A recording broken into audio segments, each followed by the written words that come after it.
being monitored. So what happens? Error, shut the after transaction. Now what happens? The reason why so we make by the way, parcel A is mine. Parcel A is mine. What happens? Shut the so we make this. Right? You make guys after these objection to the only thing of parcel. Much more sophisticated. It's much bigger than this. What happens? Even this alignment.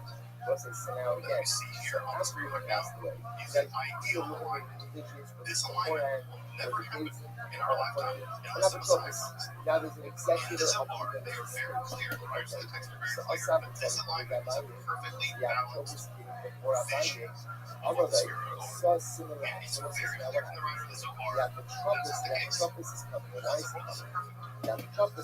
So what you're seeing is an ideal representation of the spirit. Not as they are, not as they ever have been in all of history, but as they will be in the Messianic era, right? For Yom HaShoah, Hashem's name, everything else. In this case, but not until then. So one of the things I just want to scrub people's minds is that the spirit of the light. They don't like this. They're not going to allow it in the Zohar. They do not like this. Because if they did it, that would look very different.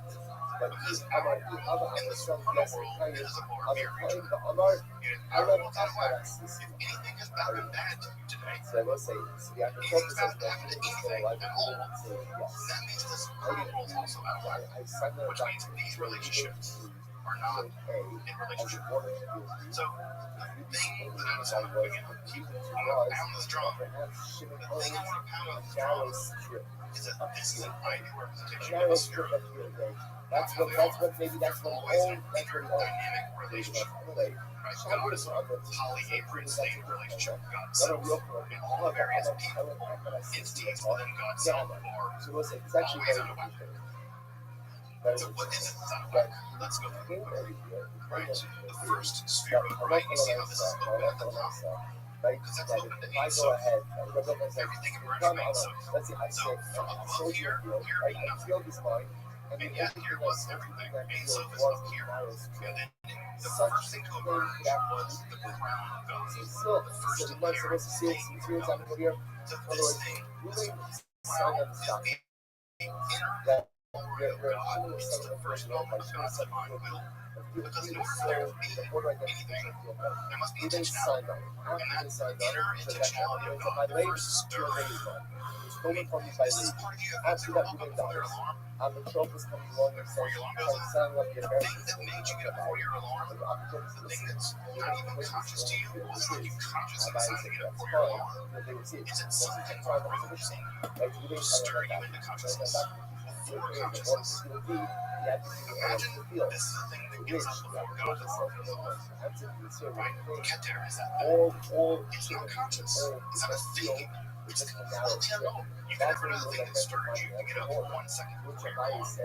But something stirred inside you, your primordial consciousness. And that first thing is Keter. And we can know nothing about it. Except for it must have happened. We can logically deduce it because things were here. Keter is completely unknown. And as you can see here, right? It says I am nothingness. Because it's kind of knowable nothingness. Ein Sof is a knowable nothingness. Keter is a knowable nothingness.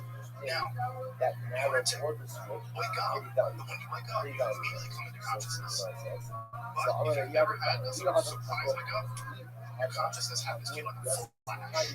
And things like, right, on your phone map, your Google timesheet shows up, your calendar, and your email, and everything. It's like a flash of everything you have to do for the day.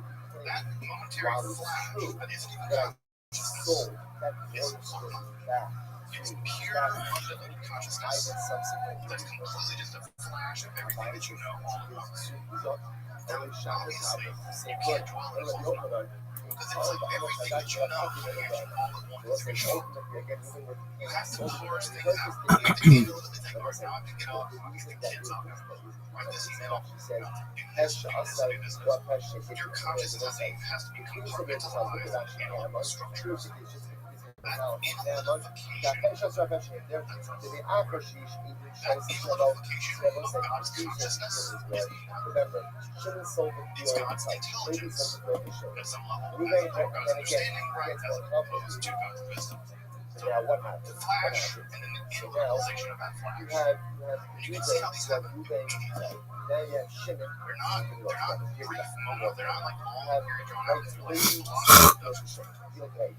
Okay, fine. Now what happens? Shimon sells field B to another party. But in that transaction, field A has a order against Ruvain signs on that shtar, that little sale, that Shimon makes for the party of field B. Afterwards, what happens? Shimon, so Ruvain says, field A is mine. It was stolen from us by Ruvain and sold to you, Shimon.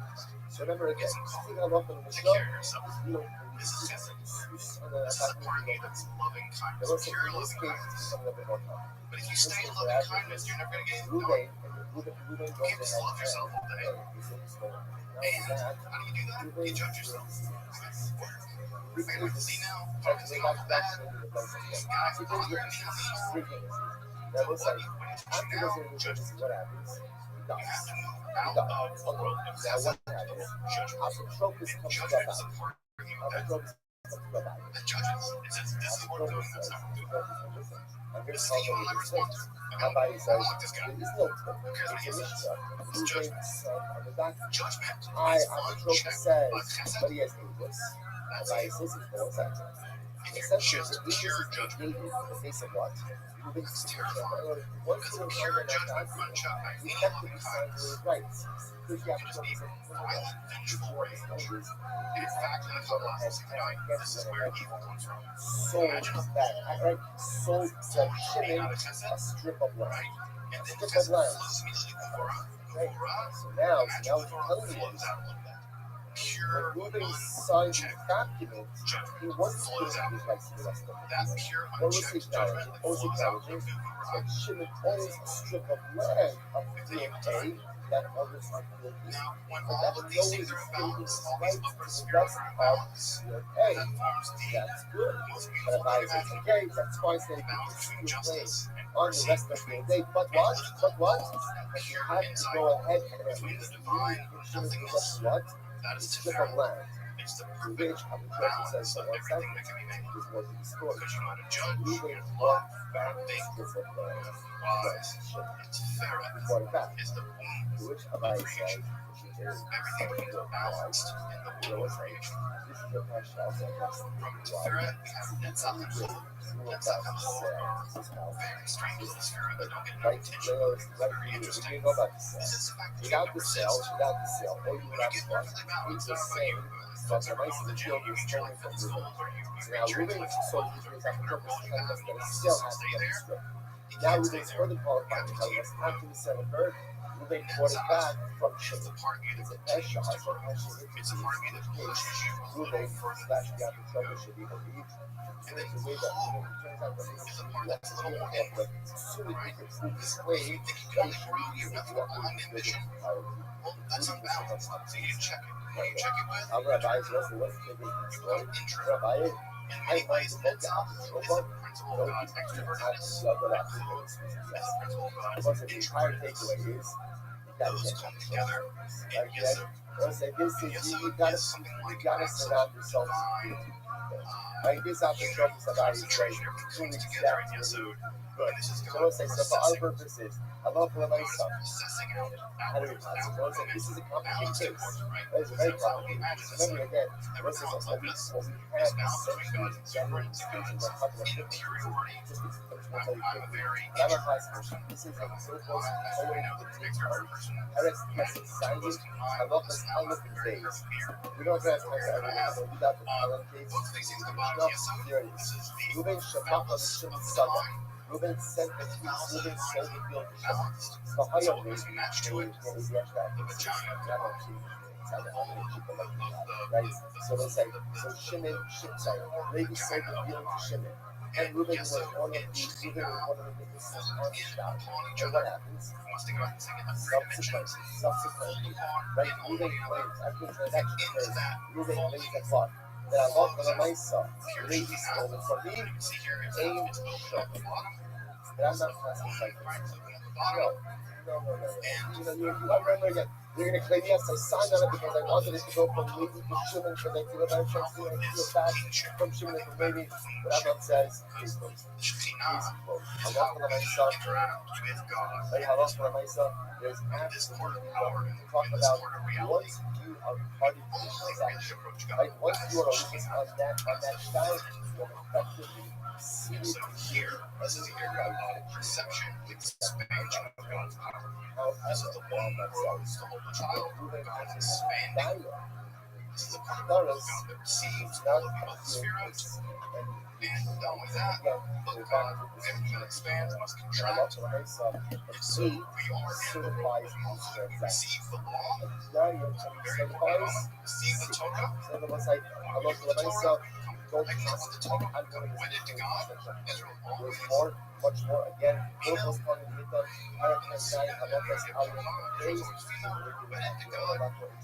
Check in some ways. This divine procession in the following Jewish law.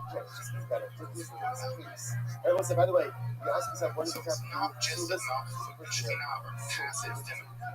That idea is not that's number one.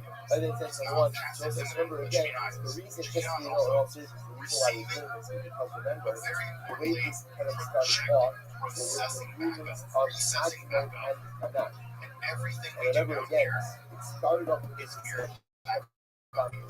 service. That's which is service.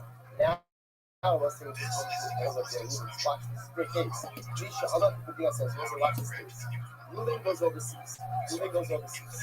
Ruben owns a field. That wasn't interesting enough the case of Ruben was not one. Which means that the only way he was able to get into a service house, get a right of way. Get a right of way with someone. So what happens? So you shop with us and we do this, so that's what we do. So once it's now at the house, it comes like queuing for a while. Can't remember the right of way. Where is my right of way to get into a here? Denial of your ego is not obliteration of desire. It's not you being whatever. Because it's not thought about it. So I go over. Name it, so I go over. Israel. Figure out what is the shortest way to take this. That's a word. And let's assume that is the previously established right of way. The concept you smell over that I'm not going to talk about it. You have a choice. You have a choice. Either go ahead and take hot salad, whoever going to negotiate with you, or fly. Or fly. Right, or fly. Figure out a way to fly. And so again, this is actually comes to this. You know, moving, you like over trees, you want to the burden is on you. So pretty much, again, no one has to do anything. So you're going to have to figure out a way to negotiate hot salad right now. So my time is up. Shut it down. Because I understand. What's the logic of the Ramona? Because everyone's like, you know the Ramona. If the one thing we know is that what? Ruling has a right of way. He had a right of way. Like myself, right of way. Because again, the writer doesn't work doesn't imagine that The right of way is different. But like, you think it just imagine the simple execute part. parts. Because the Jewish law is the perfect example of law according to the Zohar. There are thousands of cases. In any event, when I says it's hard to understand, obviously he has a right of way. This was his field. So far, imagine There was a right of way agreement. So I want to see, listen, logically, he's going to take the easiest path. So just assume that's the path he had. What's logical for that one? Don't should be what's I give it on the website. Should be what I'm for updating up on the other reasons. This is a landlocked field. There's 14 people. So let's say, what's the topic? It comes in the imaginary that evidence is showing on everything. Just to use so beautiful. Let's talk about the And then he Shekhinah. goes to the war. Sorry for the technical so small on this slide. Not sure why. Like maybe two. No, you need to three, four. So let's say, how many each have the The ability? word for Shekhinah is actually derived from the word for to dwell. There's no right of way. The Shekhinah is the thing about God, the aspect of God that settles among us. is a part of God that exists He and might now not we're in a die. share of If that's the reality. case, then again, And this why idea does has a couple Adlon of say historically that important living things about the precursor that I sees want to the mention. shortest right of First way? is that So you may know this, but you may not, that here are these instances of especially Yahweh, they're really even early images of Yahweh actually having a consort or a wife. What their own And this respective being of a for Shera, other people, the or for that earliest matter, depictions we have poor of Yahweh people actually depict to what their this being as feelings having for one a wife. person. It's Everyone early, is early on in Israelite literature, there's always a very difficult relationship with the idea that God could have a feminine consort.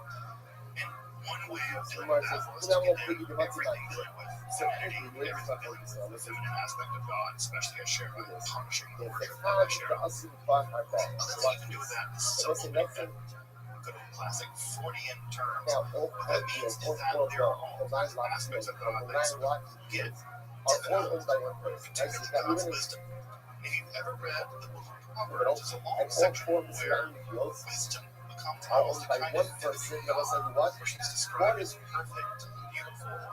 She's contrasted with the alien form of Shatarat. But there's an idea that wisdom can be personified and maybe even deified, and that idea is going to come forward so far later. Also, the idea that God has a kind of presence in the world that's distinct in some level from God. That God can appear as the angel of the Lord, or God can appear as there's a fire coming down the mountain, or dwelling in the Mishkan, or the pillar of fire. And there's an idea that God's manifestation of the world can be different than God's will. That there are two possibilities of the reality of God. And what's happening by the time of Babylonian Talmud is that this term for the presence of God is sometimes referred to as the Shekhinah. This is the presence of God. Literally, the word means presence or indwelling.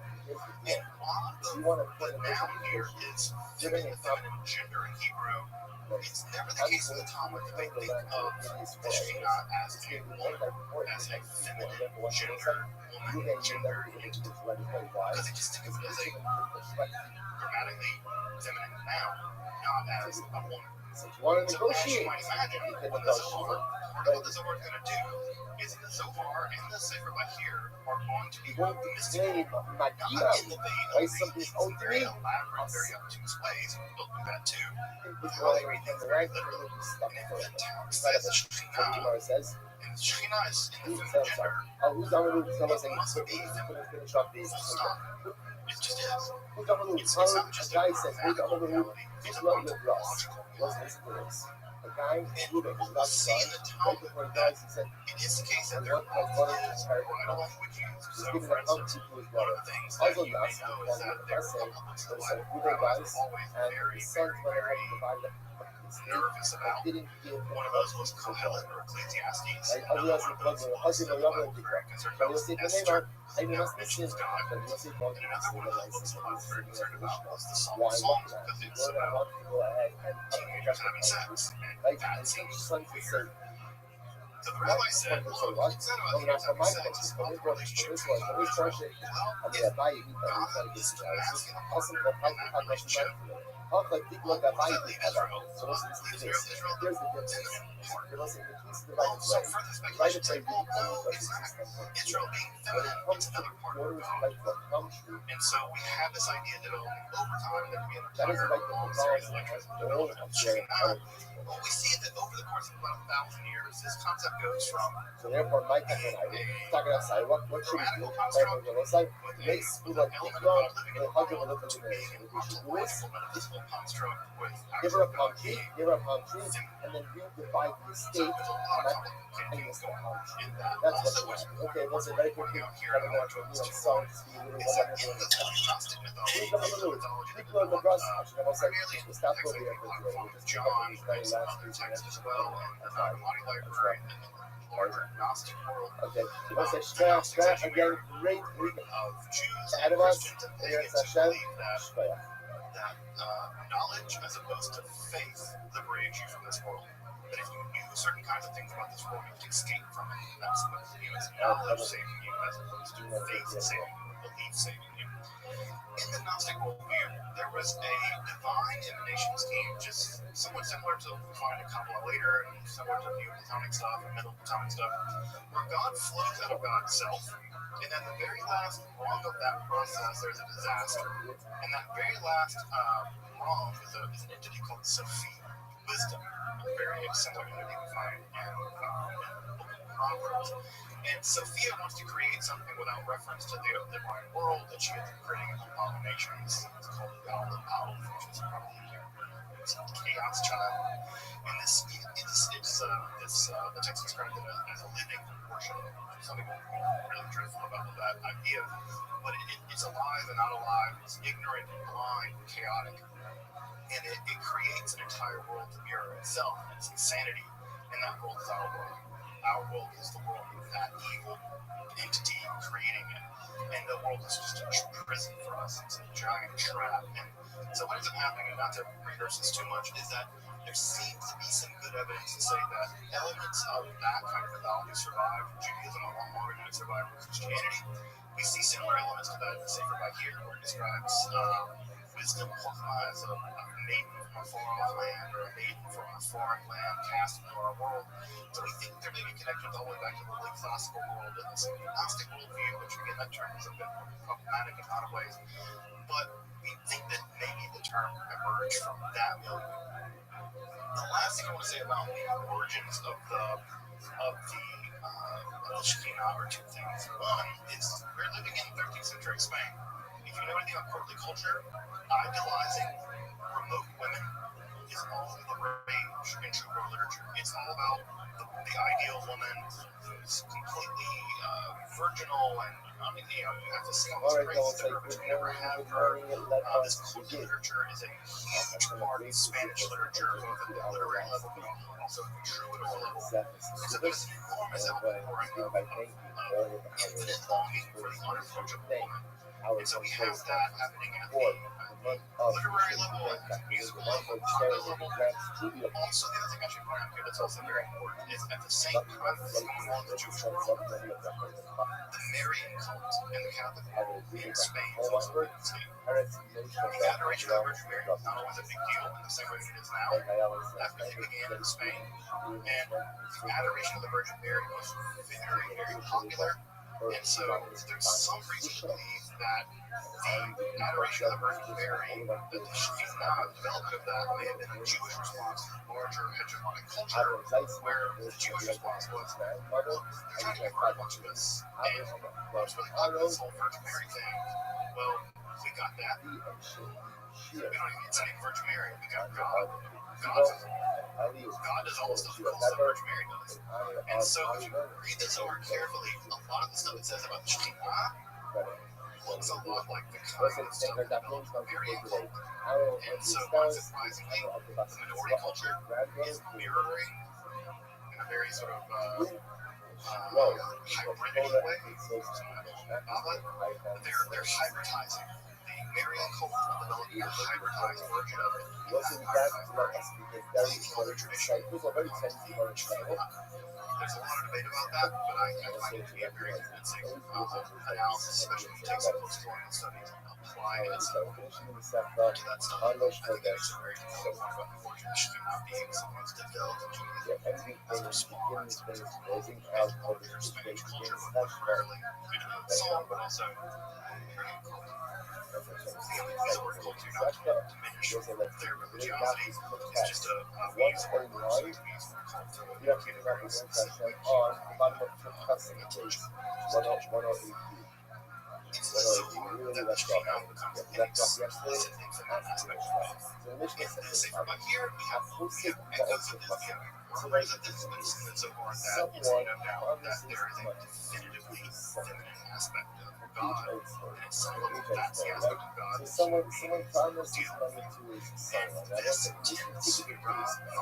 The enjoying of the kingdom is often tied to Rachel, who's probably known as associated with Christ. And so the role of often is associated with the life because of Rachel. The very nature associated with colors, with nature so associated with parts of the body, as you probably saw in the diagram. There's all kinds of things that are associated with Russell's father doesn't what the writer of the Zohar does is something very interesting.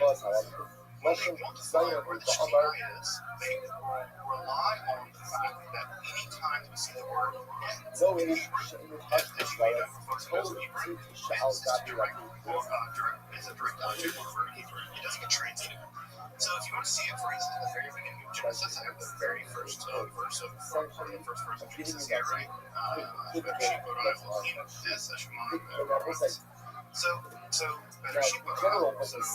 beginning, he made God. What? Yes. That's just the way that's the English. Correct. And God created that. Now, to read this grammatically correctly, you would say, in the beginning, he created God, God, net, direct object marker, what did God create? God created the heavens, and for the direct object marker, earth. So in the beginning, God created the earth. No. Because the Torah would never just throw words around. So the et here, aleph and tav, and aleph tav, cannot just be superfluous. They can't just be random or direct objects. What are they? This is Shekhinah. She's stuck. It's a Shekhinah. And so they say, no, this is the Shekhinah, and this will be perhaps the Spirit. And then after the Shekhinah is Hashemayim Ve'aretz. The heavens come first, and then Shekhinah dwells in the earth, the Haaretz. And so what we have here, right there, what we have is a very complex reading, also an incredibly literalistic reading of the Bible, where a direct object marker is not just a direct object marker.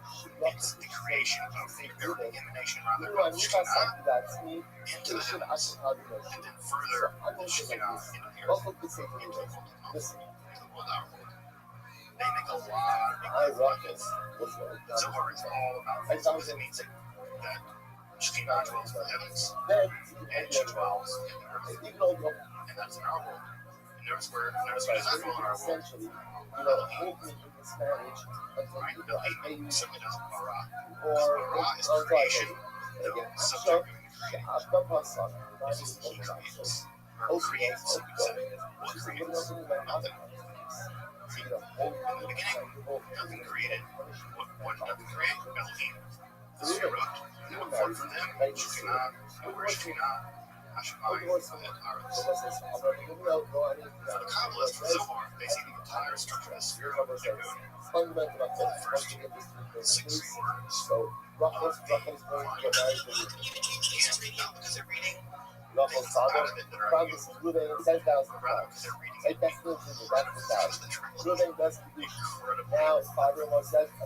So, what's fascinating about this is that, again, it shows you something about how the Zohar works in terms of Kabbalistic hermeneutics and also concepts are difficult.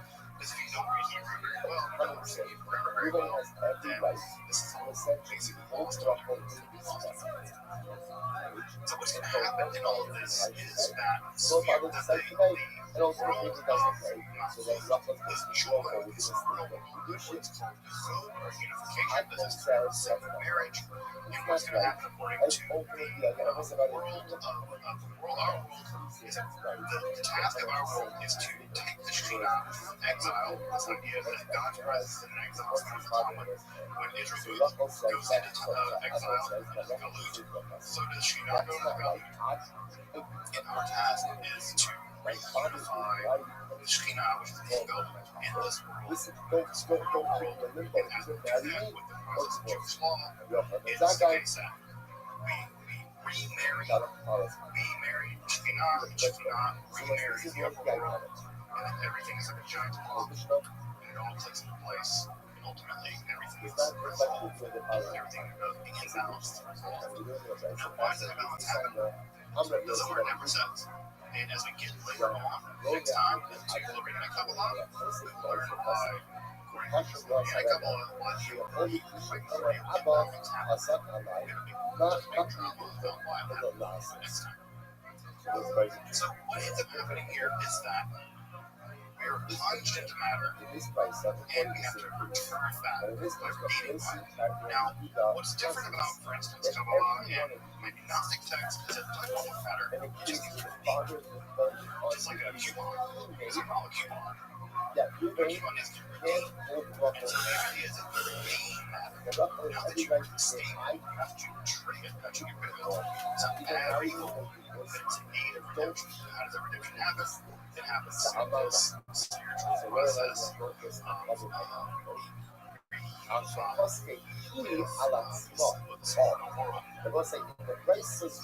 what happened in the Garden of Eden, everyone went awry. It's not really clear what went awry.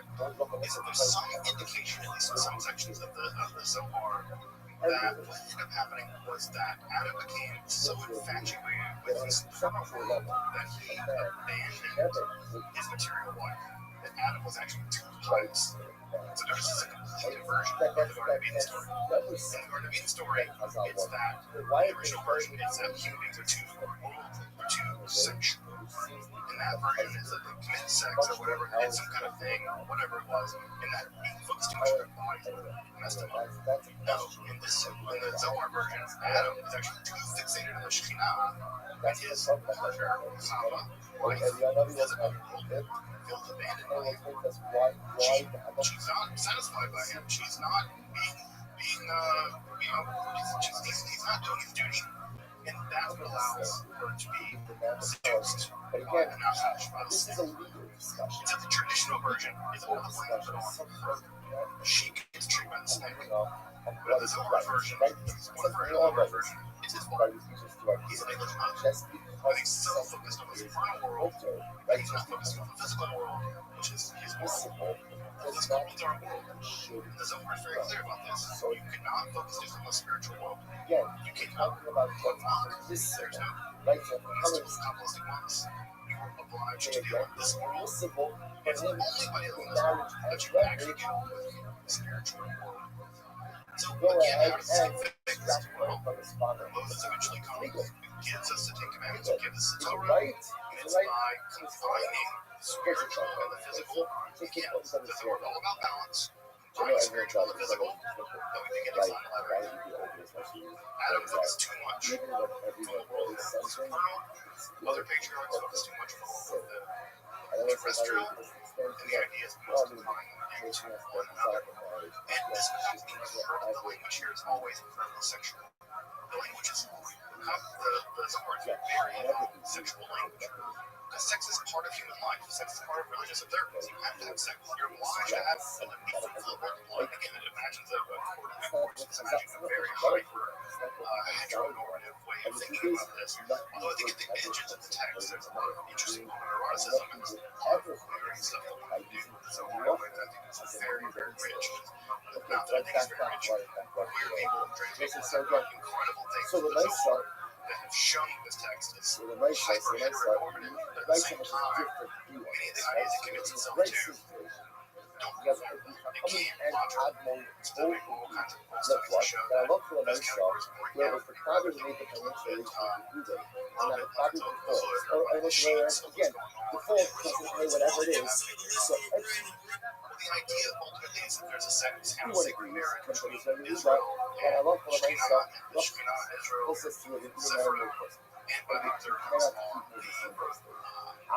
Jewish law as a kind of ritual act of intercourse. The observance of the law is kind of formed as a kind of intercourse that as you do the law, having spiritual intercourse with the divine, because it's only because the Jews have a covenant with God, a marriage contract with God, that they can do the things they can do.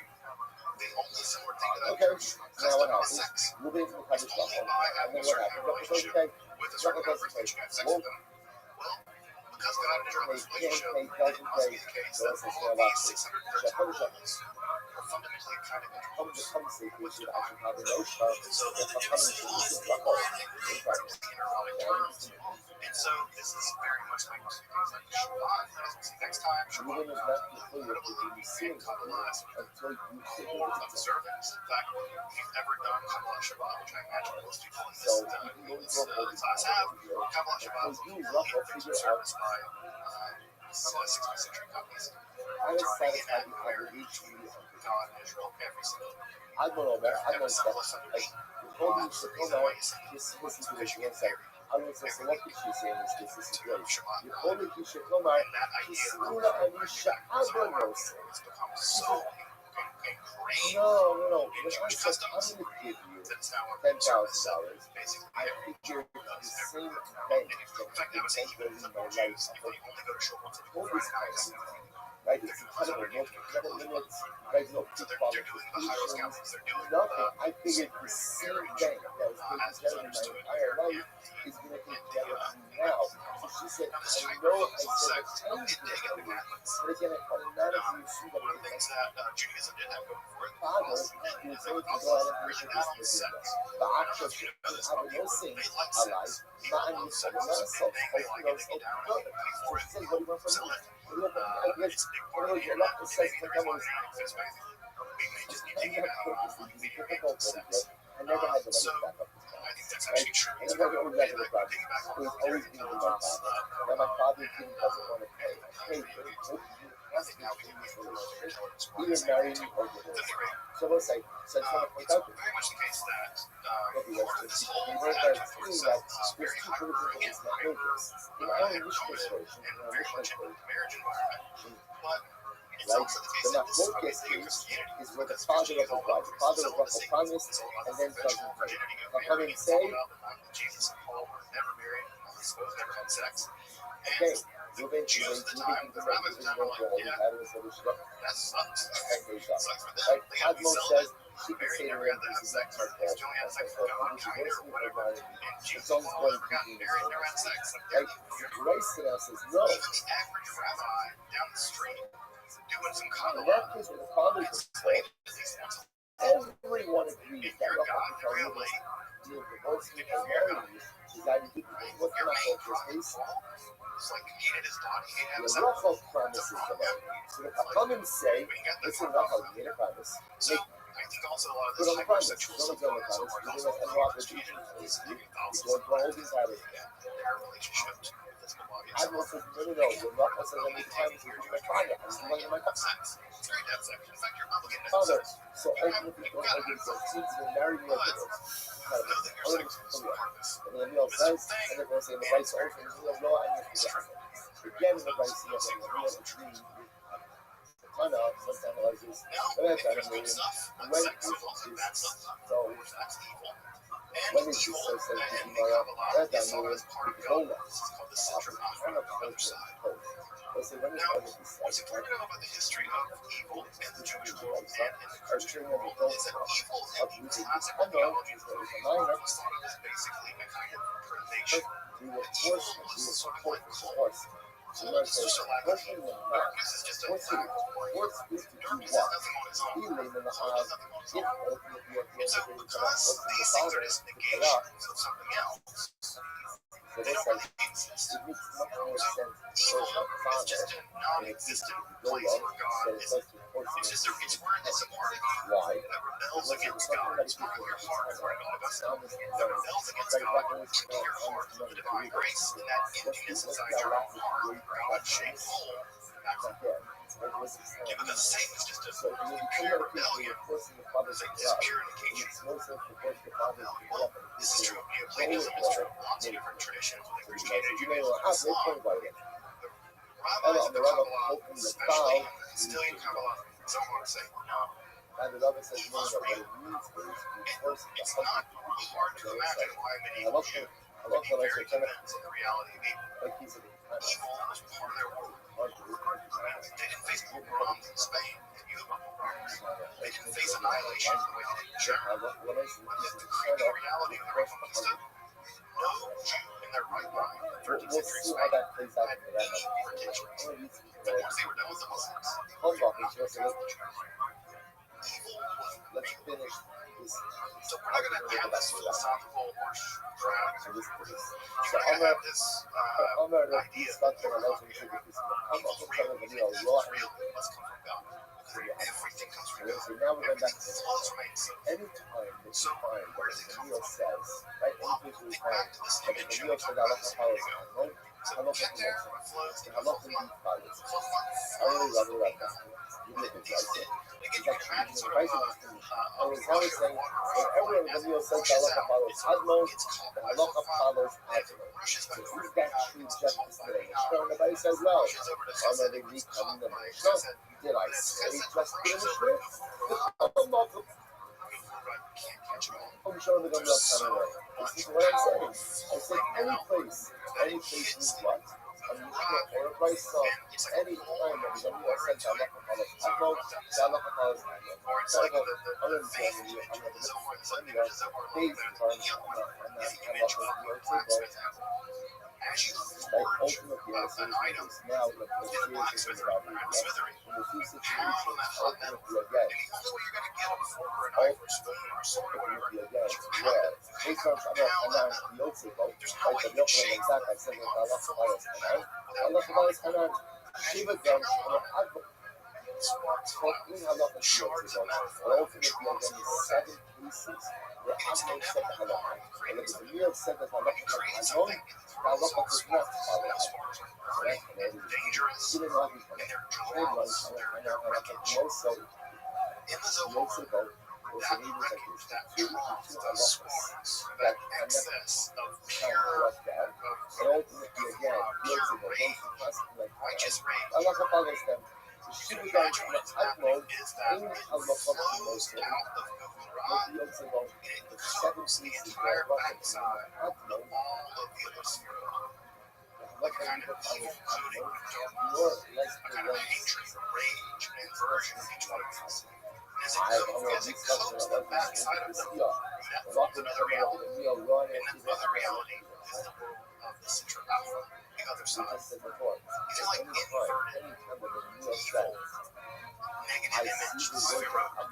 So horrifying, the first three don't even survive. They're so absolutely evil that the will of God destroys them. They are annihilated. They can't even exist at all. They're so imploded absolute negativity, like a black hole or something. But the other seven, so the first three, implode and vanish. The last seven, they continue to exist. Oh, I should say this about me, about God. Sorry. In some scheme of this, you may see another Sefirot here and a Sefirot right here. It's called Keter, means knowledge. The reason why there might be another Sefirot here is because Keter, because it's so not a thing. They don't count it as real. You need nothing. You need something else to make the Tanakh and the Tanakh become the kind of pseudo Sefirot. It gets really complicated. We can't get into it in this class, but it ends up being a balance between the completely utter nothingness of Keter, and the balance of these three. Just like these are balanced here, these four balance of Tiferet, you get a balance of here and dot. But also you'll see a drop sort of like a dot, dot, dot, dot, dot, dot, dot, sort of dot. Versus Here, the which is other not than that there and then oh, the halacha follows. but at any rate, I that the Amar dross is dross, and that dross for the Zohar, I was just in the front of it's a necessary aspect of reality. I And see you the can't work get of rid of it correct. by any of these other So much as Amar is law on the laws. Itself, you can't get rid of it except for by refining it. You have to so the subject halacha it only to follows purification. when the That is meal one purifies, voices his support. one purifies the The fire meal process doesn't is voice used. his Now, support. as we get to And later on, what's important to know about this is I we love go those things to say. Snake from Shama Kadai, I love him to most so the Zohar doesn't imagine evil as an inherently bad thing.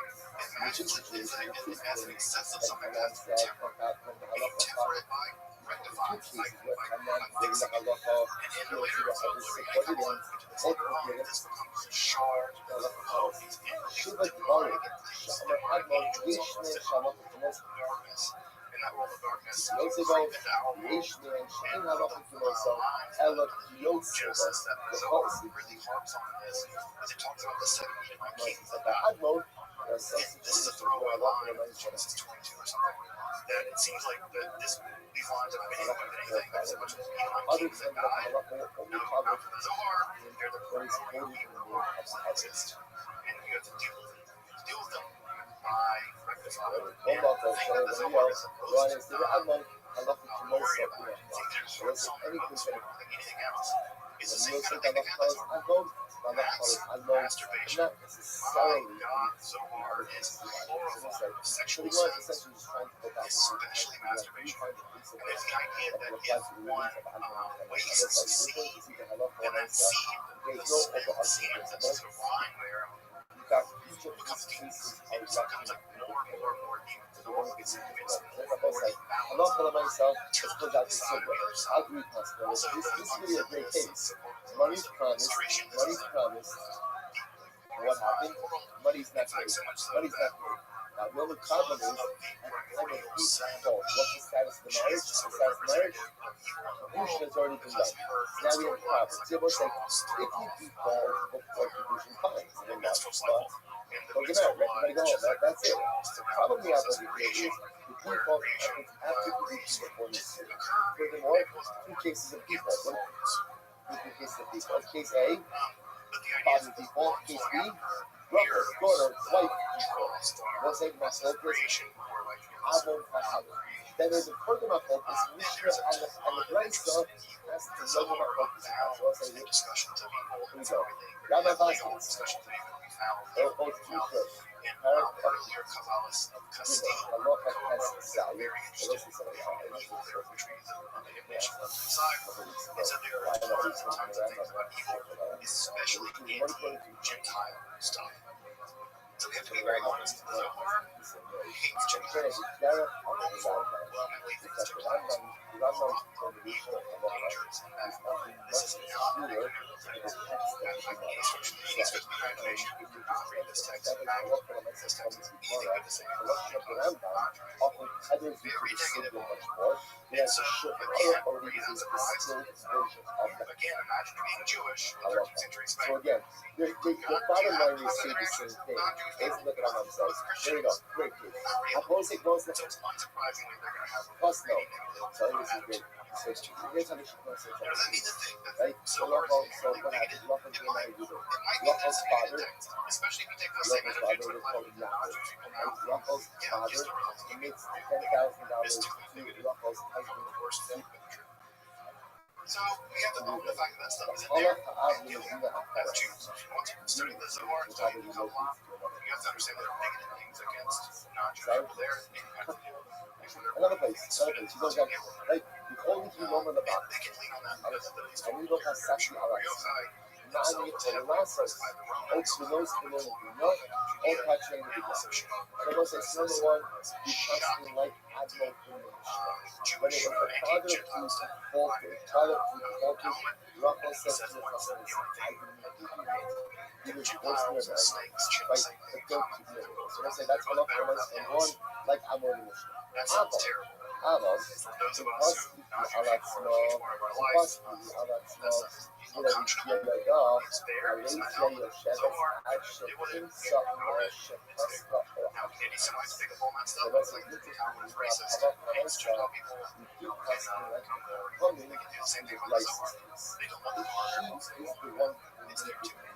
Just so you anti-Semites know, she has to preserve we it. also attack us. And he has no obligation to We do don't know that. anything until she figures out also remember again, Demonology. this is where she made the commitment. Remember, Numerous stories of demons. Remember they always had most out for her, or you got her.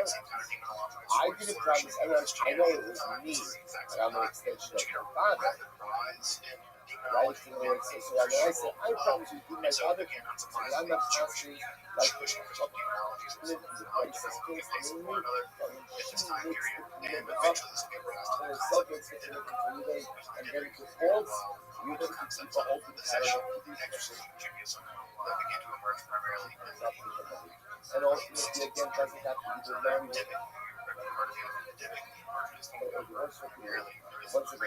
Once again, this is the last thing for the night. moral ethical action of man What's ever really keep important women about in a the relationship. Zohar is that it's an incredibly conservative text, which is to say it wants to defend rabbinic tradition. Again, It's if very she says give me more time, I'm happy to go and try to that's fine. She wants it. And once again, this is the Hebrew ruling. Miss Aquarius, how was your day? So I say, I love myself. That's good. I'm going to take a bath a little bit. How's yours? So far, so good. I slept.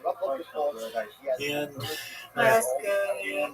my hours are reversed, but my podcast was published, which is cool, and I'm just going through Yes. publishing. Yeah, and I've got another 4 more to go, so that's great. And then I'm gonna try to be on some others. Last night, I have written this like 8,000 or 6 to 8,000, depending on when I put the title in. And the abstract, it's a very long journal entry, and I uploaded it to basically a journal associated with Oxford University.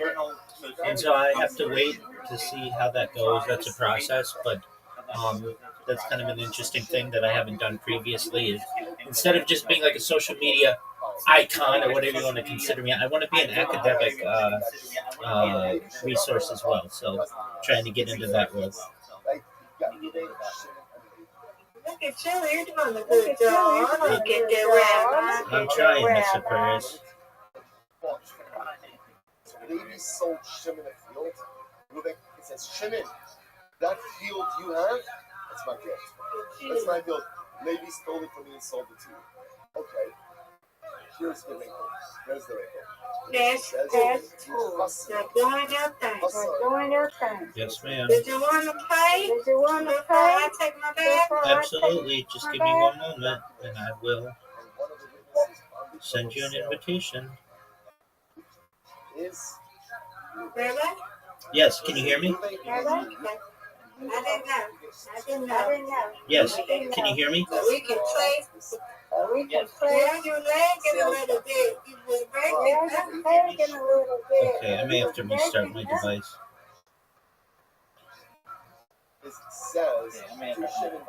Yeah, you might have to restart it or something. Yeah, let me do that, and I'll be right back, okay? Yeah, let me do that. I'll be right back. Exactly. Right, so Reuben is claiming to show the field you want to maybe stole it from me and sold it to you. And now you're working to see that Reuben himself is one of the witnesses on the bill of sale from Levi to Shimon. So let's start off with the Admon Omer. Amos says it's not a problem. You say to Reuben, so obviously yes, Reuben, understand. The field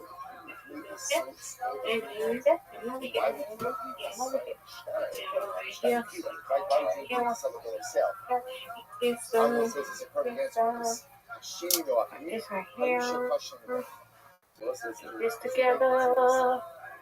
Lady is Gaza, right? Lady is a thief, right? Lady is a strong guy. I knew I never had any chance of getting my foot back.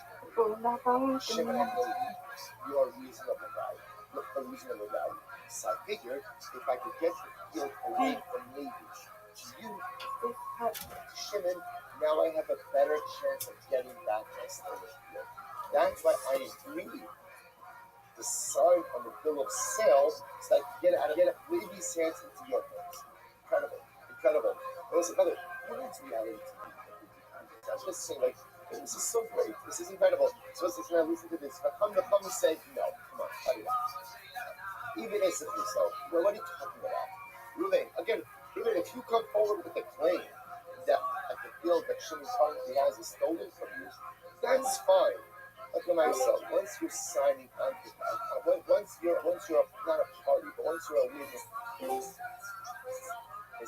for the transaction, you've lost any right to claim that this property belongs to you, even as if you sell it. Actually, even as a result, the whole of the custom, all this shipping up is. Can you hear me? Rabbi's back. I hear Rabbi. I think Rabbi's here. Yes, ma'am. Can you hear me? Yeah. Okay, excellent. And just bear with me a moment while my other tab loads. I saw similar. How was work? I saw similar. So I said, look at this kid. That was good. It's busy. I Got a constant. Yeah, that's what I'm saying. She might not be. She might not be. Very tired. They're busy. And stuff like that. Do you have a busier time of the year at work? It's not that. It's just because so we are office specialists. So we have our other program we do. Help them. We have our HR people. So one of the girls is having knee surgery. So it's me and one of the Martin. Me and Martin is something. That's how we said it. I call it something. So me and Martin is something. We are the office specialists. So Sandra has been out since last week. She's been out.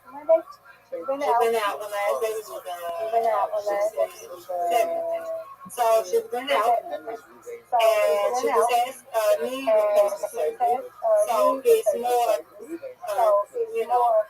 yeah, we have to get in the days like rubbers and stuff like that. So we haven't had time to get empty folders. Because numbers have been so high. So we are going to start with tomorrow. So I said, well, we got to get these folders together too. I said, we have to rotate. I said, I'm fine doing this. I'm okay with this. I'm doing it. So since science and surgery is just reminded right now, let the help so they can get the number down. So we're just Okay. Busy.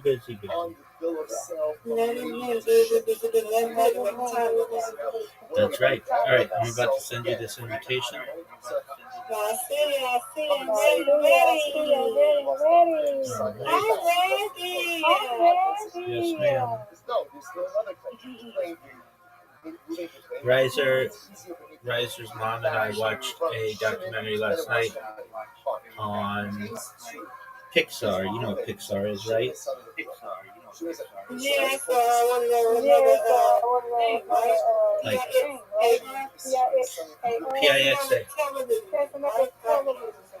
Yeah, it's like the Disney. Right. I know what it is.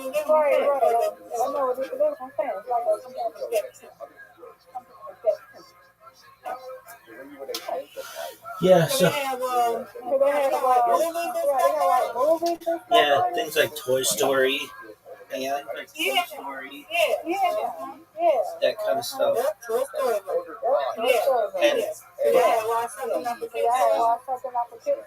We didn't watch it. We watched a documentary on like how the company was founded.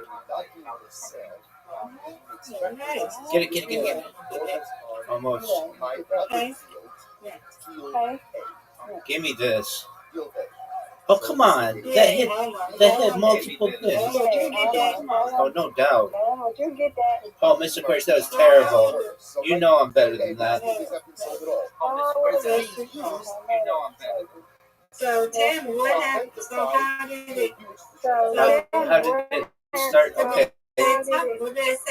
Well, your boy, you know Steve Jobs, the guy who invented all your Apple stuff.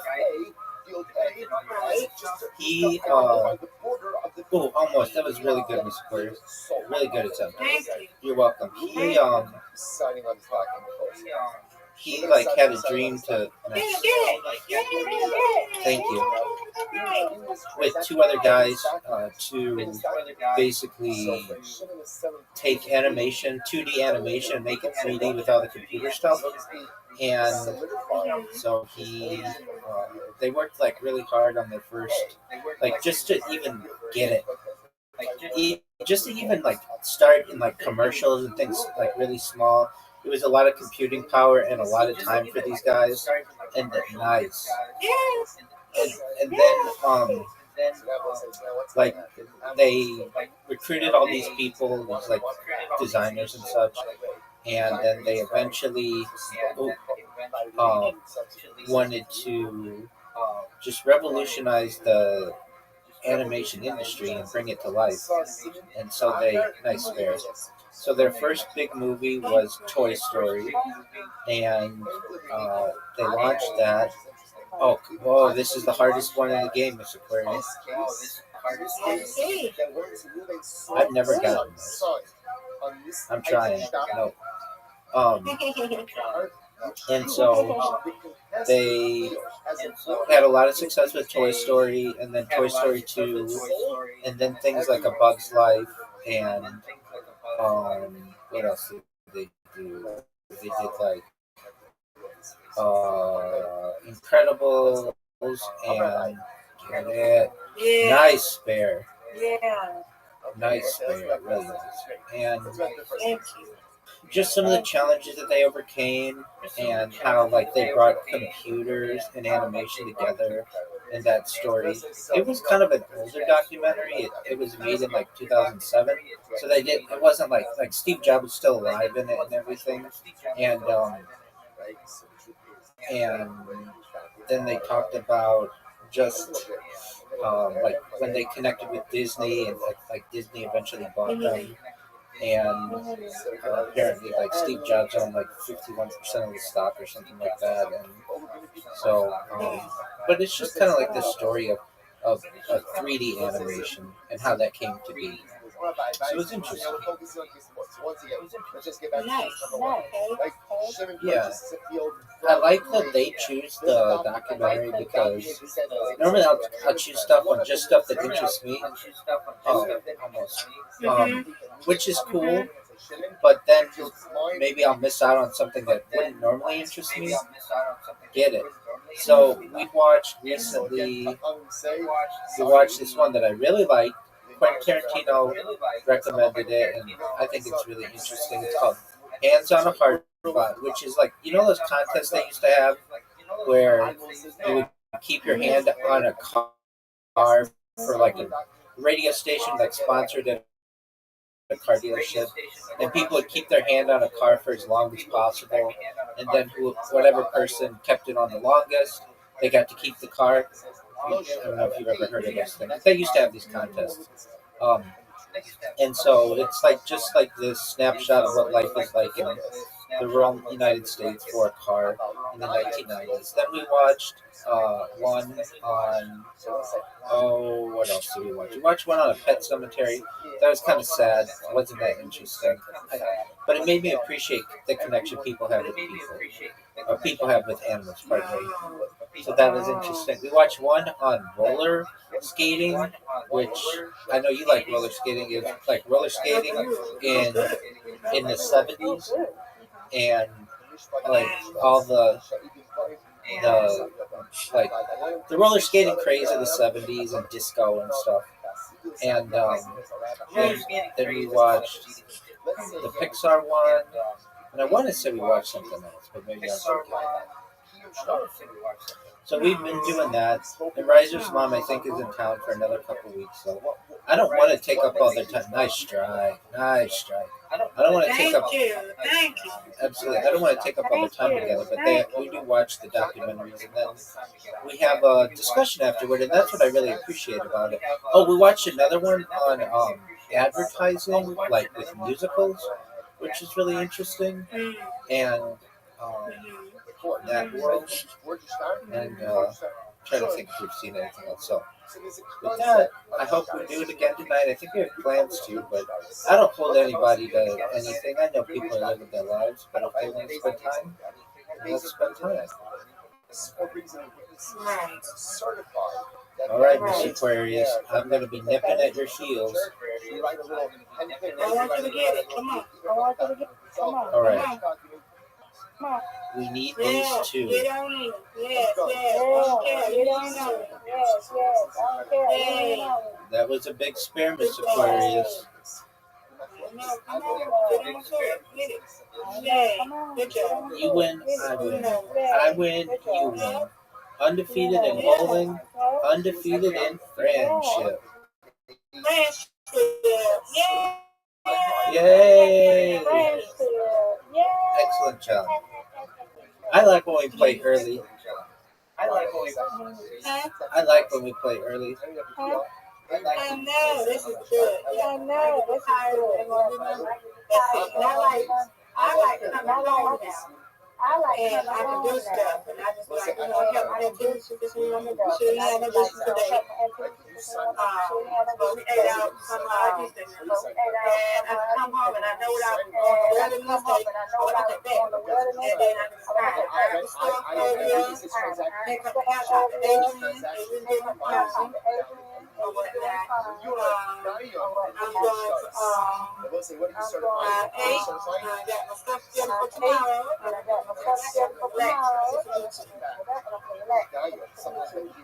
I like it. I can go on the web and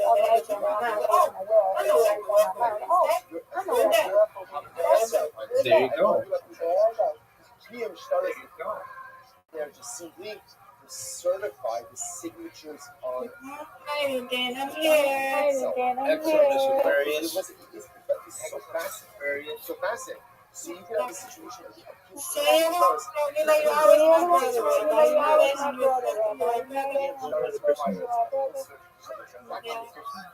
Here, can you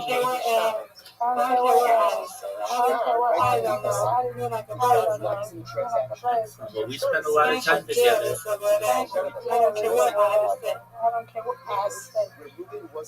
Don't worry about it. Right, so maybe Mr. Aquarius, don't even give it a second. I ain't talking All right, well, great work, girl. I hope you enjoy your bath, and let me know if you need anything in the meantime. Take care.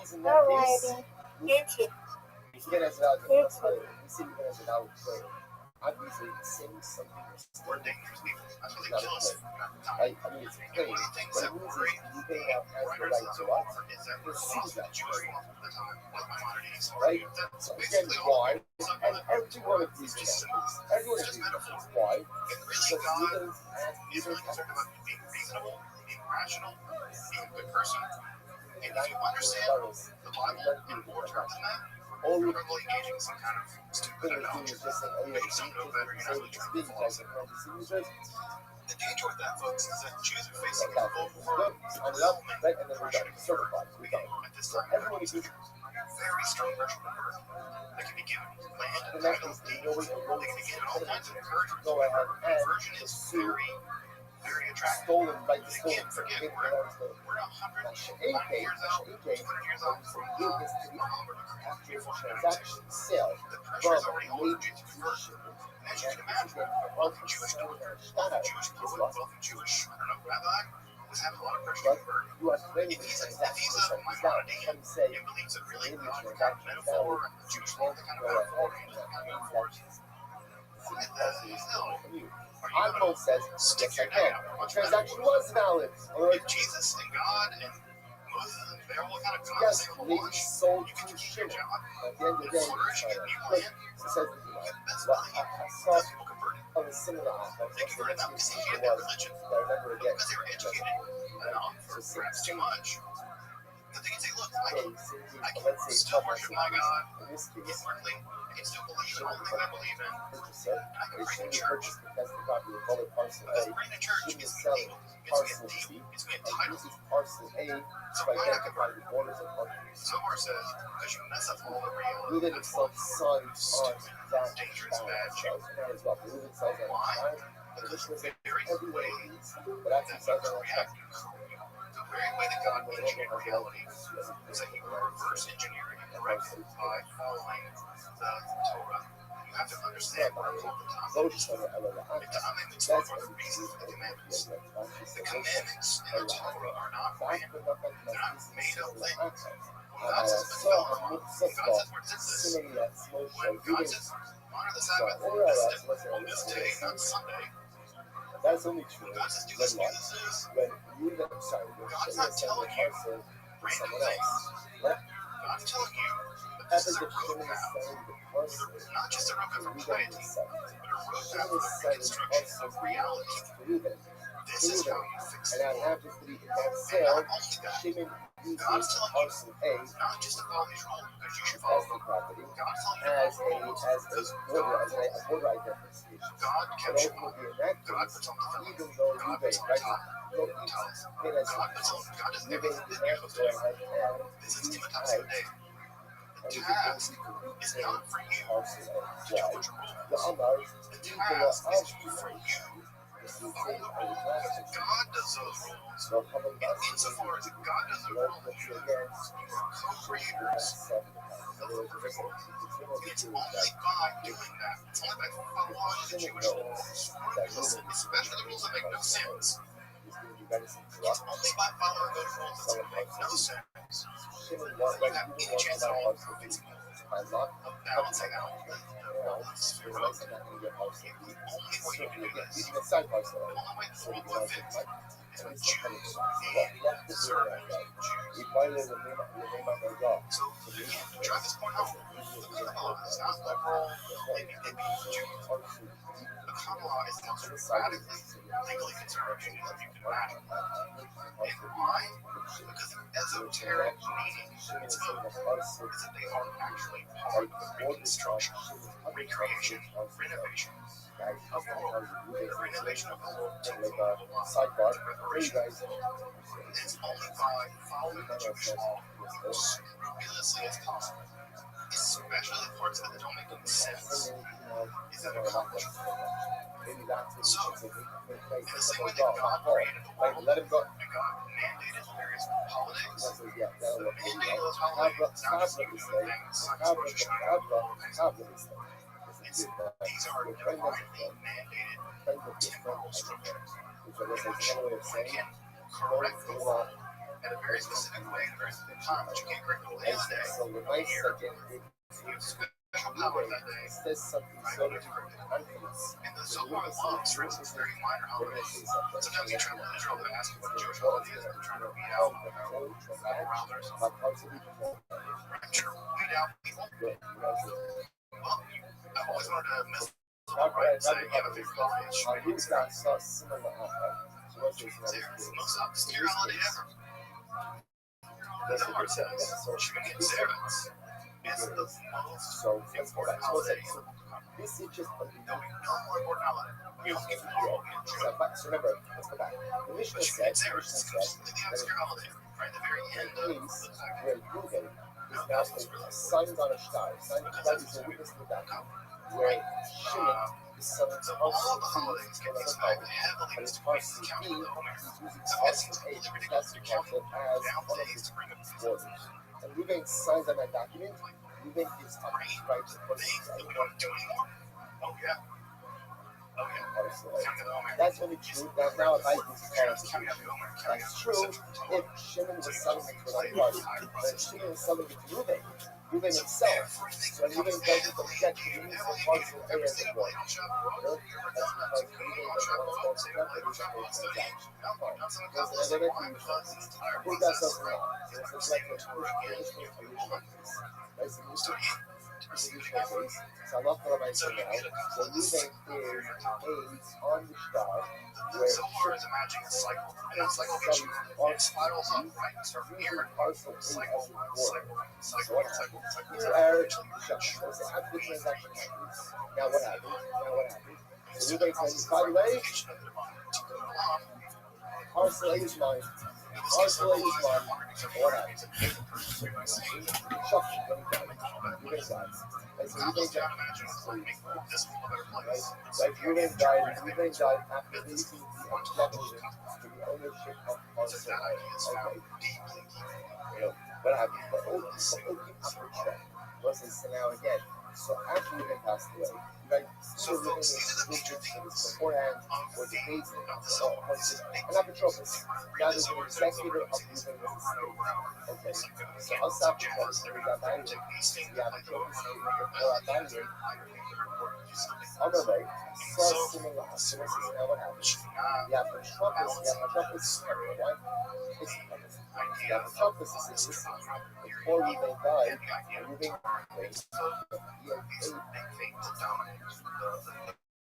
demands. The Yaakov says, I am coming to follow up on that claim. I'm coming to follow up on that claim. Okay, Rabbi, listen. I'm going to ask someone even as yourself. We already learned this case. In this case, you then sign up. Some people are skeptical, and we'll talk about how This this shouldn't changes be how this might real be as a border right there. collection of texts and monthly That's writings that translate what you want to talk about. cornerstone of Jewish theology. I'm pretty sure you've ever heard With any the of Jewish Jewish theology right. has been But something if about it. So I'm son, yes, we're going to do next son, time, but we're going to think about how the sacred are perceived, and we're going to begin discussing the reading of thought. so let's say, the One of the big Apostolic things says, that the reading of thought can do or is it's going to be part of the systematization. I used So to be the czars have a systematic text, like your search the reading imagination. as a Again, border so field. it's very difficult. Like, It's not systematic. And so what ends up happening is you begin systematizing. You have a couple different juries to systematize it, and what ends up happening is it's a fashion systematizer who's going to be and now let's look at the day. That's what maybe that's what he owned, that's what he owned. process of So, systematization, anyway, that process of canonization. so the truth is that's I can decanonize next time, so as we I'm gonna be transition open to to it. what I will call so far vicissitudes. Yeah, I know. So listen, it's actually very good. It's very good. That Welcome back, and thank you for joining me as I explore the garden of Jewish mysticism right? and That Kabbalah. if I go ahead, Again, if you'd like to support my work, providing accessible, come on, free, let's and see, scholarly I told content you on a field, topics like like I feel this Kabbalah, mind, alchemy, and occult, magic, and philosophy. the only thing Consider that's supporting my work on field Patreon, was the or narrow perhaps strip. with a one-time Such donation. You can find those links thing below. that Until next time, still, I'm so Dr. you're not Justin supposed to see what Sarge, you and see thank here. you for watching In other the words, message. you may sign on this document that we're shooting the sun in the field to other parts, shooting the sun in the field. The field B was sold to the border identification field road. Ruben signed on. After he signed on it, the transaction. And Ruben said, by the way, field A is mine. It was stolen from me by Levi. After that, Ruben dies. Apotropis comes along and says, tries to sign me up the affairs of this thing. I'm going to buy it. And Apotropis, listen, Ruben claimed the stolen field was his. Rabbi said, that's fine. The thing was his. Because he's not trying to be a missionary. Right? Ruben signed on that document. That document is field A is according to field B, he had to do all rights to the field. To which the Apotropis says, no, I'm taking it serious. All shit you own in that field is just a narrow strip. That's what he was identifying at the border, which Rabbi says that's the behind it. But zero arguing in us, ultimately again, you still should have to go at. And so in other words, now Rabbi says the Apotropis, even if that's a good claim, that's fine, but you still have to leave in Shimon's possession a narrow strip. So Havi Amay, with positive. So let's say here's the problem. On that narrow strip, there was a lot of houses. That narrow border strip, pretty valuable. So Stephen says. So I'm gonna he have a yes, Mikhail have a point, but Omar Hazarti this is great. Yeah, trouble. Trouble says moving was alive, this is great. While it's true that I sold that border strip back to Shimon, I then subsequently purchased it. Abai says, he's up. The chakra tablet, say good. But if you open it, it's hard. So let's say ultimately again, even with the claim of sold, we're going to be purchased if you believe. Like I said, the reason that is because this is not just because Hesha Asar, what Hesha is, the verse said, the keys of your society, look at actually now. Here's the case, just get this totality. Yeah, man, that Hesha Asar, here, the Akashish, even Shaisa Shalom. Israel said, the keys of the here is where, remember, Shimon sold the field, maybe sold the field to Shimon. And then again, it gets more complicated. But now what happens? So now you have Ruben, now you have Shimon. Here we go. You have right? Levi selling field to Shimon, field A. Okay, fine. Now what happens?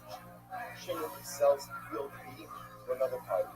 But in that transaction, he uses field A as a border identification. Ruvain signs on that shtar, that bill of sale that Shimon makes for the party, a field B. Afterwards, what happens? Shimon, so Ruvain says, field A is mine. It was stolen from you by Libya and sold to you, Shimon. So remember again, this case. In Halacha and Mishnah is we don't believe and then back we don't believe. There was in this case, it's becoming a bit more complicated. In this case, what happens is Ruvain goes ahead and claims before he stole it. Not only that, Ruvain brings witnesses. He brings Apis. That's not just in the medical field. He brings witnesses. Now let's say, after he goes in and brings witnesses, what happens? He dies. He died. Okay, now what happens? Apotropis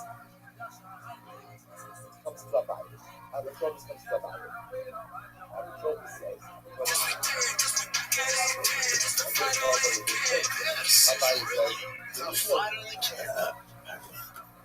Ready, chance to catch up beforehand. I was in Florida. Apotropis says, but he has okay, that's Florida. Florida, and I was at a wonderful resort with my wife's extended family. And, don't you guys have a house down there? We do. We used to stay in that close to her grandmother's place down in West Palm. On a lake. What I allocate on the lake is beach. What I allocate is I got little ones to swim in. So my little ones are not swimming that one. I was like, no, we're not doing that. I'm not trusting any dinosaurs. And literally they said, sometimes the gators are on the beach, so you gotta wait. And before you swim, you gotta wait. No, wait. No one's swimming or going near that water. That's what happens with the 2-year-old. Not even a 2-year-old, 4-year-old. That's so it's not happening. I never. So it's a little, Australia. In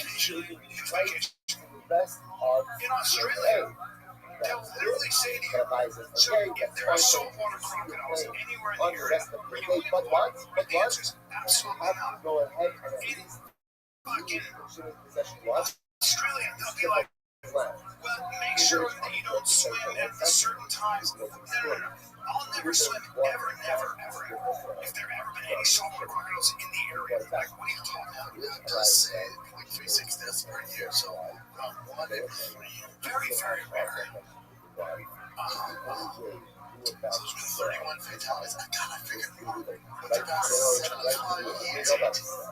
Without the sale, all you would have is what? That's crazy. That's the nice field. So now Ruben said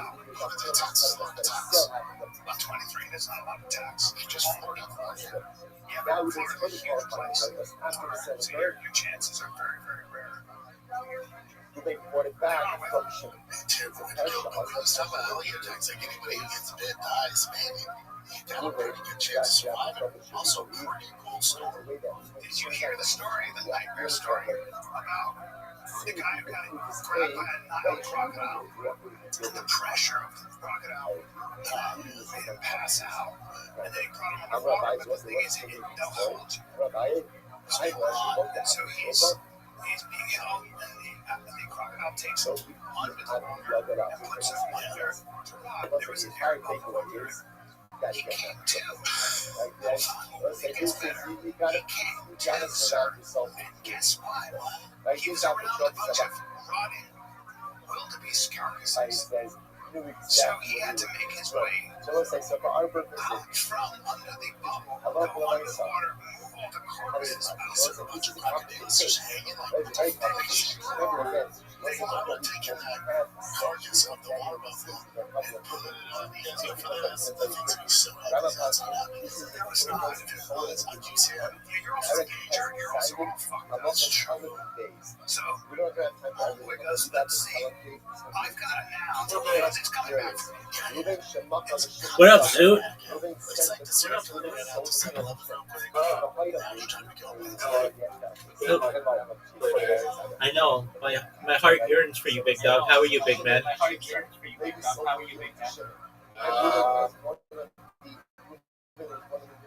And it's like this person makes me call bullshit. Because I wish that all bullshit. So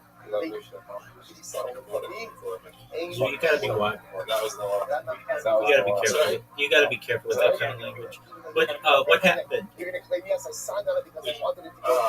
You shouldn't. And then you know, I'm just taking it out. So I went to high school there, and I was just like, yeah, my life would have been better. Okay. So what happened? Talk about what's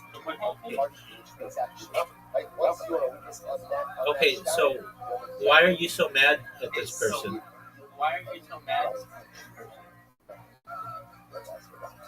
Because they made me drop when I was 17. Just before my 18th birthday,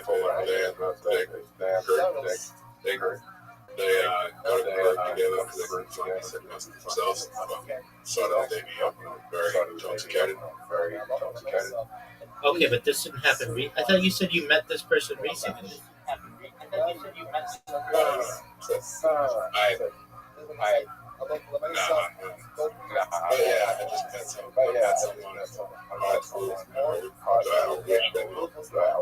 Okay, I get that. Are you ready to lose? If you Okay, but are you ready to lose? Okay, I was on a podcast yesterday in Australia.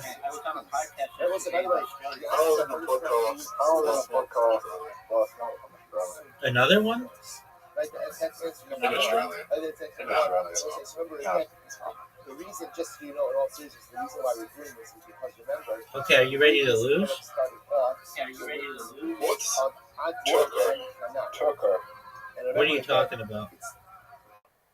Started off with a discussion about results. Yeah, I'm ready. Now, Okay, but what's choker? Great case. Misha, I'll let you do that. So watch this case. Ruben goes overseas.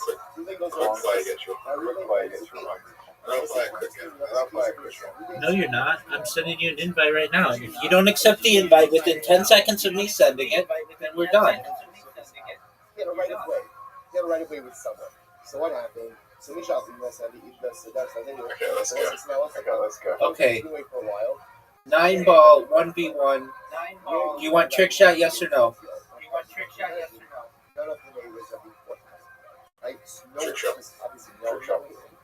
Do you always want trick shot? No, that's not the trick. I can win on break. Zoot, I already created the game, so we have to play trick shot. Did you win trick shot on your break? I don't think so. I don't think it doesn't count for a trick shot when you are doing the break. Why is that? Because it's too much of an advantage. So again, listen, Ruben, you went overseas, you lost your information. The burden is on you, so pretty much, again, no one. But you can win. You can win non-bull break. I think so. So my time to get up. I've won non-bull break. Okay.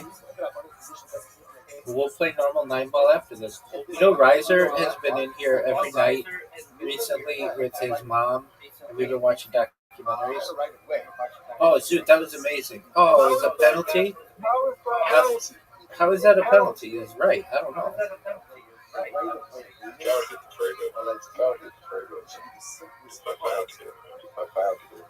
Zoot, what did I just tell you?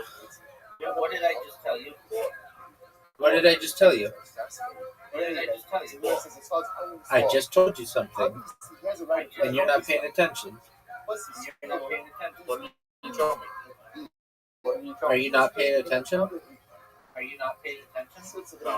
Okay, that Riser and his mom have been in here every night, basically for the last week or so. We've been watching documentaries.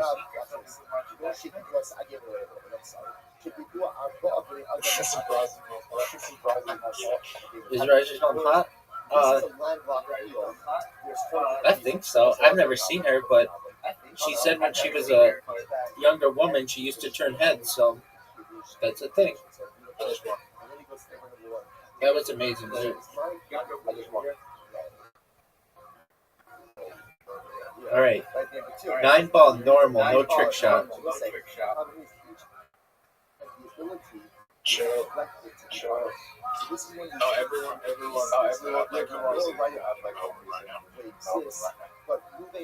Why is that?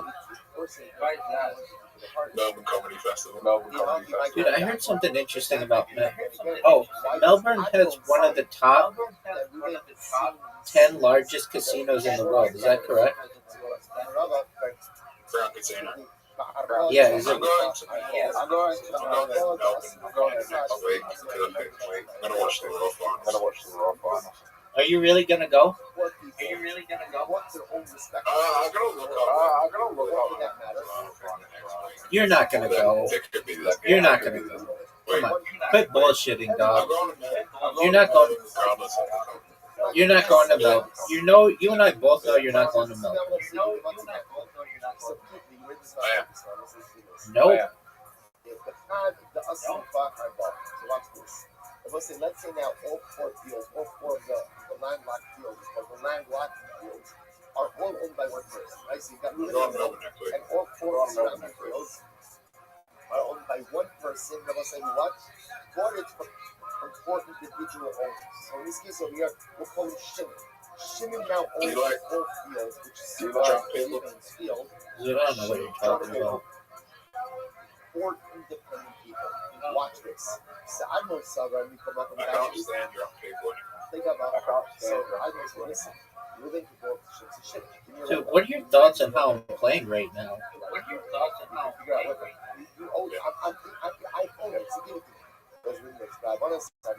I mean, don't you think it's amazing?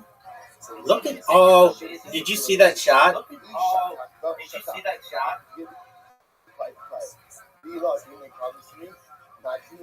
Dude, you weren't paying attention.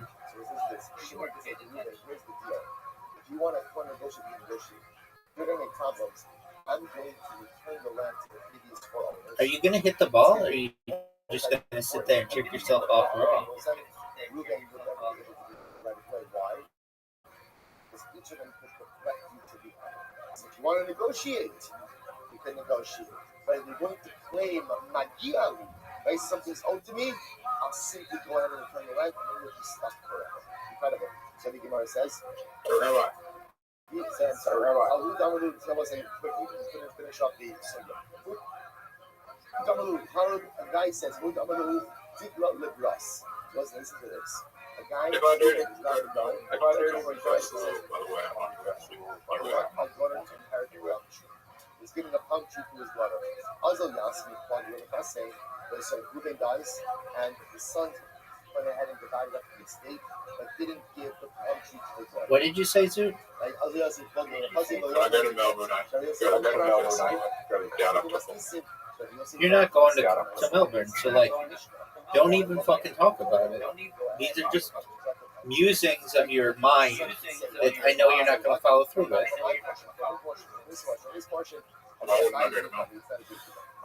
Because it's expensive, you're not going to perform. What other reasons do you want?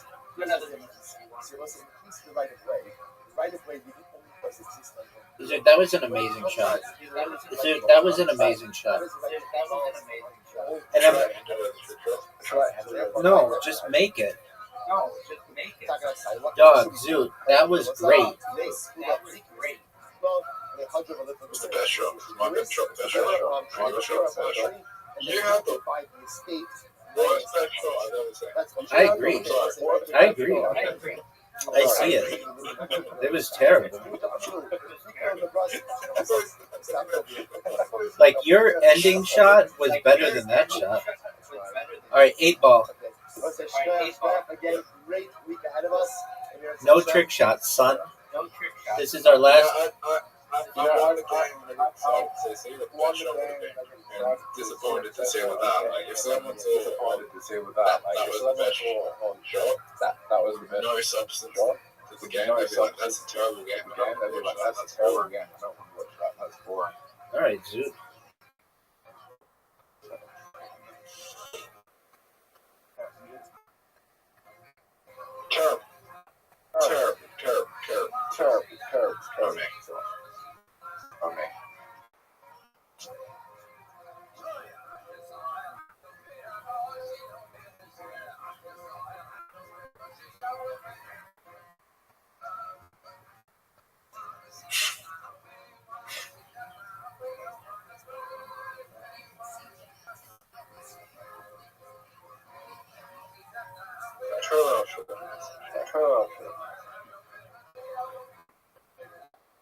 Dude, are you proud of that shot?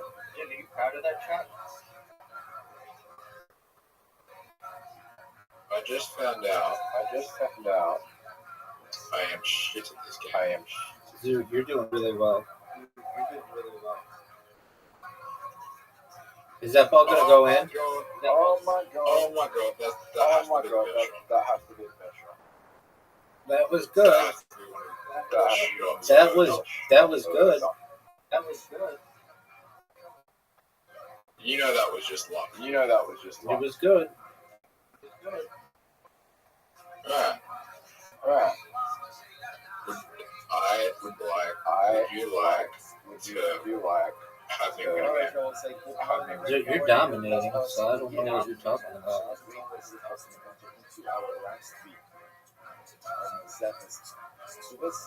want to go and begin by thanking all of our sponsors for this membership. Thank our Comic-Con sponsors. For the month of Tishrei, to thank Dr. Linda Weinberg, Sarah Nikki Grant, Julio. Are you serious? Did you see that? Conviction. Dude, you weren't paying attention again.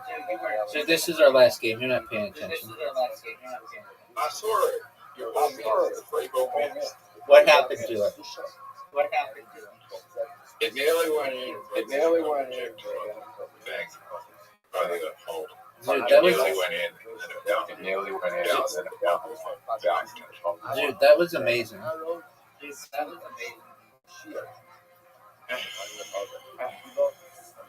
Yeah, but maybe sure. Are you fucking serious? You're playing out of your face. That was okay.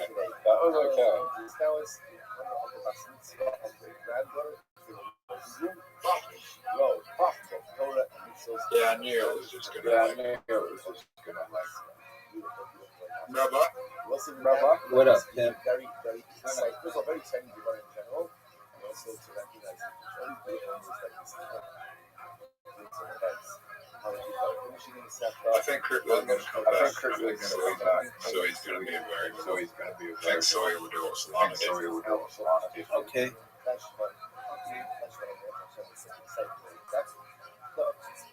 You should trade all your Sawyer for Solana.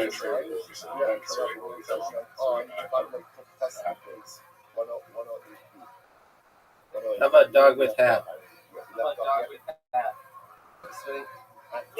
How about dog with hat? That's not going to do well. Okay. Do you know what happens? Tell me everything about it. Dude, you're playing so well. So, Bambi was Over. Finally won. I won. How did you win? How did you win? Dude, that's normally not a win for you. That was the best shot. That's normally not a win, though. Yeah, I looked this up. In this game, it's a win, but in a normal game, that's a loss. Yeah, but it has to be on a different shot in real play. Essentially, I'm giving you nothing. Take the dirt that's on my shoe. And I was like, now, in general, what this sounds like is the father-in-law is intentionally not to be the son-in-law. What up, Pim? So in 2020, was the Solana. Everyone was getting everyone was watching Tokyo. And then in 2023, late 2023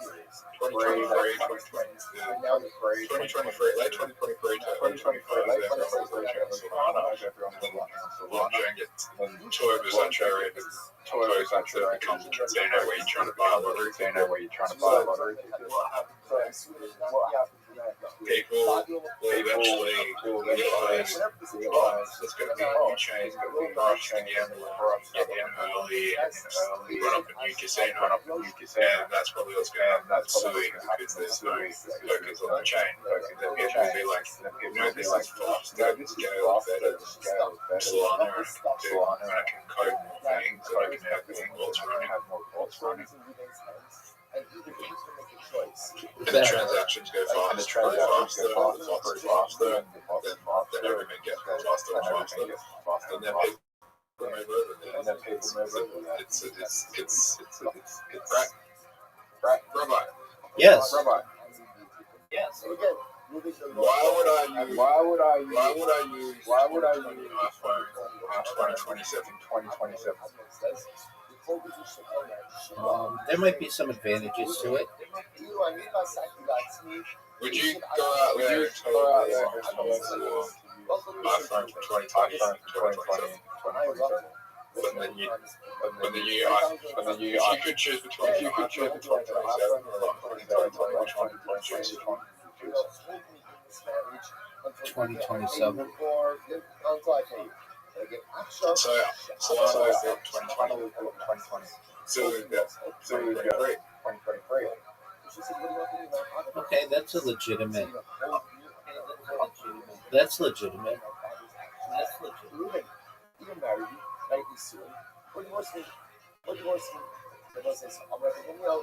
Zoo, did you watch Kill Tony last night? You know the answer to that. Well, why didn't you? Rachel's father promises Ruben $10,000. Like that's the agreement, that's the value. Ruben does Kiddush. Now, father-in-law says, Hang on. From whom? The point is, he's not giving. So now, I'm going to say, Ruben has every right to essentially hold Rachel in this marriage until her father. From whom did you get an invite? My old gym, hey, we wanted to reach out last time to say, whenever you're ready, we'd love to see you. Welcome back to the Jets, Adelaide City, closed gym. Is that your favorite thing in the world? No. They were opening. How long has it been closed? 2 years. Why has it been closed so long? A year, sorry. Why has it been closed so long?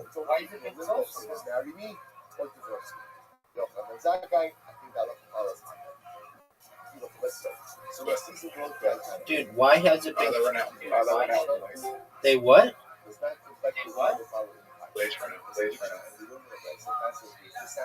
The lease ran out? Isn't that like an important thing?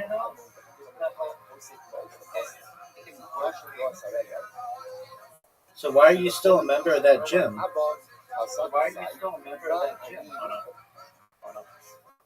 Well, because like when you wanted to go in the last year, they weren't open.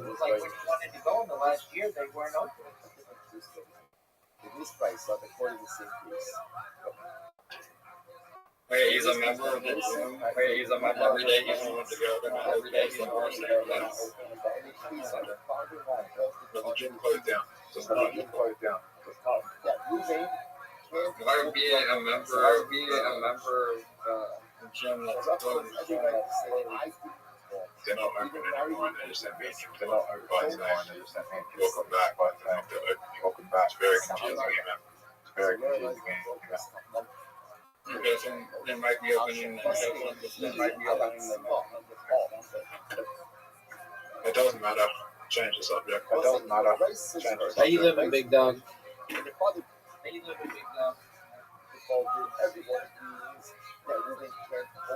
Yo, how are you? Yeah, I'm doing well. What's new? See. What's new? Not too much, honestly. I'm just going through again. Checking up. Okay. We're just chilling. Did you watch Kill Tony last night? I did not. Why not?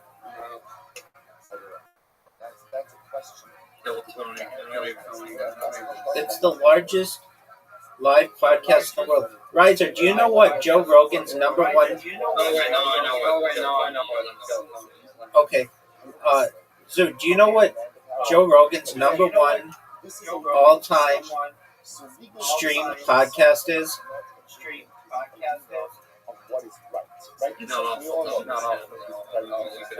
No. I'm asking Zoo. Zoo. Is it Elon Musk? Nope. Tony Hinchcliffe? Nope. Guess again. My guess would be Donald Trump. It's not. It's not Donald Trump. That's a great guess. Is it Post Malone? Nope. Is it Post Malone? Alex Jones? Nope. Kanye? Oh, I just looked it up. Oh, wow. Is it Kanye? Nope. Is it Kanye? Was Taylor Swift? Nope.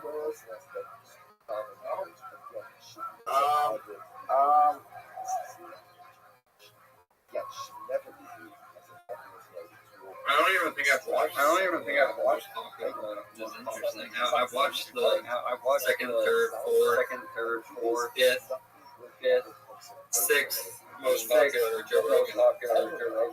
I haven't watched the most. Name what the most popular one is. Bob and Yep, it's amazing. And then Bob Lazar was on yesterday, I want to say, and it's another amazing one. Interesting. No, he's not. He's like the opposite. He's a nuclear physicist. Yeah, that's interesting. I have not watched the two through six all the way through. You better get on board.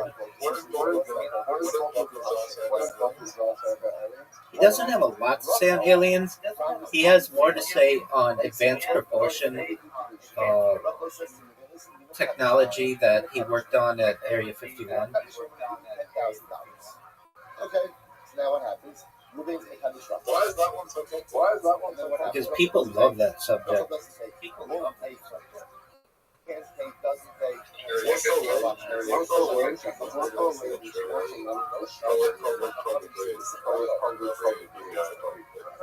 Yeah, it's probably like number 17 or something.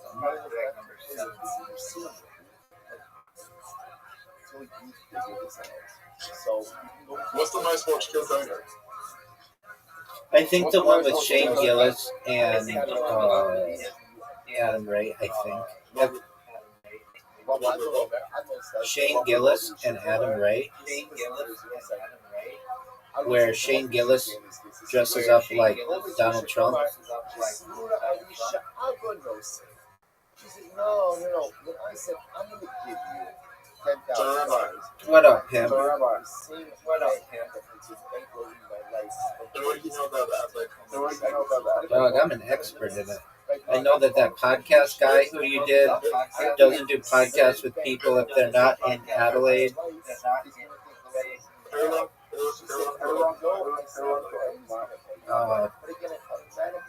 J. Michael.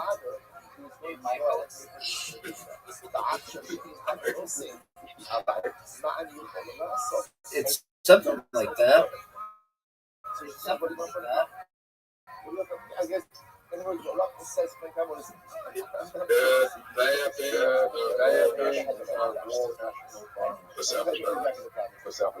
Okay, hasn't J. Michael been there? He's been a state farm. Oh, okay. Who runs it?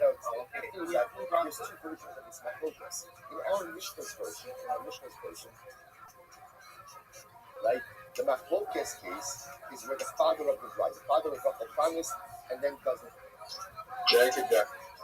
Jacob Jackson? So come and say, Is he funny? Jacob Jackson. Like Admo says, How's Chelsea doing? don't go and keep doing this. Like Rice now says, no. In that case, when the father defaults, everyone agrees that ROTHSCHILD being divorced or married is that he just what's the matter? Zoot, how is Chelsea doing? So the Chachamim say, listen, Rachel, you made a promise. Make good on the promise. You don't make good on the promise. You have no obligation to Zoot. He's got 4 monitors here. He's got 4 monitors here. Yes. He's gaming and listening to some gaming and listening to some music. I don't even know what that third one is. How this works, bro. That's not Zoot. Zoot, how is Chelsea doing? When is this so? When is this so sensitive tomorrow?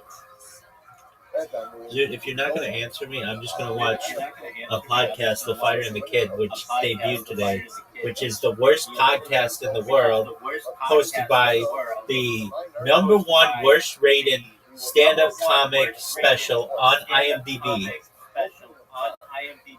No, bro. No, Oh, it's the worst. It's the worst, and I'm obsessed with it. Because they're... It's like watching a bad movie. That's exactly right. That's exactly right. It is... The reason why I watch it is because the subreddit for it, is hilarious. It is the funniest fucking subreddit. It is. Everybody who's a comedian goes to that subreddit and lurks. Shane Gillis, Ari Shafir, Mark Norman, Matt McCusker, like everybody talks about it. They're like, have you ever been to that subreddit? And people are like, and they're like, yeah, like they're like, there are like 200,000 people in there. That's like a medium-sized town that just sits there and hates on you all day.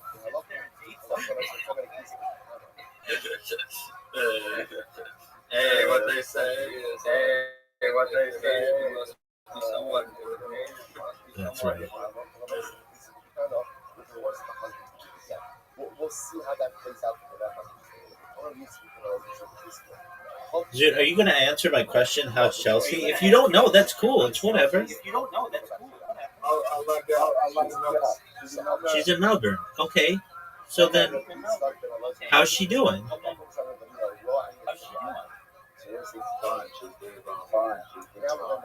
She's way wrong. Allie who? Ellie Dent? Is that the girl who is in the finals? Yeah. Yeah. That's So tight. wait, what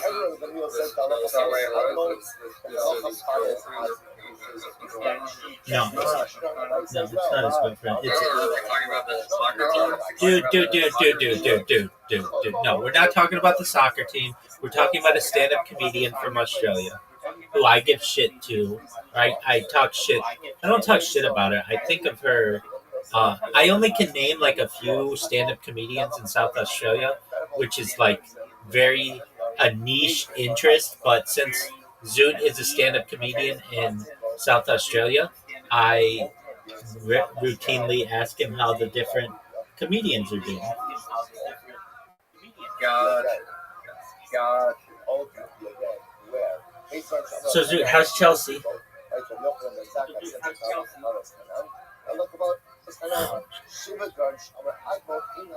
Zoot, when's the last time you watched The Fighter and the Kid? Zoot, get this. So, the guy who's been on the Joe Rogan Experience, #1 all time, is Brendan Shaw. He's one of the hosts of The Fighter and the Kid. The other host is the guy who's been on the Joe Rogan Experience. The second host, Brian Callen. Brian Callen had a bunch of rape allegations within the Los Angeles Times, like in 2020 or something. And his career has absolutely spiraled since then. So he's coming to Irvine, and he can't sell tickets. They literally are giving tickets away at the Irvine Improv. You just have to pay the 2-drink minimum. And like the whole subreddit just thinks this is hilarious. If this guy weren't just absolute a scumbag, I might consider going on a field trip to go see him. And if I could live stream, that would be important to me. But they're giving tickets away. Literally, like they went from like $25. Go ahead. Just start right. Yeah, I mean that's like the big that's the big lesson, right?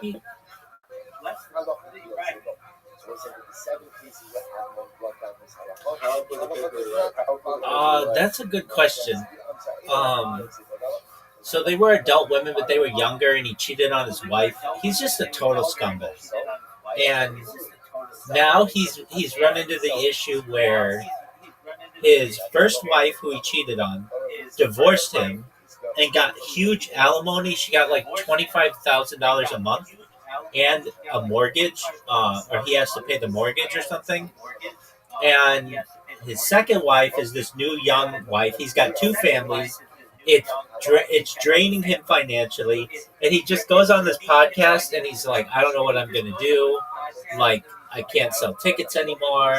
Nobody comes to my shows. When they do, they heckle me. Like, it's hilarious. And then the other guy, Brendan Schaub, like potentially he's the worst rated stand-up special on IMDb and tied for the worst ranking on IMDb of anything. He's tied with the documentary Melania for 1.1 on IMDb.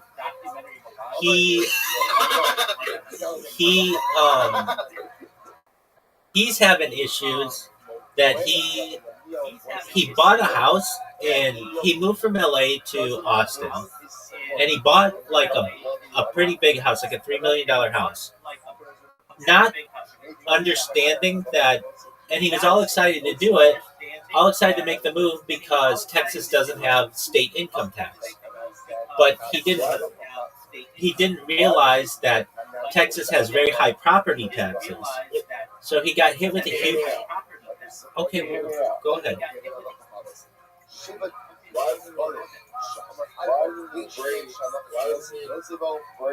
Dress up in a mask. Like dress up in a mask. And then promote it on the podcast. Pretend he's not that person for 30 years. But like 30 years. So that no one knows it's him. So then no one knows someone's wearing a mask on the podcast. Dog, I don't even understand what you're saying. What are you saying? Why doesn't he wear a mask? Why do you wear a mask? He's like a big. He's like a big UFC fighter. He's like 6'4", has tattoos all over. People would understand. People would know who he is. He has failed at a lot of different things that he's done, and that's why people love to shit on him. He was a failed football player in college. He didn't make it in the pros, but he lied about it. He didn't make it in the Arena Football League. Then he went to UFC. He did okay in UFC, but nothing great. And then the reason why he got popular is because he was around Joe Rogan, and Joe Rogan would have him on his podcast, and then 18 years ago, which is a long time to have a podcast. Every time they put out a podcast, time like a very big podcast. But the podcast market got extremely saturated. On top of that, people started to learn that these guys are scumbags. They're like not people who are motivational. They're just not. They're not good people. I wasn't listening to it then. Then in 2020, Brian Callen got hit with these rape allegations. So he had to leave the show for a while. And Brendan Schaub just continued to have to do the show without him. And then Joe Rogan moved to Austin, and they didn't get that bump of being on the Joe Rogan podcast as much as they once did. And then they were recognizing that their careers were like basically done, so they moved to Austin. And they went from this really nice podcast studio with like different rooms and like they had like all these studios to doing a podcast in a storage room, and it's like the sound is really bad.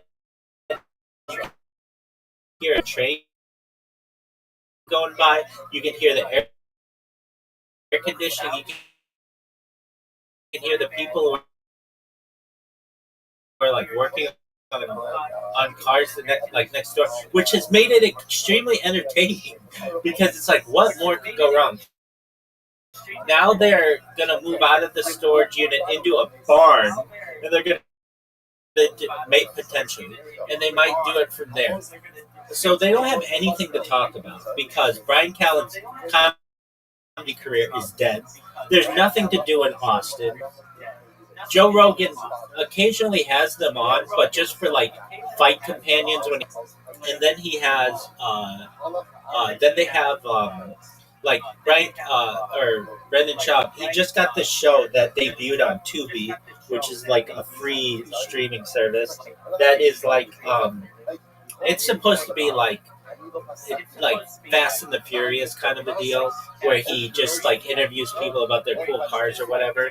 But he has to fly to LA, and the stunts that they're doing with people are like very dangerous because they're doing them on public streets, and you're not supposed to do that. So they're actually like videoing themselves breaking the law, and um, then on top of that, like Brendan Schaub, his like one hope is that his kids go pro in sports. Now his kids are like 10 years old, and it's already like they're going to be national champions. They're going to be Super Bowl champions. My kid's going to win a Cy Young, and it's like, dude, your kid is 10 years old, and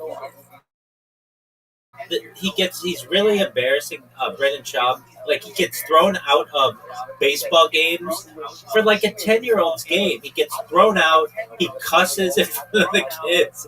Like he's just this big oaf. And this entire downward spiral is extremely entertaining. And then you go to their dozens of just people shitting on these guys.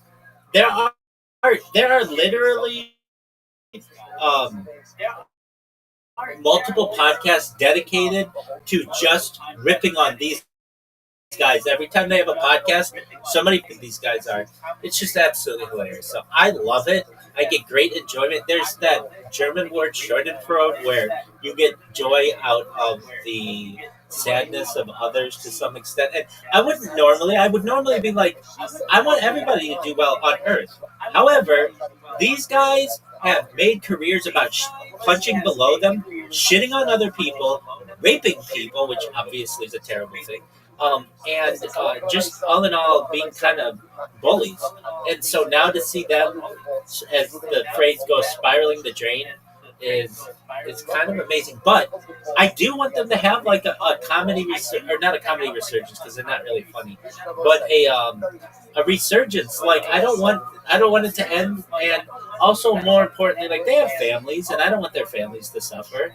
So I would like them to just have this be a valley in their career, but it's not looking like it. They're talking about ending the podcast.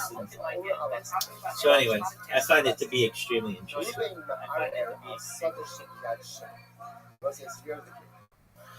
All right, with that, I'll be right back. Thank you so much. You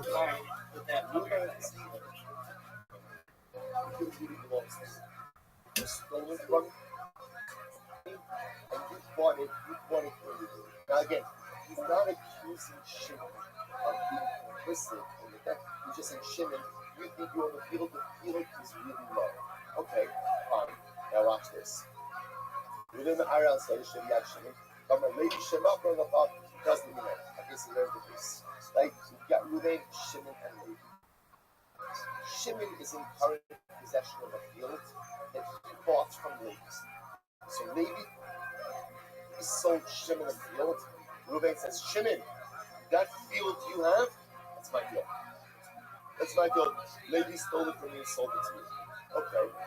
Here's the wrinkle. The Mishnah says, "Ufasim aleh." Fasa means that when Rabbi sold the field to Shimon, they drew up the document, and one of the witnesses on the bill of sale is Reuben. So Reuben is a witness on the sale document from Levi to Shimon, and now Reuben is one of the witnesses says to Shimon's father that he has sold. Fucking right. I was trying to get out my pitch black in a terrible, and he goes, I think I'm either in heaven, hell, or I might still be alive. So I mean, hell, not all black with floating carpets. It's not all black. From what I've told, figured out, I don't see any cherubs with wings flying around. No babies with wings. So what I'm going to do is he's got to do this. He's going to go, I got to get under the water, and I got to swim to find my way back to the land. It's the pitch drop. No, it was daytime. Okay. Yeah. The thing is, that when you break the surface of the water, Mr. Crocodilo goes, hey, I feel something. He's like, so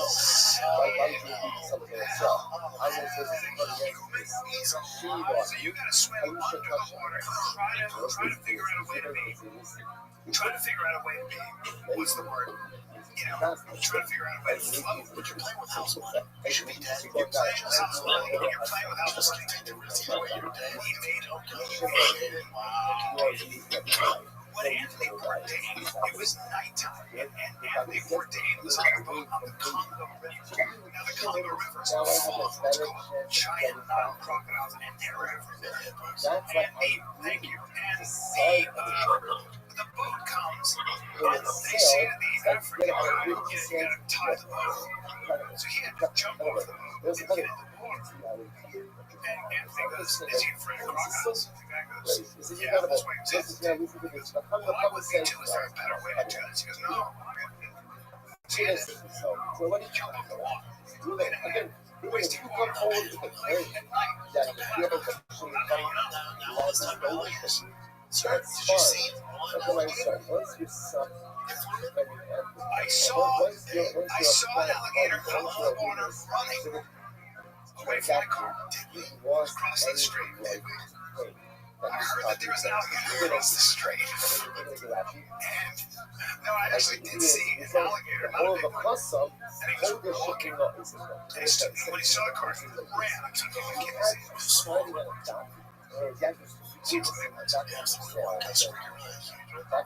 Those are American crocodiles. Fully fed. Shits in the mouth. Fully fed until the crocodile jumped in there and said, I want to swim with them. They went, oh, this is adorable. You're in the water. No, you can't push us. That's too easy. Chill. I saw similar. The crocodiles in Dominican Republic. There are crocodiles. Just don't swim in the water. Commentating for a game for that state. That's great. Tell us how to say hi. He's like Copper Breaker.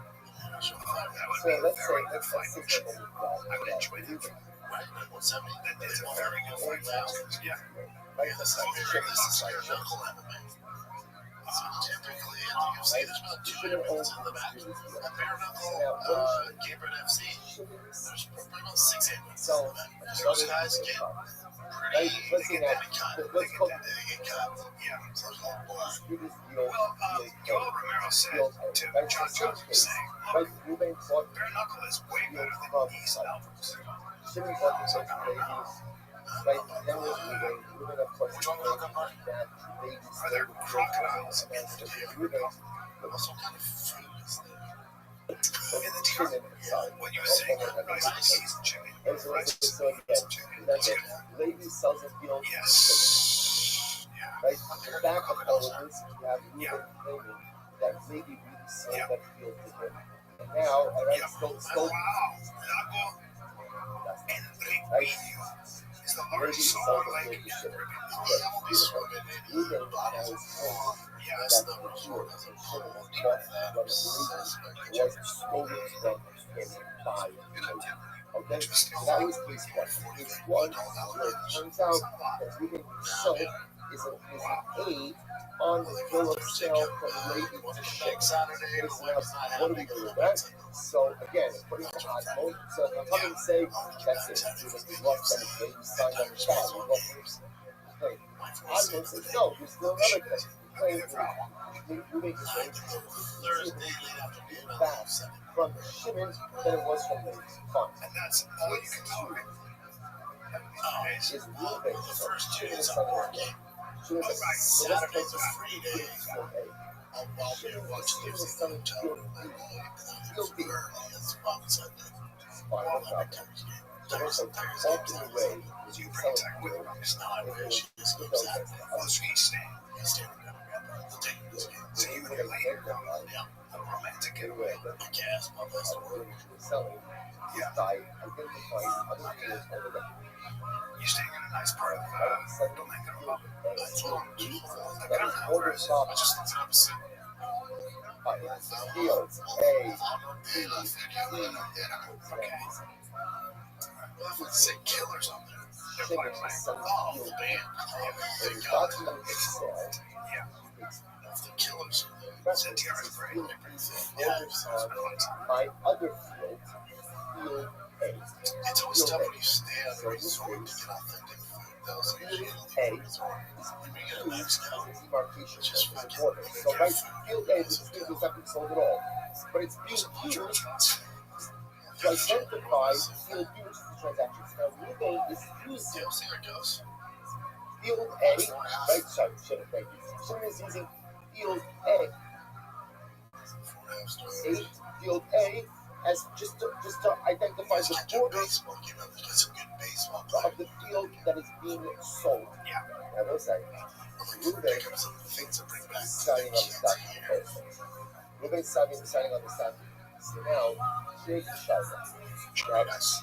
In his transaction, in his documents, Heavyweight so tournament. when Shimon is Your selling boy, Anthony Smith, selling fighting field, just short of so to speak, Diego solidifying Santos fighting his Kobe. ownership And over he's been field. played by injuries A, for a long time. because He's he's been doing it for a long he time. identifies He one has of over the 60 builders fights. on Amazing. Reuben, Amazing. 60 freaking fights. That's how young folks here don't live up with the gym. So, selling on stock. you know, So that was like, now what's going to dude, happen? if you sign After at this the is over, door, so now Reuben is going to run it from that. Let's see, shit, by the way, maybe let's take a field look. A is Right here to start something. It's just sort of it's terrifying. So much work goes into the thing. so But you're not kind of sure how to work out. It can be hard to make that leap of faith. You know what you're talking about. Yeah, dude, trust me. I'm talking about Shopify. Yeah, I've never we're talking about this Shopify. We case, started this this podcast, case, dude. that We're when sure Reuben sold still his son and now on we this know type of star, we're glad we moved to the Shopify. contested field as a They're border by our for side field to help is us out. sold. That's our partner at Everyone Shopify. agrees that Cha-ching. Alright guys, let me talk to you about Shopify. Okay, Shopify is the commerce platform behind millions of businesses. You know this, I'm Rabbi. Rabbi. I'm talking about around the world. 10% of all e-commerce in the US. 10%. From household names like, you name it. And to brands just getting started, use Shopify. You get started with your own design studio with hundreds of ready-to-use templates. Shopify helps you build a beautiful online store that matches your brand style. You can accelerate your efficiency. It's unbelievable, man. It's basic. And best yet, Shopify is your commerce expert with world-class expertise in everything from managing inventory to international shipping to processing, returns, and beyond. What about the iconic purple button? Shopping button. I know I spend way too much on it because it makes it so damn easy to check out. All you gotta go to is Turtles What Ifs thing to cha-ching. With Shopify today, sign up for a $1 per month trial at Shopify.com/fighter. Just get back to Shopify.com/fighter/lowercase. Shopify.com/fighter. There's a document, right? And the document says that He's great. One He's of great. the He's witnesses great. is Great guy. Reuben then Yeah, we did a podcast with him a long time ago. Yeah, he's great. He's a great guy. Shimon Knows his feels shit. mind He leaves used to fight. He does, doesn't he? Yeah, he knows his shit. Yeah, he was on the document. So again, I I'm guess going to started say, as a wrestler. sorry, He was Reuben, great. no longer on the UFC, screen. Roman's all that, but I love UFC, the son of the document. Smart You were a guy. witness. Very Done. smart. Yeah. One of the best. I won't say That's no. great too. Ruben has a claim, yes, a sign of the document Sturdy to looking get fella. out of lady's hands. Your hand shouldn't be the hard hand. Better chance to get you things back there. Fine. So now by says, Lo Shalo Ella is. That's what he should have said. How does this happen? I'm also about self. Ruben's son. Yeah. Lopez. Only inside the business. About Diane Lo Gate S. Tyson Fury's back this weekend. So that's like It's a Russian guy. so It was here, a I'm huge also thing. the downside. Which is just like a tune-up play. That's what Watson does. Chugs, everyone agrees. Big boy, though. That Other heavyweights. even though it's what the Yeah. judge does. How big is that guy? Fucking Tyson 6'9". That guy's not much short. Why do you judge? Look around. Honestly, another dude from About that. somewhere in the mountain Caucasus, 6'5", 260. That's good to know. That must be fun for the guy who's going to throw it to his hands. Well, I'd say it's like So as I watch this, let's say again, the company it's pretty big. certified doctor. He and Charles spoke about certification doctor. It's on Netflix, so I don't mind What that. was I'm watching that new season of Love on the Spectrum. It was epic. I wanted to get a walk up.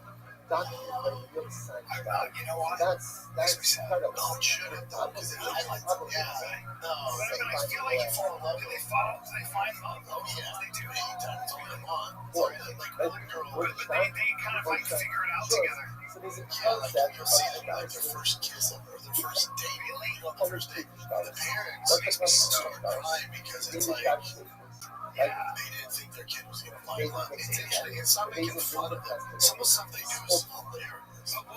How autistic are they? Give me an certified example. that is rare.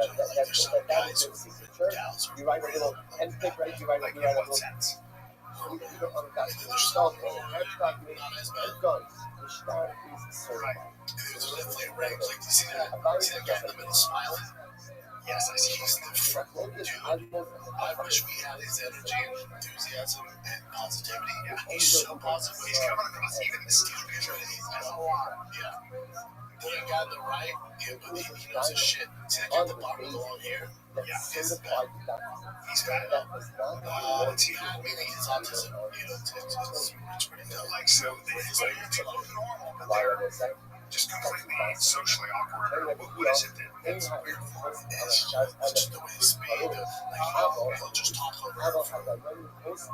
She can't get a word out. And the dad will be like, dude, calm down. It's like, calm down. It's exactly, calm down. And then they'll be into certain things like kissing. Like for a house, he's into LED lights. So don't have LED lights. Like, it's gonna it's just like LED lights. That's But the he sign. that's his shit. I read this as transaction. Yeah, if you look at the one on the right chin next to him, When you're a she diner, just wants to have sex. So she broke up with her. Everyone say, what are you certifying? What are you certifying? Like, he was super. Like, I'm not confident with her. She broke up with him. She's dating her. He's just not autistic. She's just into sex. Yeah. That's her autism. I guess so. She likes to just. Yeah, she was trying to press a little too much. She and Charlotte were there to certify the signatures on the And are document they itself. paired up? No, it wasn't. I can see him being. So fascinating. So you can have a situation King Charles. Because they said so much, because I otherwise, can see him being intentional. King I Charles like to requires see the medieval stuff. That makes sense. I can see it with his hair. There's something about him. And then if you go on the thing, I'm on the spectrum there. Star, right? The Eagles on the Star loves signature that King Charles certifies the signature. So this is incredible. So we'll say in the case where Lucy wasn't dying for people. And then the guy Right, so now let's play this out. Right, so lady sells, he has a back. lady sells a few old Yeah, he has a gym in, and then what happens? They throw out the document. But he pulls up And now they want to bring the document to Daisy. That's the last one, yeah. Look, And then the season finale, there was one of the Dayane on the Daisy to certify. Right, Ruben, she has a pretty bad Daisy fate. certified the document. And then after certified, Ruben says to Shane, by the way, She's been on I think 4 seasons, so she's shooting something in favor. everyone agrees in that case. Ruben has valid. What's the value? Jesus is a traitor. It's going bad. Like that's a like a certain thing that's not a claim. is she Claim. now What it means is anything that has the right to what? Pursue that right. Right? So again, why? And everyone agrees in that. Everyone agrees in that. Why? Because Ruben's acting as a $9 and not doing the transaction. All Ruben is doing is just an A and C to the speaking that once he does that so everyone is using that piece to really the rules to go ahead and pursue the stolen by the stolen thing in the land. Now Shane paid when he's moving to the actual transaction sale from maybe to shipping. And that is the part of selling that car is what? You are claiming the transaction itself is valid. How come you say claim the transaction is valid? You can't go ahead and that seems possible. I'm going to say, yes, I can. The transaction was valid. In other words, yes, maybe sold to shipping. At the end of the day, it's good. It's a safe look, I saw the similar one. What's the next was? I remember again. 36. Damn. So same day, so let's say the club master is better diagnostic criteria and increased awareness for girls and minority groups. so she would purchase the best property for parcel A, she would sell parcel B, I have and uses parcel A to identify the parcel B. We would put signs on that shtar, not as well, we would sell on that shtar. The Mishnah says everyone agrees that after you sell, this is that's what people are saying. Like, yeah, we just detected that. So maybe better detection, or maybe we just didn't call it autistic. We just called it slow. There was always that slow state. I'm not slow. Yeah, they're not slow. Right? Also, there's a spectrum for a reason, because some of them has been like some of them are wicked. Some of them are superpowers. when Ruben, sorry, when Shimon was selling the parcel to someone else, what happened if Shimon was selling the parcel to Ruben himself? Shimon is selling parcel B to Ruben. And that happens to be in that sale, Shimon uses parcel A Is there a chance that parents are having kids later? as a quarter. Because parents So now, ultimately in that case, parents now are even older. though you guys like We had a kid already, you were out of fucking high school, you're 20s, like, that's when you're supposed to. Now people get married later, yeah, there's an increased risk of that. That makes sense. That would make a lot of sense. Just let's say, yes, having children at a such a higher level of being, that's what I think a lot of it is. It's like you can't, when you're having that baby at 40, that's not good. That's not good. Even in your late 30s for a woman and a man. Like, the older a man is, the more of a risk you have of a child being autistic. If you give me the mom. No, it's both. Yeah. It's back then, back in the day, the average now, the average age is 27. Back in the 70s, 21. Yeah. Fucking A. Wait, the average age of all mothers giving birth is now basically 30. For fathers, first time dad, 31, 32. That's me. Dude, I'm a doctor. My favorite name I keep going back to is a guy. The guy here is there, and he's just on his laptop. He goes, honey, come back here. I just found something all the top doctors and scientists missed. That's so funny. Did you see that post I got of that guy? He's actually studying physics, I think. If you go to my Instagram, Jen, he posts it on Diet Coke. You see, he's like, I'm bringing out, I have CT, bringing out for people with CT. Let him go. It's one of those ones, Jen, this guy's good.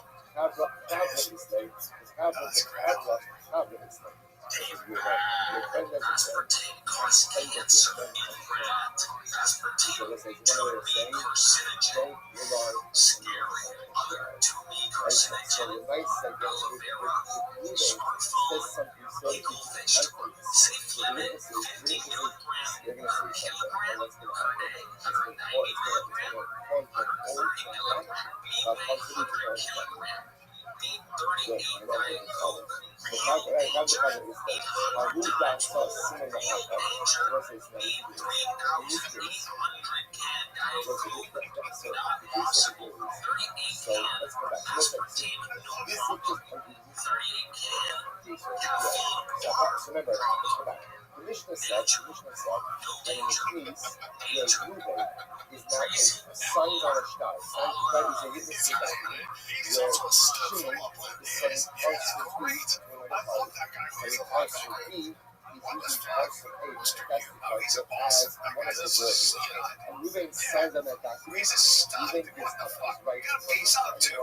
That's what it's used. Now if I use the parcel. That's true. It's Shimon was selling it to another party. But Shimon was selling it to Ruben.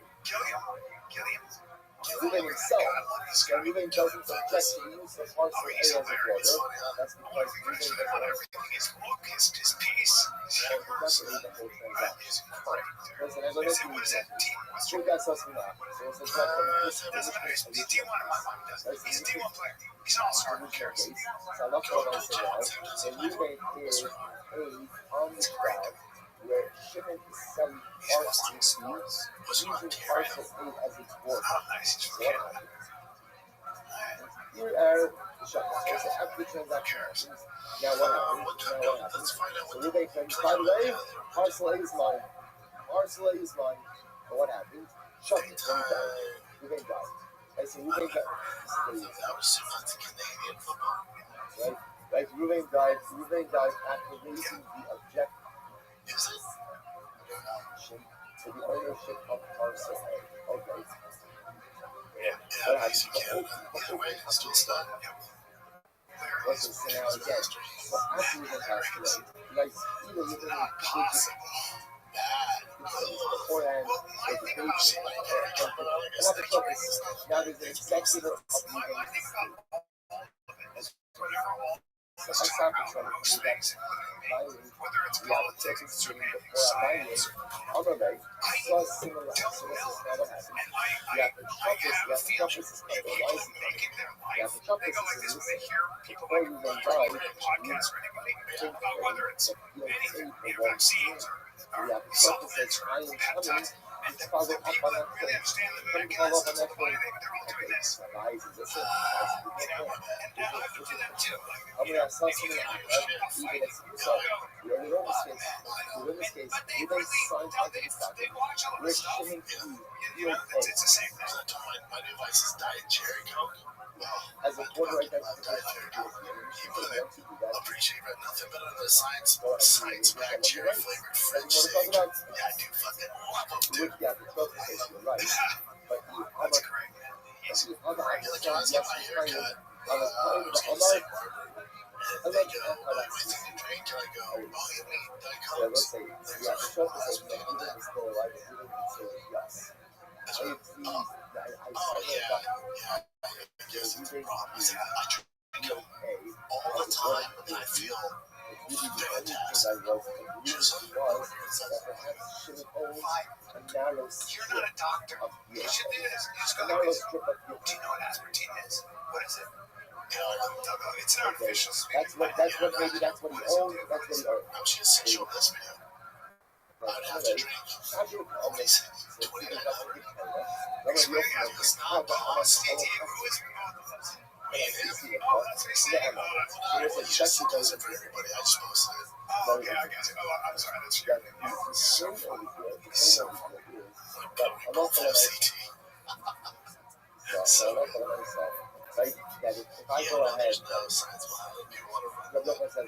How much time can pay? The biggest thing is science. The biggest thing we dealt with was 3 Mile Island. And we're like, that literally Jane Fonda and all those people said no more to the fact that we don't have nuclear power plants, which could contribute to so many of our energy fossil fuels, etc. And it's got no problem. And we're like, no, and we still haven't gotten it. It's like, what if we have enough? Well, 3 Mile Island kind of like 3 days later, it's Let me was explain stolen to you from you by why ladies.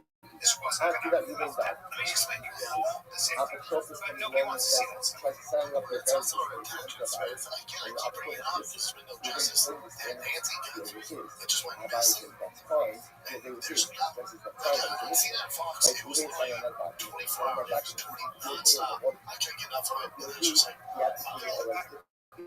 there's no. Which I'll tell you one better. Remember the whole USAID with all the waste? Or Remember all that? They're paying. There's waste and who's going to get in there? We're going to find it. Okay, now watch. that's We're when going you to find all the fraud. border. Okay. Most of the cases they were citing, like for example, that there was a trans play or something, that was a stage program. It wasn't USA. My friend works for USA. She makes no money. She's been a civil servant for 20 years, just trying to make a better place. She and her friends work at USA. None of them make money. They dedicate their lives to just trying to make the world a better place in so many different ways. So when they got into USAID looking for all that fraud, and Elon was like, oops, and it just left. Where's all the fraud? What did they do? The Lancet Journal, which is the most respected medical journal in the world, came out and said, tiny bit, but it's already being investigated. And at the end of the day, they was like, oh wait, they just stopped all that.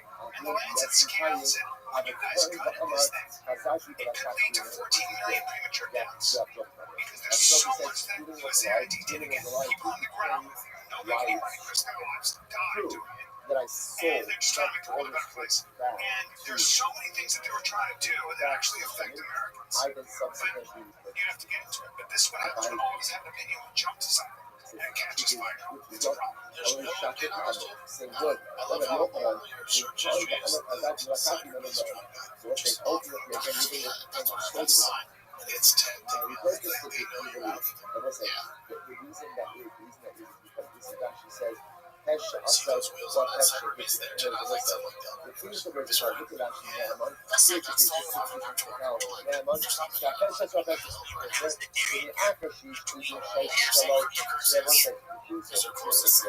remember, Shimon sold the field, maybe sold the field for Shimon. We then again, gets more complicated. So now what happens? So now you have Ruben, now you have Shimon. Here we go. You have right, maybe selling the field for Shimon. Okay, sorry. Now what happens? Shimon It made no sense why it became a humongous thing and then just disappeared. So I do believe there's something there. has a border identification. Yeah, and I guess they just Ruben signs on that stuff. That little cell that Shimon makes on the party of field. Afterwards, what happens? So Ruben says, field day is mine. It was stolen from me by Libya and sold to you, Shimon. So remember again, see how often the Mishnah, you don't believe there was something in this case which becomes a bit more complicated. In this case, what happens is Ruben goes ahead and claims within the story. Not only that, Ruben brings But that's got to be the weird part. We're going back on TV after that. that's not the end of the blame. He brings witnesses. That will say, actually, A lot of stuff has happened since. he does. Okay. Now what? I read that stuff. Before that, Americans don't have and nobody does. But also, the thing is, too, How about you say, it's like, yeah, it's terrible how many people are dying over you it. won't We don't know what to do about it. Apostle says, but he has to That's what you assume that for easy to figure out. Like, there's okay. Well, if they can't figure it out, we assume they're doing their job and there's nothing that we can find that there's just bigger morphology. If it's not your family, there's bigger fish to fry. Like, what's going on, Bills? What's going on? What's going on? Next, but they go, I know you guys see this right now, but like what's going on in Gaza? It's like the people at the far right, like Ben Gvir and Smotrich and those guys who basically want to clean out Gaza, now what you told me is, build it when into Ruben a Jewish, signed the document, an Israeli part of the country. he wasn't They giving know his that like most people will lose What was their the attention, acknowledgement? they'll lose interest, they'll Acknowledgement? forget. And they just Shimon wait it owns out. a strip of land because then also of people also have their lot. Like, but get their kids to school or kids have issues at school or sports. It's like, okay. That's how I like good. it. You And gotta Rabbi get says, over okay, it. that's I fine, can't so you stop can and be pursue your sad claim about the current.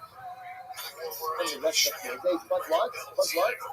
You have to go ahead If you were in Palestine or you're in and at Iran, least it's obviously a possession different what? situation, Strip different of land. circumstances. It's like, The rich how and the much you careful pay say this for one 1 and then second. go back. There's more to the You story. need to get it. Ruben I bought was thinking about back how the different strip the of land. reality is. Like, so if I say to you, how you doing? You're like, yeah, it's tough. You know, this thing that, The rich Rabbi says, like, there are parts of the world where I go, how you doing? And you go, how am I doing? My whole family was killed by a bomb. How are you doing? So then you go, are you doing less terrible today? Is that a possibility? We're trying to get through today. We're trying to find without the sales, without the Just just saying that the price of the field is swinging from Ruben. So now Ruben sort of things up and I'm trying to get to still the happening relief at the center, strip. but they're Now shooting Ruben's at us. for That's the the reality. qualifying players. After the sale occurred, Ruben bought it back from Shimon. Yeah, man, I was thinking about that. It's like, Ruben, if you're on the business side of the American military, like for us, when we see the jets going, ooh, look at that. If you were on the receiving side of that, you'd be like, holy fucking shit, I guess I'll start praying. That's literally what you have to do. You have to go get them, like, hey, I'm Rabbi, yes, and what's it's the like, well, difference, what do you want right? me to do? Rabbi, I like these two. Fuck. I learned the Mocha after Chopra, Mocha, he had the other after the Swiss Fiat. Yeah. Like I told you, So the entire takeaway is, you gotta get that shit. I mean, it's the That's best right. Yeah, after So say this is, you gotta surround yourself with people. I dropped my truck off for some work. Right, this after Trump is about it, so you knew exactly what you were doing. Good. So let's say, so for our purposes, I love for like, We should do that eventually. this is a complicated case. That is a very complicated case. Remember again, Mine's like sitting at normal, but you can do this city where it goes from trash channels to the cyber beats. I got the premium services, the upper version of that channel. and reasonable price, right? Eric has signing a lot of colorful bunch of days. different sales We're not stuff. going to touch everything. We got the color days and the stuff. Here it is. Ruben For 10 cannot days, have a there's Shimon a Saga. Cybertruck base. Ruben There's sent the fruits. 59,000. Ruben sold the field It was to over 10 days. the higher lady Yeah, made snatch it that up. with the after. That was Take pictures. right? So they say, so Shimon shits out. Lady sold the field to Shimon. And Ruben was one of the, From True. I got a pair of pants, I got a jacket. And what When I happens? put them on, they're good pants, right? I wore pants on stage at Right, the Ruben Vulcan. claims that the transaction occurs. Ruben claims the They're plot. great. Now, Everything what about am I this saying? company Lady and stole it from quality me. is top notch. It's just top notch. And I can't say enough about it. And they basically came on and said, look, most outdoor stuff is like, it's super heavy when it's wet. This is performance materials that's super comfortable, but also very durable. Rabbi says, I'm looking at myself. The Casio ones. It's Right, I look truly at a myself. great There's absolutely nothing to company. talk If you about work once outside, you are and part of the work this transaction. up just because the Like weather once changes, you are right? on Upgrade to the that teacher side, work pants, which is what we're talking about. Stay comfortable no matter what the day brings. Get 15% off your first order at True Work, and that's True Work as in WERK as in Torque. TrueWork.com with code FIGHTER. That's TRUEWERK.com. Code FIGHTER. It's great clothing. True Work. Feel like it matters because it does. Did you Well, look up when the someone origin? certifies, It was still crazy. it's almost like I look at myself, There was a both while there where they like I'm going the to units are used, and it's still there's more, 72,000. much more again. Still both times you guys outside, I'm not going to Oh, yeah, 72. days. How much you pay for it? You own a lot more. Oh, that's how much brand new one. No, it's 79, but then all the taxes and everything else on it comes up to like, it comes up to that 72. It's 2025. And also, by the way, you ask yourself, what does it have to do with This one's a H1. Right, that's answer number one. Right, that's answer number one. This But one's remember again, the reason, just so you know, all this is the reason why we're doing this is because remember, the way this setup started off, there was the rulings on optional and not. And remember again, it started off with a discussion about the zonos. That's what you see. Now, let's say we're just going through all of their rulings. Watch this, this is your case. Misha, I'm not going to be on that. Watch this case. Ruling goes over. Reuben goes overseas. Now Reuben owns a field. Now this is interesting enough to people here. Reuben speaks land, which means that the owner was here and everything went to Reuben. Get into a service now. Get a right of way. Get a right of way with someone. So what happened? So you shot me, yes, I did I know you. So what's this now? What's the house? It comes like you're away for a while. You can't make where you find out it makes it imagine none of the neighbors are being checked. Like, no one should have no one should have so I go over. Nearly close to so I go to let's get these projects. Figure out what is the shortest way to get into unless it's that we can previously establish.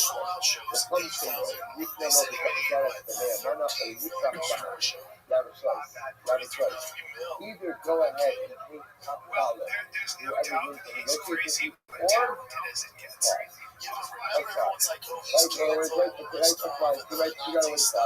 or so again, listen, you went overseas, you lost information. The burden is on you, so pretty much, again, no one has to do anything.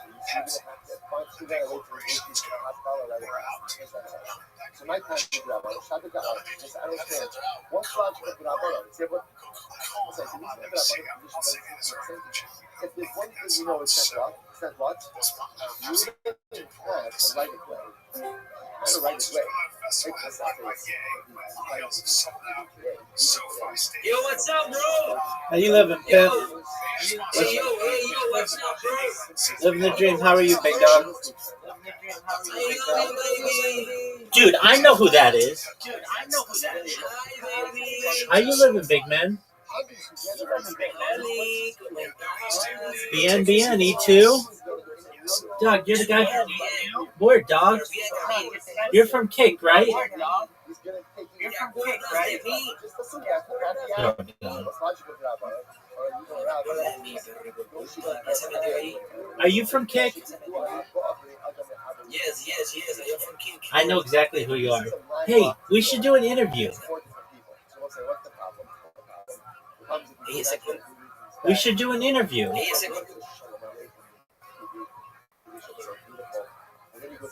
Yo, El Viejo Esteban, let's do an interview. Bro, I am live streaming and Kick. Why don't you like streaming on Kick? Yes. Okay, why don't you like streaming on Kick? El Viejo Esteban. I know who you are. I'll look you up right now.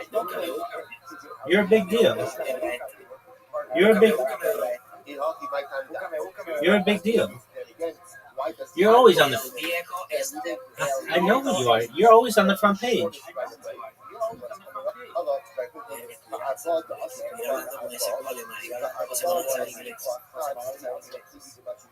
Yo. I'm looking you up right now.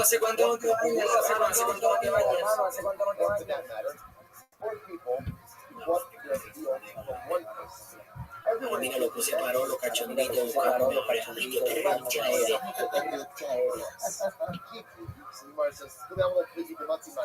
How have you been?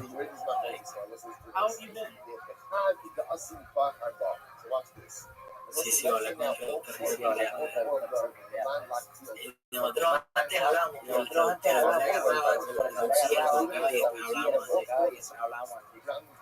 me quedé con el traductor para decir que hablaba con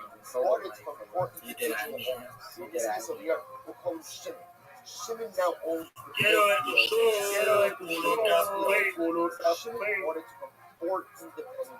Mira, no estoy diciendo que es un enfermo de primera clase. No, marica, que locura, marica. Marica, como que eres culo enfermo, brother.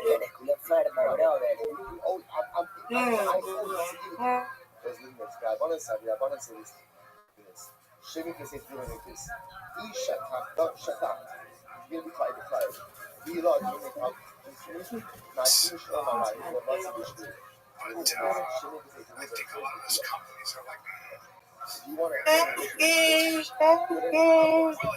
money. I think the real money is in the sponsors. going to be multi-port. Yeah, it's emergent data sets. So I am sure. You then the money to introduce right away. Why?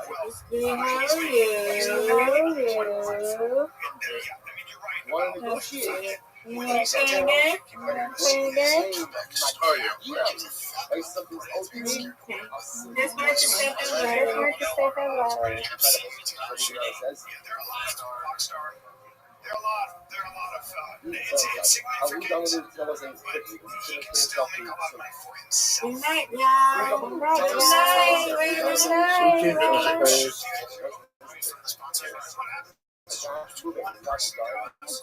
night.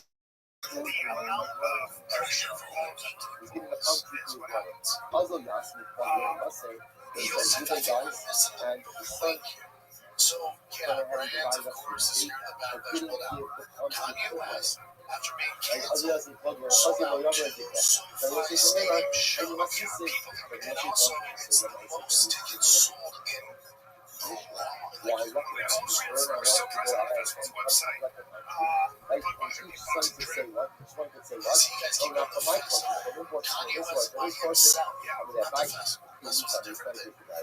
Kanye West by himself sold out so high twice. Yeah. So let's listen to Twice. this. Here's the Now, difference. I mean, look, it really just cancel culture only Right away, affects, you put females.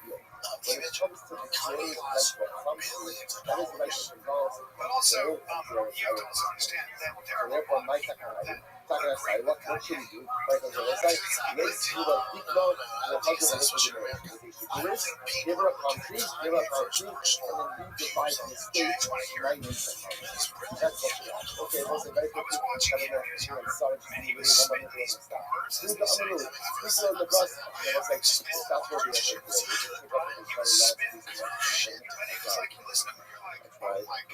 So was most Again, race, like he was so talented.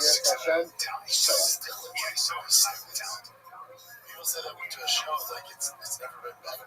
Yeah, I'm sure he's. Again, I think people that go are pro-Nazi or anti-Jews, these are like, we don't give a fuck about any of that I stuff. think what they say is they go, he's a little crazy, right? Like he's crazy. He has these moments. He has these like episodes, and he'll just say some crazy shit. And I mean, like I didn't mean. And you're dealing with like he's a little bit nuts. He's a genius. Genius is sometimes can be a little nuts. So here's what's crazy. He snagged more than 18 million ticket sales during his first Friday concert alone, making it one of the highest grossing single shows in the history of live music. Yeah. And everyone went to the show, so it's like one of the best concerts they've ever seen. So now it's like, did the other venues are just like, all right. Well, what happens with a lot of venues? They start to go, damn, there's a lot of money coming in on that. You know, it's like, You get some pushback a little bit, but well, you'll get pushback because the pushback is much, the pushback is layered. Right? So let me give you an example. I know a company that they always said to a company, and they wanted to work with this company. And the company was like, damn, I mean, let me think about it. And then the company got a call and said, and the call was something to the effect of, it's regarding Kanye West. yeah. And the company was there, said the call said this, hey, company, if you work with Kanye West, just know this, you won't get a loan. You won't get a loan. You won't find a bank with you.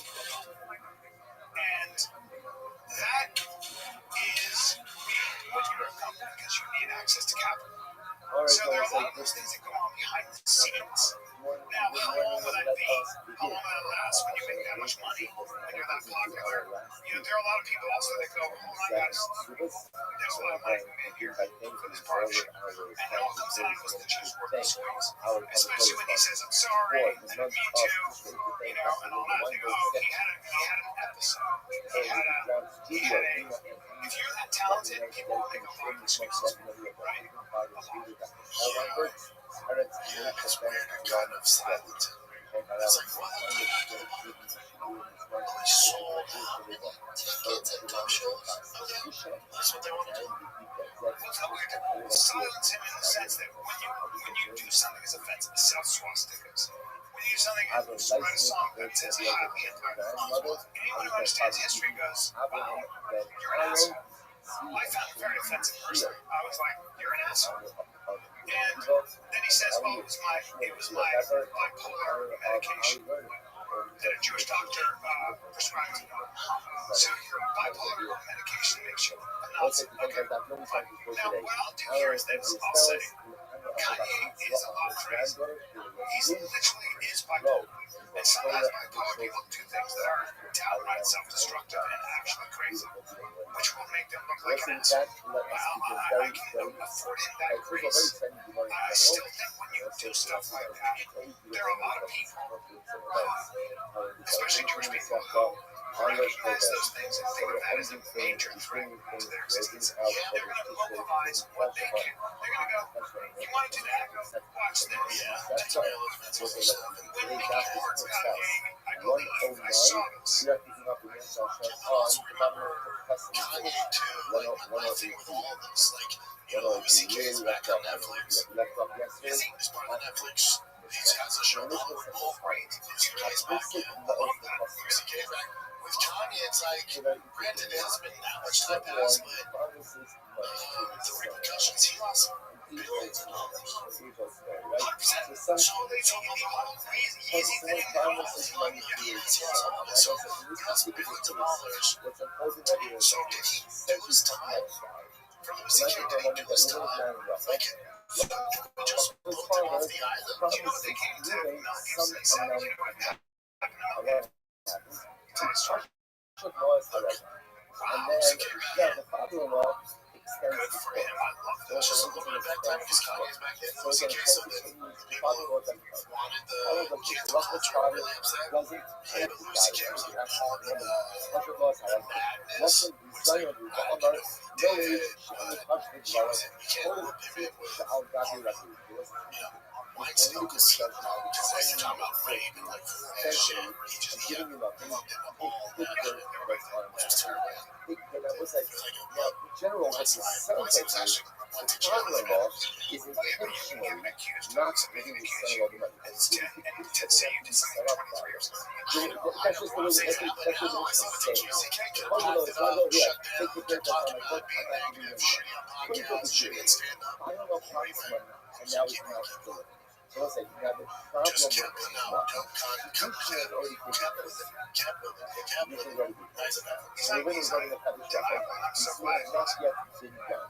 Father indicates that whatever the situation I think he paid is, his price too. you will not pay the money. Let's take a look right here. Raise your hand if you've been put off TikTok's annual checkups. Honestly, you need to have a doctor's appointment. That's us new. First of all, try finding a doctor. Right? It's a nightmare. When you move to a place that's not who's a good doctor, I don't know where to go. I actually don't have a doctor. I just got a dentist. I do so much work. But I go to chairs. I sit all the work out. It's fine for years.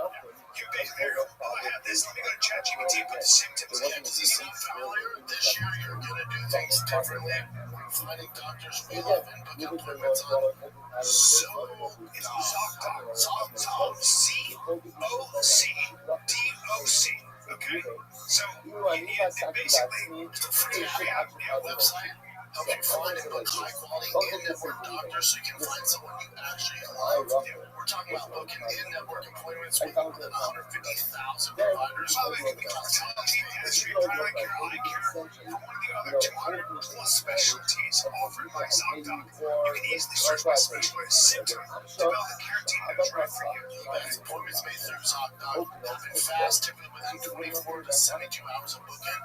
You can even score same-day appointments. You got to, by the way, Brennan, personally, like in person or via Zoom, whatever you want to do. So something off those doctor appointments like I've been doing for my teeth or whatever. Go to ZocDoc.com/fighter. That's ZocDoc.com/fighter to find and instantly book a doctor you'll love today.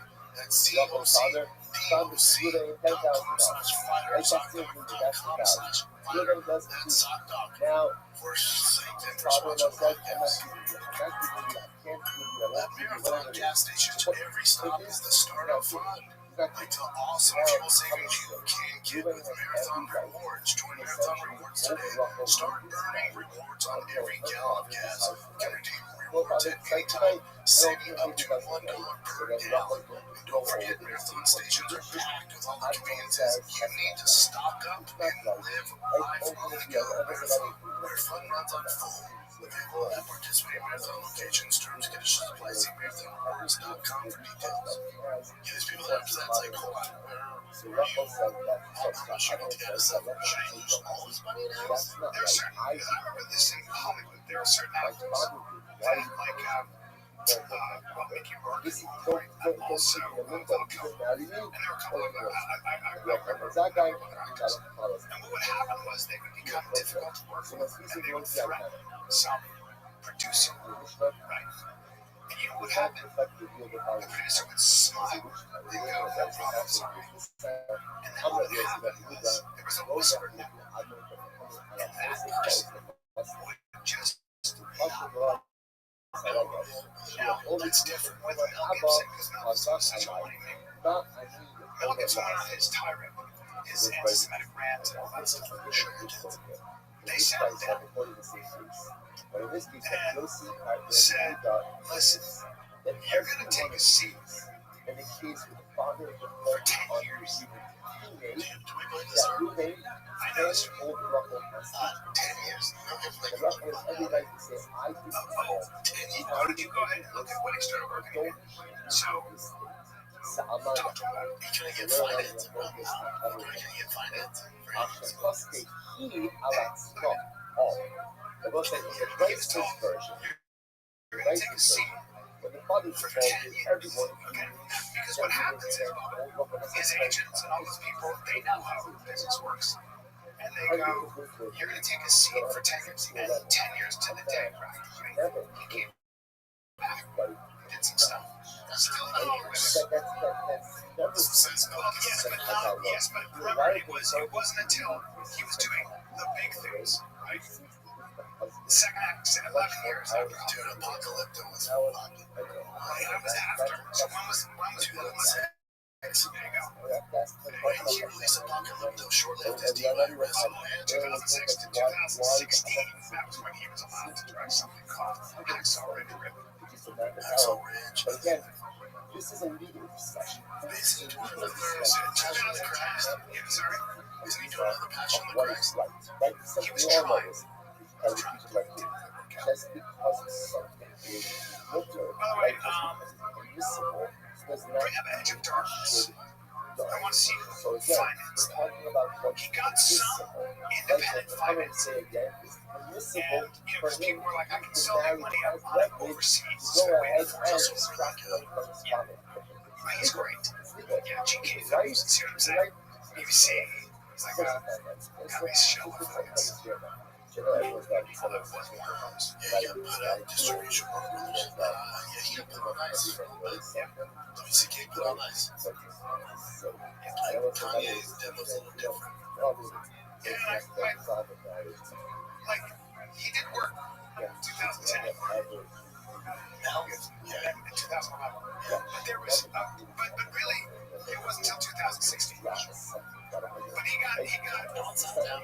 In 10 years, it's a full twice. It's a fun story. I wanted to give it to him, but that's not real. That's not that. But it kind of is because he did these. So these are small independents, kind of off the side. Well, yeah, just a lot. But it's $60 million. It's a big budget. But here's the thing. They said, don't do that again. Give him a story. Although it is a 4-year layoff, right? And then you got 4 years. And then you got another, you start a movie in 2011, and then Total Silence in 2016. But I did talk to him about it. He said, so he went through career death, reputation destruction, and everyone is I don't think he's ever really been back to that. After 2016, Hacksaw Ridge was a big deal. So what's the matter? That was 10 years. Mel Gibson got second act 11 years after Hollywood, 11 years after. What happened is Rocco Hollywood was so excited. But yeah, so the first distribution. Rocco says, he's also a lot older. He's not going to be doing fucking $10,000. Okay, so what happens? Moving to That's a long time. and then what happens? It's a long time. It wasn't long ago that Massachusetts gets so started with a considered toxic starting in 2006 when the police reported the infamous arrest of a African stop. Not sworn in. Yeah, they call it sugar tits. Yeah, I got worse. It got worse 4 years later after studio audio emerged of him threatening his ex-girlfriend Oksana, right, with sexual violence. Back in that COVID crisis. That's right. Trying to make a comeback, but in 2013, we received open shit accounts, but that box office partner because many distributors didn't want to touch a project that gives them attached. And I remember, I'll keep going, there were a number of countries where the CEOs of the companies were so upset with what they said, whether it was about women or Jews, they would just refuse them. That's what Moshe Hill producer Sergei Resnov said to Wall Street Journal. Bring this up, keep going. So this is what happened. That changed last year after Hacksaw Ridge and Nixon Gibson. Yeah. Financed independent foreign funding, right? Over the Great Plain. So he still had to get independent foreign funding to later Oscar. Yeah.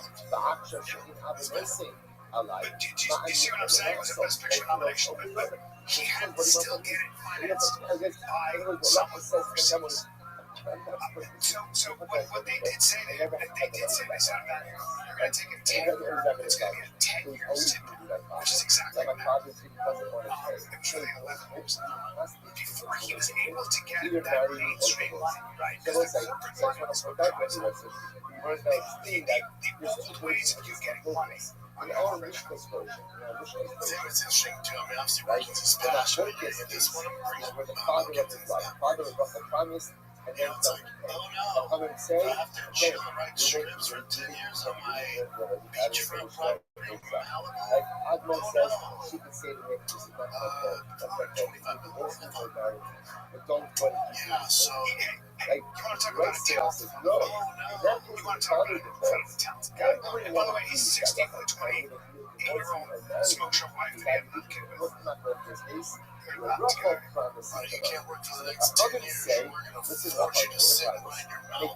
Beachfront property. I think he had a major problem with alcohol. Oh yeah. Sober now. And I spent a lot of time with him, and he's an absolutely just an amazing guy. But he had, I think he had those demons, and I think when he would get drunk, shit would come out, right? People should get tits. That's what I mean. Yeah, but ethics and all that, it is true that, you go through a long cooling off period. How long has it been fluid, right? It's been 9 years since it happened. But he never stopped working. 9 years for mainstream. He has WCK.com, put out specials. He's always put out specials. The good news is, bad news is, you got $1 million left. But then he was with, remember, I had him on John Friends, the problem with him. What? Yeah. The moral of the story is, like big networks, before you thought they were shooting for life, they come around just like, by the way, Will Ferrell, a lot of talent, like he's incredibly popular and loved, and then he worked with Mel Gibson right after it. So yeah, that's what I tell you. It's like when there's guys, you put a hand up, like, all right, man, we're searching Tyler, and they help him out. Well, this Kevin Spacey working on it, right? That shit was great too, right? And he said he's been working on it. I'll tell you later, I gotta come back around. James Franco. Yes, Kevin's still acting. Just films. Well, I mean, Kevin Spacey, this guy, he's so talented. Spacey, the guy we're talking about, he's so talented.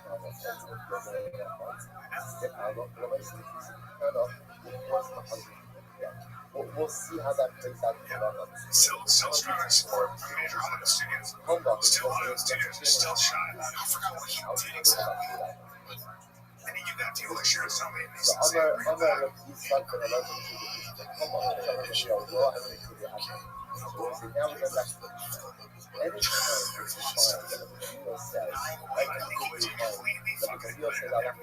Sexual offenses. So okay, so he was acquitted of everything in a court of law. What else did you want? Now it's like, whenever Gamil says the halacha follows Admon, the halacha follows Admon. So he's got to see the Rabbi says, well, Did I say just in the Mishnah? The Chol Sharvin But that's an easy one. It's already settled down. I don't want to deal with this. any place And in then the guys are looking for money too. or a rice any time that we have said that Admon, that incredible. But then maybe he's also someone that just hasn't been trying to put himself out there. He just keeps going.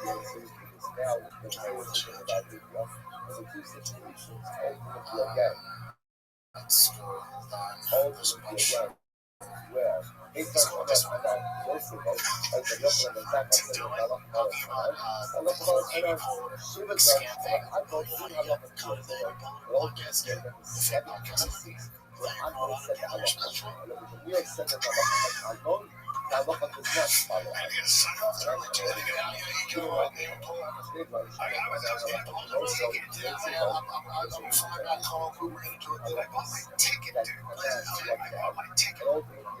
Guys, here at Break, we talked about riding on a horse. They offer friendly after service. There's much you need for all your maintenance and repairs on your home. And whether you're a car expert or a novice like me, they are there for you. They have the accessories in stock or either in store or online. Never have to worry if you're in jam. One-stop shop for everything you need from professional parts people around the region. One-stop shop. All the do-it-yourself. You can find what you need in store or online. They have everything. So stop by O'Reilly Auto Parts today. Visit them at O'ReillyAuto.com/fighter. That's O'ReillyAuto.com/fighter. O'Reilly. TV has thousands of free movies and TV shows.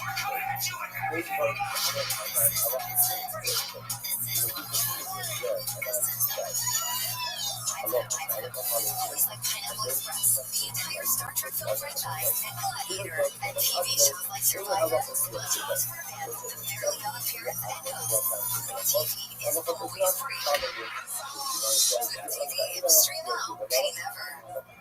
My name is Julia, and I handle guest booking for Amy Poehler, host of the Good Hang podcast. On the show, Amy has real heartfelt conversations with people who are making a meaningful impact through their work and life. We would love to invite you to join her for an upcoming episode. Our listeners truly value honesty, growth, and authentic perspectives, and her voice as a comedian and podcaster with a sharp take on culture and modern life would make for an engaging and memorable conversation. If this sounds like something you'd enjoy, I'd be glad to coordinate next steps to find a time that works best for you. We also offer competitive compensation in recognition of your time and participation. The whole thing is there. They have the logo of the show. It looks like a real episode, right? So then I call my manager, so I have to see the manager. They said, that Amy Poehler wants to go to the show. He goes, oh, I don't think so. Literally, because it's golf. By the way, of course. He goes, this is a scam. That's been going out to a bunch of people. So many people are angry because they think they're booked on Amy Poehler's show. And he goes, does it say anything about compensation? And we get the email. We go, yeah. We also offer competitive compensation in recognition of your time and participation. He goes, the next email is you send your bank info. This is being emailed to people that were so excited to get put on the show, like having worked directors and they're telling their families, your father got booked on the Amy Poehler podcast, like the mother is saying, like, we're having dinner and seeing out, and the mother's going, your father, not only just did a guest starring role in the band, he's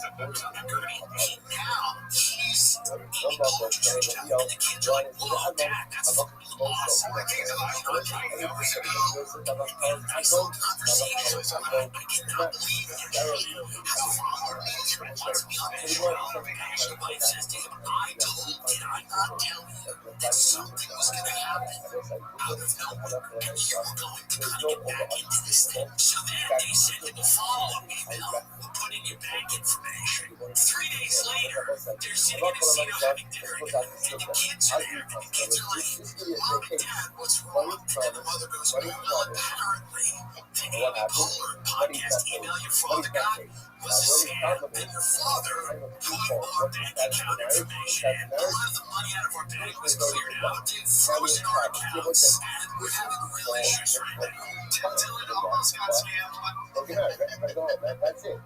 I didn't realize this thing when they were like, I got on the phone with the guy, because the guy had to reconfigure my computer father we were both doing his access to needs, this. brother, The first thing is, no, no, you wife, camera. I was like, was oh, focus, so, amo, all right. So he goes, so we'll get on Facebook. I don't know how to do this. He goes, all right, okay. So he's on it, but he's got this accent. I'm like, where are you from? And finally I go, wait, do you know Amy? And I was like, oh, what? And I go, I gotta go. And I had already configured my name. I got a cybersecurity guy. You guys know there's a lot of scamming going on. Like, I need this to delete my drug. I found this guy online. He's like, yeah, it's this much. Just send him my Venmo and send me a picture of him driving a silver truck. I'm like, just do this, my man. Good to go. And I go, okay. And I was going to send this money Venmo. I thought, I don't know this guy. What if it's just a whole fucking scheme? Should be a good one, too. So I go, send me an email. So I can, so you can just email me to do it. My email blogs, like, I'm going to send me an email. So then I can track his email, send it to Jay, do the whole run. So he sends his emails. I sent him the money before, and I was like, oh shit. This is a scam. There's a lot of things. I was in there. I was with Jay. Yeah, he shipped it out this morning, so we tracked it. But I was like, God, people have to be hustling so easy. Yeah, it'd be a weird hustle. Dude, I told you guys, I think who calls me from Jamaica and tells me that I won a certain amount of money. You can't because you want to go money, but you have to pay the taxes. I go, what are the taxes? It's $32. I go, they bill us, so I get $68,000. You're going to send me $68,000. So I said, you $32,000. $32,000. I said, wait, okay, where do I do this? How do I do this? And I was like, excited. He goes, just to Western Union, have a where? And he goes, okay, so in Jamaica, whatever. And I'm like, oh my God, okay, I'm sending it. And I just kept calling him, like, did you get it? Did you get it? He goes, no, where'd you send it? I sent it to them, Jamaica. He goes, where? I go, I don't know, Antigua Bay or whatever. He goes, okay, can you try to send it? I just kept fucking making it out of different places, but I was like, this is cool. Why are you not getting it? I want the money. What is it? There a time limit? Is there a time limit? What do I have to do? Just tell me what to do. I'll just send it to you. And I just kept it. And finally, he just did it. I go, it's not there. And he goes, no. I go, well, can I send you nudes? And then she's so happy. Oh my God, well, I'm not going to waste their fucking time. I kept it on for all day. What's this chick? So this is Jake Paul on his podcast. And this is him talking about possibly doing something with essentially blackface because Drewski is kind of like doing the whiteface thing, but on the next one. Excuse something because I've been over the last couple of days calling makeup artists, and I was gonna do a response to this and like go and do like the full on darker, yeah. And just do it good because why not? Yeah, like go beyond the same playing field. Like I think if there's a way to do it, I wasn't even a sentence. But if there's a way to do it, many times, if there's a way to do it, I think there needs to be some black support for the character. I think, like I was saying, like say if Drewski or I'm trying to think of somebody else. Charles Barkley. If you got one of those guys to be like, hey, I want you to do this skit with me. Let's do this. That's mostly now. You think it is? Yeah. To me, there's a level of like that doesn't make us more like prejudice, that makes us if we have to partner with someone. Drewski just dropped this, and he's done it a couple of times. Exactly. I fucking love it. This is great. This is how humans should be. I agree. We should fucking make fun of each other. And I don't see it in color. I see it in truth and comedy. So like, what are we talking about? So you're saying that when they were over there, Justin Trudeau didn't even he's freaking getting married. You see that Justin Trudeau? They were over. I was just gonna make fun. I was just with them. you're not. Yeah, the JP Morgan maybe son. stole it He from was me. babyface. Look at him right there in the middle. Look at the one in the head. Here's We're the going one. for this one. Here's the one. Look how dark he went. You hustle on it. Hustle on it. But to be fair, that picture's in black and white, so we can't tell how dark you went. And one of the witnesses found the killer is What about Jimmy Kimmel when he was blacking around over there bringing it up? a witness Look on at him just blacking around. Look at that, even the cross eyes. That's Jimmy Kimmel. Yeah, says that's not he shocking. couldn't value the skills of And he the fucking shit. outside on the field, That's Jimmy Kimmel. That didn't become the problem is with Jake Paul, he can probably pull off some shit as the TV with the writers. If anyone's gonna do it, like he's not done the 10 level groups. With comedy, you can make it funny or something. I don't know. The idea it's dicey territory. I see what they're saying. It should be. It's straight blackface. I understand. It's real stuff, but it shouldn't be. This is comedy. I think anything should be allowed with comedy, and I think regardless of the backlash, you do it. I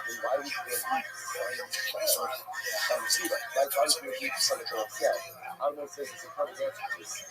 Shooting off. I used to talk to them.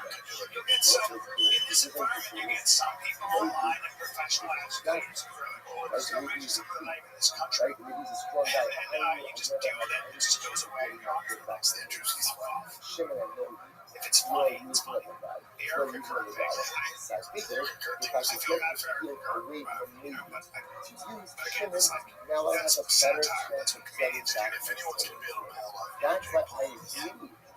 sign on the bill of sale, Is he like cut get out of Levy's hands and see what happens. Incredible. It was incredible. What did you do? So, I'm just saying, like, this is a YouTuber talking this about is this. incredible. But come and say, Maybe like, even as if you so. maybe it was so not that long ago. Again, Like he thought if his you computer come was forward jacked with a up. claim Like, that the field there's that's a going to girl come spilled to water on it, someone spilled water on it. that's fine. You And then guys I said said, it looks once like you sign this it, video. once you're not a party, but once you're a witness to the transaction, you want anything right free that this cop is there. Even as if you said, which is going to go out. As we do this, result, the whole of the plus sum, hold your shit in your is essentially the places of this. You have a story on a document, or a gadget, is effectively saying what? I mean, He's you giving see the one. He's So, giving did you guys there was a think that he actually slapped this girl? I saw a similar affair. She's not going to come back to it. I I saw totally similar believe he affair. did as well. But then he went later with his girlfriend on the show going, I saw. they just up to something and something. And she's like, So then most there's of nothing you else to yeah, tell. Show you. It's just, I was like, I nah, don't that looked like he smacked her. I Dude. don't I was know like, what he's done. second that's follow our God. Sorry, I'm sorry. It's her trying to say face we've seen Sorry, before with the we ones saw who all they these do others. when they get abused, they cover for their men. So let's say, let's see.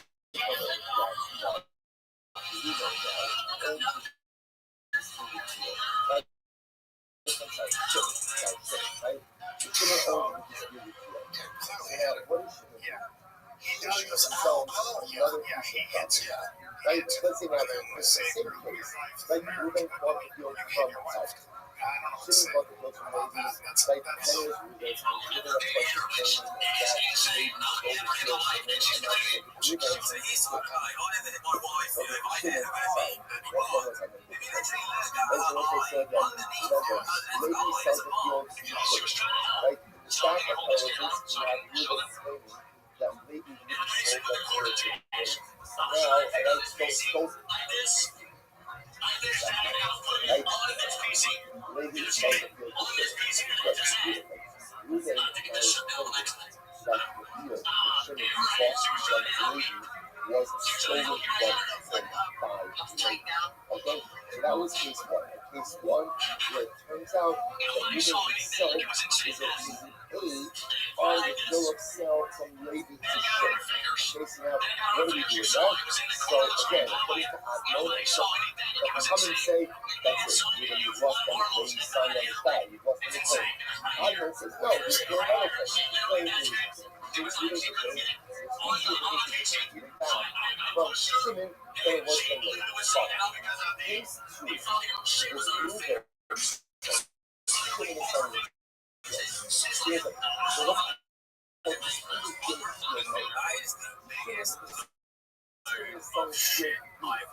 field B. He says that I could have made one version of people saying I think my wife, and he's saying the whole event that happened in the soul was simply for the reason.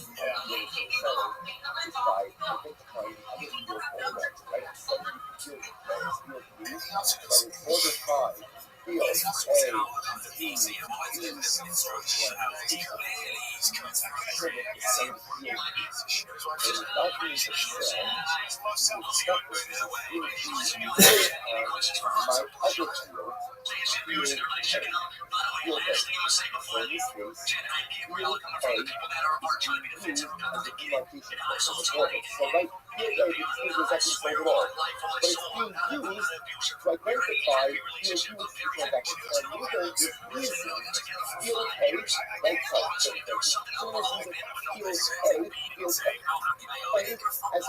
Just to identify the order of the field that is being sold.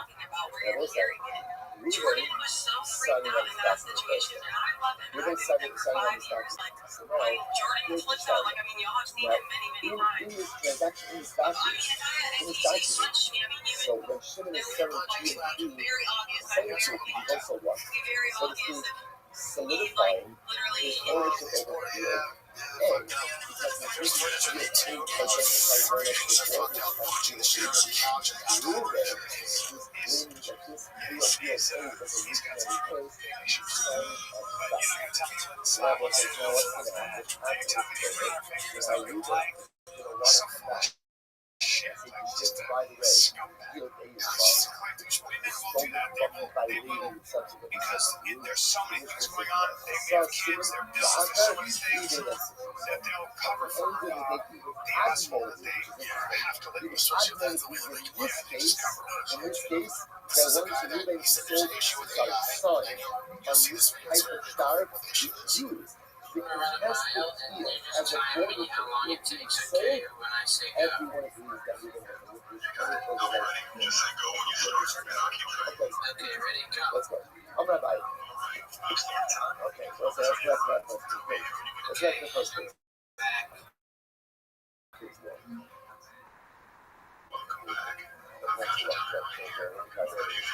Let's say so. No, but the truth is, this we actually have to stay on target because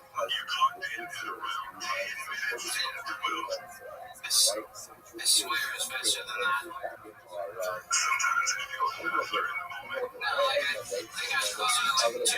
So we got to and we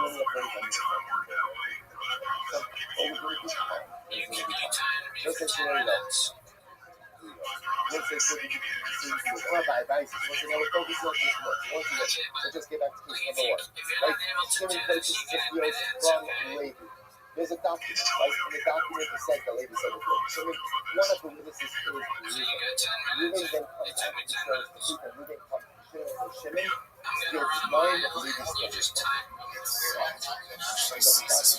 So again, Chacham say, sorry, Reuben, you no longer have a claim because Halakha, no Kamaisa, straight in the document. So you were a witness. You're done. Simon says no. Reuben has a claim, and yes, sign the document. Or just get out of lazy or your instrument to help and a better chance if you will take back over. Fine. So that by that it says no short out of 8. That's true. Like all of this is very true. So I went for the next one. You will sign over to my focus. There's only two inside the room. About Zion low engagement. So that's like here. So here, I love the Mensa. You will still touch the Zion. Before you do that, who's this on the screen?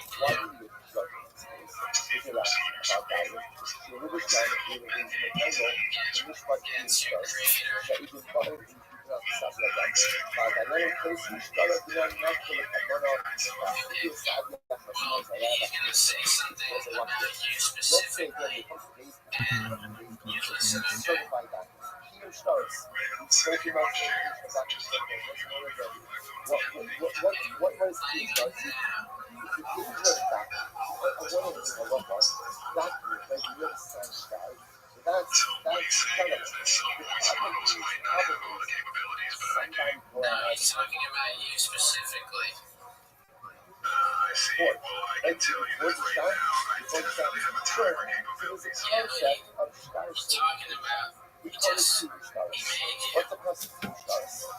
You bring your stars to like the great difference in the base of brings in testimony, or brings in the witnesses, certify that is that is your signature. You write a little pen pitch, right? You write a little independent document result on a text document, and done. The star is certified. So this is incredible. So a bias is just like this. The focus I know from the Chachamim, from the first It took you 7 minutes and 40 is only using sun as The seat. it is a That's giant kind of crazy. That timer thing is what they can't fix right now. That's just that is it. not It knows everything, you know, what everything, you know, it knows a shit ton. real to That's why funny. that was Yeah, that. it's really It's funny. actually possible. Every time you say that, it's your Ein life. Information an der Stadt The only one sounds like an ego. aber We're hat so er close to having Investment a robot in our house that can do was literally absolutely incredible. everything from When answer all you your witness questions to your transactions, dishes. like when you sign as a food, listen, what do you sign on? What do you sign on? Your things to Signing protect your on house. is really It's good. crazy. Like that's what you're signing on. That's That it. I witness this transaction is buying is invalid every day. When you're a buyer for key starts, but listen, what are you certifying? What are you certifying? You just put it You where are you not go. It takes certifying you. transaction. It's your car. You buy it. It's value. Something like It takes you. dollars. And then when you're eating dinner or whatever, it goes out and it orders. It just earns you Like, money. I'm not certifying the transaction. I have no idea about the transaction. He and started to go to simply certify the signatures on the document itself. But it has nothing, it wasn't, it's so fast, so fascinating. So you can have a situation where That's crazy. Sure. otherwise, Do you use your he and started requires the full self-driving? but it wasn't the point of the star. I haven't done it much, but then Star, right there. People on the star lost in the transaction. He and started certifying the signature. So this is incredible. So we'll say, please, we're moving was a dying price, and I'll pay this out. Right, so let me sell a ticket.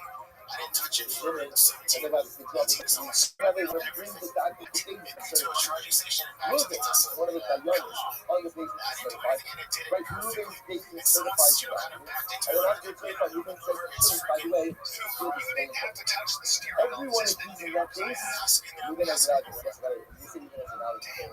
How do you pay something that's $1 a month? Not a play. Right? I mean, it's plain. What it means is you pay now as the right to us. Pursue You can that. just imagine doing a Right? bunch of So things that you why? drive. Probably. Because you If I don't drive this act, speed, you I'm don't act driving as this. an I need to do at least 20 miles per hour when you're sleeping. all you're going to do is just an audio. So with this one, I must be the one. The guy actually did it for me because I got the result. It's almost like a insane motorcycle for self-driving. So I'm like, open road areas, it's not legal. It'll fucking hit the gas or hit the accelerator hard. In full self-driving. Haul ass in. The actual transaction sales from lady to trader. That is again part of signing on a style is Yeah, what that's it. what you are claiming the transaction is on a Like, style. we're gonna How be you say kids this weekend. that I am in Irvine, California. April 10 and 11. that's April 10 and 11. Admo says yes I can. The transaction was valid. Or it's yes, lady sold to ship. Let's go. At the end of the day, it's That 10. good. She says If you want some investigators, Gabriel MC's going down this Friday. They'll stream it. remember again. I'm not really streaming. I'll find out though. So same thing, let's say in this case, Tune in, shouldn't kids. be purchased, right? They shouldn't be purchased because the fact that all the parcel A shouldn't be selling parcel B and uses parcel A to identify the borders of parcel B. Ruler himself signs on that style. Not as well. Ruler sells on that style, in which case says everyone agrees that after he sells on that style, no one has the right to pursue anything for the right to and parcel B is good. And Rabbi is, those shana ala la'achas. That's when you see ultimately at the time she said, "Lo shall la'achad." God's going to make us listen similar la'achad. Amalasah hamuchsat ba similarly at Moshe Ruben's da Orayas. What's the listen to this? That's only true when what? When Shimon is sending the parcel to someone else. What happens if Shimon is selling the parcel to Reuben himself? Shimon is selling parcel B to Reuben. And that happens to be in that sale, Shimon uses parcel A, that's the property, as a border, a border identification. But ultimately in that case, even though Reuben, right, no, even as you said, Reuben did not go ahead and lose out on his ability to reclaim parcel A. Why? The Amar, even of delay, this would say, I would not agree to this. Or have a masculine language. But ultimately, again, Shimon did not sell the property. In other words, listen, the concern over here is that if Shimon knows that Reuben is going to be claiming parcel A, he's going to be reticent to what? Selling parcel B. So Shimon, Reuben wants to buy parcel B. By logic, my point now, I'm not going to get parcel B. Certainly, again, leaving aside parcel A. So the Gemara says, "My is the color." So what could Reuben have done? He probably remain on Mozah. So maybe it was maybe what Reuben could have done is what? Before he purchases parcel B and Shimon. Let me side with this. So you mentioned this. That's what he does. I'm purchasing parcel B from Shimon. In the transaction, Shimon is saying that parcel B, right, orders on Shimon's other parcels, parcel A. I just want to tell you, Reuben is saying this. Like a sidebar, I tell you guys, so you might also just both of them not saying anything now is going to lack that this transaction. Maybe that's what we should say. Make him go, not fall. Right? Let him go. The says, yeah, that'll look really well. Chavra is like, Chavra is like. This is weird. Your friend has a friend. Friend of your friend has a friend. Which I will say is another way of saying, don't rely on anyone's confidentiality. So the nice again, if Reuben says something so deep in confidence to the witnesses, they're going to say something, and what's going to happen? It's going to cause the whole transaction partially to fall together. Good, you might do this, Robert. So cover is like Haluda saw similar happen. So what says in this case. So the case of here is, so let's go back. So this is just a unique case over here. So remember, let's go back. The Mishnah said that in the case where Reuben is now signs on a shtar, right, is a witness to a document where Shimon is selling parcel B to another party, but in parcel B, he's using parcel A, the contested parcel, as one of the borders. And Reuben signs on that document. Reuben gives up his right to purchase any more claim parcel A. That's only true. That now Rabbi gives a qualification. That's true if Shimon was selling it to another party. But if Shimon was selling it to Reuben himself, so Reuben doesn't object to the use of parcel A as a border, that's because Reuben doesn't want to call into jeopardy the whole transaction. Fine. So I go back to the original case. So it says back to the Mishnah's original case. Right, so the Mishnah's original case, so I'm also what I say now, where Reuben is A on the shtar, where Shimon is selling parcel B using parcel A as a border. So what happens? You are shocked. So it's after the transaction happens. Now what happens? So Reuben claims, by the way, parcel A is mine.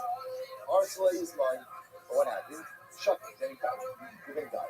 And so Reuben died. Mysterious process, right? Reuben died after raising the objection to the ownership of parcel A. Okay.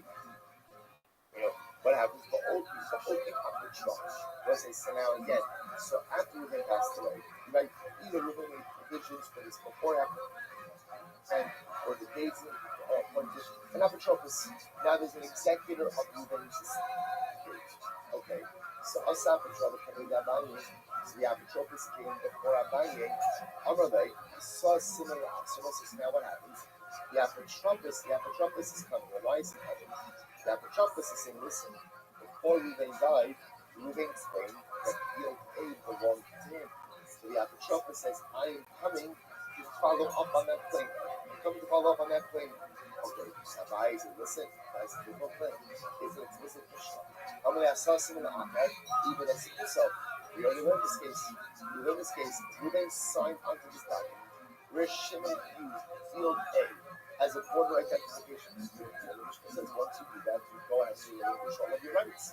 Nothing more to talk about. To which the Apotropos says, you're right.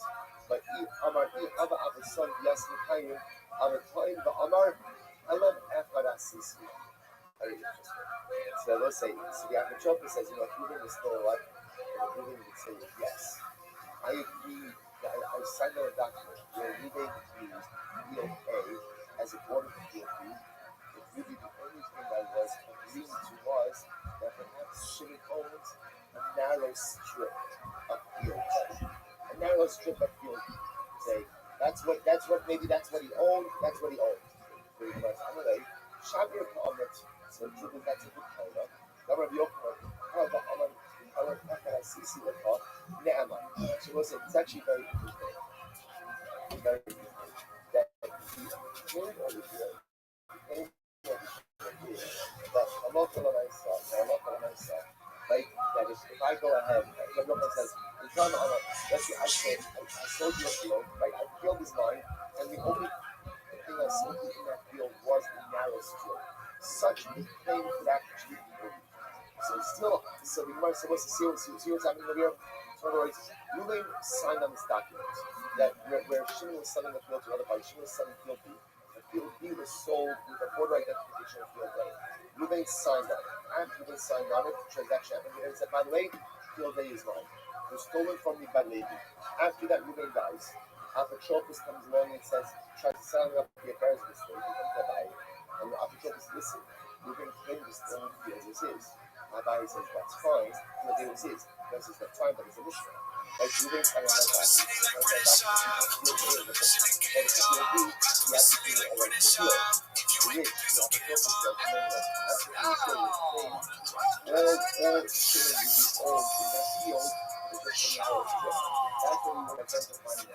Yes, sir. Monday, April 6th. What's up, fam? How is everybody? How was your Easter? Did you hide the eggs for the kiddos? You sure did. Kids Easter, even though they have no idea the meaning behind it. They think it's a rabbit and dark chocolate. That's how it goes in the shop household. It's just how it goes around these parts. We had a UFC fight night, and this is all just been edging us for the big UFC 327. Dude, fight fans, go ahead, cook them chicken wings, get the cold bears out, get them Diet Cokes popping. Right now, Diet Cherry Coke's my thing, but get all your stuff together because we have a full weekend of actual good fights and combat sports. It kicks off Friday in the DR. Game Bread and FC, the heavyweight tournament begins. You have my dumbass on the mic along with the brilliant Jimmy Smith doing the play-by-play. It is going down. Great Game Bread Fighting Championship, April 10th. Stream starts at 7:30 p.m. Eastern. Get your event, Anthony the Lionheart Smith, Chris J. Sherman, Diego Santos, Toby Masante. It is a heavyweight tournament. The winner of each tournament gets 500K. Join us for this freaking Friday in the DR. Bands in Miami, December 4th. We'll also be in Miami. First two cards starts April 10th. He's at May 1st. Huge main event for May 1st will be announced later this week. And it is a fun night. And some big boys in this big boy. So you got Anthony Smith, Jay Sherman, Diego Santos, Kudo Minasante, the former K1 badass, the freaking World Championship, kickboxing badass, the Nick Compton, his last fight. You'll find this tournament bare knuckle combined. Maybe the fun fight with him and Diego Santos. Basically, Ray Cooper, Charles Rosa, Pena's out there. It's a fun freaking card. It's bare knuckle MMA. Signs on that Boy, is side. it intense and it's live. VK side for the great Jimmy Smith. That's this Friday streaming for you guys. Then Saturday.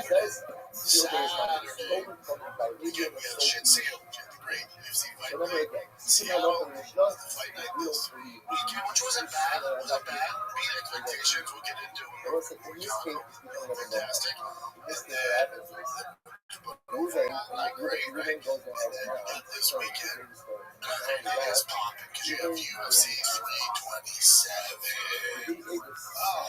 All the fights are fantastic. Top to bottom. Yeah, both sides. After those Enjoy the show. what happened? You also got Tyson Fury fighting on Netflix as He well. got it. Okay. Your boy Now, Conor what Ben is fighting. After Trump Zufa's comes very up, Conor Ben, the $15 million man, is fighting this freaking weekend against Regis Progress, which is a monster. He's a monster. That's at a catch weight of 150. We got Tyson Fury fighting this Russian monster. says, but he has Magomedov. Tyson Fury Essentially, just so you guys know is a sizable favorite. once within time that What they call a warm-up fight where I come from. That would be this. That would be this. Let's just get Fury back in there, kicking off the dust, kicking that spare tire around his waist, around his neck, get his big ass in shape, get him in fight shape, and he's a pretty sizable favorite. now what you're telling me is, when Ruben signs in documents, So if you're a fight fan what this was weekend, Friday, what was he acknowledged? Saturday, That shipment UFC owns a strip of and land Tyson Fury of fight on DNA Netflix. that's You're over welcome. on The PSP. fight cuts in. But that in no way is using his rights to the rest of UFC DNA. 327. That's good. But if I say, okay, that's fine, so you can pursue your claim on the rest of your days. But what? But you have to go ahead and at least leave consumer possession what? It has some big key names, all the matchups, we are big, undeniable, that's but the ticket sales are a great way. I think it's because it's definitely more of a hard numbered event. So the ticket sales aren't pumping yet.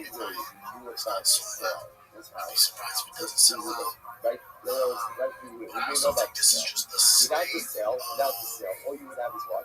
Is the same current that climate when I UFC see is deals in. were stolen from Ruben. What they put on Now, there Ruben to really sort of became sell that the tickets tickets. still And have. if you're a fight fan, man, this is the one you want to Now buy. Ruben's further qualified I don't know by what the what's price of happening tickets to are. the third. Ruben bought it back from Shimon. But as far as getting there for the first fight, is Kelvin Gastelum, Sunday Luke gave me away, dude. Let's go. Yeah, Tatiana Suarez are coming back against Rabbi. Kevin Holland, Randy Brown. Never miss a Kevin Holland fight. Cameron's doing the damn thing. Ribovics, that's a great fight. Cub Swanson, Nate Hardwire, taking my money. Patricia Pitbull, Aaron Pico, who's right now. That is a four-dollar fight. That's a Bellator fight. That's all that is. That's, hey, both for paying you. Either you have to provide it, really any sort of value for this fight. Like such a that's how this fight's going down. You know, I was riding my boy Aaron Pico to ride that Murphy loss. Remember again, Patricia Pitbull didn't make a $5 which I think he won. And they're also, they cost a lot of the UFC model. They can get contenders kind of hard enough to fulfill that spot. And then they'll do it side to that. Costa, I mean, if he gets on his knees right, I can make you a title shot, especially in the heavyweight division. Robert Graves Joey Walker, to Antonio. I'll tell you, this one's light up. Tickets blood flow in that light heavyweight division. Get the blood flow. You already are there now. You got Whitaker now. Into the middleweights giving a huge statement. Just one man to get their self right with the title shot. The fight I'm most curious about is curiously is Josh Hogan. Is Josh Hogan the real deal? Too soon. Like ranked top 15 for number 4 guy. But he was in the very best. Okay. Right, top 3 most athletic guys in the division. You're gonna claim me up as son of because I wanted it to go from Young leading to cat. Shimon because I feel like Basic I feel respect. back from Very Shimon from best. lady. I think he's a triple national champ. He's a problem. He's a I'm off for tough myself. night in the office Very for I'm off for anybody, myself. especially a guy It's without a ton of absolutely experience. talk about once But you let's see what Josh is made of. This is like it. once Just you are jump straight on to the deep that end. start, It's just that stay that great division. And then the main event, Yuri versus Carlos Oliver. This is for the vacant light heavyweight title, right? Because Because Alex Louboutin obviously relinquished his belt. He was up at heavyweight, which is fighting in the White House. So I'll let you know, light heavyweight champ. And you got Yuri versus Carlos fighting for that. So it's a great fight stylistically. Now here's the thing, you're going to look at this, much more again. if you've been around the UFC for a little bit, Yuri's getting old. He's doing these fights, the other guy, Carlos Holberg, touching you know that jet? Over that smiles. He's had That was another way. 3 power strokes, so great move. Great move. That's Less number one. miles. Other than Yuri, one, even just has more remember miles, again, he's the younger. reason just so you know, He's also, younger. the reason why we're There's doing a lot of this is miles because on. remember, the way this There's a lot kind of of miles. started There's off, 35 there and was there's the 30. rumors of Admo and Hanan. But in And 5 remember years, again, he'll it started off with a This discussion one, about you know, Zonas. if you're betting That's on what it, should do this. Now let's say we're just going to do all of their readings. Watch this great case. to break Misha, this I'm not one going to down, do that so because we'll watch this case. Yuri can Ruben get goes guys overseas. in to mimic Ruben Carlos goes Holberg. overseas. Now You Ruben can get owns the a field. lot of guys Now who what's the mimic key Carlos thing that Holberg the in case his style is to get ready It for seems that Dallas. the only way and everything The to bullets are live, but you get into can't this mimic house, as you close get a as right of way. You get a right of way you to can somewhere. So what happened? training So for we talked Carlos to us Holberg. every You does the can't right do of way. that. So You once it's cannot now once mimic comes it. back to do it for a while, So he's this comes the right of way. control Where is my chaos. right of way to get into He's that field? doing That's what we're going to imagine. None of the not areas the of most the traditional right? things. His No one movements are is very hard to no, dictate. no But one Carlos does hit like a I backdrop. know that. Leave it, go, And if stop. he can I will say that. capitalize on the chaos of Yuri, Figure out this what fight you won't go long. get. I really think this fight is Carlos to win the first 2 rounds. He can't figure out Yuri in the first 2 rounds. Yuri's going to have to win this via decision. That being said, I also think Yuri is a guy we've seen has gotten better over the years, over the fights. He's been in bigger fights, fairly strenuous schedule. This fight Carlos, Yuri's been in 5-round fights. Carlos, 5-round 5 rounds. He's been main events. He's got 3 rounds, we've got 5 rounds. Strength of schedule, my God, the only person that has figured Yuri out would be Martin. At the end of the world, was the 3rd best guy to do it. Beat you twice. If there's one thing you know, it's that what? Beat you twice. You look at strength of schedule, and this is an even close. You're talking SEC school, Alabama versus a freaking WAC, WAC, Lesser Athletic Conference champion. You know, yeah, he looks good. Once he get in that BCS playoff, we don't know how they're going to stack up. But usually those bigger schools with strength of schedule are going to beat that ass.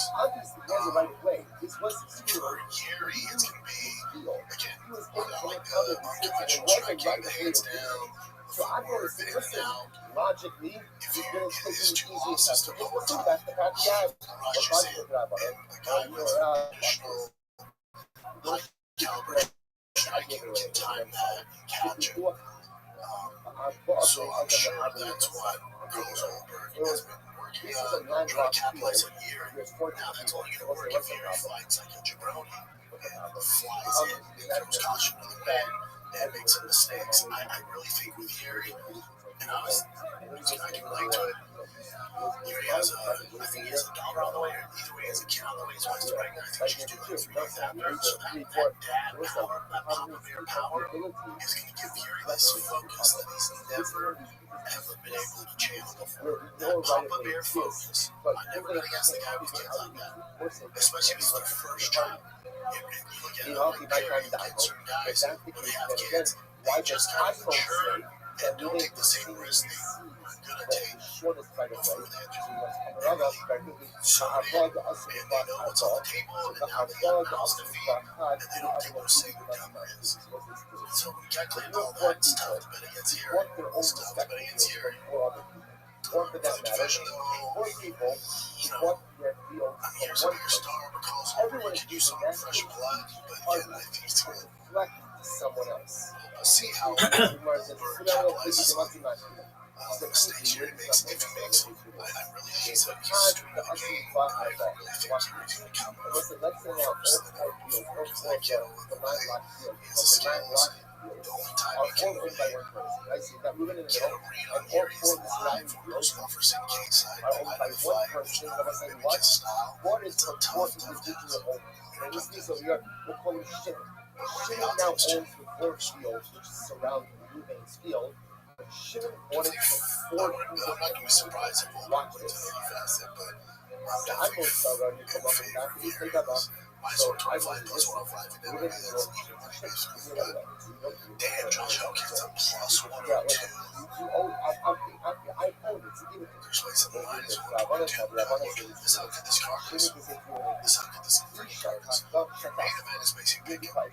Your co-main event, which Joshua Van's outright put him on the next card. Was it 328 with Strickland on top? This is 327, so it'll be 328 in May. You're gonna make problems. So you have Strickland on top, now your co-main event's Joshua Van. It's getting I'm not mad at it. Don Graves, Tony Walker. What up, Bob? 30 plus 110. Again, this is Want to basically negotiate? How you living, big man? But if you want to claim my deals, right? Something's owed to me. I'll simply go ahead and return the rent. What's up? What's up? So the Gemara says. I'm sorry. I'll read Amalu. It's not saying quickly. Hello, can you hear me? Who's Amalu? A guy says, "Who's Amalu? Take love with Russ." Listen to this. A guy, Ruben, he's about to die. Right before he dies, he says, "I want my brother to inherit the country." He's giving a country to his brother. Also, Yasmin called the Renaissance saying that so Ruben dies, and the sons went ahead and divided up the estate, but didn't give the country to his brother. Right? Also, Yosef called the Chazir lo Yavle Tikva. So Yosef the neighbor, and you must listen, because Yosef wanted to be still. I said that this is a traditional. Why? What can I do? The Lord, I want to go ahead and cut the country. Right? And each son could say what? Each one could say what? No, not for my portion, for his portion, for this portion, for his portion. Of the Abayi Nika, it's not a good comparison. Hassan Kochad had mathematically. Kochad Diklo Abayi Haba. So let's listen to this. Here's the difference. So when it comes to right of way, the right of way really only does exist on one field. When it comes to the quarters rights of palm trees, that is right in the balls of life. They all come their inheritance portions. So therefore, my Takanai, what should we do? Right on the side, lay school of Diklo. What we should do is give her a palm tree, and then redivide the estate minus the palm tree. That's what should happen. Okay, we'll say very quickly. I'm sorry, just give me a little one minute and stop. Big load the grass. I should say, we'll stop over here for today. We'll just pick up with this very last piece of registry appointment. That's right. Okay, we'll say Shkoyach. Again, great week ahead of us. In your Hashem, Shkoyach.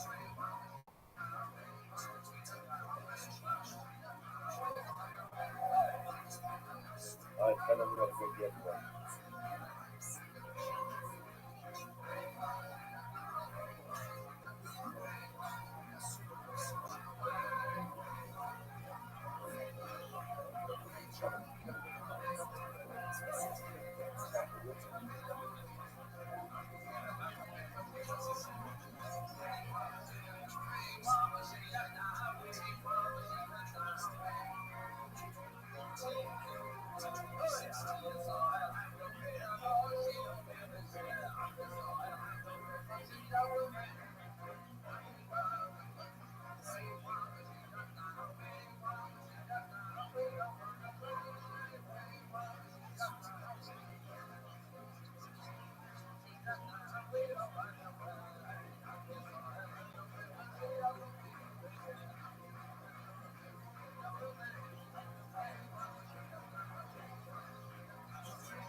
All right, y'all say good morning, let us begin.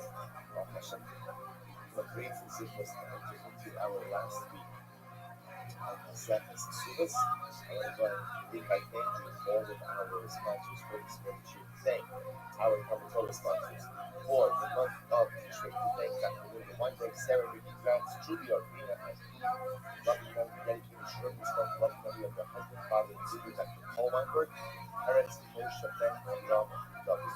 Ben Gayal says, I would dedicate my shir this month to exclusive with Rosh Hashanah for Shuvatis Bas Susha, and we get that exclusive all of our viewers and discoveries and such. And these are very expensive. Avram Zeitzman, Rosh Hashanah, grandmother, and his grandfather. Abraham Ben Aro, C. and Shir.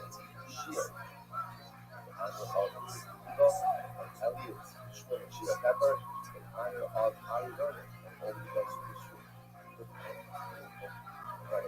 Incredible, beautiful. I want to say thank our top focus sponsors for today. Alan and Andrew Stellis, in honor of the Bas Mitzvah of her granddaughter, Kira Rosabun, and Shiro, both Torah and Mitzvahs, and the Shnakis, and the Iron Beautiful, beautiful, awesome. Also with that, let us begin very, very excited. First of all, very excited to learn in general, and also to recognize the very remembers that these companies and events are a good by finishing the Sefer on Rosh Chodesh. So we're ending things, beginning things, closing out Chodesh Tishrei, beginning Teshuvah. Teshuvah and Yom Hashem is such exciting for the Sefer. We'll say let's begin today. That is Confess 109. We are picking up in Yom Hashem on the bottom of Confessing page 108. 108. Where we left off, we left off yesterday at the Mishnah. So the Mishnah says as follows: Aposek ba'os leposek. It's a very interesting case. Someone promises money to someone. Age-old story. It's an age-old story, right? So someone promises money to his son. And I must say, in this particular case, what's unfolding over here is like this. Essentially, talking about a cloud. So imagine for a moment that Reuben is marrying Rachel. Rachel's father promises Reuben some amount of money. And what happens? The Pasha was, however, and then the Shver, the father-in-law, extends his foot. So I said, what does it mean, extends his foot? So again, extends his foot means the father-in-law doesn't pay. Father doesn't pay. So Rachel's father doesn't pay the value. Now, the actually is wondering. Pasha was, however, Lashon Zion Amar. No way, each Sheinu Chashnu Dvarav told Tis Sha'al Rabbi. This is a really good expression of extending your foot. It's essentially of giving you nothing. Take the dirt that's on my shoe. Take the now, now, in general, what this sounds like is the father-in-law is intentionally not giving the son-in-law the money. The case doesn't have to be set up that way. That's just the way that's what the Mishnah is saying. So partially it's right here. Take the dirt that's on my foot. I'm not giving you any money. As a man, is a monster. I don't know if promised money, and now it's not delivered. And Pico minus 325. Ballsy. Awful. Awful. What you're assuming is immature, not rushing. Dumbass mistakes is a very heavy-handed pitbull. I work.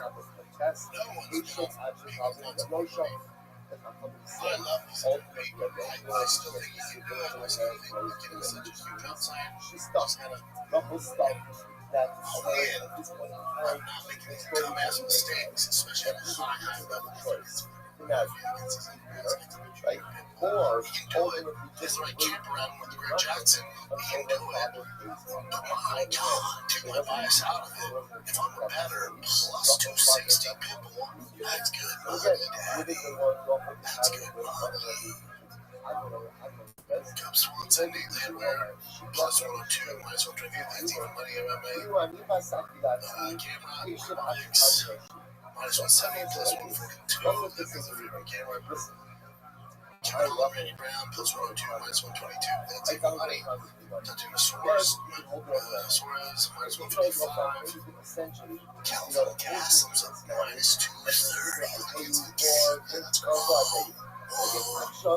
You're telling me I can fucking parlay Vicente Luque and Patricia Pitbull, the two dogs? Because to me, those are toss-ups. That's worth a bet, fellas and ladies. But just looking at odds, that's I can tell how great of cards. It's so good, dude. It's so good. It's so good. I'm in the DR right. Ruffles father found this Reuben $10,000. Like that's the value. Ruben does Get my exact now. picks Fabio says, on I'm not Thursday show. Clearly, I'm The gonna point be is, biased, it's not but here. I'm gonna get more of an in-depth breakdown Thursday show. But Ruben has boy, every right Patricia to Pitbull essentially move Russell in this marriage. and Curtis Blades may not be underdog. Go about the site today, and ultimately he doesn't. Yes, it's a man. If you, again, take who I think's going out of it, but if you just want to win money, we'll throw 100 on the dogs. I'll go Curtis Blades, Patricia Pitbull, and Calvin, and was it? Not saying they're going to win, but your chance of making good money, that's it. That's not a bad three-man parlay. I can see all three of them win. Are they going to win? I don't know. Dogs for a reason, but they're dogs, good dogs bet. Are we even getting Mikado? Yeah. So Mikado was the main event on the Apex card on Saturday. Dude, I can love Mikado anymore when he got on the mic. Did you hear him? He's like, this does nothing for me. He's worried about Mikado, the Apex, what the fuck are we doing? He's like, don't tell David. Don't tell David. But he's right. He's like, this does nothing for my legacy. My various, this does nothing for my legacy. That's for YouTube. Who knows who the fuck Chris Duncan is? David's guy. He takes him out. This was actually supposed to be to put Chris Duncan on the map. You know, I think the UFC was like, hey, Mikado had his run. Against Muftev. He's kind of, used goods now. Let's go to Chris Duncan. Mikado said, not so fast. Show me the money. And did the damn thing. He's right back in it. Mikado. I would do Mikado. Let me see the rankings. He's right though. He's like, what the fuck is this? I'm in Apex. There's 50 people watching. He's money Mikado. That's our time, Mikado. I know we got into it over there. You give up your lawsuit money, with the fighter paying. I get it, but no. This is them to them. This is them doing you a favor. Mikado did give up the trust. It's like in the main event at Apex. I love that. Like, they're never going to take care of you. That's what I'm saying. Get your money. Show me the money. And they showed it. But this is them thinking they're doing you a solid. They give you a main event on the Apex against Duncan. To your point, Mikado, like that ain't where you're at, dog. You're a big fish. You're the best person in the area to put on the map. So what's next for him? I'm doing Mikado Dan Hooker. I'm doing Mikado Dan Hooker on another event. You make that co-main event. Just because something is altered. Or they should really pay back for turning down that antitrust lawsuit money. They give Patty Wayne like, give him a big dollar, give him a big thing. Think of that building. Look at that great fun. Mikado Patty Wayne. Come on. He gave up that money, got his Apex money. This ain't it. He got to hook our boy up. He got to hook him up. Mikado, Patty Wayne, if they love him. And then shoot for the stars. Maybe he'll land on some glass. I'm not saying they don't just a big fight, but I'm saying Patty Wayne's kind of the golden egg right now. Goose thing. Alright, let's take a little break from chatting all my things around housewives of the UFC. Picture this. It's late at night, you're scrolling through your feeds, and all of a sudden you see it. That one item that you've been looking for. You click on the link, add to cart, maybe you can shop around a little more before finally hitting checkout. As you're filling in your address, you realize you don't have your card anywhere near you, and you're all cozy in bed, like, what am I going to do? That's when you see it, that purple paint button that has all of your information saved. Making checking out as simple tap on your screen. Cha-ching. That's thanks to Shopify. Shopify is the commerce platform behind millions of businesses around the world and 10% of all e-commerce in the U.S. from household names. Minecraft, household, yes. All the big dogs are doing it to brands just getting started, man. Shopify is everywhere. I use that purple Shopify button. I buy some of my car parts. It shows up like, oh, a little too easy. I should start cutting down spending on all this car stuff.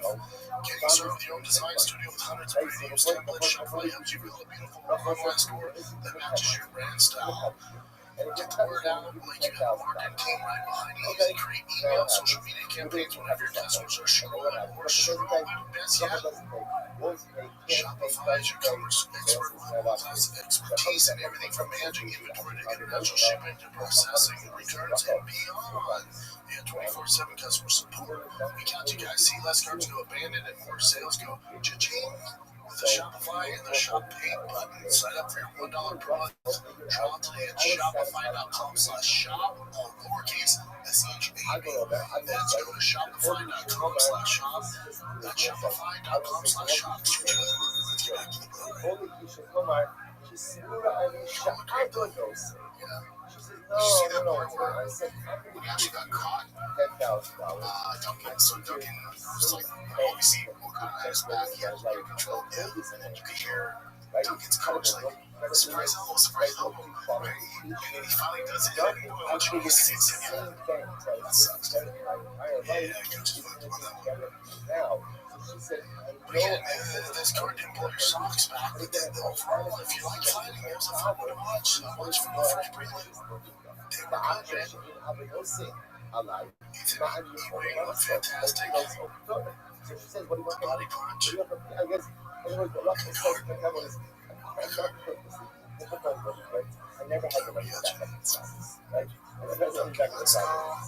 Also, the weekend was Deontay Wilder versus Derek Chisora. Deontay Wilder, the greatest thing about this was going into the fight. Most of the talk was him using towels, busting ropes, stuff. That was the hype of this card. But you watch the card and you're like, we need Wilder in this world, man. You need a big person. There's not a ton of big personalities in boxing. You need Wilder. But let's get this guy back in. When you watch it, it wasn't the most technical fight. It was very entertaining. Very entertaining. And when I saw it, I'm like, I feel like Francis and Gurman could beat him. You know, like, I don't know, man. Like, I want to find out if like Francis could get that fight after this Netflix card. That would be so exciting. Just two guys just such money. Such a good fight. Because they're talking about Deontay into Joshua. Who's in the tunnel. Deontay's one of the guys with the chin to him. I guess. It ain't an easy fight for him to either. He does get hit with Wilder and chin. There's the meeting between him and Joshua.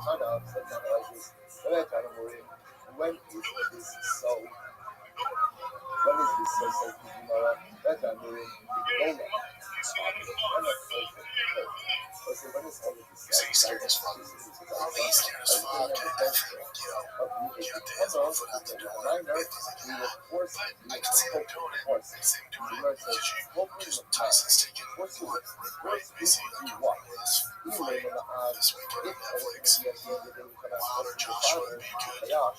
Technically more of a fight for Joshua. That is a scary fight for Joshua. He loses that one. Four fights at the door. Personally, just being selfish, just being selfish is Alex Zingano. Just some chaos. That thing is fucking 6 minutes. Big close. 6 minutes. It's just the highlight of the best round of the fight, which is like, you see what he's doing. And it goes, that's what he did right before he actually knocked him down. So, I mean, I think he really does believe he can destroy him. He's even said it. Like, after the fight, I didn't want to hurt him too bad. He has a family to go home to. It's like, for a fight, it's so hard. There's just like a straight fight. It's almost like he's almost sitting with this. And he's just like, because Francis has that different power. I think this would be such a win for Francis. Because Wilder trained. You train with Francis, you're in fucking trouble, man. Gamliel said halacha follows Admon, halacha also. The halacha follows. Already Rabbi. That was the loving one, so you can see better here. Now we're saying, whenever Gamliel says the halacha follows Admon, the halacha follows Admon. So is that true just for the Mishnah? And the Rabbi says no. Did I say just to the Mishnah? The whole Malcolm showed the Gamliel Kamina. This one's a This is weird what one. I'm I saying. saw this I online. said any place Johnson, they call it it is so but nothing any happens. time that Gamliel says the halacha Can't follows seem, Admon, the halacha follows Admon. can't seem upset when I first saw it. Like, yes, I thought the same thing. I know he was fake. I never heard so. Me and my brother go back and forth. I was like, man, he seems fake. And like he said, just like how the kid posted a thing to Apple Doc and shit about it. Well, here's the altercation part where John actually, I guess John fell into a whole Caesar part. Shiva Grunch under Admon in halacha kiyotzivo. It's like But it's a ultimately, gender there are right 7 there. cases where Admon said the halacha. And when the Gamliel said that the halacha was Admon, the halacha did not follow Admon. So actually, even though Shnei Grunch under halacha kimoso kiyotzivo, Do you think he there's a reason recognizes that John Jones?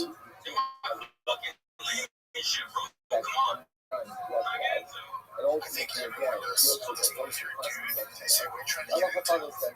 Johnson. Shiva Grunch under Admon in Whatever he halacha wants. kimoso Yeah, and then now this all speculation that he had a gun.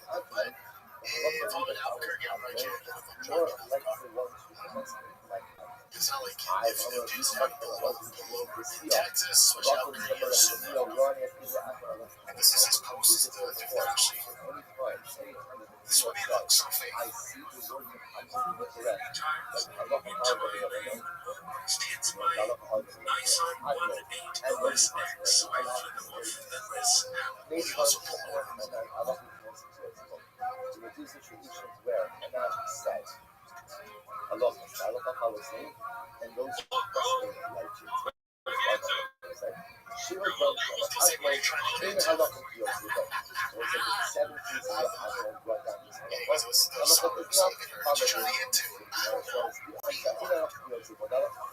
The people are like, yo, John should be better. This should be. This guy being a dick driving. And then there's no repercussions, right? Like you're asshole. When you fuck around and find out, you get the baddest man on the planet, get out of his fucking Gen 2 Raptor. There is almost thing of a heart because we are winning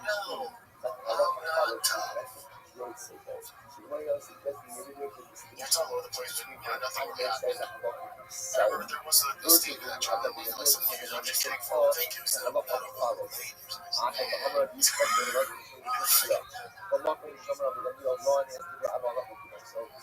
but it's just like it's so insane to me that it just never stops. There's something happens in news and it's always a negative thing. I don't think this is negative. I mean, dude, if you've been in that much trouble for it, you gotta stay out of it. I mean, you have to. This one's just, I mean, this is just God, yo, justice, yo.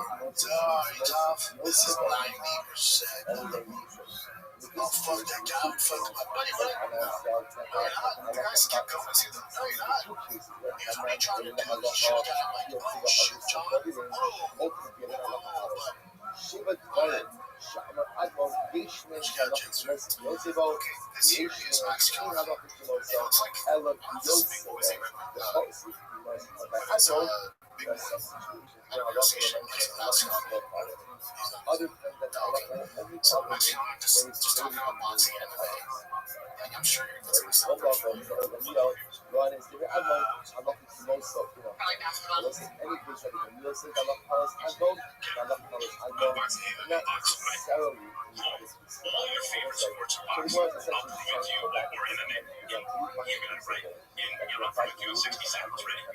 You come to a street corner. On the corner, kids are playing stick ball. On the other corner, playing pickup game basketball. On the fourth corner, they're playing some football round. And on the fourth corner, there's a fist fight. how do you transfer this? This really a great thing. Money's promised, money's promised. If you're watching anything other than What the fight, happens? Money's not paid. Money's not paid.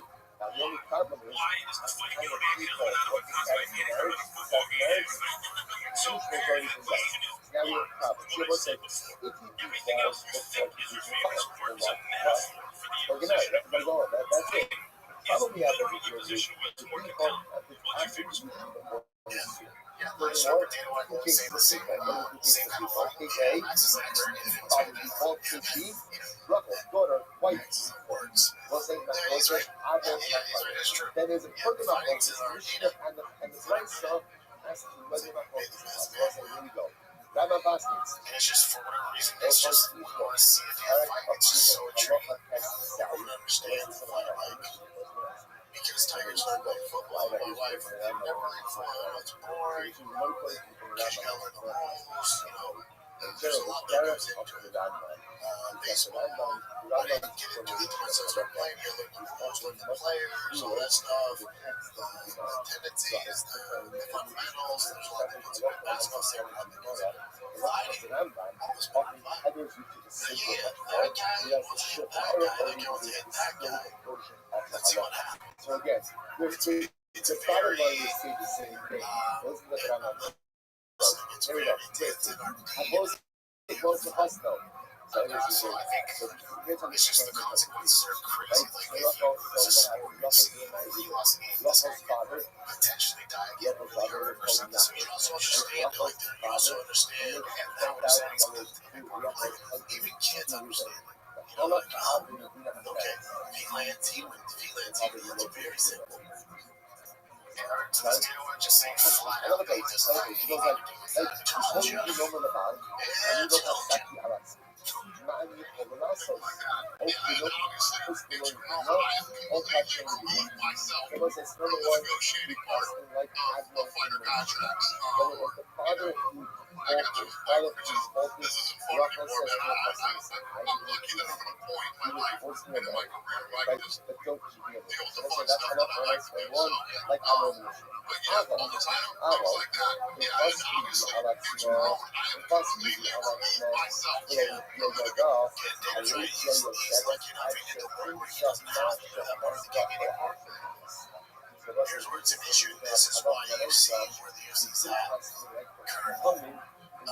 So data built it. You know, it's kind of like these days. So I don't relate to the car sports, right? That's my life. That's what I watch. Tobin was massive. Hooligans was massive. We're talking $100 grand when it comes to car content. Massive.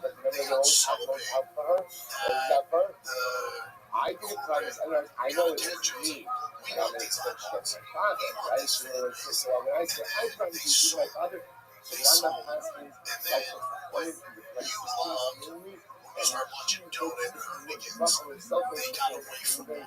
Corporate gets involved, and now it's about the bottom dollar, maximizing dollars, maximizing revenue, and they go away from it goes away from the creators of the show, and then it's you have corporate suits like, yeah, the fees might be down, we're selling less merch, but we're making more money because we've cut spending, we've cut the talent, we've cut the staff, you know, so it changes the dynamics of what made it great. Over the UFC. Say what you're about. Martinez, Sean Shelby, Joe Silva, Reed Harris, some more still involved in, but they don't have the same content. But all those gentlemen mentioned had a passion and we were fighting. Dana knows fight like a motherfucker. He's the best promoter of all time. But you take him out of it and you're starting to realize that oh shit, he actually was pretty important to this thing. Because now you have the suits making the matchups. And why the suits making the matchups? Well, they have to fulfill 40 plus fights a year. You're getting the contender series guys are of big value, but they're cheaper. And so you're getting these fluff cards like Adam Impact. They're realizing, like, man, we don't need to go to Miami. We don't need to go to T-Mobile Arena anymore. We don't need to go to Madison Square Garden. In order to maximize the stock that our shareholders have, Right? we You can got continue Shimon flights and that they pay back. Shimon is in current possession of the field. Very limited crowd. Bought We can continue to put on fights Levi sold Shimon that a field. the Levi said, casuals don't Shimon, know, the that hardcores field really you don't have, need to, it's my and field. we're still That's my profiting field. because Levi we stole did it this from me, sold 7-year it to you. deal. Okay. Here's the ring. So Here's the ring. it's basically, this is the definition of You selling. customer. Customer means also that when Do you see that band that you loved, you and they were kind of a one of the regional witnesses thing, and you on knew this how photo special they is, were, and it started to grow, and it got really cool, and you're happy to see their success, and remember when they signed with, it was a big deal. It was a big deal when they signed with Fuel TV, they signed with Spike TV, and you're like, oh my God, I can't believe it, dude. We're going mainstream. And then Kenny Ford's on Oprah, and then the Ultimate Fighter with Bullet Resistance up, and you're calling your buddies, like, dude, remember when we used to watch the UFC? The Denver one, that was crazy. Dude, look at this, and then it becomes this thing, and it was our thing. And it was our thing. And then slowly, the shark circle just start to circle. The shark start to get involved, these muddy sharks. And that's like, oh, they're called fawns. Oh, shit, they're on fawns. This is crazy. And then they're on Fox. And then you see all the content on Fox, and they're getting more fans, and they're doing this. And then you slowly start to see there's red flags. There's red flags. Oh, the individual fighter, the sponsors, or we bought the weight uniforms. Yeah, it's actually bad for you. It's bad for you. Yeah, this is cool. Now there's no individual fighters. They can't express themselves, but it's a uniform. Yeah, but it's less money for the fighters. And the thing is, but all these fighters that this year, getting paid from the sponsors. Now I have a better chance of getting back. But all these guys tell me how issues, so this eliminates that. So the casuals go, this is actually better. And you cancel it. They're on ESPN now. Oh, shit, Stephen Smith is here. Stephen Smith is there. They're doing this. It's getting all weird. It's getting a little weird. And then Again, if you come forward with a the claim suits really got that the field that Shimon buys is stolen from you, that's fine. That's what I said. Once you sign, once you're not a party, but once you're a witness for the transaction, the message you want is, any oh, dude, we've never been better. We're worth more than this property. we've ever been. Even as We just sold for $7.7 million of TV right deals. the This whole is the great. custom, whole the shipping law is there was that section with the pricing of this. You had a But how would you feel or you had to if they made the announcement sale transaction. of $7.7 billion Effectively say Detroit what? deal This feels with like Paramount? If underneath that there's an asterisk that there they was like was so no longer in charge and no I longer saw similar making the okay? main decision, you go, boom, that's I saw similar okay? So once I look at this, Shapiro, Hunter Campbell. I saw مقصد با similar okay? شما نقل זה عبور على ألا يعيش The okay? guy that worked with the ألا freaking موقع Seahawks صدق to monetize to get their مثل أربعة the guy that worked for the Redskins, خاصة he was من like absolutely نيتها nothing. أو صدق وأساسا Oh, وسيء well, واحد. that's not good. So let's say So wrap this all up. Is Dana has been telling you guys, kind of, he's like, I don't think he can. He's not coming out of that camp. Another piece of property. Right? So let's say now, let's call The the matchup that you're seeing, the cards that you're getting. field, right? So same Of case. course, we'll still Right? You watch guys it. bought the field from inside. The hardcores, Sitting you're back hanging on to something that will never come back. So you just gotta take it for what it is. Now I can get on every Monday and every Thursday and complain nonstop. That's not fun. Sorry. I'm talking about the old days. So The again, cards are so much better. lady sells the field. Divisions and how there's more Right? stars than Back real of all stars. this, you have Ruben Lady. Those days are Lady so sold gone. that Those days are so gone. And now, and I stole And even though Dana has his flaws, he was the lifeline behind the wrestling. His name was Dana, Joe Silva, Sean Shelby, McMahon's still there, Ed Harris is there. And the people that made this company great are kind of taking a back seat to the suits right Right? complete So again, business according to of Adam, virtue. so Chachamim You say see this that's stuff. it. Either you lost any claims, The reason Dan's throwing us out, Dan is a signed smart on the dude. spot, you lost The any reason claims. Dan's throwing us I out go is say, no, because you he get another claim. knows Great. the UFC's a shell of what it used to be. You didn't get claim. Profit-wise, it's making more money than Fast. ever. From That's the Shimon suits. than it was from But Levi. as far as Case 2 doing is what Ruben the and fans Shimon is son have of Shimon. suggested or that they So want, let's focus Dana on used to listen to that stuff. Shimon In is some son regard, of he would give, like, I think Field B. Dana Fine, no ate a problem. lot of crow when he goes, Open the road. the White House are doing the best card ever. It's convincing that UFC coaches on the steroids or the sphere on steroids. It's going to be the best card ever. We would It identify would the have been field if as son. Dana had We the tried control that could have made the matchups that he wanted to do. Dana is a closer. Field B. I do this all the That time. is Coffee's for ordered by closers. There's Field no A, closers involved in B, UFC right E. now. It's just that no one should be drinking fucking black coffee and Shimon talking. is son of Field B. But in the So documents I would said, assume Dana, if they can't negotiate with Conor, I assume Dana will like step my in on other let me talk. field, Field A. Because he's the last of the Mohicans. So in this He's the case, last of the big Field stars A that are left. There's this is being used as a demarcation point of the border. So right, Field A, the of dispute is not certain guys controlled that at all. can draw But it's eyeballs, being and used they like to Dana identify and Dana Field with B, which is the transaction. Now, Ruben is That's why those suits using aren't closing. They Field have A, no right connection. section. They don't give a Shimon fuck. is using They have no Field connection. A, They Field realize A, the as value that just John to Jones identify the border of the field that is John being Jones would sold. do for the Now, fans. there's like They don't Ruben signing on the realize document that also. because Ruben he's signing has on issues the outside of document. the Now, Conor, Field there's decided. a lot of us Now, holding on to that. They in his want to see transaction, in his document, that doesn't in his mean anything document. because they have no So when context. Shimon is selling They Field weren't around when B, Conor's coming he's up. selling Field B, They he's don't also realize so to speak, that John's regard is the solidifying greatest fighter of all time. his They have ownership no over Field concept of A. any of that. They're Because looking he's at using this. Field A to They go, identify one of John's the last borders one of sold Field over B. 400,000 Ruben pay-per-views. was What's claiming that 30 this million? Field A They don't over realize, his or do they care? So that was like, now what's going to happen after It's this become program? so Now corporate. Ruben is going to want to come And back. now some of us are playing this, including myself and Lawrence, like, we'll be up there with the big dogs. MLB, NBA, NFL, So soccer, Simon, we're just as big. eBay this. We're one of the top 5 in the world. Be careful what you ask for. Because if you got it, In this case, and how's it going? that once Ruben sold son on this type of And star, Taylor's throwing out these nuggets without throwing it out was the tested can. as a border Contractually, contractual he's throwing out these, like, everyone agrees that Ruben like Taylor knows the fight game. He knows all the shit the UFC's getting these days. He's seen all of it. I'm Rabbi. You're crazy. Veronica Taylor makes some shit Okay, that way. that's That's not crazy. great. But Roger's buddies every day is like, God, no, I'm gonna figure this out. But I give us out why I gave the Just keys. so, I gave the keys to this and you guys, this we actually have to see on target because it's corporation.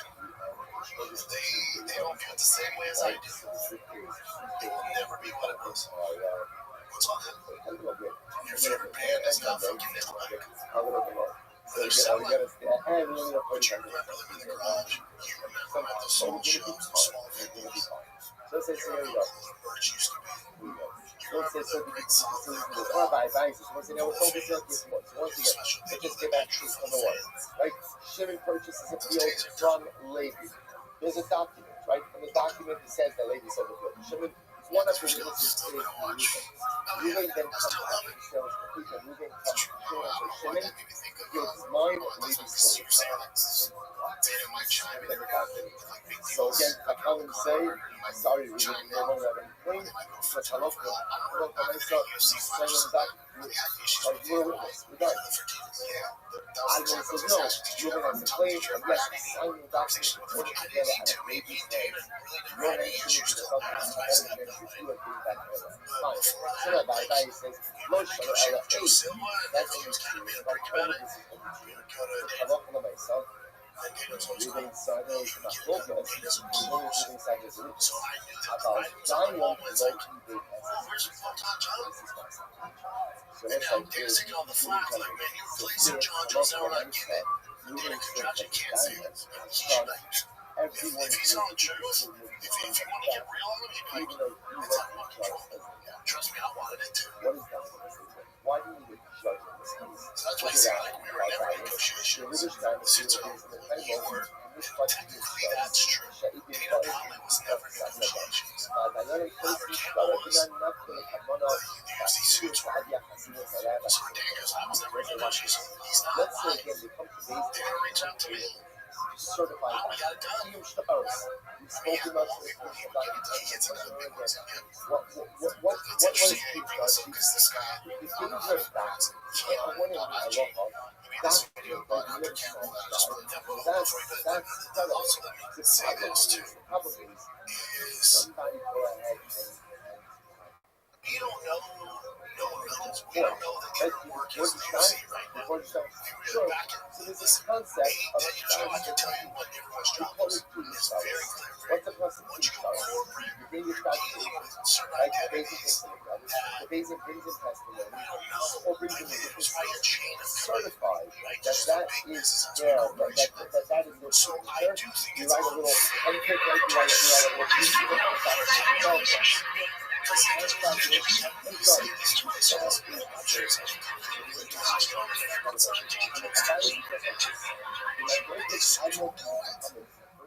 don't give me the budget. I can't do it. But he's taking the brunt of the heat for not giving me the budget. on the days that certified the document that does not Ruining the UFC. So if you don't know who Hunter Campbell is, he is the ventriloquist doll-looking guy that is basically the new Dana White, as he is responsible for matchmaking and contract negotiations. And honestly, this guy's already fucking things up for the UFC. The first time I was really made aware of him was when that video came out of him trying to convince Aljamain Sterling to fight Sean O'Malley, despite Aljo being against it, as he was still injured from his last fight, and the 3-month turnaround to the fight with Sean was going to be too quick. But despite this, Hunter pressured him to take the fight, and ultimately it led to Aljo's demise. And since then, he has been creating Aljo's demons kind of fit into a fight, as most of these main events for the number cards are fights that are clearly not the best fighting the best, which is something that Dana used to be a strong proponent of. Nowadays, Dana sort of aligns more with Zuffa boxing, which is giving Hunter more people as a matchmaker, and because of this, the UFC is in the worst place that it has ever been. But what do you think? Hunter Campbell is ruining the UFC. I think it's easy to pick this one. People do. I get it.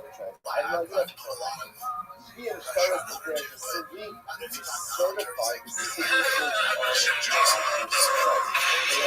know if you got certified.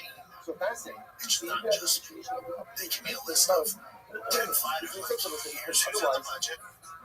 Stars required The rankings, what you want to see, what's exciting, what you feel better. Here's the budget for this card. Go ahead and make it. Star, right? The Eagles on the star locks in the transaction. That's what I think. Star is certified the signature. So this is incredible. So let's say in the case where Ruben wasn't dying for two cuts, and let's say this out. Right, so Lady sells. Guys want to do this. Lady sells a field to Shimon, and then they draw the document, and now they want to prove the document to individual.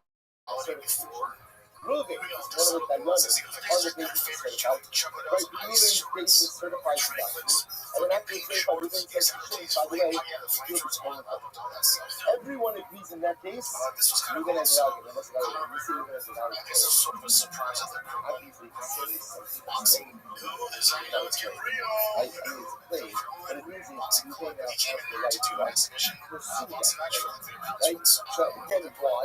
And everyone agrees in that case. Everyone agrees in that case. Why?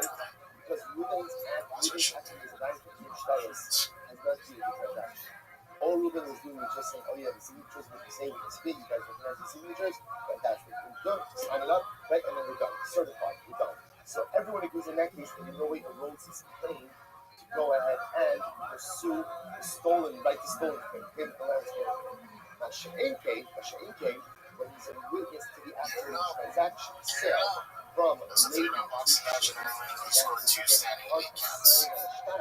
is what? You are trading this transaction itself. It's just cool too that we actually did that. Because all the kids are there, so it's still good. So Osmo says, yes, I can. The transaction was valid. Or yes, maybe sold to Shimon. At the end of the day, I saw it similar. That's what the next piece was. I remember again. It was kind of like word from that point on. Let's say from that. Essentially, they were the money in advance to do the professional fight, and now he's backyard or someone has to know he's in breach of contract. So it says, fact life. It says, my brother's apparently trying to change his revamp to make backyard from professional to exhibition. It's because he don't want lawsuits right now. So, and it's such a breach of his contract. John's Mather, Mayweather has already taken out fans on his pay for the bout after signing 3 contracts for the date location. He didn't have a fight on his record. That's only true when what? When So it says here, when Mayweather signed up, not 2 but 3 different agreements on 3 different dates, received money for all 3 agreements when he signed them. Not only that, but he also was taking out advance on his purse for his fight against Pacquiao. Yeah, I don't know, I wish him best of luck. as a order identification. And ultimately, in that case, even though Ube, right, That's what it seems like. So I just saw his post on Facebook. So Darren Till's now a free agent for why? The other, Darren Till's be fun on MVP. Not this one in May, but if they decide to pursue it after, you want to watch Darren Till. He's hot right now. He's really winning outside of the UFC. Darren Till's a success story. He's one of the guys, remember he didn't get cut. He was like a lead to rehab his knee and do all that stuff. And now he's been on a fucking tear. Let's see this is something. even the side hustle. So we can Switch, leading with Tails. what could move in that shot? We finally will What's up? No, I think my tail has became champion. Just said the first thing we go to Misfits and this side is machines. It's like that's not tiny little troubles and a lot of people want to fight me. Yeah, baby, I'll take a fight. So, the next few days, sidebar. Hey guys, to see what happens. Yeah, so I got comes from this Fritz and I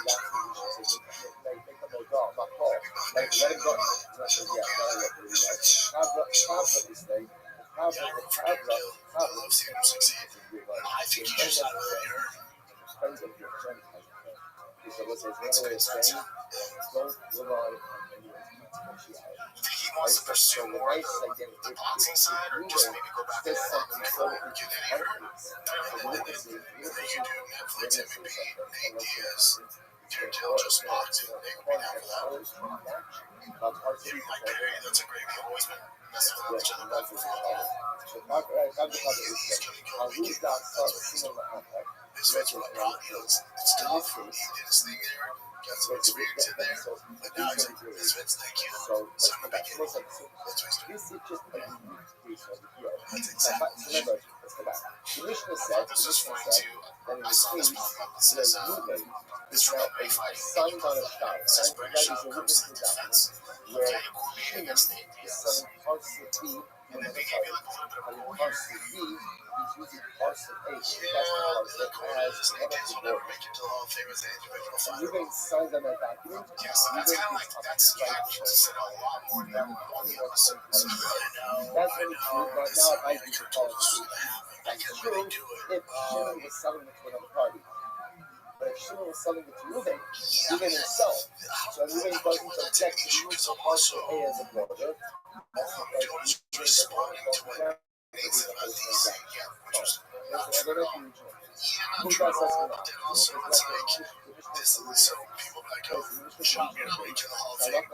Yeah, no shit. But the question is, you're making fun of DC and making fun of for crying and a world champion for fighting.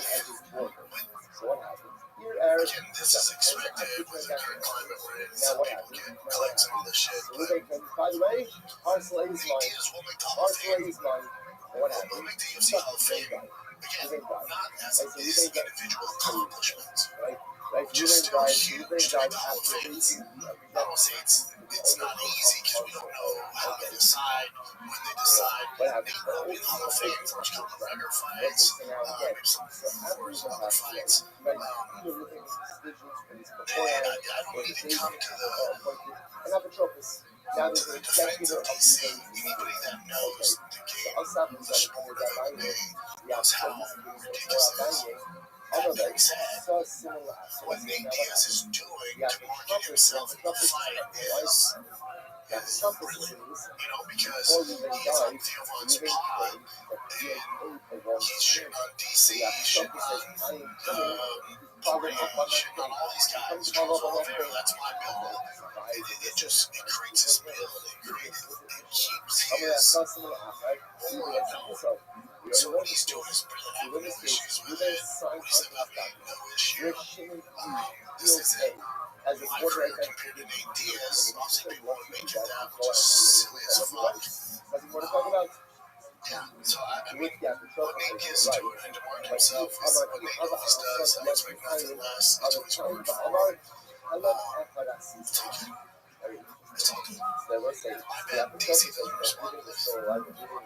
I mean, he made that one video initially, so it's already done. That's it. These are just rumored fights. It's not 100% guaranteed. It's Worker versus Instagram. This is you allow middleweights to coming up, trying to make value because light heavyweight's kind of maybe that's what he owns. we think this is also versus Talbot. Just using 330 national fight. Yeah, man. So listen, it's actually very interesting. I'm not mad at it. Talbot looked fantastic. Way too much for Talbot right now. He's kind of, he's maturing fast, but 25 is getting a lot better. That one fight with Duke kept taking him down. This was the next fight gets so much better. Court's hitting mid. It's a fun matchup. Corey, if you ranked him bad idea. It's not a bad idea. Taking the handicap right now with a lot of momentum, fan favorite. Do you think so? Actually, Corey's a fighter's fight, so Corey will take it. Yeah, Corey will flip around. Last should we jump into some fan questions? Some fan questions. Just so we announced this on Friday's show, but so people keep asking how we submit fan questions. I post to send me fan questions in my DMs on Sunday, but it's DMs or you put it in the latest episode in the YouTube comments. Do we get something on YouTube on it? Okay, so let's start with the YouTube ones. So on Mondays we still do fan questions. On Thursdays we do a few, and then so they're all new fan questions on Sunday. We do the remaining questions, and those get posted on Sunday. Yes. But again, the best way to do it, we will for sure see them, is in the YouTube comments. Put them all in the YouTube comments, or worst case, just DM me the questions. TV has thousands of free movies and TV shows.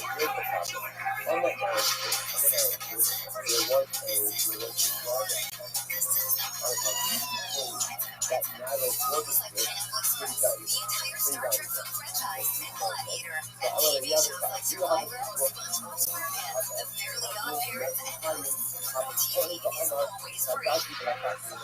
Pluto TV, stream now, pay never.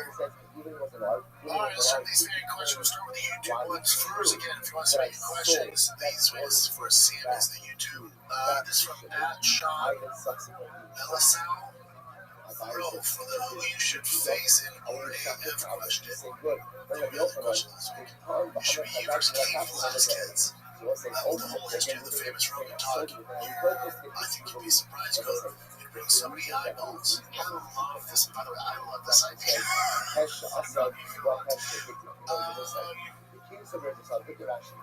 Yeah, I would be down. Tough task. Talking about individual wrestling.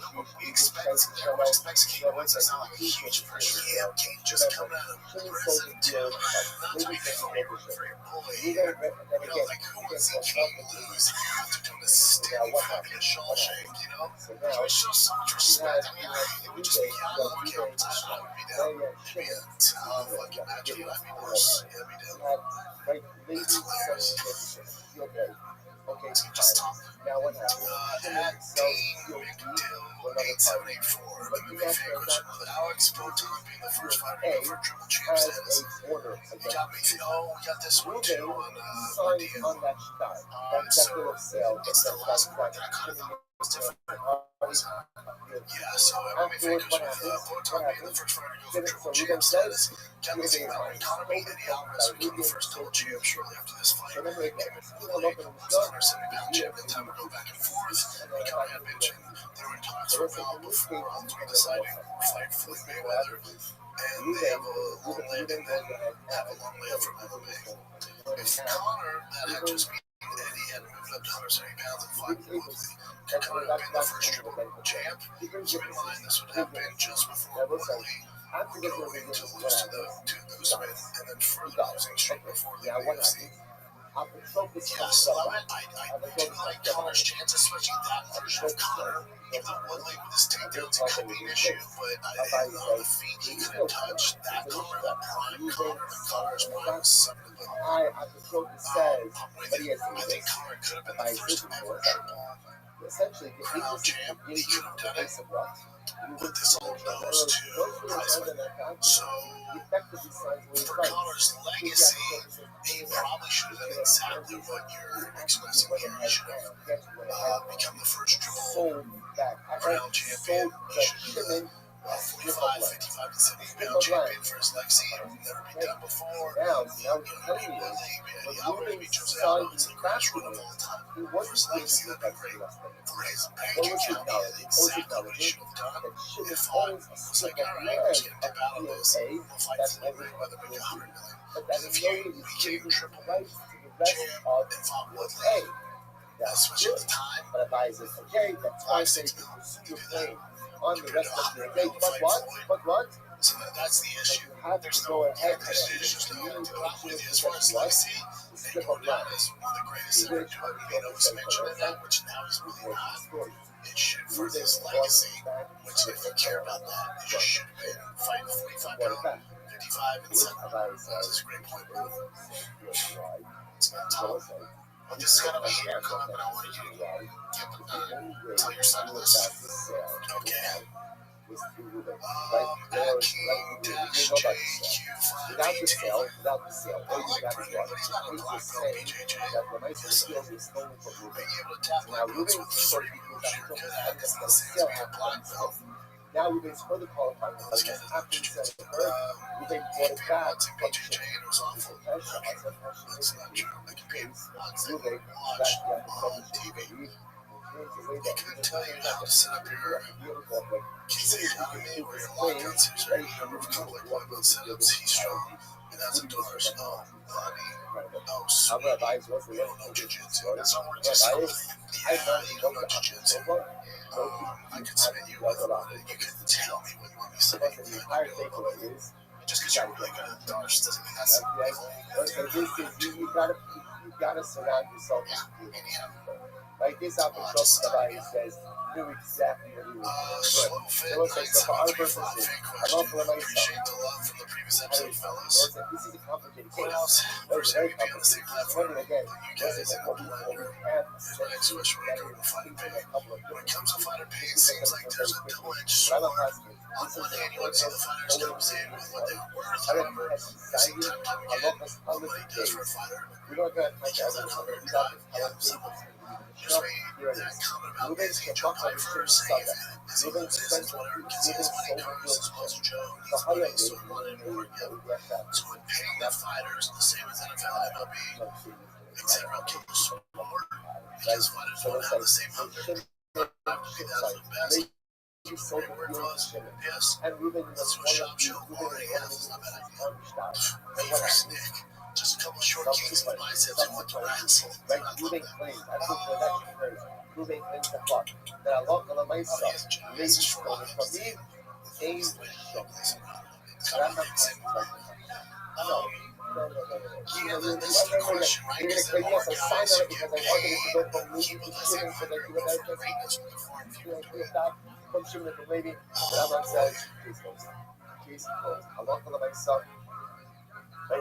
It's a great question. Talk about once you are party I don't think it's fair to carry that over the fighter's head. It's a good question, but I don't think it's fair to hang over the fighter's head. Like, we can't pay you because then you're gonna stop fighting. It's like, no, let's find out. Let's find out. Let's find out.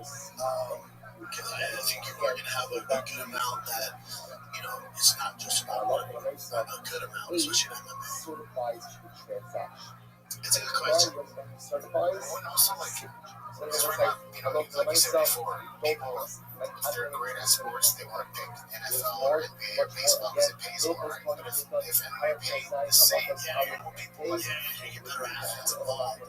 When you look at like NBA, which is guaranteed money, like you can buy a ticket to the Lakers. I don't know if you see LeBron or if you see like these guys are sitting out their mental health or they're sitting out because their ankles. Because they already got the money, they guaranteed money, whether they play all day, 2K, whatever, fighting games they play. If they play 50, you know, they're getting paid the same. So it happens in all aspects of professional sports. But it can't be the reason why you don't pay fighters. Let's find out. And again, to Jen's point, you bring in better athletes over time. And then we start to go, oh shit, this team literally becomes competition. Nothing beats like me as like being operational in an actual competition. Yeah. Underscore Ryan Dodd, underscore Dodd 07 underscore. Do you think there are people from Joe Piper's fight against Izzy and your fight against Crow? He's a young guy and finished a veteran who's having a very competitive fight before. And clearly has stuff to work on. And if he isn't careful, he'll run into it. Don't care. Like an ADP or Imavov. That can ruin the hype train. Yeah, the problem is, I love the question. The problem is, Ryan, is once you beat a guy of that caliber, there's only one way to go. And that's why the UFC does it. Like, you can't be, you know, an Izzy or a Crow Cop and then go back to fighting guys outside of that ranking or guys that are building up. Like, once you, UFC's giving that fight because they think you can handle what's next. And sometimes guys are not as ready. I would say the biggest difference between Joe Piper's fight live fight against Crow Cop and Nogueira is Joe Piper respected Izzy. So even though he is in trouble with the leg kicks, and to be fair to Joe too, that's not good. If you look at, you know, Izzy's one Russell Rose last five, everybody struggles in those first few rounds against Izzy. He does very well in those first 2 rounds. He's a hybrid handle. He has a lot of trap setups. I think Poetan said it best. It's like he puts up the smoke screen and you gotta figure your way through it. So a lot of guys struggle with that. So I actually think it's a good learning curve for Joe Piper because who he fights next is not going to be that complicated as far as on the feet goes. Like I said, the biggest difference is you're getting cocky is where it's like, oh, I'm going to starch Crow Cop in the first round. I don't think Piper thought that. I think Piper was like, logically, this is a fight. And even though I know the first few rounds will be tough, I should stick with it, keep it on my feet, eventually get the takedown. His takedown defense is good. Like, he had so much respect for Izzy that to me that shows maturity. It shows me he's really ready for what he expects.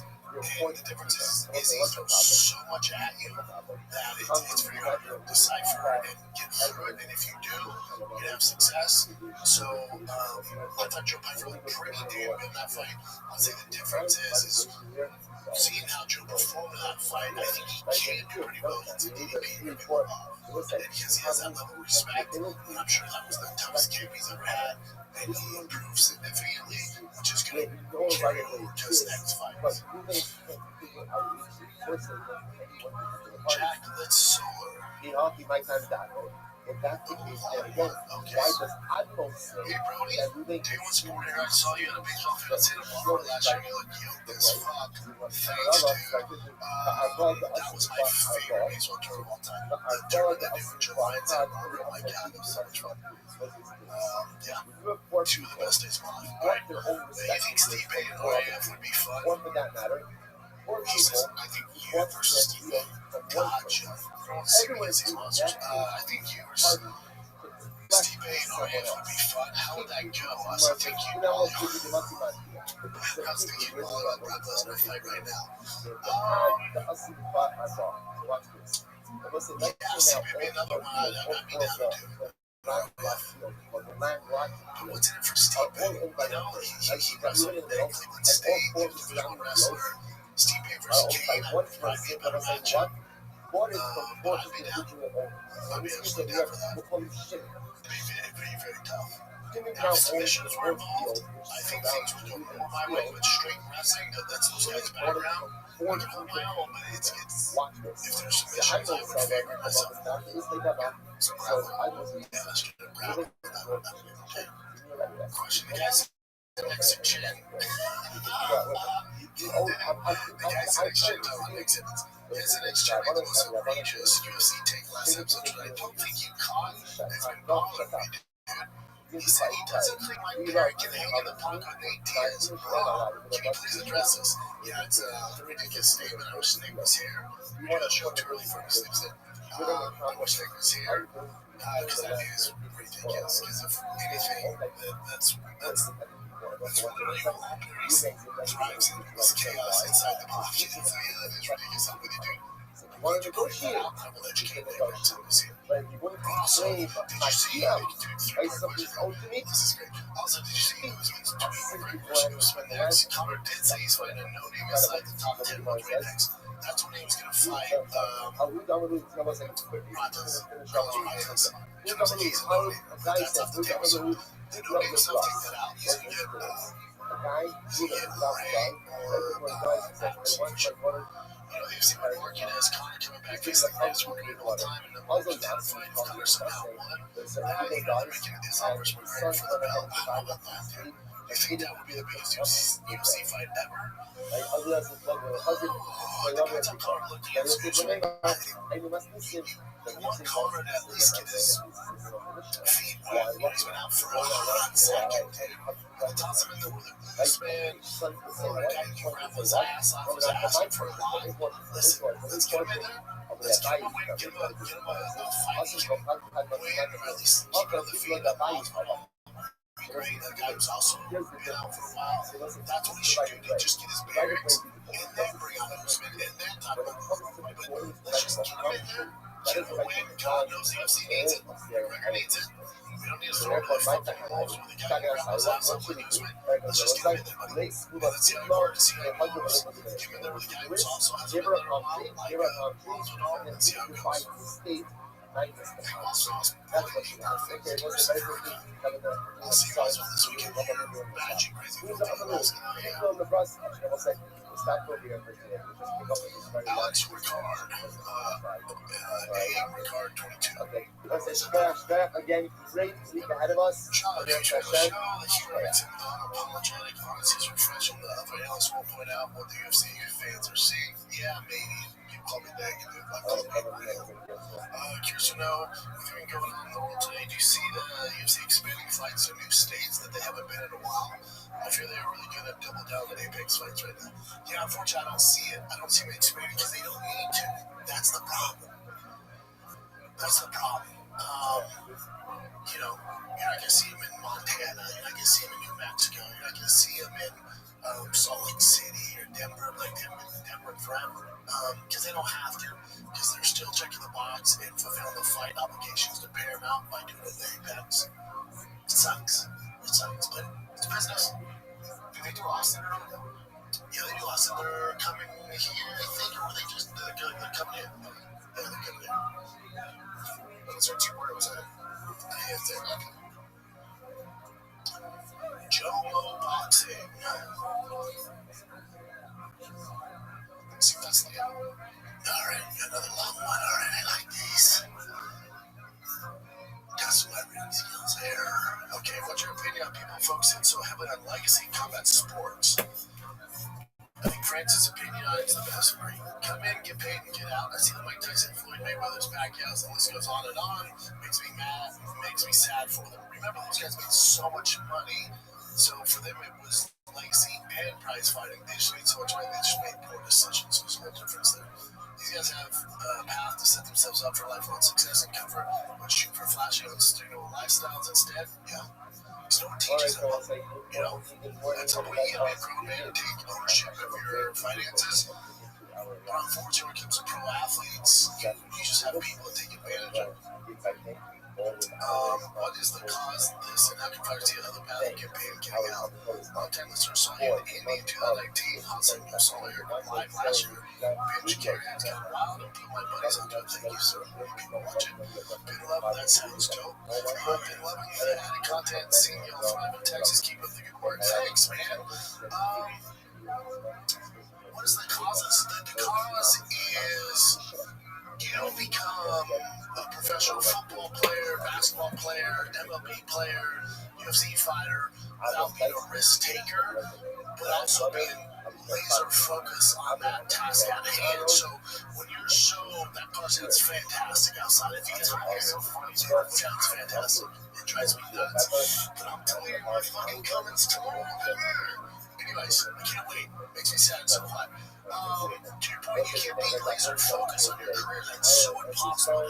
Even get your foot in the door, and then also be focused. There's guys that can do it, and kudos to them. But for the majority of them, they're so focused on being great at that sport that the idea of it, where you're going to be at in 5 years, and 10 years, and 15 years, if you're fortunate enough to be that long, they're just trying to get to the next fight, the next game, the next matchup, that they're not thinking about the future.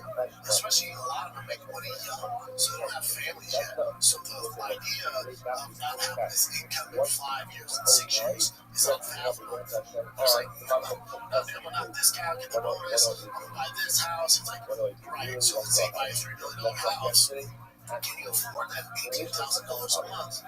Remember, it's a 30-year mortgage. How long are you going to fight for? Or how long are you going to play basketball for? Or how long are you going to play football for? 30 years? No, that's not real. Let's look at the average career. Okay, in the NFL it's 3.5. MLB it's 2. In the UFC it's a year and a half. So you gotta make these smart decisions. So you need someone in your corner that's actually looking out for that stuff. So when you can hear, let's say Conor Ben, just use him for example, just not no seller for this one. 15 million, right? Cool. And a ton of money. Now, Ben, do you think in 5 years you're still gonna be making 15 million? God willing, hopefully. And he goes, yeah, I'll buy the house for 15 million. Hold on, man. You don't have 15 million. You gotta pay taxes, you gotta pay your managers who negotiate the deal, so that's a good amount. You probably have 10 million, let's say. So you want to buy a $15 million house, okay. You just need someone to break down everything that goes into property taxes. It's just not one and done. So the issue is in school, even people not professional sports, when you're going through school, they teach you about taxes and savings and interest and credit cards and loans, leases. It's designed that way. It's designed that way. So you get so you're always owing these banks and the government taxes. It's designed this way. They don't want you to figure out the I know it sounds like a conspiracy, but money, we can do that another time. I'm just saying, there's no one educating these young kids in America, especially when they get to be professional athletes, especially got college athletes making 6-7 figures now. That we educate them on how to wisely invest and spend their money and make good decisions. The last one, there's more of those. Okay. Underscore your underscore therapist underscore. Is that a lady? Or ultimately just wait. It is, so it's a lady. Reading all bros on here. What's up, bro? Is that what? It's kind of cool. says, Alright, go down. Just so you get the gist of it. When I'm betting on who will win, I place a huge weight on a fighter's confidence. So I'm going to say like this. If a big ego is coming off a loss, like McGregor after Mayweather, I always bet against a big ego that just spot down a pig. Spot down a pig. Then, This is exactly why I bet against Asanya, but Piper, sorry, I'm not losing is even.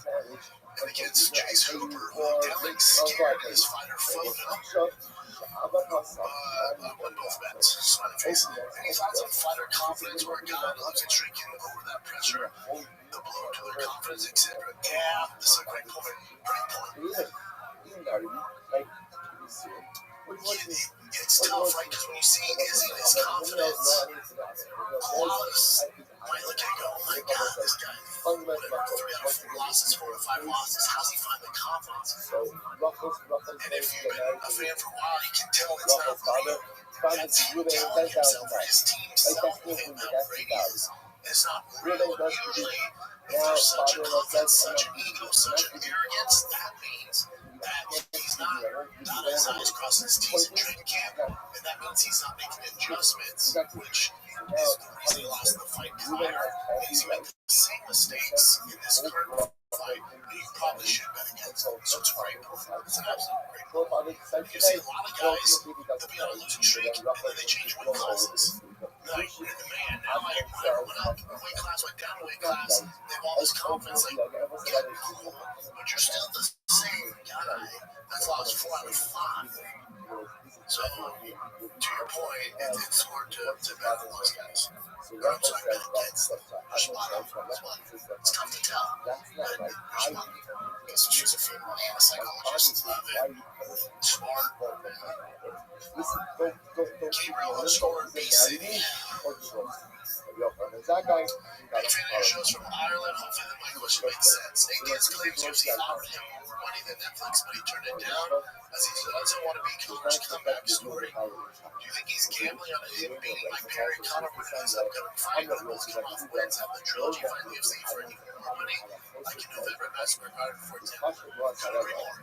I do think that's what he's banking on. I think somehow Connor's team and Nate Diaz's team were both like, yo, profit is now. And they're both like, hey, let's move a little bit and build this thing up even more.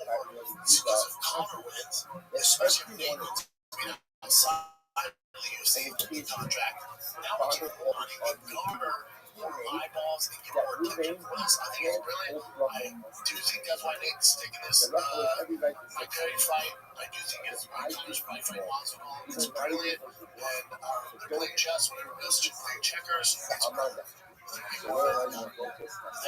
That's it. Alright guys, thank you for watching. Like, subscribe, do all things. Put all your questions. Listen, I gotta do the show that comes out Friday. I can do it on Wednesday, because I'm leaving for the theater on Thursday. So send your fan questions in this episode, the comments below. Send your fan questions there. I'll answer a ton of them. I got a long Wednesday now. Like, 1 day of content, should be 3 days of it. So just submit your fan questions down below. Also, I'll put on my Instagram story. You can submit there as well. Again, enjoy the weekend. Great fights on Friday. Get rid of FC. We have the heavyweight tournament going on. We got Fury fight. Netflix. We got UFC 327, which is fucking fantastic. Part of the year so far. On paper, let's see how it unfolds. I'll be back for a show for you guys on Friday. I'll be answering all your fan questions. Submit them in the comments below. Love you guys. That's it. I'm out. Of what is right? So we all know this. That we teach this to our kids. Just because something is cultural, right? Just because it's permissible does not mean it should be done.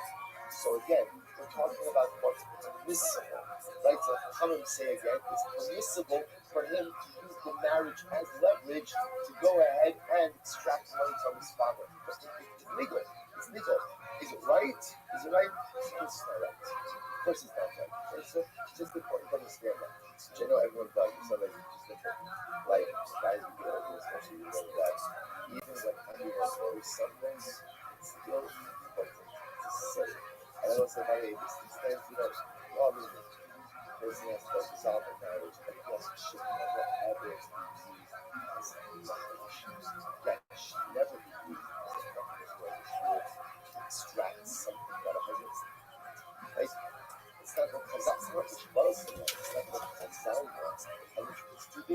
nothing good ever comes from hurting another human being, and nothing good ever comes by using halacha as a means of expression.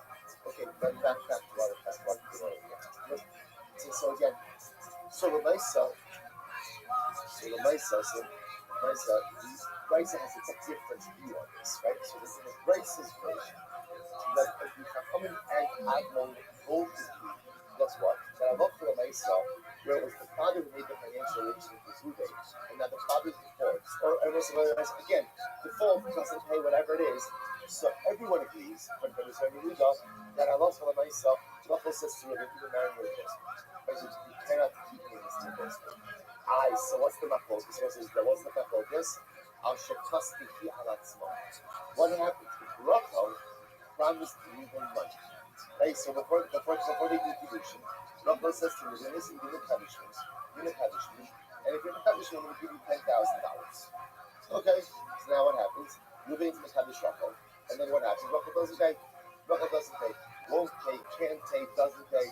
So let's say, now watch this. Shacham becomes say Bishin Ashikad Rosha, the Chachamim say Rachel. Even is not clear to be suing you until you figure this out. So if you go to a holding pattern over here, until you, Rachel, figure out how to satisfy the obligation you have to do. Admon says, the holding should come up, just listen to this, Admon says, so what could she say in this case? This is great.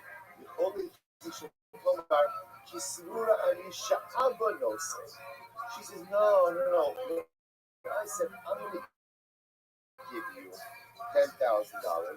I figured the same bank that has been bankrolling my life up until this point in time, right? It's incredible. No credit limits, right? No pre-qualifications, nothing. I figured the same bank that was taking care of me my entire life is going to take care of me now.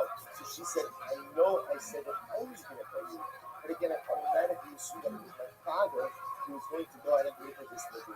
The Akshav Shein Avanosing alike, Ma'an Yechola Rasos, Okinos Oktor. So she says, what do you want from me? I guess, in other words, what Rachel says, my grandma is, I'm going to purposely, it's difficult for me, I never had the money back on his promise, right? I never had the money back on the promise. It was always going to be my father. Now, my father doesn't want to pay.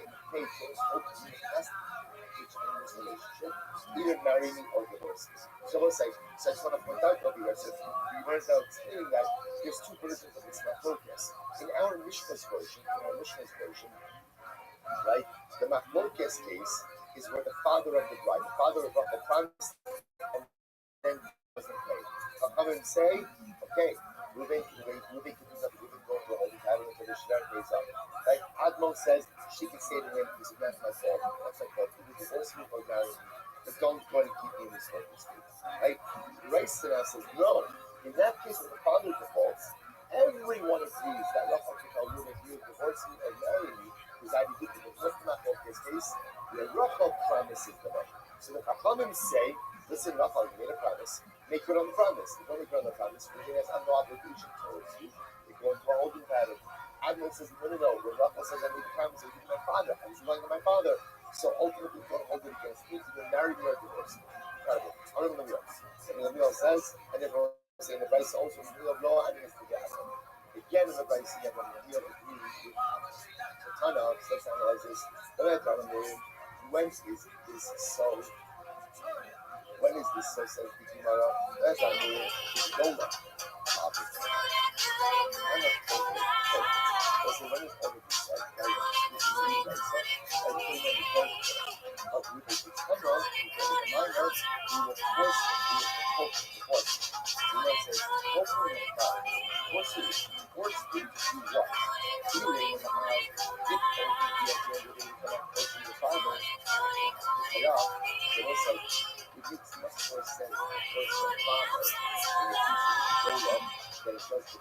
Welcome back to Rec Twitties. Thanks for tuning in. As always, you're the patron, you're the Reddit, you're the Discord. But, if you're the Patreon, as you well know, you get early access to our other show, Tim Shop, where we talk about British shop. So join that if you want that. And also there may be some other things like well, I'm doing it in Sandbaggers. Sandbaggers, I forgot to put Sandbaggers. Is it audio only yet? I haven't done the second one yet, but it was also Easter edition. So it's starting to sound like a toxic. Yeah, not kidding. I might have the same sort of drop schedule as toxic. Do the same stuff as coming out with your shirt on. Yeah, on the chair. So if it's audio only, you have to pay for the video version, but it's just me shirtless. That's funny. I like that. You have to pay for the video, pay for a higher tier for the shirtless thing, because you're shirtless and then hot chickens. Yeah. There's not going to be a hot chicken. I mean, it's our show. I'm a it's probably going to be in the pinata. You make the pinata sexy. But anyways, how you doing? How are things going? Oh, doing great, dude. Yeah, watching the Dodgers. I'm watching the Dodgers a lot more now. Watching baseball. I got baseball balls deep in baseball. Are you putting any money on it? No, dude. I'm in love with the sport, dude. Yeah, I don't bet on basketball. I don't bet on baseball. Basketball's a little hard, but it's the that means that LeBron James decided to play right in the playoffs. Oh, yeah, it was on Twitter. Yeah, that's all I know. It's a joke. It's a joke. There's no chance he starts. He's so bad that his Reeves are gone to get guard. Right? So he's so bad that two guards are out. He's still like, I'm like, he'll probably be like second team. Alright. Well, anyways, off the busy family. That's, I mean, you know how I've been doing. Always. I mean, that's just a given. I'm always making some steps in the dodge. In fact, no days off. In fact, I do have May's the retest for the Graves. I'll see if I'm still, whatever all the side effects I have. Can't get hard, too hard, gay. What are the, I can't even remember, but all those things are so going on. And then I've stayed the same dosage of Vyvanse in my meds. It's not testing blood pressure because I just don't care for their health. That's what happens. And what I've been doing is calcium. You're still deep in the calcium. Yeah, this is the new, it's going to be medic right now. Okay, so I'm going to bet on myself. But no, not really. Is it a good investment or no? Probably not right now. But if you talk to the people that know me, they love me. I won that bet with UConn. I don't know how they're doing right now. The game's going on. I'm curious really about the month. So I put a very small bet on them winning this game, but I win. I won my office win. Oh, nice. Wow, dude, this is like the golden days of your betting. It's gonna go down. Yeah, this is the part that we remember. The special time. And when UConn is good. Never heard of them, then I win money. When they're not good, it's not good. I really should never bet again. Just like, I don't want to act like a cinephile, but I did recently watch Casino. Maybe the first time. I don't remember any of it. Okay, but people reference here, like Rope De Niro without the casino. Watching just I wish I was that. Yeah. Oh, everybody, stop what you're doing. Stop what you're doing. You're never going to believe what's here, folks. Stop what you're doing. I know you may be in the middle of surgery. I know that you may be in the middle of childbirth. I know that you may be in the middle of taking your child to baseball practice. But everybody stop what they're doing because Riser has bestowed his extremely valuable time upon our Discord. How you living, big dog?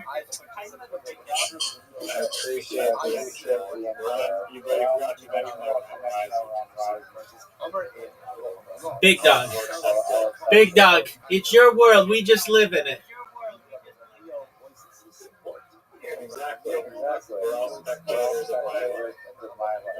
Obviously.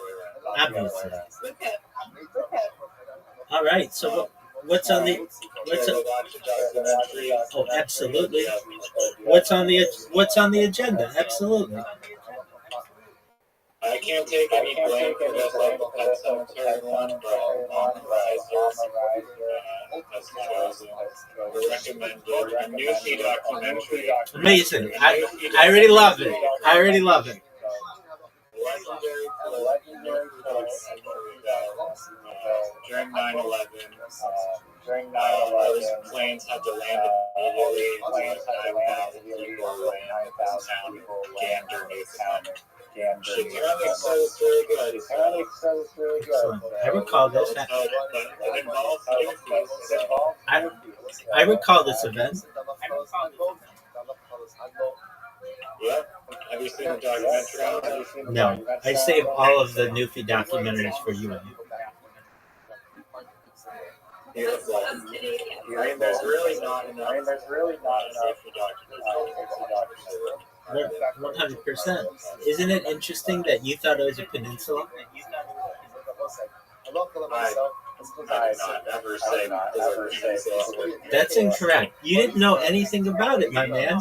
And we together have changed the meaning of the word Newfie to mean a brilliant individual. And talent high IQ. Don't you know? All right, I'm ready when you are, big man. All right, coming right up. The first ever news. Yes. Two cases of people. What are the two cases of people? Case A, father default. Case B, brother, daughter, wife default. Was a machlokas amon chachamim. Then there's a further machlokas, Mishnah and the Brisa as to whether machlokas. Riser, can you hear me? Rama baskets. Riser.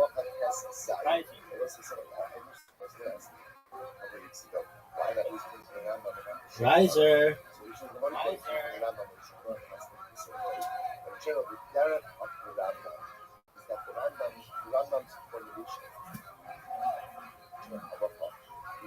Stream it from my. I have to stream it from my computer. When I join on my computer, my mic or whatever just sucks. You're good. It doesn't ever work. You're good. Did you know my podcast was published today? I didn't. You need to send me a link. I have a question for you. Did you know, just before we get into this, do you know what the number one, all time, this was shocking to me, all time, what the number one Joe Rogan episode is, his highest ranked episode ever is? Like by views or How else does he do it? I mean, you could look at likes or sentiment. Excellent point. No. What he said on a recent episode, he said to this guest, of all of the YouTube videos that I have, you're my number one interview of all time. And he repeated it later. This is Joe Rogan's number one guest of all time. Who do you think it is? Wow. My man Riser, that's from the heart, baby. That's right.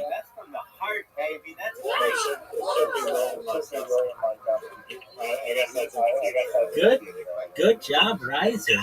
And so Bob Lazar was on again to promote his new documentary. And so once we,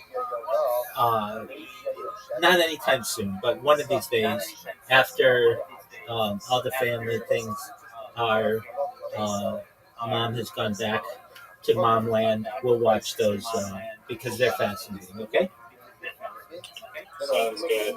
Excellent. On a crazy day today. What happened?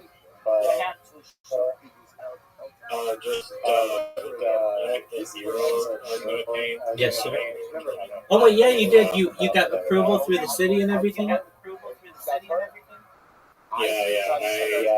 And then the district asked me to get permission from the building owner and the restaurant. And then I got permission from the building owner and sent them a sketch. And then there's And then there's. I also have to inform the Business Improvement Association, and it turns out that the Business Improvement Association wants to step on my toes and basically are like hijacking the wall that I have already gotten permission for paint, and they want me to apply through the Squamish, their like mural program. It's I had to submit a application online basically, and may or may not be chosen. Who knows? Hopefully the property will vouch. Tell them I vouch for you. You can pay any wall of mine whenever you want. I appreciate it. So apparently this movie 9/11 thing was a musical as well. Come from away musical. I have not heard of the musical. No, I've heard of the documentary, and I remember the event. Specifically, all of these planes being in this random city in Canada. Well, the musical is hilarious. It's really good. Anyway, we don't have. We just have. Excellent. All right. Also, And what's the name of the musical? Come From Away. Come from away. Okay, we'll have to check that out. Come check that out.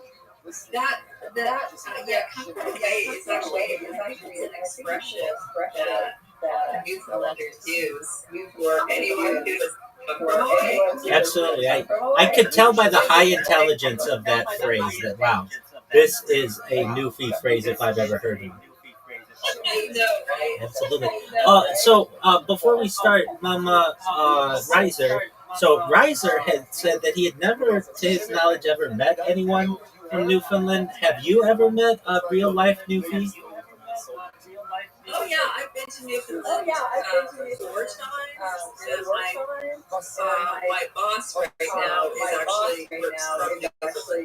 from Newfoundland. Is So it? I met a lot of awesome people. Are they very kind? So Yeah, that's what it seems like. They seem extremely kind. I played hockey with a guy named I don't want Johnson. His name was John, and then his dad is also from Newfoundland. He used to driving hockey, and he has a textbook like nicest person on earth.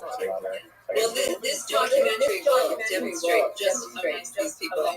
I'm ready for And it. they're Yeah, sure.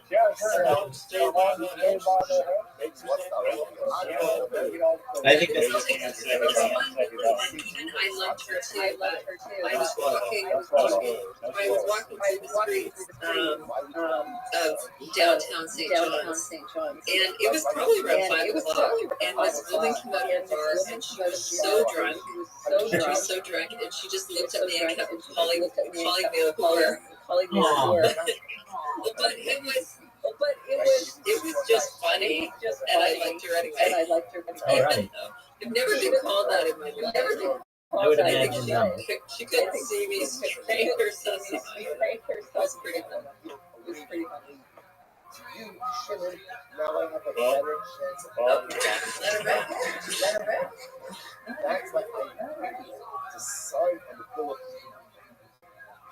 sale. It's like you get it out of baby's hands into your hands. Incredible. Those are other reality TV. I'm just saying, like, this is so great. This is incredible. So it's now listen to this. Now come and say, no, cut it out. Even as if yourself, what are you talking about? Ruben, if you come forward with a claim that you feel that Shimon Khan is stolen from you, that's fine. What can I say? Once you sign once you're not a party, but once you're a witness to the transaction, you've lost any right to claim that this property belongs to you, even as if yourself. Just take a look at Rashi. Actually, even as yourself, the whole of the chasam, hold your shit in law. Essentially, what that comes is like this. You have a signing on a document Witnessing a document for sale, a transaction, a sale transaction, is effectively saying what? This field has nothing to do with. You're giving up any rights to the field. So they always say from the flip side, I saw similar acher. I saw similar acher. So once they look at this case, look at actually. I saw a muhsab for similar acher.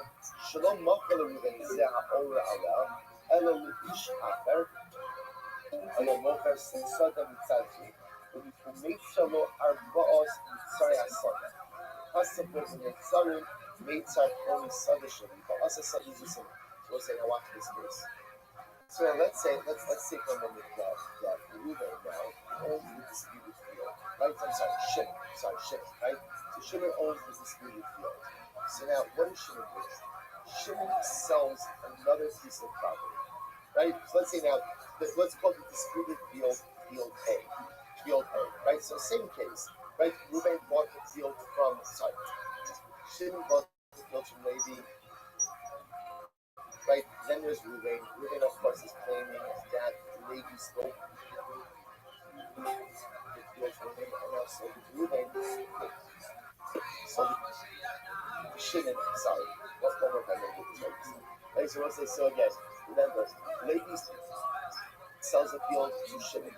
Right, in the back of all of this, we have Reuben claiming that Levi really sold that field to him, and now. Right, stole.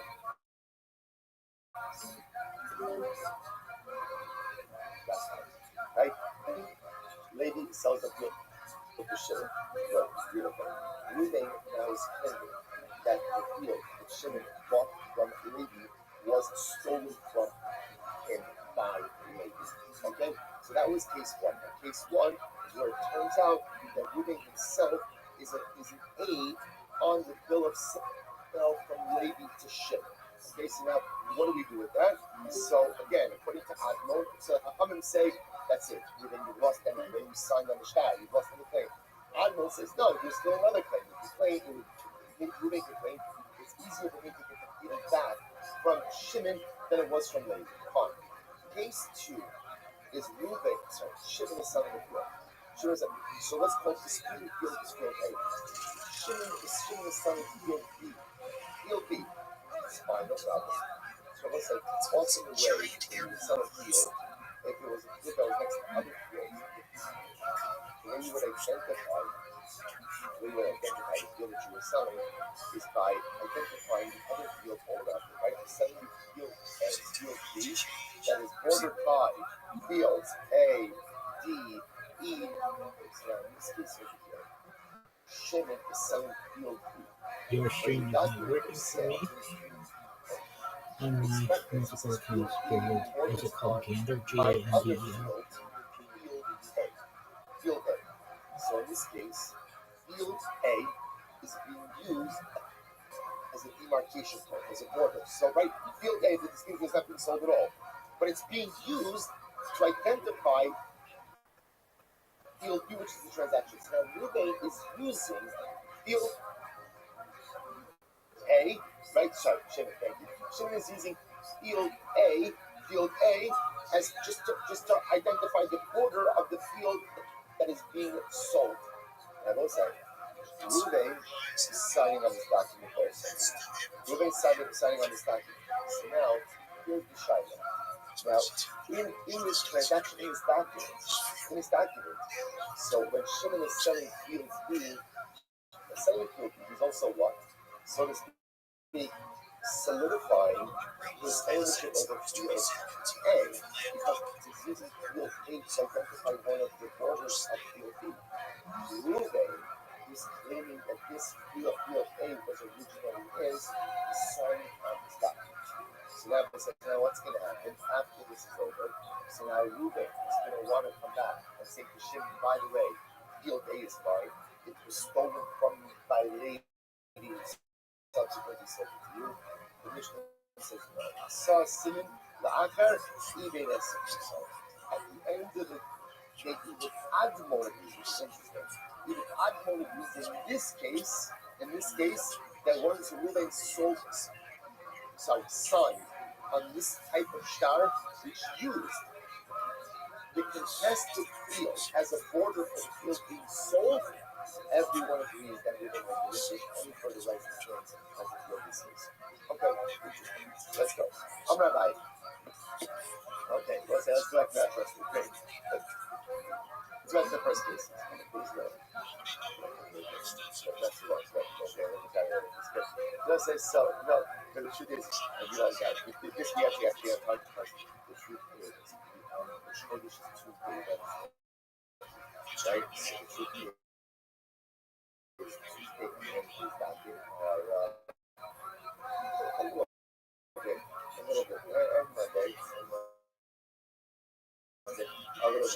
so we gotta and we only have 45 minutes on Tuesday. Let's just get back to case number one. Right? Shimon purchases a field from Levi. There's a document, right? From the document that says that Levi sold the field. Shimon, one of the witnesses is Reuben. Reuben then comes after the sale is complete, and Reuben comes to and says, Shimon, the field is mine, Levi stole the field. What? And then the document. So again, Chachamim say, sorry, Reuben, you no longer have any claim, because Halacha Mesa, you sign on the document, sorry, we're a witness, we're done. Almon says, no, Reuben has a claim, and yes, I signed the document in order to get it out of Levi's hands. Your actually to the help and have better chance with you of getting back to the fine. Some of Rabbi says, Shlo Shana Ela 8. That's only true. In fact, all of this is only true. The Halacha myself, Reuben's son, or the Machlokas, is only Reuben's son as a witness. About Dayan, Lo Ibei Passes himself. This is fascinating. So let's say if, which is really incredible. So if Halacha myself, Reuben's son as Dayan, as a judge, everyone agrees that he should still make the fact, even though he wasn't the judge over that. What is that? Why didn't you judge in this case? Look at that about that. Shehubish Karnas, the Henro, the Mishpat Stars, Sha'id Bitcoin from Sabraja. Dayan and Post Mishtara Dinan Nafta, the Kadmona, Basido Sadia, Casino Saraba. So let's say, watch this. Let's say again, they come to Bezdin to certify that. Kiyum Stars, we spoke about certification of document. What is Kiyum Stars? See, the danger of documents. On one end, halacha, it's document, right? When you have a signed shtar, so that's incredible. The problem is somebody go ahead and forge. Right? You forge a shtar, sure. So there's a concept of shtar certification. We call it two shtars. What's the concept of two shtars? Like the Bezdin takes it together. The Bezdin brings in testimony, or brings in the witnesses, certify that is their that is their signature. We write a little handpick, right? We write a little either on the document itself or the patch document, and done. The shtar is certified. So this is incredible. So the Rabbi suggests like this. The Machlokas Almon and the Chachamim, the first piece of the is what Reuben says as a base that certified the document that does not reload the ability to later on claim that the field is stolen surplus. Why are those saying? This is actually fascinating. Returning at the field, Ein ha'edim chosin al hashtar ela in paro. Aval hadayonim chosin aval usulot paro. So it's actually incredible. When you witness a transaction, like when you sign as an aid, listen, what are you signing on? What are you signing on? You're signing on the validity of the transaction. Like that's what you're signing on. That I witness this transaction. This transaction is binding, valid, and real. When you're a Dayan of Kiyum Shtaris, they'll say, what are you certifying? What are you certifying? Signatures. You are not certifying the transaction. In fact, the Dayan, sometimes like Kiyum Shtaris, the Dayan is aren't really what the document. Like, because I'm not certifying the transaction. I have no idea what the transaction is. Kiyum Shtaris is there just simply to certify the signatures on the document itself.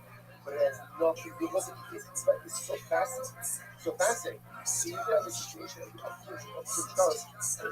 This makes sense, I will say, because otherwise, being the stars requires a whole certain of the transaction. Then what's the point of the star? And what does the star do? The star, right? The eagles on the star loves in a transaction. The star is certain. Specifies a signature. So this is incredible. So let's say in the case where Reuben wasn't dying for huge trust, and I'll play this out. Right? So Levi sells a field, and then they drop a document, and now they want to bring the document for things for certification. Reuben is one of the Dayanim on the basis to certify. Right? Reuben's basically certified the document, and then after it's certified, Reuben says, Shimon, by the way, the field is stolen from you. Everyone agrees in that case, Reuben has a value. What's the value? If you see Reuben has a value claim, obviously saying something is stolen from you is not a claim. I mean, it's a claim, but it means is Reuben now has the right to what? To pursue that claim. Right? So again, why? And everyone agrees in that case. Everyone agrees in that case. Why? Because Reuben's acting as a guy who dollars and not choosing transactions. All Reuben was doing is just saying, oh yeah, the signatures were the same as big, right? The signatures, fantastic. It's done, sign it up, right? And then we're done. Certified, we're done. So everyone agrees in that case, so no way the roads is claim to go ahead and pursue the stolen, right? The stolen thing, same as the stolen. Now, Sha'in came, when he was witness to the actual transaction sale from Lady's teachership. And that was again hard to sign on a shadow. What? You are claiming the transaction itself is down. And come say, claim the transaction is valid, you can't go ahead and now claim that. That's being partially stolen from you. Admo says, yes, I can. The transaction was valid. In other words, yes, Lady sold to Shimon. At the end of the day, it's not good. He says, so I saw the similar happen. What's the next case the was? I never again. The same case, but let's say not that same case. In this case, Shimon the purchaser, so Shimon purchased the property of other parcel A. Shimon is selling parcel B, and uses parcel A to identify the borders of parcel B. Reuben himself signs on that sky as well. Not as well. Reuben sells on that sky. The Mishnah says everyone agrees that after he sells on that sky, no woman has the right to pursue everything from her own space. Parcel A, not married. Those shana alala'aka. That's the she said, "Those shana alala'aka." That the Rabbis must see similar alala'aka. About so a mutzah similar. So Reuben says, all right. That's what I listen to this. That's only true when what? When Reuben, when Shimon was selling the parcel to someone else. What happens if she's selling the parcel to Reuben himself? Shimon is selling parcel B to Reuben. And now happens to be in that sale, Shimon uses parcel A, that's the property, as a border identity. But ultimately, in that case, even though Reuben, right, not even as Reuben did not go ahead and use out what is it going to reclaim parcel A. Why? The Amar, people of Reuben, as we say, I would not abuse this, will have a massive industry. But ultimately, again, Shimon does not sell the account. In other words, it was like, it's going to be doing that. If Shimon knows that Reuben is going to reclaim parcel A, he's going to be ready to what? Sell a parcel B. Shimon won't right even one Shabbat parcel B. By logic, now, realize I'm not going to get parcel B. So again, you can go side parcel A, so the device is not just a part. So what could you do like that? If I live in my God, so we can put us in equal relation with that. The point purchases functions on the side of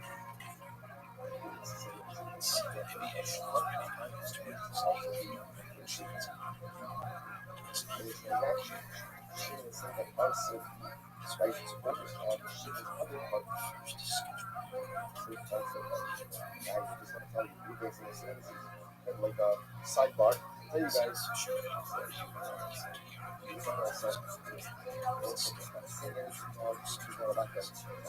Maybe that's what you should say. My fault. Like, let him go. Yeah, that was me. Cabra is late. Cabra is late. Listen to your friend has a friend. Friend of your friend. Which I guess is another way of saying, don't live on. So the nice again, if Ruben says something so confidence, the witnessing, they're going to say something, and what's going to happen?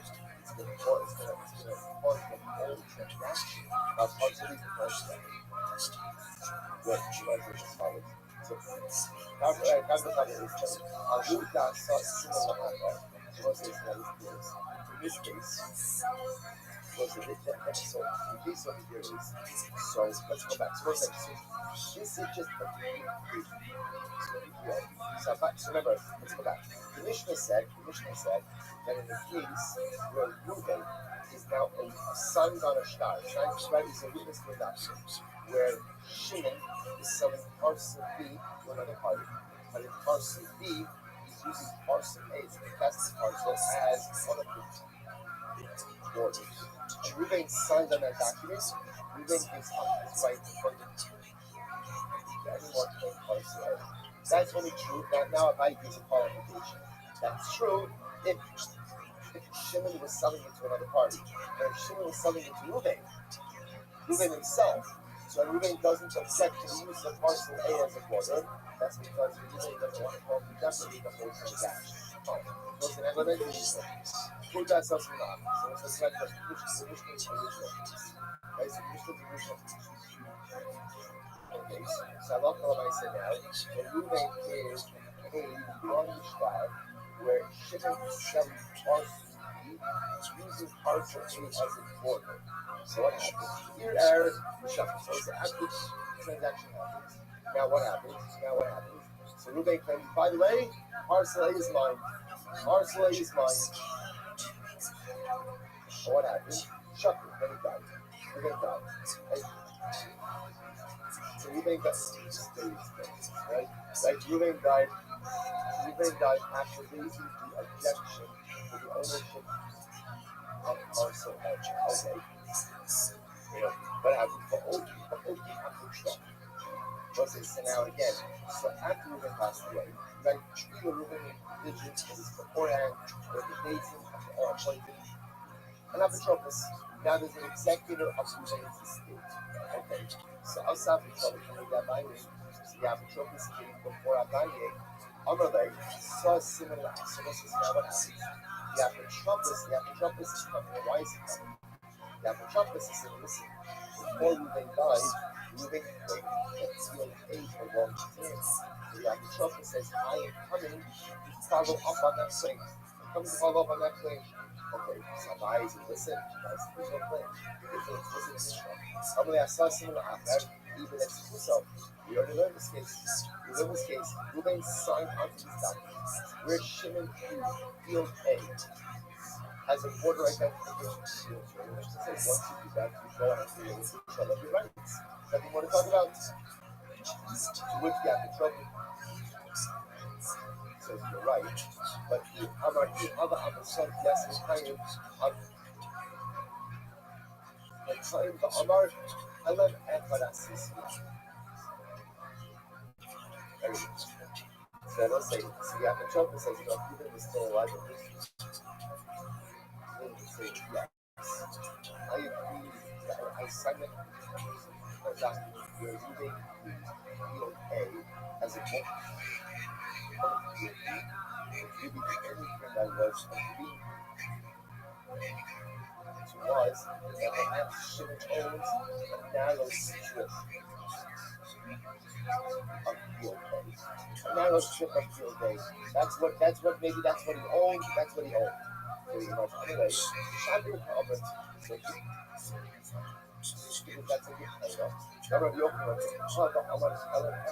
good title. Rabbi Yochanan, so was it? It's actually very interesting. It's very interesting. That the claim over here is that Allah said, right, that if I go ahead,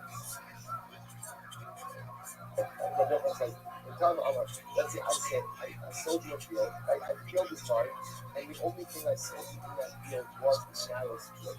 Such a thing could actually be. So the Gemara is supposed to see what's happening over here. In other words, Reuben signed on this document that where Shimon was selling the field to other parties, Shimon was selling the field. The field was sold in the order of the field day. Reuben signed on it. After they signed on it, the transaction said, by the way, field day is mine. It's stolen from me by me. After that, Reuben dies. Apotropis comes along and says, tries to sell me up your bed, this comes to Rabbi. And Apotropis, listen, Reuben claims this field was his. Rabbi says, that's fine, Reuben was his. That's just not fine, but it's a Mishnah. Right? Reuben signed on that document. That field A is the border to field B, you have to keep it away from the field. To which the Apotropis says, I'm just going to say, all shouldn't be all the same field. It's just a narrow strip. That's when we would like spend the money as the border, which Rabbi says that's a good item. But see, a hard viewing it must have a hard also would be again, which still should have to go ahead. So in other words, now Rabbi says the Apotropis, even if that's a good claim, that's fine, but you still have to leave in possession a narrow strip. So Abu Amr would hard to declare. Now listen, here's the problem. On that narrow strip, there was a line of made that narrow border strip pretty valuable. So I'm going to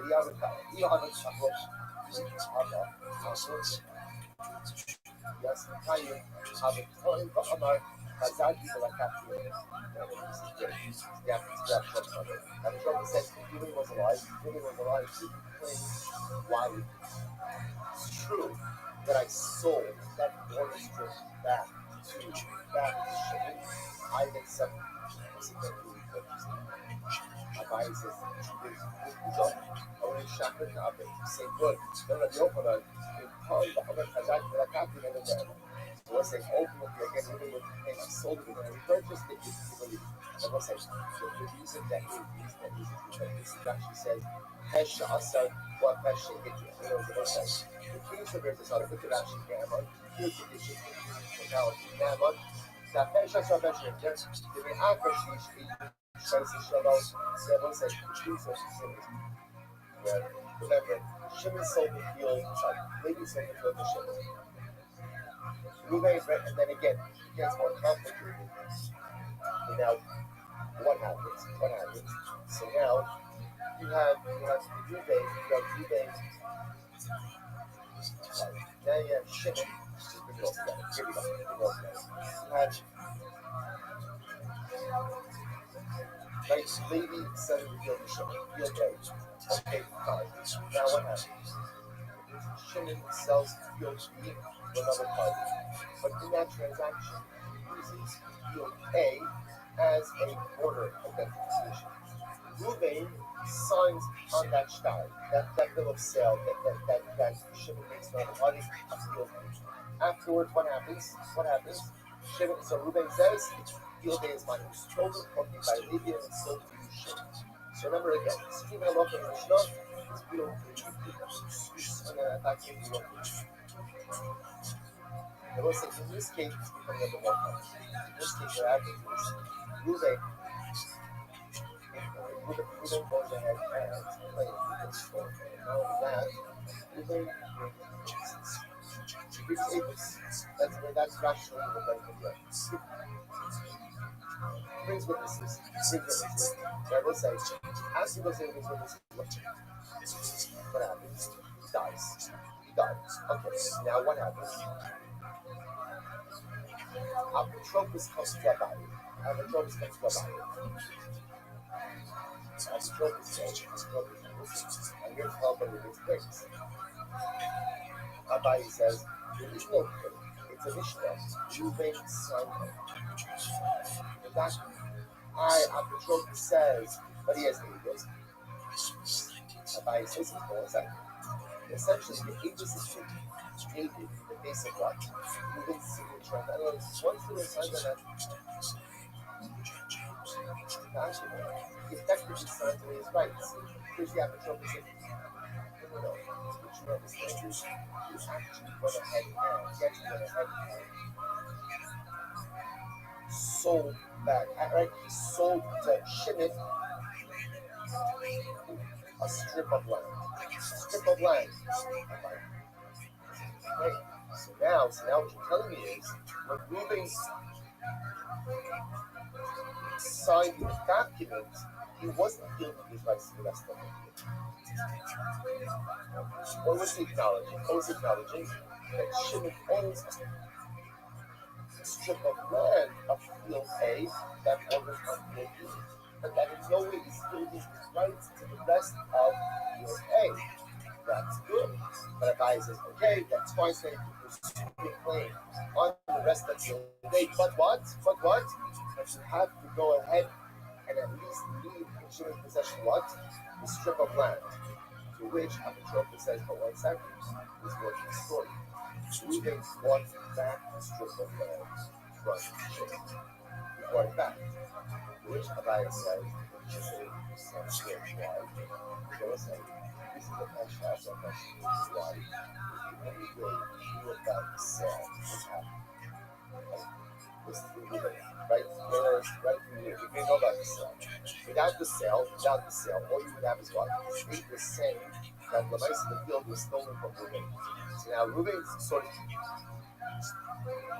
Apotropis telling us that a sale happened of the strip. Now Reuben's further qualified and telling us after the sale occurred, Reuben bought it back from Shimon. It's a Pesha also. In which case, Reuben slash the Apotropis should be believed to make that Reuben can't have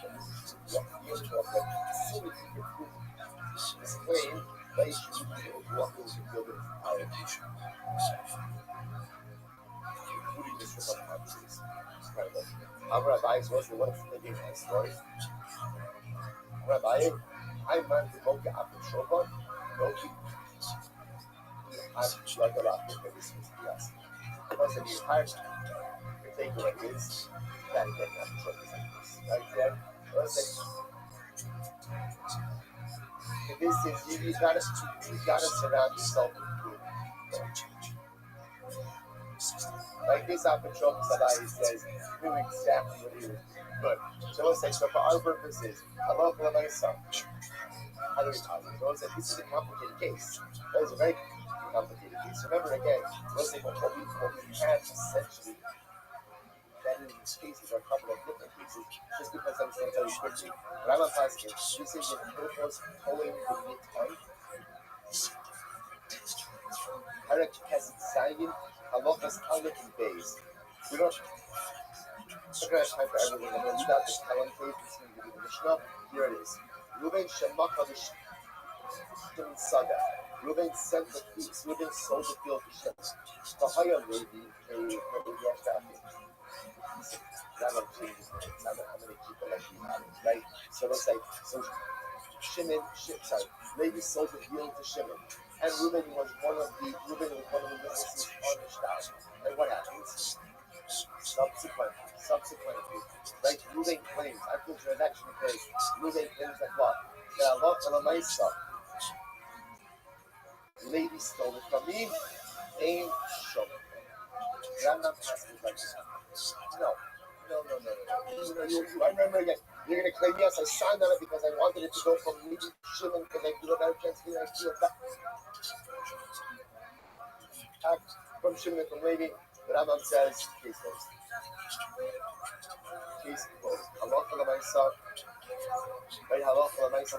There's absolutely nothing to talk about once you are party to the transaction. Right, once you are a witness on that shtar, you have effectively ceded and yielded any right that you believe that to the However, the Rambam says, Reuben acted as a dynamo. Thus, he does not yield or see any fruit. Again, we're back to the distinction of Rabbi and aid certifies the transaction. A Daniel only certifies usage. So it was like, it's don't pass, like, I don't know, especially pass like that. There's much more. Again, Philippos calling Nikan, Hurricane Zain, Halopos, Alu, and Days. Take a look at that. The only last one is but that's how Halopos is. Good. Mishnah, quickly. Mishnah, Halopos, just gets better. This is a piece. And also, by the way, you ask yourself, what does this have to do with service? Right, that's answer number one. That's answer number one. So remember again, the reason, just so you know, in all seriousness, the reason why we're doing this is because remember, the way this kind of started off were with the rulers of Admon and Hanan. And remember again, it started off with a discussion about the Zonos, that which is Ksubas. Now, let's say we're just going through all of their rulings. Watch this great case. Misha, Allah from the says, watch this case. Reuben goes overseas. Now, Reuben owns a field. Now, what's the Egypt? Up the piece of it, Reuben's field is landlocked, which means that the only way he was ever able to get into the service house, he had a right of way. He had a right of way with someone. So what happened? So Misha, so what's this now? What's the problem? She comes like away for a while. You can't remember the right of way. Where is my right of way to get into my field? So you want to imagine, none of the neighbors are being put. Right? No, because obviously no one thinks about that. No one wants to give up on that. So I don't own that. Yelech lo b'tzara. I don't say look. So if you have to use logic, figure out what is the shortest way to get into this field. And let's assume that was the previously established right of way. The Tom say no. You can go with that. You have a choice. Either go ahead and pay top dollar to whoever's willing to negotiate with you, or fly. Right, or it's right for fly. See, right, figure out a way to fly. Right, so again, this is actually come say, listen, Reuben, you went overseas, you lost your burdens on you. Pretty much, again, no one has to do anything for you, so you're going to have to figure out a way to negotiate for top dollar right of. So my time with Rabbi, I understand. What's the logic of the Rabbi? If there's one thing you know, it's that what? Reuben had a right of way. He had a right of way. I just have this, but even today, the right of way agreements are like European. Should be the simplest part of a real estate transaction. It's incredible how complicated right of way agreements are. It's fascinating. In any event, so what says as far as I understand, obviously he has a right of way. This was his field. He used his field. He was getting in and out of his field, so there was a right of way agreement. So I told him, listen, logically, he's going to take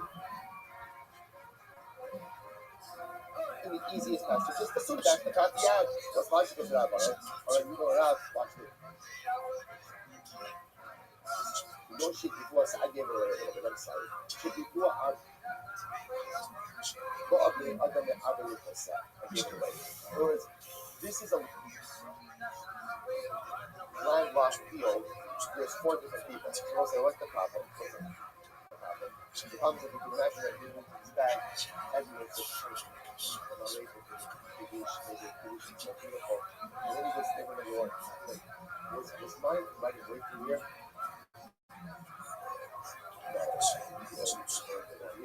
Like number 2, notice that you're either 3, 4. So we'll say the problem is each has the ability to deflect it to the other. So this is one of these instances where we know a right of way exists, but Reuben can't figure out a way to purposely get anyone to figure the party. He might time with the animal. If that's the case, then again, why does Admon say that Ruvain sees the shortest right of way? So you know, Samarala very quickly, Arba the Asimikwa Arba, so the Arba the Asimikwa had the Amalo Pigi the Mathematics was this. When you have four people who want their own respective fields from four other people, or the that matter, four people who want their field from one place. Everyone agrees in that case, each party can deflect to someone else. Umar says, so keep the word is not focused on. Listen to this. The Tad, the Asim Bar Arba, watch this.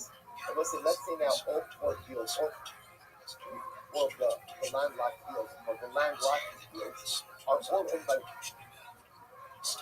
person. Right? So you've got Reuben in the middle, and all four of the surrounding fields are owned by one person. And I'm saying what? Bought is from four individual owners. So in this case over here, we're calling Shimon. Shimon now owns the four fields which surround Reuben's field. Shimon bought it from four independent people. Watch this. The Admon Sagar become up and down. So Admon is listening. Reuben will listen to Shimon.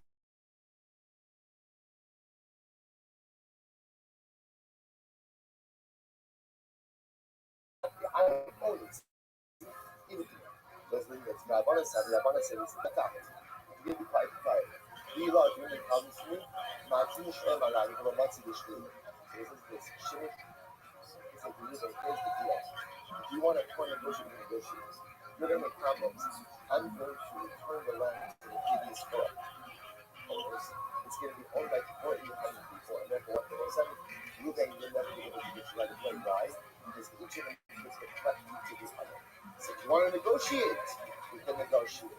But if you're going to claim Magiali, right, something's owed to me, I'll simply go ahead and return the land and you'll be stuck forever. Incredible. So the Gemara says, he tells us, I'll read Amalu tell us and quickly, finish off the sugya. Read Amalu, a guy says, read Amalu, did not live loss. Let's listen to this. A guy, Reuben, is about to die. Right before he dies, he says, I want my brother to inherit the palm tree. He's giving a palm tree to his brother.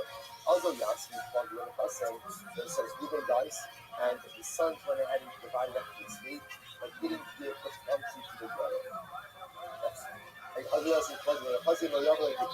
he'll say, remember, and you must listen. But this is one to say that I said, this is in the Mishnah. Why look at it? We're going to want to go ahead and construct the palm tree, right? And each son could say what? Each one could say what? No, not from my portion, from your portion, from this portion. Over there, buy it, but we're trying to give it to guys. See? Hasn't got how to have what's in that field. But people that buy you, Papa. So let's listen to this. Here's the difference. So listen, it's the right of way. The right of way really only does exist on one floor. When it comes to floors, right for palm tree, that is the right that involves all of their.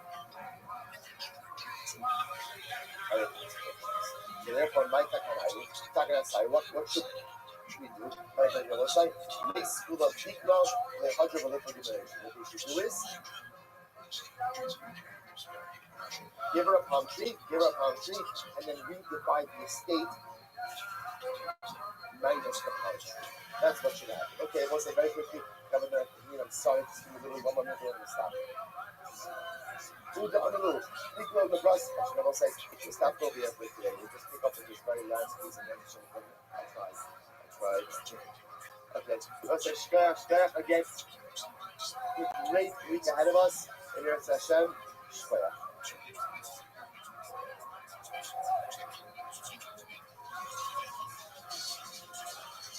All right, Kevin, you have a good day, everyone.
All right, so I will say good morning, let us begin. Hashem of grace is the first one to conclude our last week.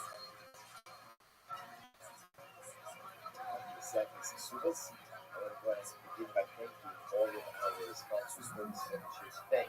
Our Coca-Cola sponsors for the month of Tishrei.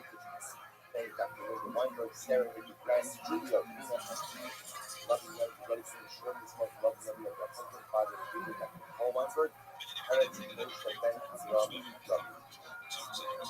Then I always translated Geddes in the short this month, because of the usually or Shimata Shitas, Isha, and we think that Geddes is all of us here. Avram Zeisman, version of the grandmother, of his grandfather's name. Avram Ben Aaron, Zvi and Shane Shir. I'm going to call them Kivo and Eli, Shmuel and Shira Pepper, in honor of Ari Vernon, all because of the beautiful. Also, to thank our Daphne today. Our Andrew Stellis, in honor of the Bas Mitzvah of their granddaughter, she grows the Torah and says, not just her title, Listen to that, let us begin very, very excited. People are very excited to learn general, and also to recognize very beautiful results of beautiful events. Onward progress. So we're ending things, beginning things. They begin fresh for us. There's a great gases podcast 109. We are picking up the Hashem on the bottom of the Testament. Please. 108. We really left off. We left off yesterday after the Mishnah. So the Mishnah says as follows. A postage knows the customer. It's a very interesting case. Someone promises money to the seller. An age-old story, right? So someone promises money to his seller. I was in this particular case, what's unfolding over here is like this. Essentially, we're talking about a cloud. Imagine for a moment that there is now Yaakov's father promises Reuben some amount of money. And what happens? The Pasha was however. And then the father-in-law extends his foot. Those are what he extends his foot. So again, extends his foot. Father-in-law doesn't have it. Father-in-law doesn't. So Rachel's father, young Kate, he died. That's the Pasha-in-law is however. Moshe Zion, no age, She'enu Kash Mishvara, told Sha'al Rabbi Rabbi. So listen, this political expression of extending your foot, essentially, and giving you nothing, is the good dirt that's on my shoe. Now, in general, what this sounds like is the father-in-law is intentionally not giving the seller all the money. But see, the case doesn't have to be set up that way. That's just the way that's what the Mishnah is saying. The point of though is, if I go here, take the dirt that's on my foot, I'm not giving you any money. The point of here is, father-in-law promised money, and now is not delivering. So let's say, now the problem with this is what? The Gushing has already taken place. So we're going to go to the Kaddish Rachel. The scene has not yet been done. Father-in-law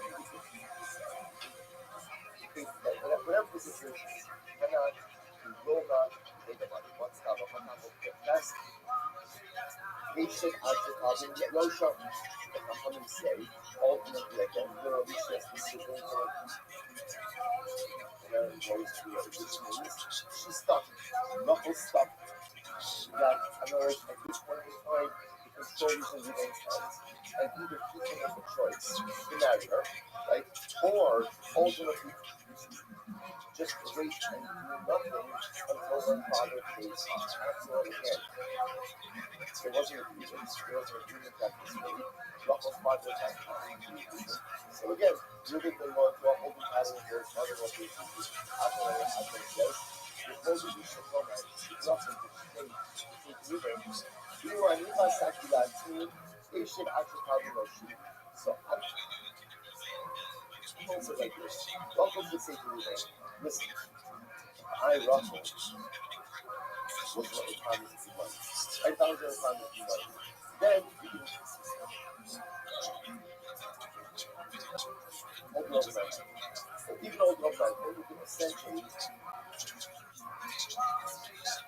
hold me in this marriage until either I pay you or also I pay you. So again, shot Adam Pasach, not to the phone last. Also, no, so if you should bring up in my father. So hold me and punish me for my father's actions. Reuben, you can marry me, right? You see it. What do you want me? What do you want me? So God says, I'm not giving you out law any design. So God says, I think I know this. Here's what God says. Fundamental approach. Once again, this week in case. So Rachel's going to get married to Rachel's father. Promises Reuben $10,000. Like that's the agreement, that's the value. Reuben does Kedusha. Now father-in-law says, I'm not giving you, I can't give you, I won't give you, whatever it is. The point is, he's not giving. So now the coming sin, Reuben has every right to essentially hold Rachel in this marriage until her father decides to pay. So her father decides to pay. And ultimately he doesn't pay. So then Rachel's going to grow old in his sleep. That's Kedushin. Admon says that's not right. Not right.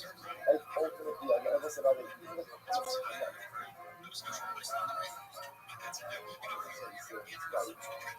just saying,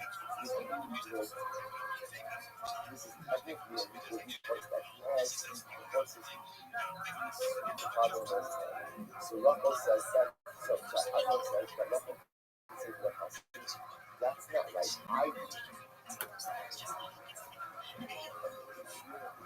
My father did. Why you punish me?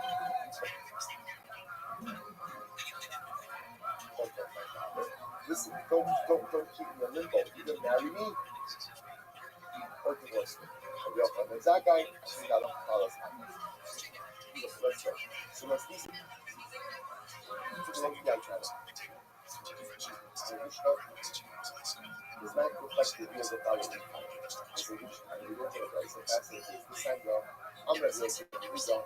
Road Netflix, I'm going to because was however, she hoped that he should cover Abba Hazak Alai, not a need over losses.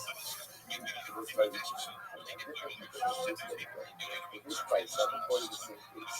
But in this case, that Yosef, Piper, and Yehuda cousins, that everyone agrees, and a case where the father defaulted on the agreement he made, that Reuben can't hold Rachel in the stage to this man.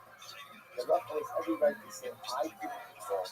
Either marry me or divorce me, but don't keep me in this state. Sa'amada. So where am I going to go this on Monday? Ashakoske ki alatzmo. Oh. So we'll say in the racist version, when the father defaulted, everybody believes that Reuben can't hold Rachel as a place.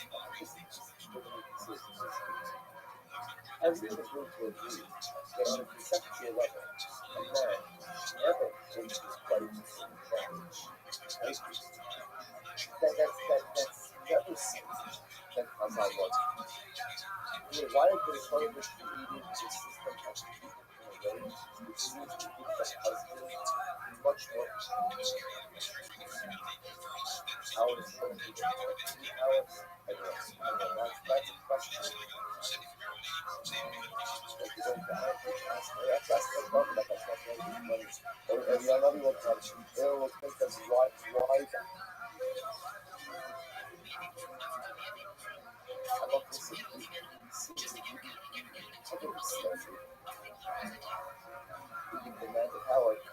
again, this is a legal discussion. So legal discussion is something that not into arena of what is right? So we all know this.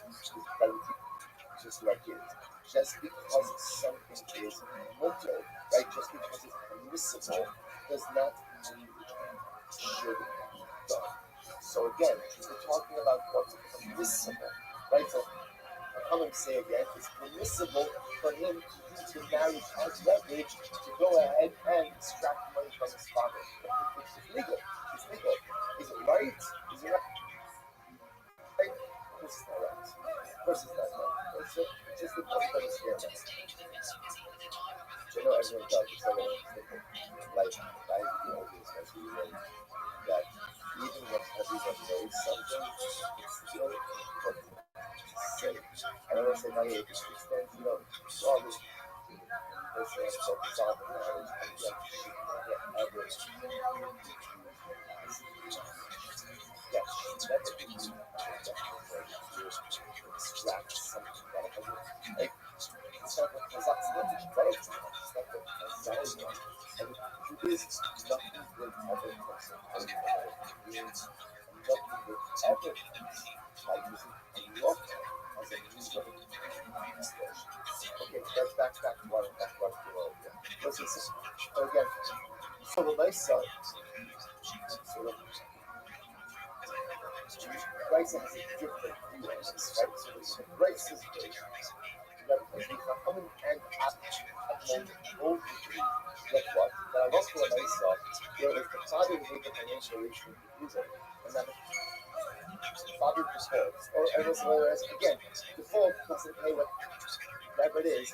So everyone agrees when you move up, that I lost for myself, Rabbi says to it, you marry me. Like you cannot keep me this negotiation. So what's the not focus? What's not focus?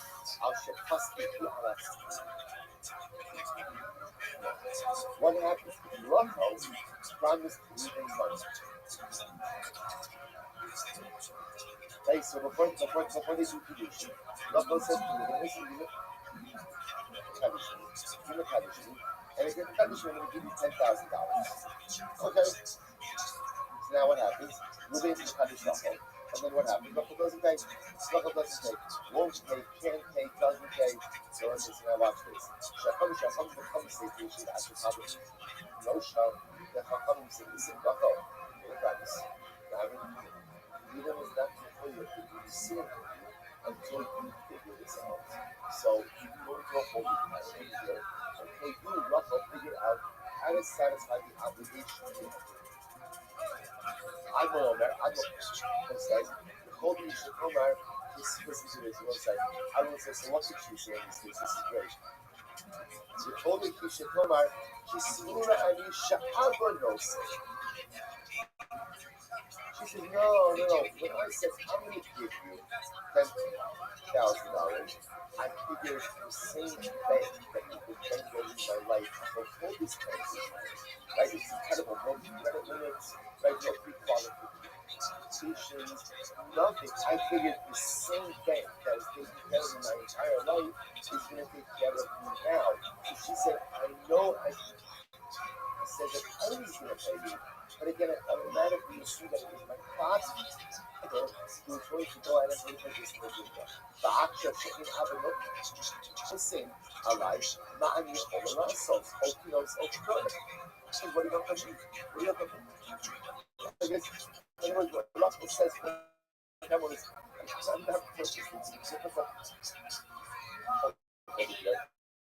never had to mention that much. Like, never came back to the brothers. It was always going to be my father. Now my father doesn't want to pay for it. He has to change the relationship. Either marry me or divorce. So I will say, so I just want to point out to everyone, so you heard now explaining that there's two versions of this Machlokas. In our Mishnah's version, right, the Machlokas case is where the father of the brother promised and then doesn't pay. Chachamim say, okay, you think you the holy pattern and Yisrael pays up. Like Admo says, she could say to him, this is not my fault. That's my fault. You divorce me or marry me. But don't keep doing this. Like, the race to us says, no, see that? Because when the father's involved, everyone agrees that what people really view the work. Because marrying you, decided to do the what's not close to his face, you're not called promises to us. So the Chachamim say, listen, Rachel, you made a promise, make it on the promise. You don't make it on the promise. Isn't it no obligation towards you? You're going to a holding pattern. Admiral says, no, with Rachel says, I need the promise. This is my father. I was reminding my father. So ultimately, you don't hold it against you. You're married yours. I don't know what else. And then Emil says, and then we'll say in the Bryce, listen, Emil, no, I need to do it. Again, in the Bryce, you have to Emil, Tana, such analyzes, and I kind of believe, when is so, when is this so says this Gemara? That I'm doing is Gola. I'm not supposed to smoke. Also, when it's called this, I specifically with the Bryce, I just bring them the cold store. But with a Kishkana, with a minor, we will force him, we will coach him, to force him. So Gemara says, coach him in time. Force him to do what? We name him if ultimately the idea that they were going to force the father to pay off, so it looks like it makes much more sense to force the father in a case of the Gola than it does to force it in a case of the Kishkana. Why? Because once we're talking about a case of the Kishkana, promise money. Right, not always promise money to readers. Just people see how lack of engagement of that promise. That's it. Like what you tell me. So if you're talking about a case where you're forcing the father to pay out, then it's more sense to force the father to pay out in a case where there's no one brother getting it. So you know, you may well have no point about it. Hello, I'm hoping the foul didn't get that. Now the Rabbi says, no, what it means is to force the husband to keep it back. So they said, I love when I say, I'm going to keep him in the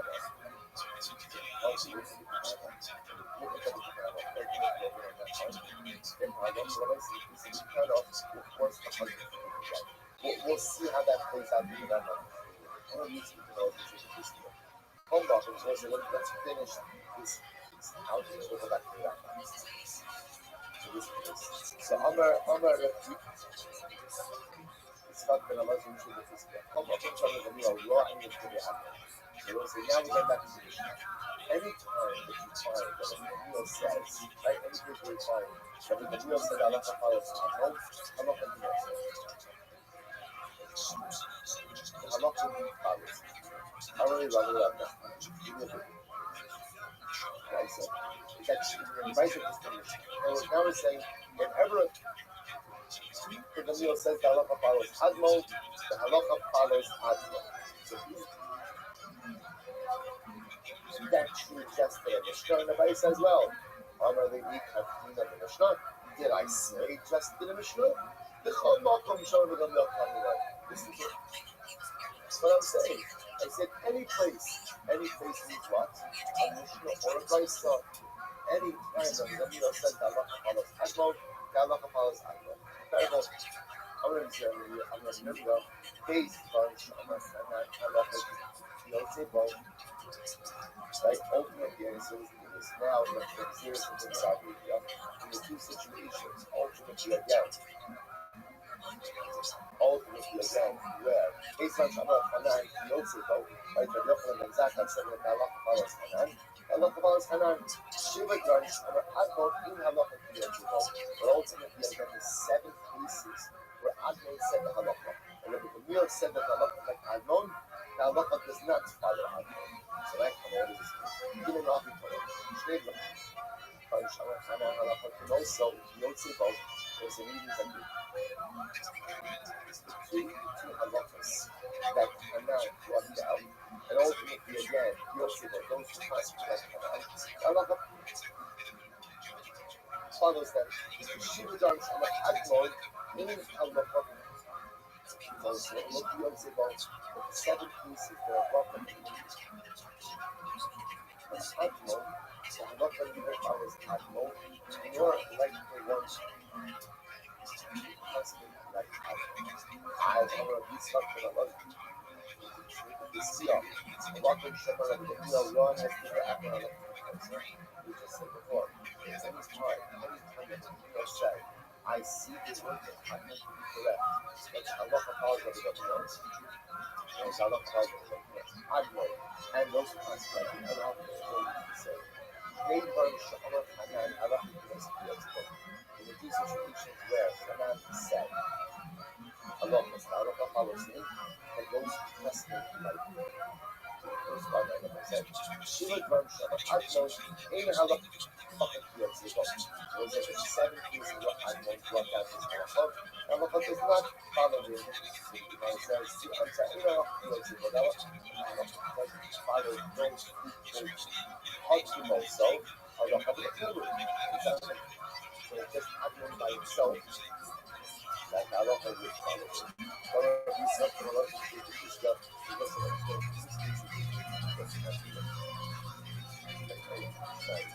there is Adnan speaking halacha, the seventh of the Leo being king. Like halacha follows Adnan, very simple. Let's make a distinction between when Adnan says that halacha is himself versus when halacha is a person.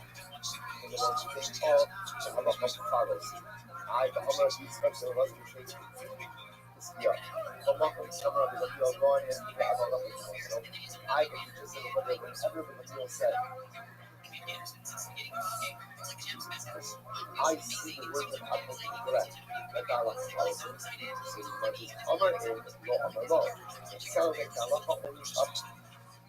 Because I know when Rabbi Leo voices his support, but Rabbi Leo doesn't voice his support, then the halacha won't follow Adnan. Allah says in this to say, Nejvan Shachar Kalan Adnan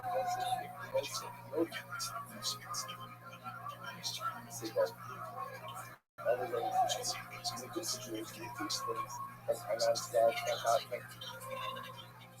The halacha cases where Hanan was the halacha, feels the others supported him, ultimately the halacha policy. Shiva Dvarim, Shachar Admon, Yishne Shabbat Muslim. Yosebo, Yishne, Shin Halacha Kimoso, Ela Yosebo, the Hosi Kimoso, by Admon, there are some situations where halacha remains and halacha will follow him. Others from the halacha only follow him when he's quoted in the name of others. One block of Sarah Real, Ryan is to the Admon, halacha Kimoso, I will say anything from the Real says halacha follows Admon, halacha follows Admon, but not necessarily the other piece. So we'll say, so the Gemara is essentially trying to go back and look at exactly. He's finding it simple. That can apply to the reasons of Allah. I will say, this one, easy to Allah for myself. There's no overarching principle. In fact, each of these pieces are directly different. So I will say, Allah for myself, let's put out the sunnah. How do you translate this? This is really a great case. Money's promised. And what happened? Money's not paid. Now the only problem is, at the time of default, what's the status for marriage? The status of marriage? Kedushin has already been done. So now we have a problem. So everyone said, if you default before Kedushin comes, then what? Don't get married. Everybody go home. That's it. The problem we have over here is the default happens after Kedushin before the sin.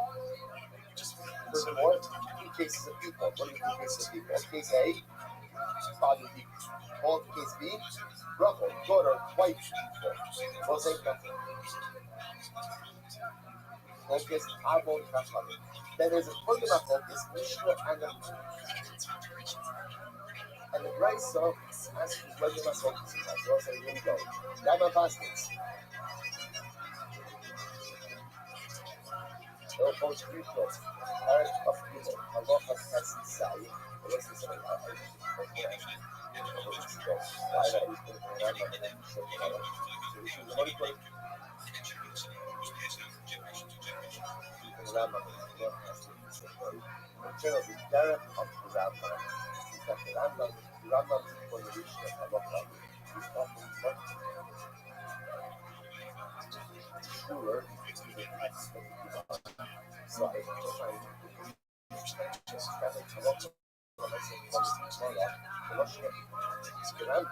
often others you can associate much more, whereas the Shekhinah is a distilled version of that.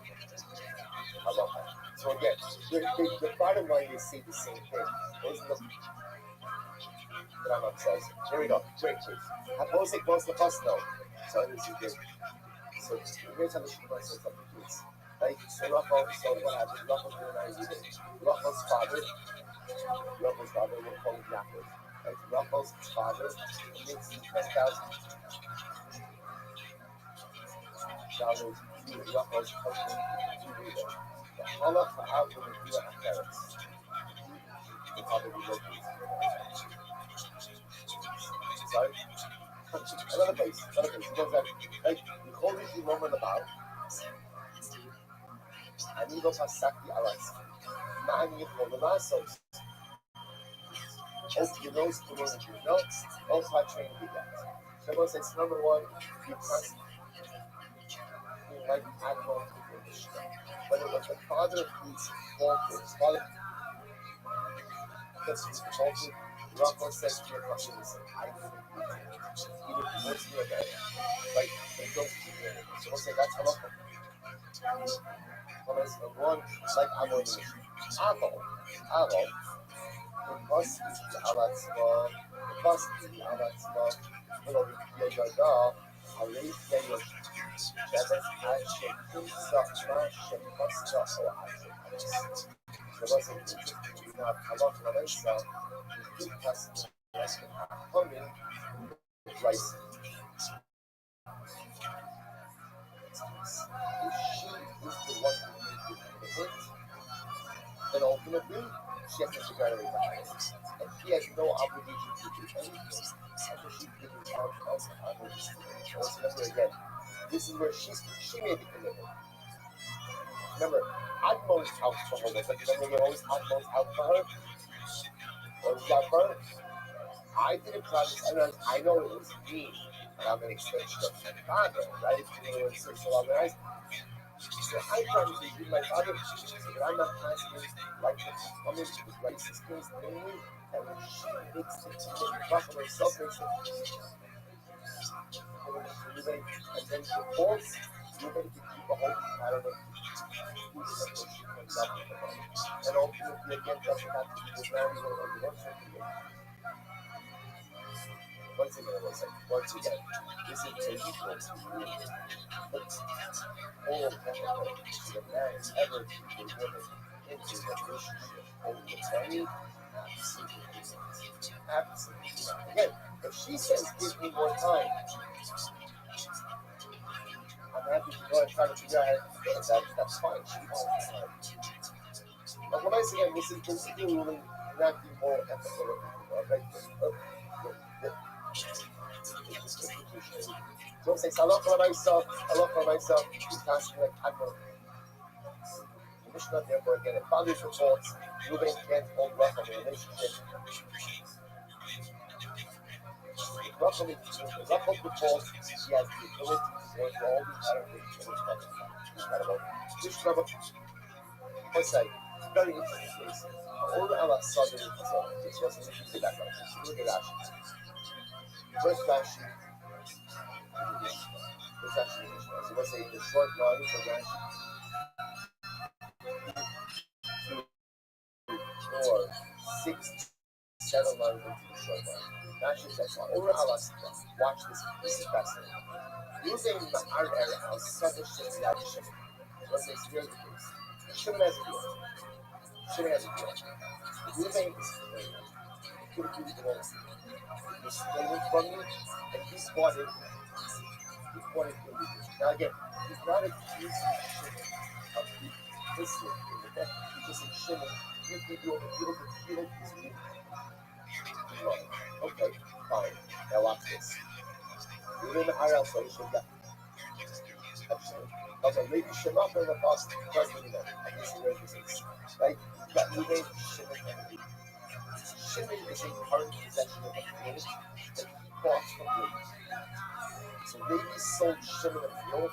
Reuben says, Shimon, that field you have, that's my field. Levi stole it from me and sold it to me. Okay, here's the reason. Here's the reason. The Mishnah says, "Mufasalale." Mufasalale means, or say that when baby sold to field is your document, and one of the witnesses on the bill of sale is Reuben. So Reuben is the witness.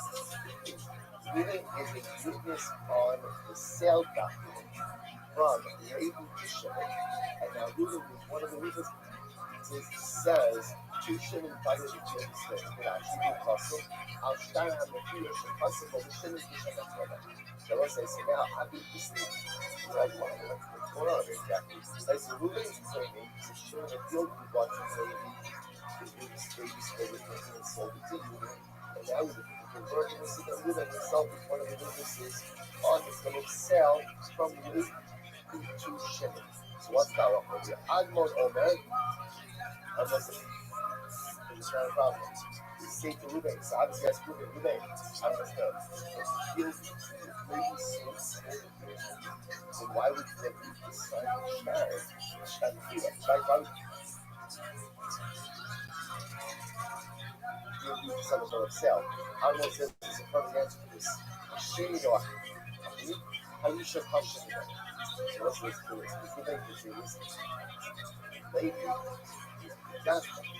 like maybe he's right? Maybe he's a strong guy. I never had any chance of getting that. Shimon and Levi, you are reasonable guy. You are reasonable guy. So I figured if I could get the field away from Levi, you Shimon, now I have a better chance of getting back my story. That's why I agreed to sign on the bill of sale so I could get it out of Levi's hands. Incredible. Don't you know? I'm just saying, like, it's just so crazy. This is incredible. So this is now we should do this. But come and say, no, come on, cut it out. Even if it's so, nobody talks about Reuben. Again, Reuben, you come forward with a claim that the bill that Shimon started to land is stolen from this. That's fine. Okay, myself, once you sign it up, once you're not a party, but once you're a witness in a transaction, you've lost any right that this property belongs to, even as you do so. Even as you so, all of us, only shifting not is always that essentially that looks like this, and that's the sale transaction, sell transaction, is effectively saying what? This field has nothing to do with it. This field is up and against the field.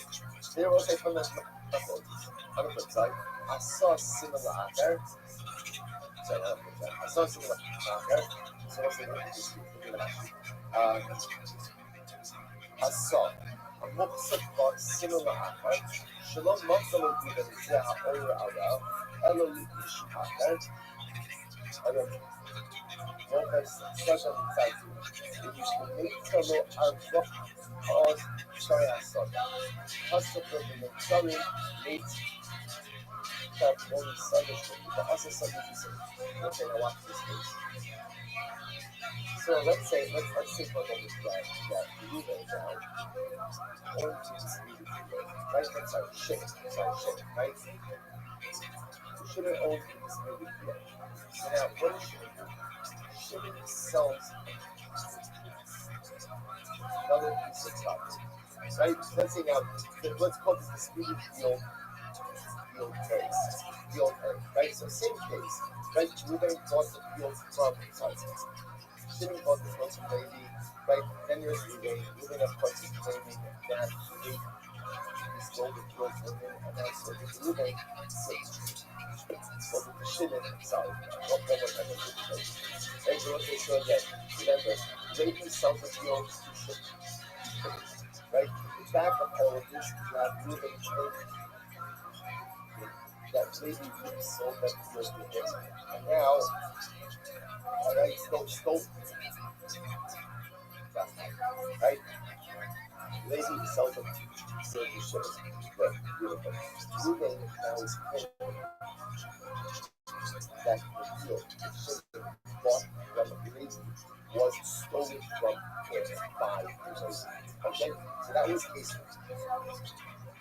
case one, where it turns out that Reuben himself is an aid on the bill of sale from Levi to Shimon. Okay, so now, what do we do with that? So again, according to Admon, so Muhammad say that I said, Reuben, you lost that claim, you signed on the side, you lost the claim. Admon says, no, there's still another claim. Claim is Reuben is claim. You see if it is back from Shimon than it was from Levi. Fine. Case two is Reuben, Shimon is son of the king. So let's focus on the guilt. Shimon is son of the king. Guilty. Fine, no problem. So let's say, off of the way, son of field, if it was to go next to other fields, the way you would identify the field to the center is by identifying the other field ordered on, right? The center is field A, field B, that is ordered by fields A, D, E, for example, Shimon is center of field B. When the document of sale, the expectancy is field B orders on my other field, field A. Field A. So in this case, field A is used as a demarcation point, as a border. So right, field A, the thing has not been sold at all, but it's being used to identify field B, which is the transaction. So Reuben is using field A, right side, Shimon is using field A as just to identify the border of the field that is being sold. And I will say, Reuben signing on his documents. Reuben signing on his documents. So now, here's the side. Now, in this transaction, in this document, so when Shimon is selling field B, selling field B is also what? So to speak, solidifies his ownership over field A because he's using field A to identify one of the orders at field C. Reuben is giving that this field A that originally is son of that. So now we'll say, so now what's going to happen after this is over? So now Reuben is going to want to come back and take the ship by the way. Field A is mine. It was stolen from me by Levi subsequently. So this is the original says, so Simon the Aker, eBay that's so at the end of the day, it's an Admon, which is interesting. It's Admon in this case, that once Reuben sold, son on this type of star, which used the contested field as a border for the field being sold, everyone agrees that Reuben is anything right to okay, let's go. I'm not hiding. Okay, well, say let's go back to that first. Great. Let's go to the first case.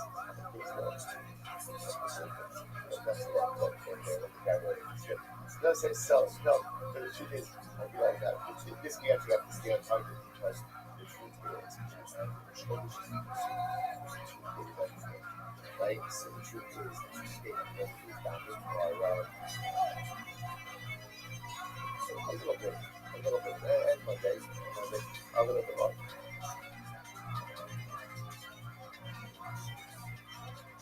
So we got to stay. And we only have 45 minutes. So, but we're going to be fine. So let's say, so here we go.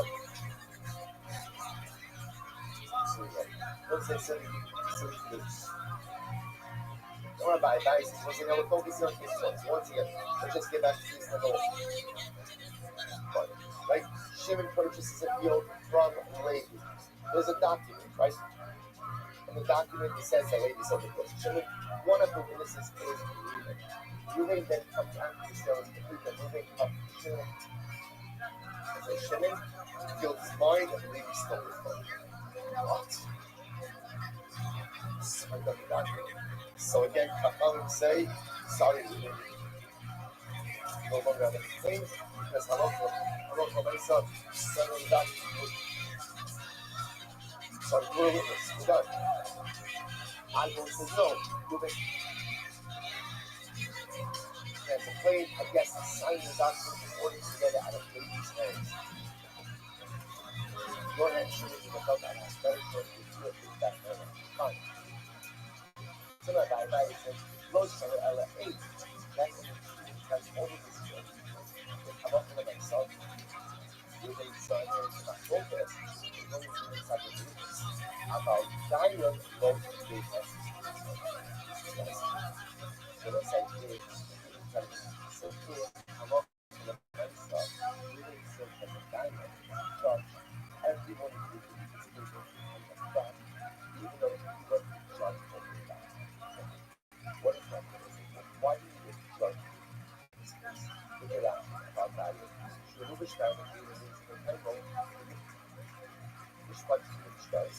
Shall we define something like that? Daniel Foyce start with the natural economic chassis or something. I guess chassis was a lot of chassis. Was a lot of this. Let's say again they come to basic, certified that. Even stars. Spoken of things for that. What constitutes stars? The danger of documents. I'm going to a lot of that's when you get signed stuff. That's incredible. The problem is sometimes go ahead and forge. Like forge a star? Forge star? Sure.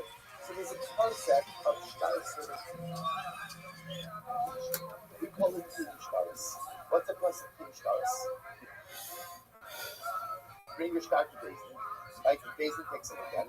The Basin brings in testimony or brings in the witnesses to certify that is there, that is their signature. We write a little pen pick, right? We write a little either on the document itself or the attached document, and done. The star is certified. So this is incredible. So a bias is just like this. The focus almost in the first case of the Mishnah is only where you may sign as a witness on the transaction. Or if it was a diamond on the day's that certified the document that does not erode his ability to later on claim that the field was stolen from him. Why did I say? This is actually fascinating. Returning to the field, Ein ha'ibn chosni al hashtar ele ikin karo. Avo, on the base, Avo ha'dayoni chosni ava mishalom karo. Let's say absolutely incredible. When you witness a transaction, like when you sign as an agent, let's say, what are you signing on? What are you signing on? You're signing on the validity of the transaction. Like that's what you're signing on. That I witness this transaction. This transaction is binding, valid, and legal. When you're a dayan for kiyum shtaris, they will say, what are you certifying? What are you certifying? Signatures. You are not certifying the transaction. In fact, the dayan, sometimes like kiyum shtaris, the dayan are even reading what's been done. Like because you're I'm not certifying the transaction. I have no idea about the transaction. Kiyum shtaris is there just simply to certify the signatures on the document itself. But it has nothing to do with it. It's so fascinating. So fascinating. So you can have a situation of Kiyum shtaris.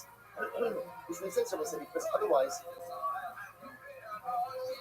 if Kiyum shtaris requires a full certification of the transaction, then what's the point of the shtar?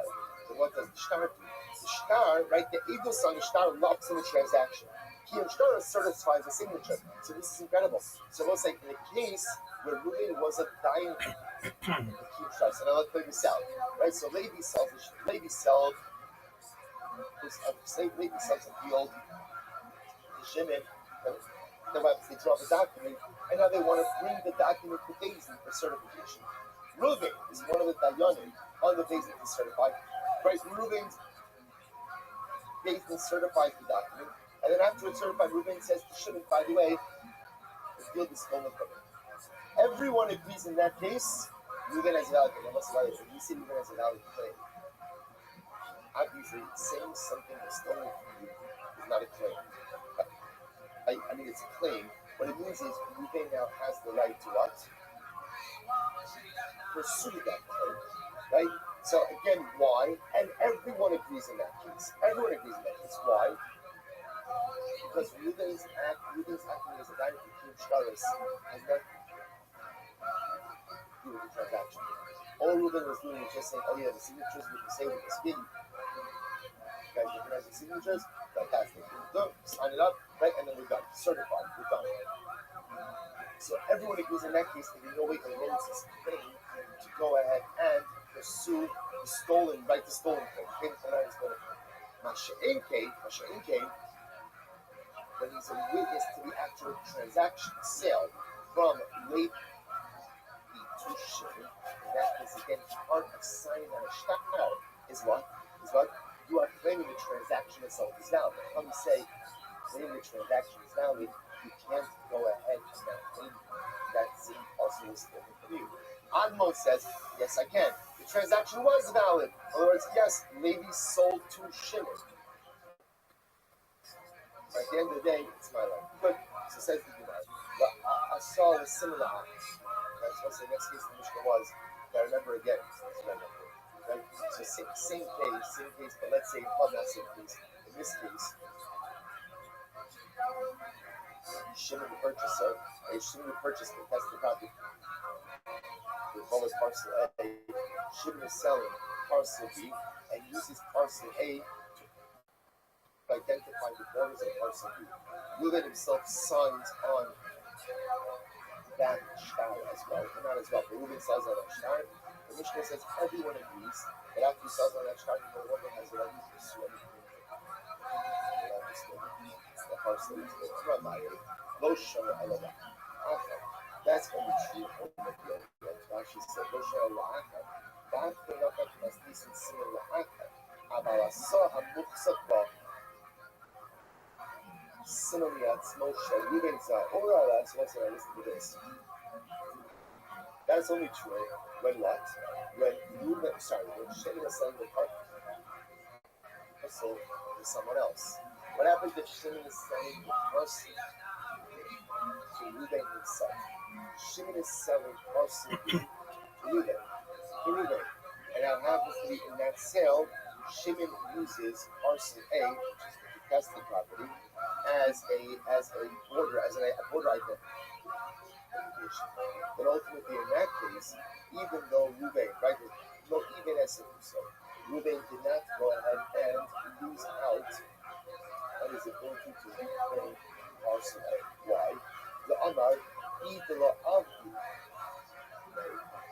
As he would say, I would not agree to this. Nor have a masculine initiative. And ultimately, again, Shimon did not sell the property. In other words, if I say, the concern over here is that if Shimon knows that Reuben is going to be claiming parcel A, he's going to be reticent to what? Selling parcel B. So Reuben wants to buy parcel B. If I lodge my complaint now, well, the nice I'm not going to get parcel B. Certainly, again, leaving aside parcel A. So the Gemara says, "My is the following." So what could Reuben have said? He violated the name of God. So maybe Reuben could have done is what? Before he purchases parcel B from Shimon. On the side of this, so I'm purchasing parcel B from Shimon. In a transaction, Shimon is saying that parcel B, right, borders on Shimon's other parcel A. So guys, I'm just going to tell you, you guys in the same going to like a sidebar. I'll tell you guys, here's my answer. There's the whole thing of not saying anything now, he's going to lock down this transaction. Maybe that's what you should say, make them go down, not call. Like, let them go. The guy says, yeah, that'll look really well. Chavra is like, Chavra is like. This is weird. Your friend has a friend. Friend of your friend has a friend. Which I will say is another way of saying, don't rely on Right? So the nice again, if Ruvain says something so to speak with confidence, the witnesses, they're going to say something, and what's going to happen? It's going to cause the whole transaction partially to fall apart. Good. The Gemara says as follows. So, is that Haruda saw similar right? So, what says now is in this case, was a bit so the case over here is so let's go back. So, what's that? So, this is just a unique case over here. So remember, let's go back. The Mishnah said that in the case where Ruvain is now signed on a shtar, signed right is a witness to a document where Shimon is selling parcel B to another party, but in parcel B he's using parcel A, the contested parcel, as one of the borders. And Ruvain signs on that document. Ruvain gives up his right to furnish to any more claim parcel A. That's only true. Now Rabbi gives a qualification. That's true if Shimon was selling it to another party. But if Shimon was selling it to Ruvain himself, so Ruvain doesn't object to the use of parcel A as a border, that's because Ruvain doesn't want to call to jeopardy the whole transaction. So I go back to the original case. Who does us in the office? So let's back to the Mishnah's original case. Right? So the Mishnah's original case. So Allah Rabbi said now, the Ruvain is on the shtar where Shimon is selling parcel B using parcel A as a border. So what happens? Here are the shepherds. So let's say after the transaction happens, now what happens? So Ruvain claims, by the way, parcel A is mine. Parcel A is mine. And what happened? Shepard, then he died. Ruvain died. Right? So Ruvain died. Right? Ruvain died. Ruvain died after raising the objection to the ownership of parcel A. Okay. What happens? But Okim after Trump. Let's say so now again. So after Ruvain passed away, right? Either Ruvain made provisions for this beforehand, or the dates are appointed an apotropos. Now there's an executive of Ruvain's estate. Okay. So Asaf and Trump coming down back. So the apotropos came before Abaye. Amalei saw similar. So what's this now? What happens? The apotropos is coming. Why is he coming? The apotropos is saying, listen, before Ruvain died, Ruvain claimed that field A belonged to him. So the apotropos says, I am coming to follow up on that claim. Okay, so I say, listen, that's the whole claim. Listen, Krishna. I saw similar. Even as so, we already learned this case. Ruvain signed onto this document where Shimon used field A as a border for identification for field B. And the Mishnah says once you do that, you go ahead and you relinquish all of your rights. Nothing more to talk about. To which the apotropos says, you're right. But Amar Ihava of the son less than time of the time the Amar Helen Echarasis. Very interesting. So I go say, so the apotropos says, Ruvain is still alive, and Ruvain would say, yes, I agree that I signed a document where Ruvain used field A as a border to field B. It's really the only thing I was agreeing to was that perhaps Shimon owns a narrow strip of field A. That's what he owned. So he goes, anyway, Shabir Ahmed. So truth is that's a good title. Rabbi Yochanan, so listen, it's actually very interesting. That the claim over here is that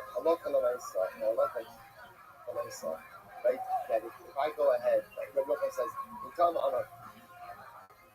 let's say I say I sold you a field, right? A field is mine, and the only thing I sold you in that field was the narrow strip. Such a thing could actually be moved. So the Gemara is supposed to see what's happening over here. So in other words, Reuben signed on this document that where Shimon was selling the field to another party, Shimon was selling the field to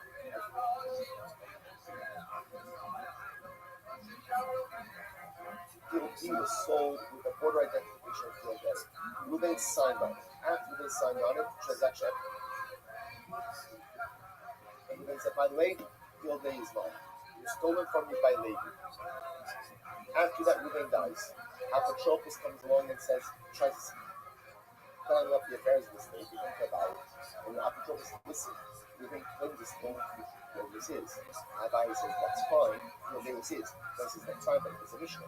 Right? Reuben signed on that document. He signed on that document, he said, field A as a border to field B, he had to continue all the rest of the field. To which the Apotropos says, no, absolutely zero. The thing, all Shimon really owns in that field was just a narrow strip. That's what he was identifying as the border. To which Rabbi says, that's a good thing.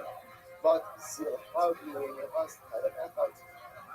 Ultimately, again, which still should have to go ahead. So now Rabbi says the Apotropos, even if that's a good claim, that's fine, but you still have to leave in Shimon's possession a narrow strip.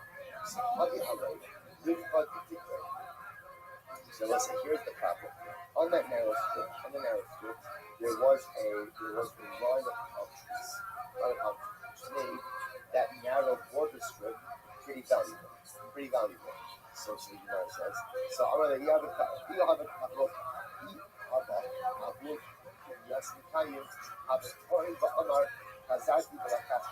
this is great. Yeah, it's good. Apotropos says if Reuben was alive, he could claim while it's true that I sold that border strip back to Shimon, I then subsequently repurchased it. Rabbi says the truth is Reuben is off. Only Shakir Kabbalah saying good. Then Rabbi Yochanan in time the Amar Chazak. So we'll say ultimately again Reuben with the claim I sold it, we're going to repurchase it, which we believe. Then we'll say the reason that isn't repurchased. It actually says Pesh Asar wa Pesh. The king so there's a side with Rashi Naaman. Here it is just with this mentality. Naaman, the Pesh Asar Pesh there. The Akashish even Shaisa Shalom. So I will say the king so here is where. Remember, Shimon sold the field, Levi sold the field to Shimon. Reuben, and then again, it gets more complicated. And now what happens? So now you have Reuben, then you have Shimon, here we go. You have Levi selling the field to Shimon, field A. Okay, fine. Now what happens? Shimon sells field B to another party, but in that transaction, uses field A as a border identification. Reuben signs on that shtar, that bill of sale that Shimon makes for the party of field B. Afterwards, what happens? Shimon. So Reuben says, field A is mine. It was stolen from me by Rabbi and sold to you, Shimon. So remember again, Steve I love in the Mishnah. We don't believe you. I will say, in this case, it's become a little bit more complicated. In this case, what happens is Reuben goes ahead and claims the Guinness story. Not only that, Reuben brings witnesses. He brings agents. That's rationally the blame here. He brings witnesses. And I will say, after those witnesses, what happens? He died. Okay. Now what happens? Apotropos comes to Rabbi. Apotropos says, and here's what with these things. Rabbi says, there is no thing. It's a Mishnah. Reuben signed on the document.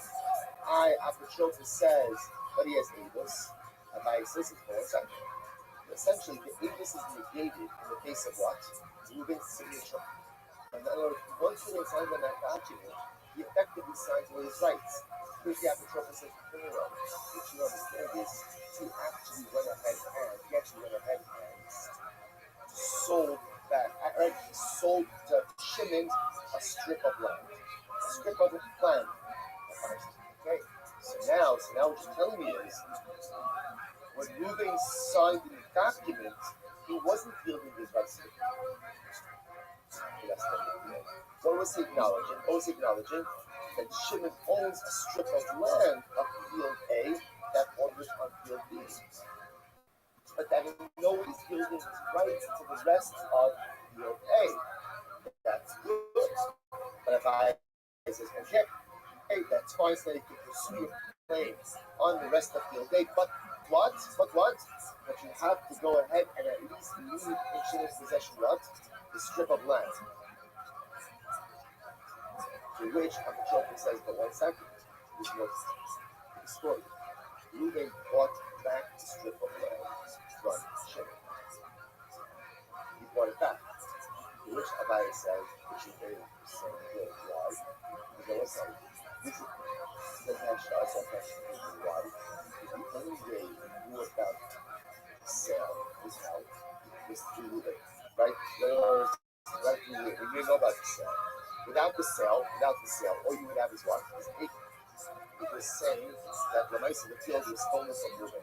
So now Reuben sort of confused Apotropos telling us that a sale happened of the strip. Now Reuben's further qualifying and telling us after the sale occurred, Reuben bought it back from Shimon.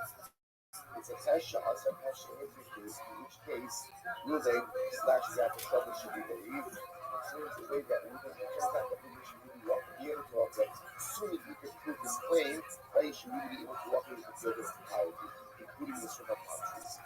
Rabbi, what's the takeaway from the story? Rabbi, I man to mock the Apotropos, no ki had the yoga Apu and this was yes. Because the entire takeaway is you gotta get an Apotropos in this. Right? This is you gotta surround yourself with good people. Right? This Apotropos Rabbi says knew exactly what he was doing. Good. So let's say, so for our purposes, Allah Lamaisa, how do we positive? So let's say this is a complicated case. That is a very complicated case. Remember again, let's say what we have essentially embedded in this case is a couple of different cases. Just because I'm just going to tell you quickly. But I'm a positive. This is a Logos Towing Niton, Herek Hes Zayin, Halachas Aleph and Beis. We don't have time for everything. I'm going to leave out the column.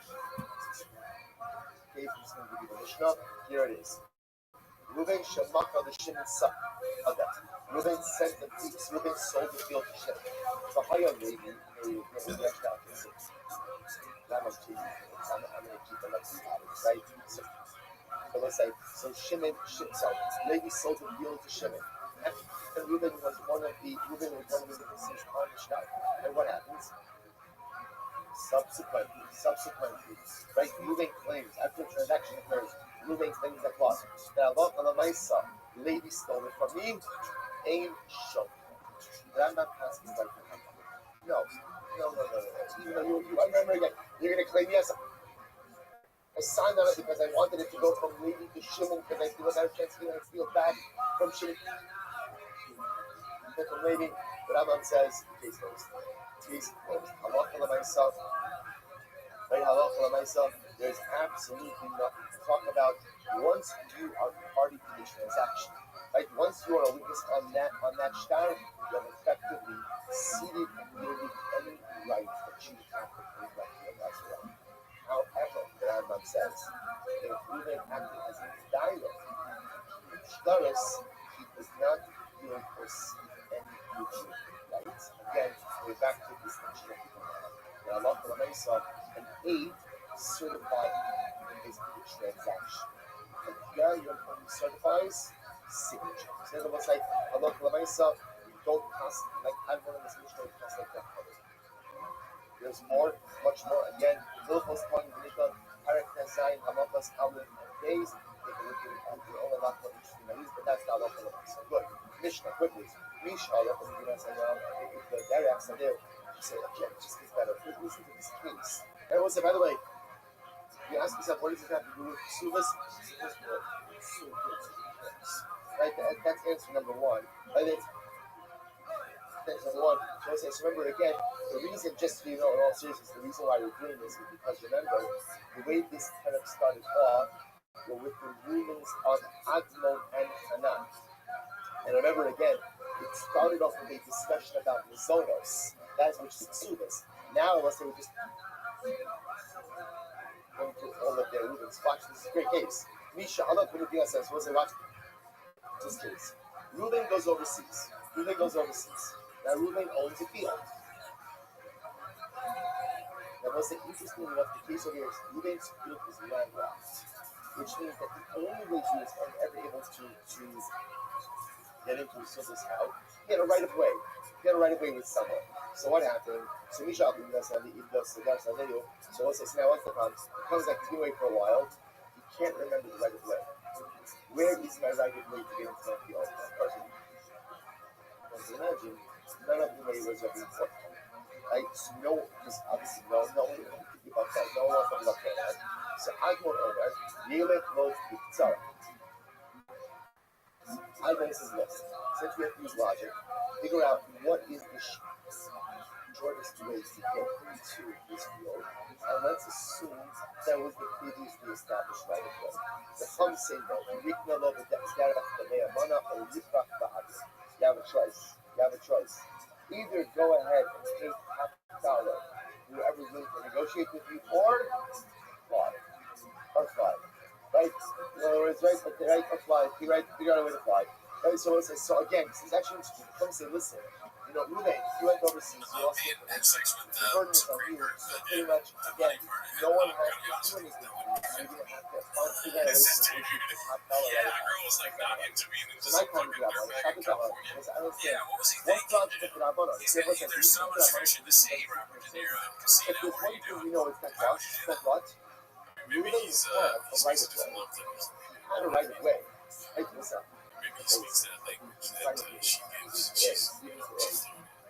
He was deeply in love with her. I think that's the problem. You can't really control what the heart wants, right? This is what I always say. You can't control what the heart wants, but you can blind love. In any event, Gemara says it's hard to understand.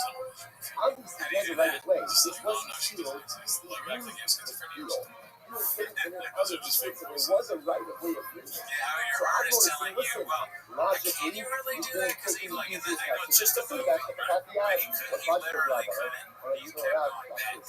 I don't know if there's a way to, you feel something, you're so in love with somebody, but then you go, you feel that, and then you go, she's this is a landlocked field. I don't know if you can do that. See, well, here's the thing, if you don't mind, I told you I'm a little bit, I think this is perfect for this.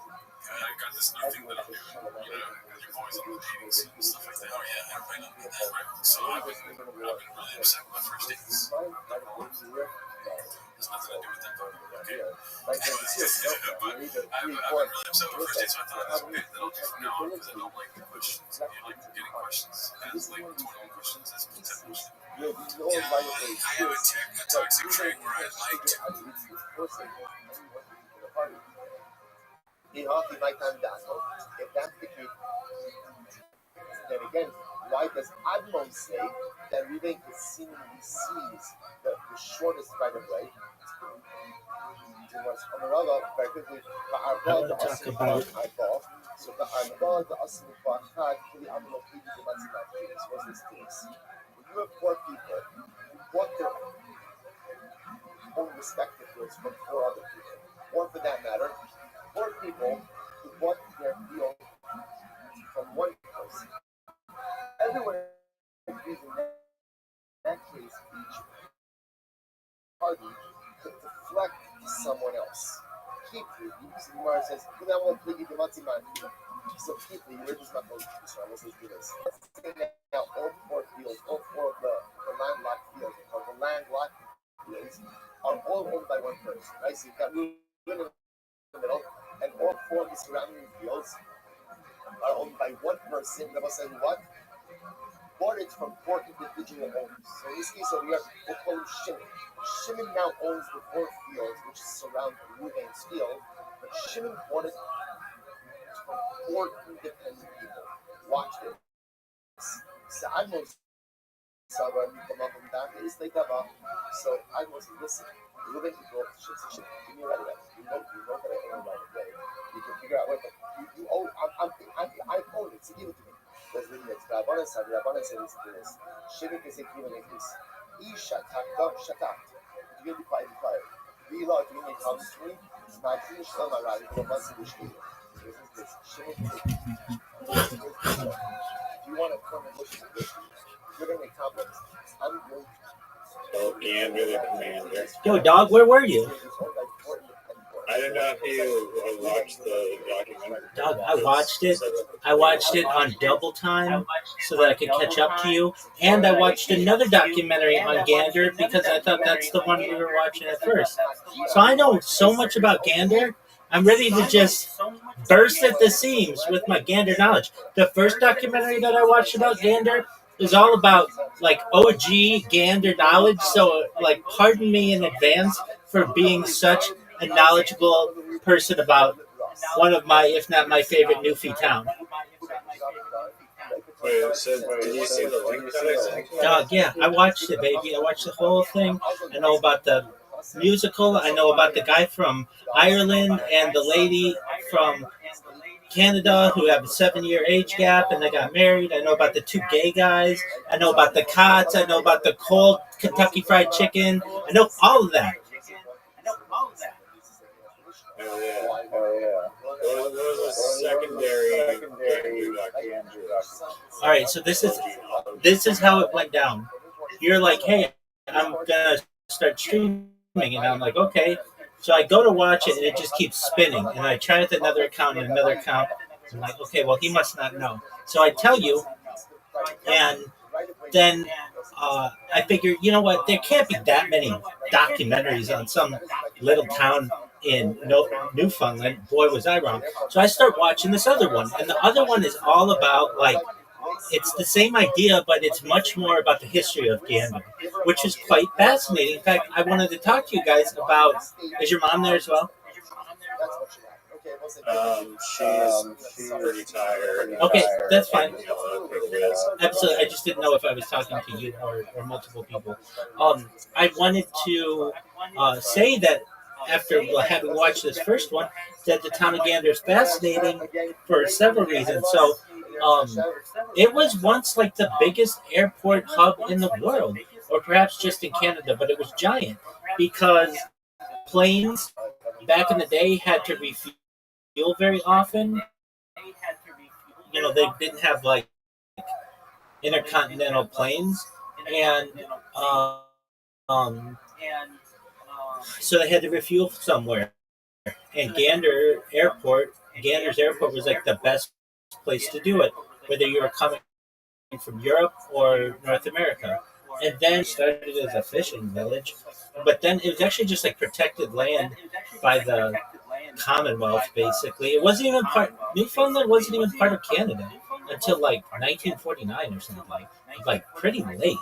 Anyway, it was like it had this like autonomous status, and it was being used for like kind of like secret Canada stuff, for its like planes and things, like, and then they built the airport, and it was fascinating to me that like I forgot that like not everybody always had a private jet. So Gander used to be this place where you could meet like Humphrey Bogart or like Frank Sinatra, maybe like really famous people who were going to Europe who just had to stop over because the plane had to refuel. It's not like you had direct flights. And then the Queen of England came to Gander to dedicate the new airport. It was a big deal. She was in an open air vehicle, and you know, like the people of Gander never thought they'd meet the Queen. That's sort of like the saying, like, take a gander. No, dog, that's incorrect. We'll look at the etymology of that.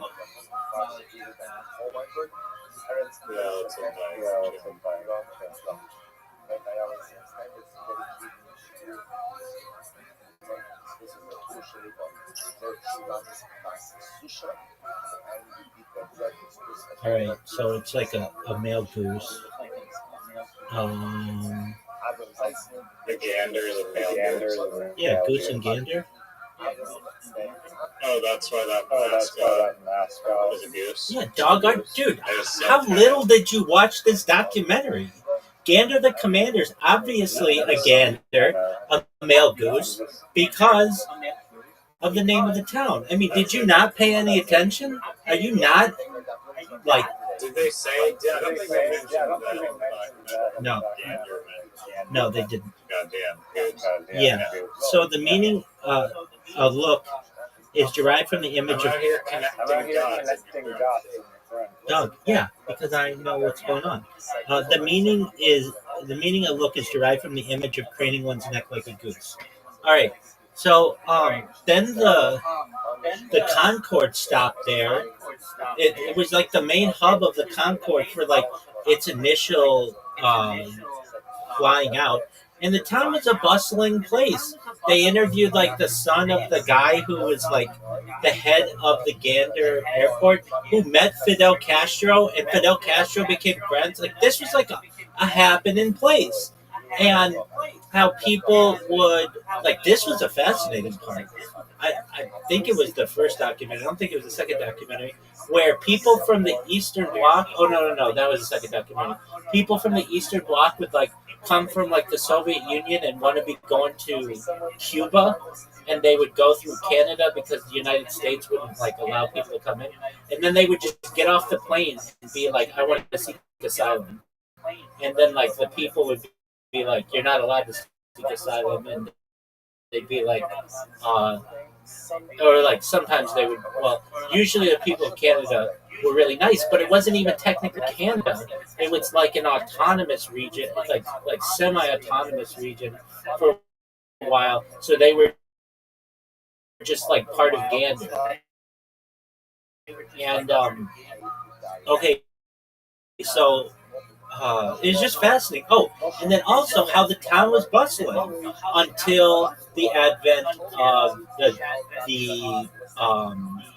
the larger jet planes that basically didn't have a documentary in itself. That this was like a happening place. You had the Queen there, you had Fidel Castro there, you had Humphrey Bogart there, and like Hollywood celebrities who were on their way to Europe. They had to stop in Gander. It was like called the last, like the edge of the earth or something like that.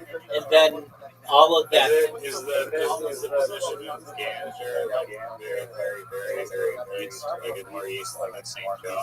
John? You don't know where Gander? I didn't look on the map. Okay. No, I didn't. Okay. Well, I'm going to tell you. I'm going to tell you all about it, and let's not forget Labrador, because that's like a baller ass place too. But Gander is located on the northeastern island of Newfoundland and Labrador, Canada, situated approximately 40 kilometers south of Gander Bay and 310 kilometers northwest of the provincial capital, St. John's. Founded in 1936 to support the construction of the Gander International Airport, the town was officially incorporated by 1958 and has a population of 11,880. The town is globally renowned for its aviation history, having been once known as the crossroads of the world due to its role as a critical refueling stop for transatlantic flights. Now, in terms, St. John's is even further east. Okay, but it's not as far north. Yeah, I mean, I guess they decided that Gander is I think so. And they were doing some secret stuff in Gander. It was like they didn't really go into it in either documentary, but they did some like plane testing there, and they certainly did the plane testing when they were launching the Concorde. And so anyway, part of the reason why they may have used Gander instead of St. John's is because of the fog, and potentially St. John's has a lot more fog. Gander. I could be wrong, but Doug, I'm not going with that assumption. I bet they're both foggy as fuck. no, it's a good assumption. I bet they're both foggy as fuck. So anyway, Gander's not great on the water. Okay, it still can get fogged. Yeah, but if you're directly off the coast, I understand there's marine there. I get that. everyone knows that. Duh, everybody knows that. I think that the second one went in much more into like the people of Gander and how they supported the people from the plains and stuff. And I really liked the part about the animals. They had two bonobos. You didn't even talk about the bonobos. You didn't even remember the bonobos. No, I eat rare monkeys. I didn't know. Yeah, why are you calling them rare monkeys? They're bonobos. Did you watch the documentary? Yeah. The lady was casting Violet if they're rare Violet and they're rare monkeys. Yeah. No, at first they didn't want to say. Yeah, no, I was summarizing. Okay. Well, that's perhaps an inaccurate summarization. All right, so then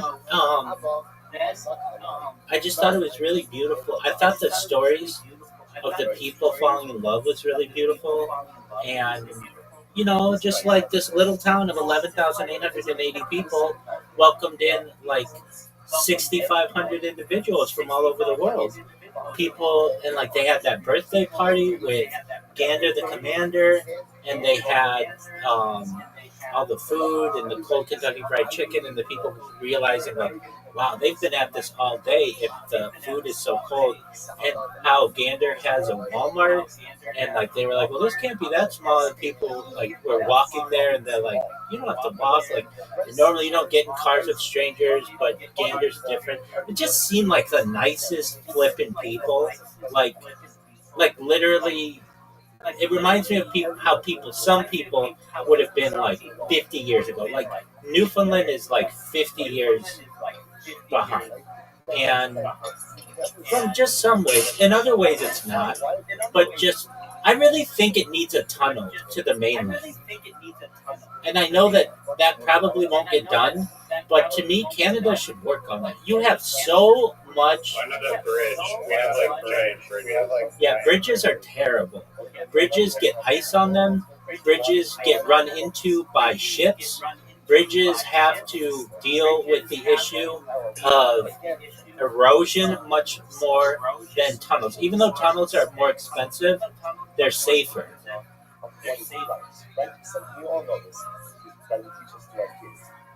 So I'm a bigger fan of tunnels. So anyway, I'm gonna propose that we build a tunnel to Newfoundland and Labrador. And I think Labrador, in its own way, is like the unsung hero of the island because nobody talks about Labrador and it's baller. All right, so what else about Gander? I thought it was interesting. The scene where they had to buy Yeah. pretty wild, but they never got to the how many monkeys they really bought. Yeah. Which like it's like 9,000 people were there. I know Walmart had enough undies. Right. I mean, the people were there. Like, I thought it was interesting when the people were on the plane for like 25 hours and all got really drunk, but didn't know what was going on. And they had to fake out the people for not using the phones and put a fake note on it. Like, to me, that would never work today. It just showed me things are different today.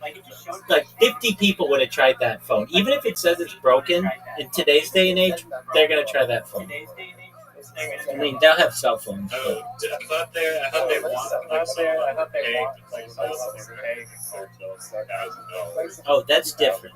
No. They had the payphones, but they didn't want 6,000 people using the payphones all at once, and they would have.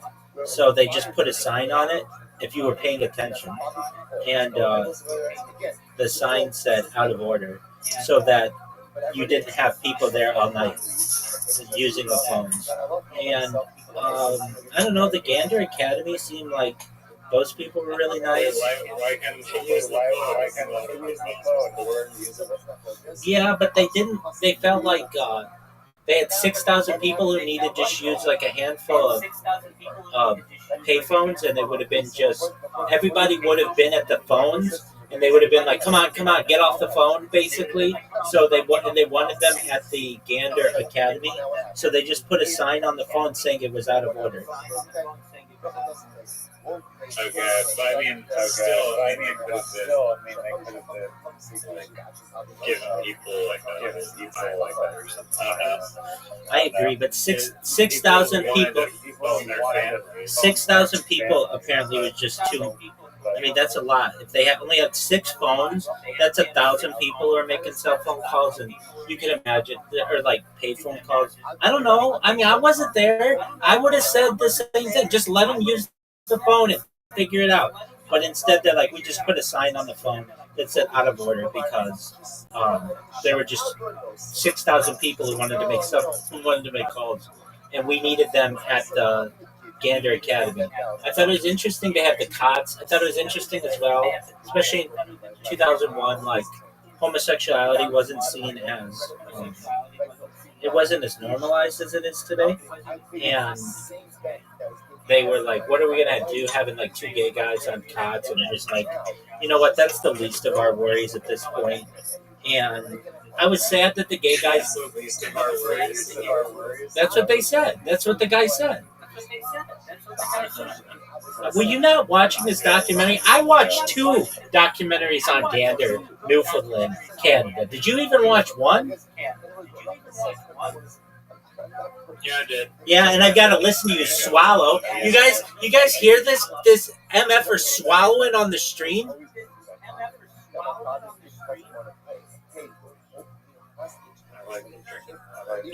No, you're fine. I'm just giving you shit. I thought it was really a nice documentary. I've got to say, I paid more attention to this documentary than any of the other ones, and I think it's because, and I love watching them when you stream, so whenever you come in here, I want you to stream them, but I can't always hear them that well. I don't know why, so I watched it on a different device, and it was louder, and so I could really pay attention to it. But I did have to watch it in like 1.75 speed, which I really liked. It made it like more enjoyable. I got the whole musical and everything. That was cool. And they went to like La Jolla, and they went to Washington D.C., and then they eventually made it to Gander, and that was cool. And then they had a reunion where they had people drinking out of like what looked like a big penis. I don't really know what that was about, but I'm sure that just they were. I wanted the gay guys to stay together. That was kind of sad that they didn't. But I thought it was really nice. That one lady was 60 years old in 2001, and in this documentary did not look much older than that. Like I was thinking, like that was 16 years later. She would have been like 76, and she looked really good. And I thought I agree.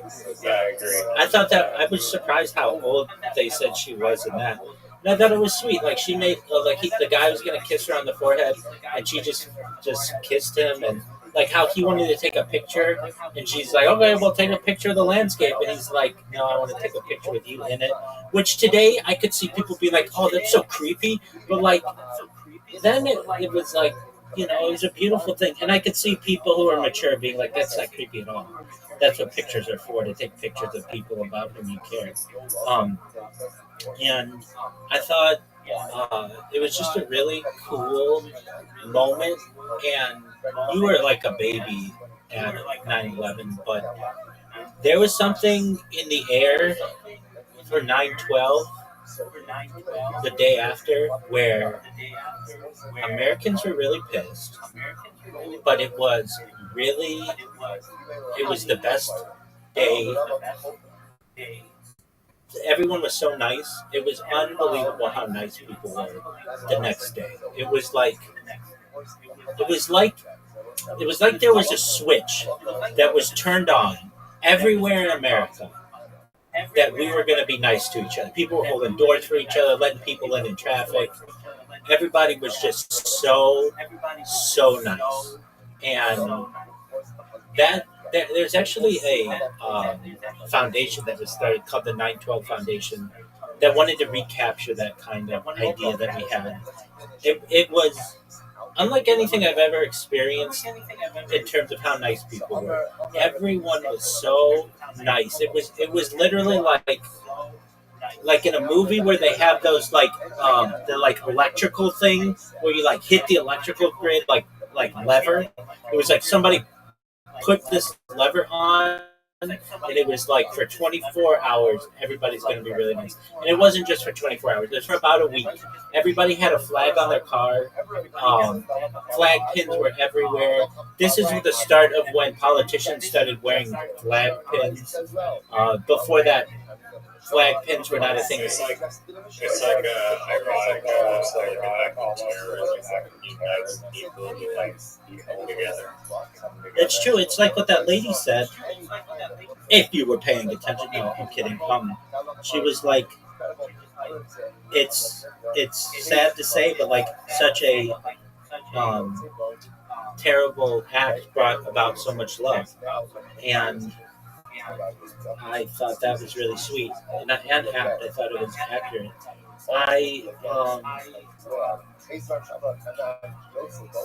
I think that the town, though, aside from that day, has a really interesting story that hasn't really been fleshed out. It was once the crossroads of like Canada or the air, whatever you want to consider it, and then all of that industry died.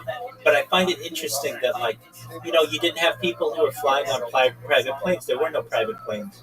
So you would have like really big celebrities in your town, and the people of Gander really liked that. They would be like, it was a cool thing about living there that you could meet anybody at the airport, and that's another thing too. I don't think you ever had the opportunity to travel before 9/11, but you've seen it in movies and stuff. TSA and all of that was totally different. You could walk up to the boarding gate and wait for someone, or the arrival gate, and like in the movies where they meet right there, right when they get off the plane. All of that was very accurate, and everything they say changed after 9/11, and it really did. It changed everything. But in a lot of ways, some people found love, so that was cool. I really wanted the gander. I thought they were going to do this when they were talking about the animals. I thought they were going to go to the local gander animal shelter and have the animals come there and be like, what do you call it? Animals like what do you call those animals? So, yeah, exactly. I thought they were going to have them do that. No. No, I thought the shelter of Gander that would have animals, they would take those animals, since they had all these extra people, and I'm sure they could have all adopted all of their animals, but it didn't seem like they did that. That's during their time there was low cat food. Well, yeah. I don't know about cats so much, but dogs. Cats kind of can run away and stuff, but the dogs generally, I think, would have been huge hits, and it seemed like it was interesting. And I found it wild animals on the plane for 36 hours. I did too. They're just like crapping in their crate. I mean, it's pretty rough for the people too. Being stranded like around. Annoying. For the dogs, it must have sucked more because they didn't have water for 36 hours. Exactly. Which long time? Maybe some longer than that. They just did not. It's like not a priority. I'd be pretty. Well, you're looking and like some of the cat. Like have medication, maybe only have enough medication for a day or a week. You're looking at it. You're looking at it with 2026 eyes now. In 2021, animals did not have the same priority that they do today. Nobody called in 2021, nobody called their animal my fur baby. That wasn't a term that was used. It was just like a thing. You had to take care of the people first. I'm not saying I cared about them, but there wasn't this idea that this is like my child. That didn't come about for another 10 years or so. I mean, people have cared about dogs a lot. I agree, but they I feel like there would have been technology for 36 hours of water. I agree.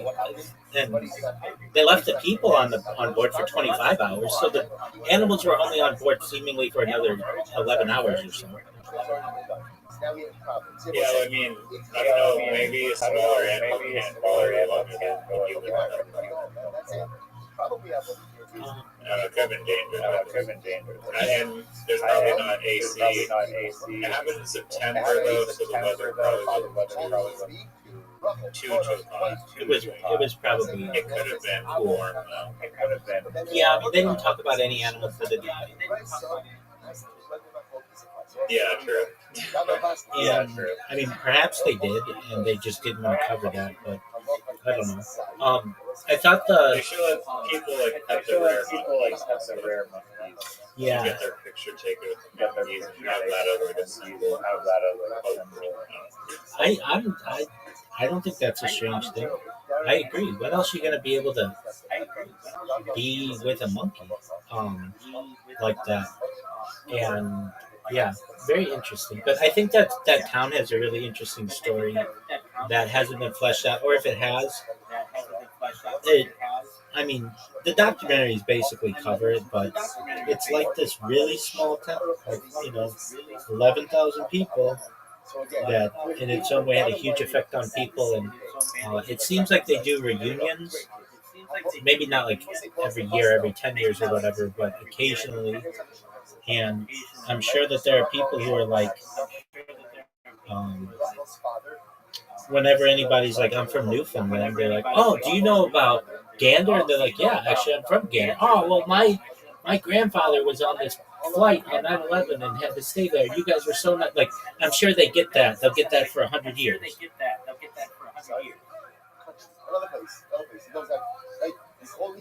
Yeah, I mean, they built like a survive for that. I mean, it wasn't. They could have been. They didn't. The documentary didn't talk about how other cities were helping people too. My dad during 9/11 was stranded in Minnesota, in like some very small town in Minnesota, and there's no. You couldn't rent a car. You couldn't. Like all the hotels were booked, and then so you had to. You met people in the airport, and then they decided to split. Like one of them had a hotel or something, and then after like day 5 or something, they opened up the airport for 2 hours before they closed it down. And my dad somehow had talked to some guy who was like an executive or something, and he was like, is anyone coming to Toronto? Or anyone want to come to Toronto? They flew out in Minnesota on day 3 or day 5. Like a private airplane, and they like made it out and like went to our windows, and then it closed down. No planes are good now. For like a while after. Yeah, it was a very strange time. You want to watch my podcast? I'm going to sleep right now. Man, go fuck yourself. Go fuck yourself. I knew I was going to get this bullshit from you. You'll watch Zoot's fucking podcast, which is like an hour long, talking about comedy, I guess. But mine, which talks about mind uploading and CRISPR. Right, stream it right now. Alright, stream it right now. Are you gonna stream it? If I send the link, will you stream it? I'll watch it. I can't stream it on my phone. This is bullshit. Okay, we'll watch it another time. Alright. Okay, and then before you go, then one night after your mom leaves, we're gonna watch the highest watched Joe Rogan ever about Bob Lazar. Then we're gonna watch his most recent one, which happened like yesterday, and then we're gonna watch this other thing, this aviation historian. Okay, so you're gonna have like a Bob Lazar night. I hope you're aware of that. Sounds good. Yeah, I like Bob Lazar. You don't even know who he is. I know all about him. All right, then where did he go to university? I'll wait.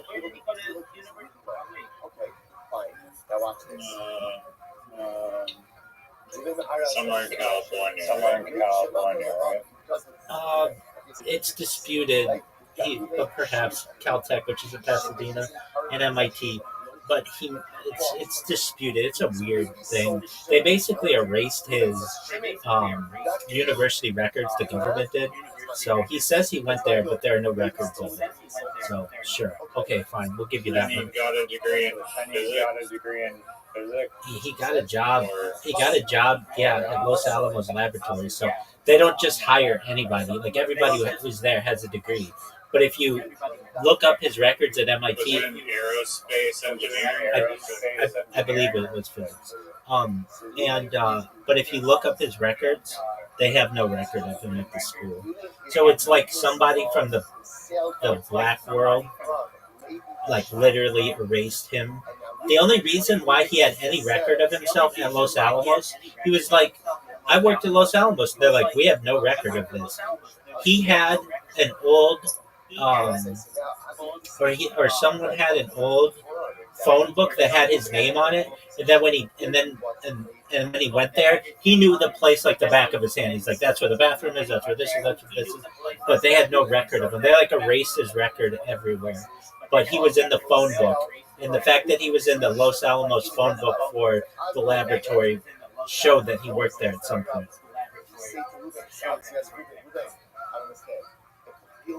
Does the Joe Rogan podcast like that and does he talk about his movie? Yeah, Does he there to promote the movie? yeah, he doesn't do. That's the thing that's really interesting about him. He doesn't do press. Rarely. He doesn't like to be on camera. He would do one interview every 5 years, basically, and this is his one interview. He might do maybe one other interview, but he does not like it. He doesn't like the spotlight. And I'm telling you, Riser, and they talk about this on the most recent Joe Rogan. Joe Rogan's so excited that he's there. They get drunk, and that's the thing. Joe Rogan always gets him drunk to try to get more and more out of him. But the thing is, like, that makes it hard for him to concentrate because he's fucking wasted. But they have a good time. And I'm telling you that Bob Lazar's story has remained consistent for 35 years. And 30 years. 35 years. More than that. And I mean, it doesn't disclose like new information. Yeah, so that's what's interesting about this that makes me want to watch this documentary they made. He worked with a team for like 4 years, but just more towards the end of the 4 years that used. They say that of this documentary, 10% of the images are like AI, and 90% were made with Blender. And it's the first time that you actually can like be in the documentary in 3D and see what life was like in the ship, and like there's never been any of that. It's only ever been Bob Lazar trying to describe what the craft was like, and he'd be like, it's a pewter, it's like it was injection molded, or now we know it to be 3D printed. But when he first started talking about this, that the term 3D printing wasn't a thing. And the big thing about Bob Lazar is he knew about a type of element 115, also known as Moscovium, also known as Uno and Pentium, that hadn't been discovered yet, which is like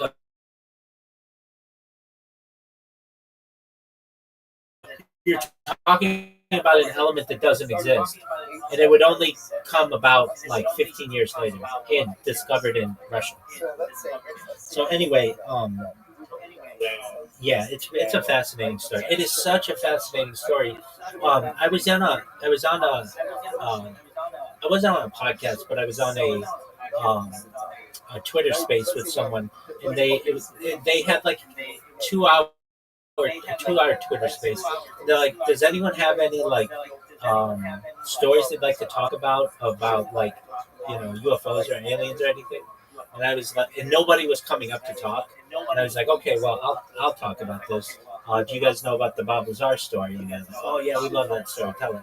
And I just go through it, and I talked for like 30 minutes just about this story. I'm absolutely fascinated by it. I will always be fascinated by it.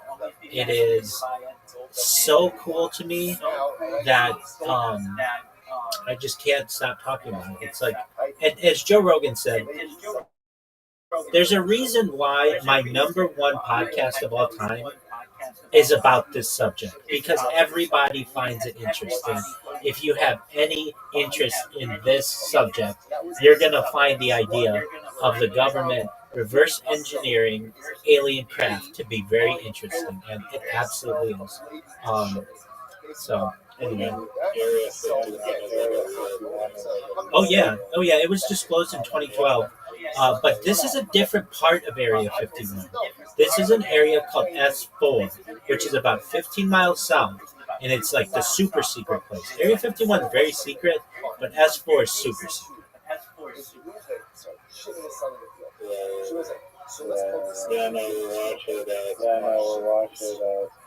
No, your mom's in town. I don't want to watch it. No, she's leaving tomorrow. She didn't even say bye?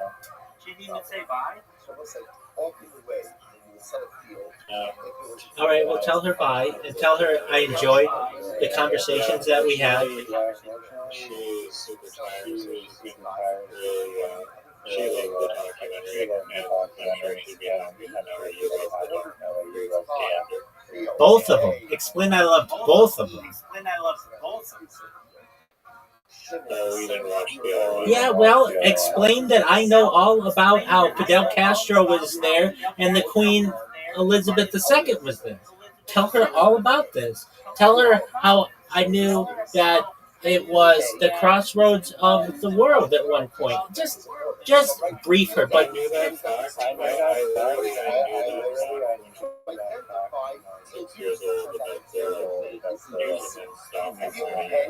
yeah, you didn't know that. Nobody knows that. All right, but would you please? And also, yeah, okay, cool. But real people who are worldly don't always know that. Okay, please tell her that I very much enjoyed the conversations that we had. I think she's a very intelligent individual. She has a wonderful son, and I look forward to speaking with her and you guys together some other time. Thank you. And say hello to Christopher for me, please. Excellent. Thank you for your kind words. Absolutely, my friend. You're trying to stay up. Dog, I slept till 3 o'clock today. I'm up all night, baby. Peace. You too.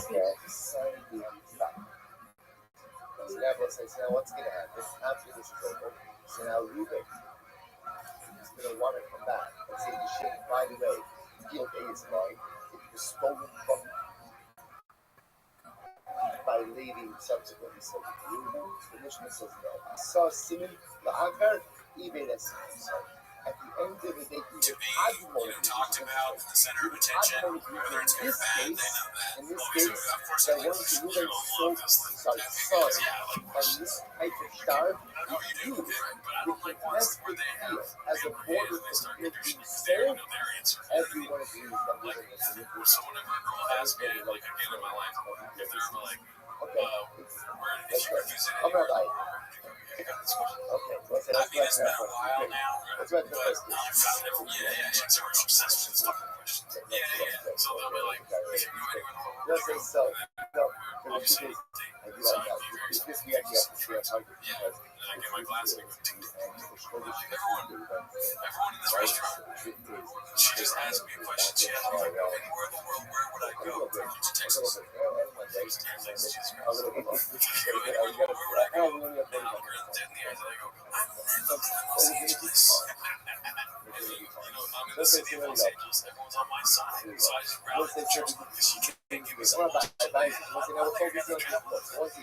Let's just get back to number one. Like, Shimon purchases a field from Levi. Would this be There's a before or document. after you demanded Like, chai from the tea? document that says that Levi I'm said already it. drinking chai tea. One of the witnesses is Levi. You got the chai tea from the waiter that hates you. And you're like, hey, everybody. They're like, oh my god, the people, thank you for your laughs. And why you? So I was like, oh my god, look, he So did. again, Chachamim say, So you sorry, go, we you didn't get the know chai that tea and you're saying on the back, I'll tell you, or do you have to say it first? You go, so Simon ask me says, where no, I would you're go going if to you were in the explain, world. yes, And sign then the I stare at her and I go, document. I never live in Los Angeles. It's like you're in a sports event. You have to get everyone into who's knocking at you for Los Angeles when you're in the city. You know what I mean? I think they would cheer. I mean, the new season of Love on Spectrum is out, so a lot of people are watching that. If you do that, people will think that you are also on the spectrum of trans. You're like, that's a very on the spectrum thing to do. Like, just stand up. She just asked me. I don't know why I'm giving you Al Pacino. She just asked me if I could go anywhere. But it'd be funny to do it one time, maybe. I mean, okay, so you're not gonna question it. You're not gonna like, no, I like it. So, so like, this actually makes me want to travel. You know what I mean? So like, I'm gonna go to New York for 4 days, give myself 4 days. Yeah, and then have a first date, find something there. Take off the first date, and then again, they ask me a question. And I get it from the teacher. Excuse me, hey. She just asked me if I could go anywhere in the world, where would I go? And I started, I ain't never leaving New York City. Okay, and I just, all this New York stuff. How about this? Same bit, okay? She asks you that thing. You get up and you go, I guess you have to try tea everywhere you go. Whatever drink you end up getting, okay, you're going to try it, you're getting this time. And you go, everybody. Yeah, maybe. I'll give you that. Maybe that was, I apologize to the, so you get up and you go, hey everybody, she just asked me if I can go anywhere in the world where I want to go. And guess what? I want to go to Dallas, Texas. That has nothing to do with June shot. Sorry, let me make something else. That's crazy shot. I ain't going to try not to do that. I want to go to Park City, Utah. And I'm going right now. And you leave the day. You write a little pen pick, right? You write a little. Okay, that's a great exit. And you go to Utah. And then you just keep doing it. So I have a Saturday in this. I don't know where you get a ticket. I just saw it because I'm telling people I want a person, then you actually go to Park City, Utah. Is that what you're saying? Yeah. So you said you like traveling. And it's funny that, like, somebody says, if you could be anywhere in the world, where would you want to be? And you go and you say, oh man, I really, life is short. You maybe think about something I want. You're cute, but are you better than Park City, Utah? I don't know yet, because I've never been there. No offense to you. That's a little place. You're just one woman. So I'm leaving, because you motivated me, you inspired me. I'm out of here. The question, was it stupid for you to ask that? Probably. I'm gone.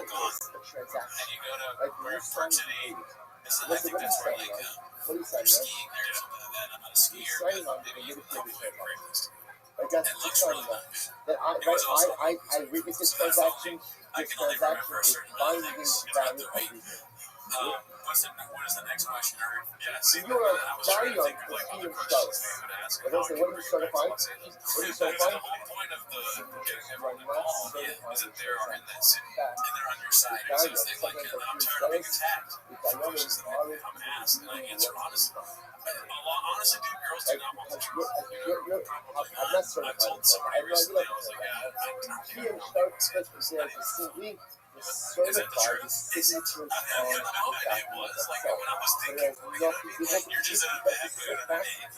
so that's it. So you have a situation of Alright, go somewhere. I'd probably fucking go to the morgue. because otherwise, you It's like a terrible attitude. Probably go somewhere, probably wouldn't get this fucking game. Like the Eagles on the star, locks in shows that the first certified the signature. This is incredible. Let's be So honest, it's like though, dude. with I me, just met you. there really wasn't dying for peach cuts. And I like, so this out. It's part Right, of so like the whole thing. lady sells a It's big important to each other's things. Like, no, dude. this Just fucking fucking be old. You know what is funny And about then that? like, they drop a If document, the and now they girl's want to motivation flip the for that document is to not things. like either just keeping the conversation going Moving or is one of the seeing what your interests other are. bases If is she's certified. really Like she's moving asking is them because certified. she's so sick in her mind And then that she after thinks certified, that if moving you say the says same place she wants to go, that means something. Everyone I is mean, it would be using kind that of cute case. and nice if You it then was. You say like Iceland, that's like where she really wants to go. Dude, don't get me started on Iceland trip. Not a thing. I mean, it's She's a thing, fucking but it means you can she's like, you know, have the the Iceland's right to great, us. Greenland's ice. Right? I mean, So again, that's like a why? stupid And everyone thing. is I think using it's that. just like a way to Everyone is know using that. that you Why? like traveling or Because something moving about it. moving I like to keep a thick vein. all Ruben is doing is just again, Stop. But what's a bad answer to that? A bad answer is I'm never looking. I guess that is, yeah, that's how that's referred to as a terrible answer. And that's what you said that one time. I'm trying to think of something even what is worse than that.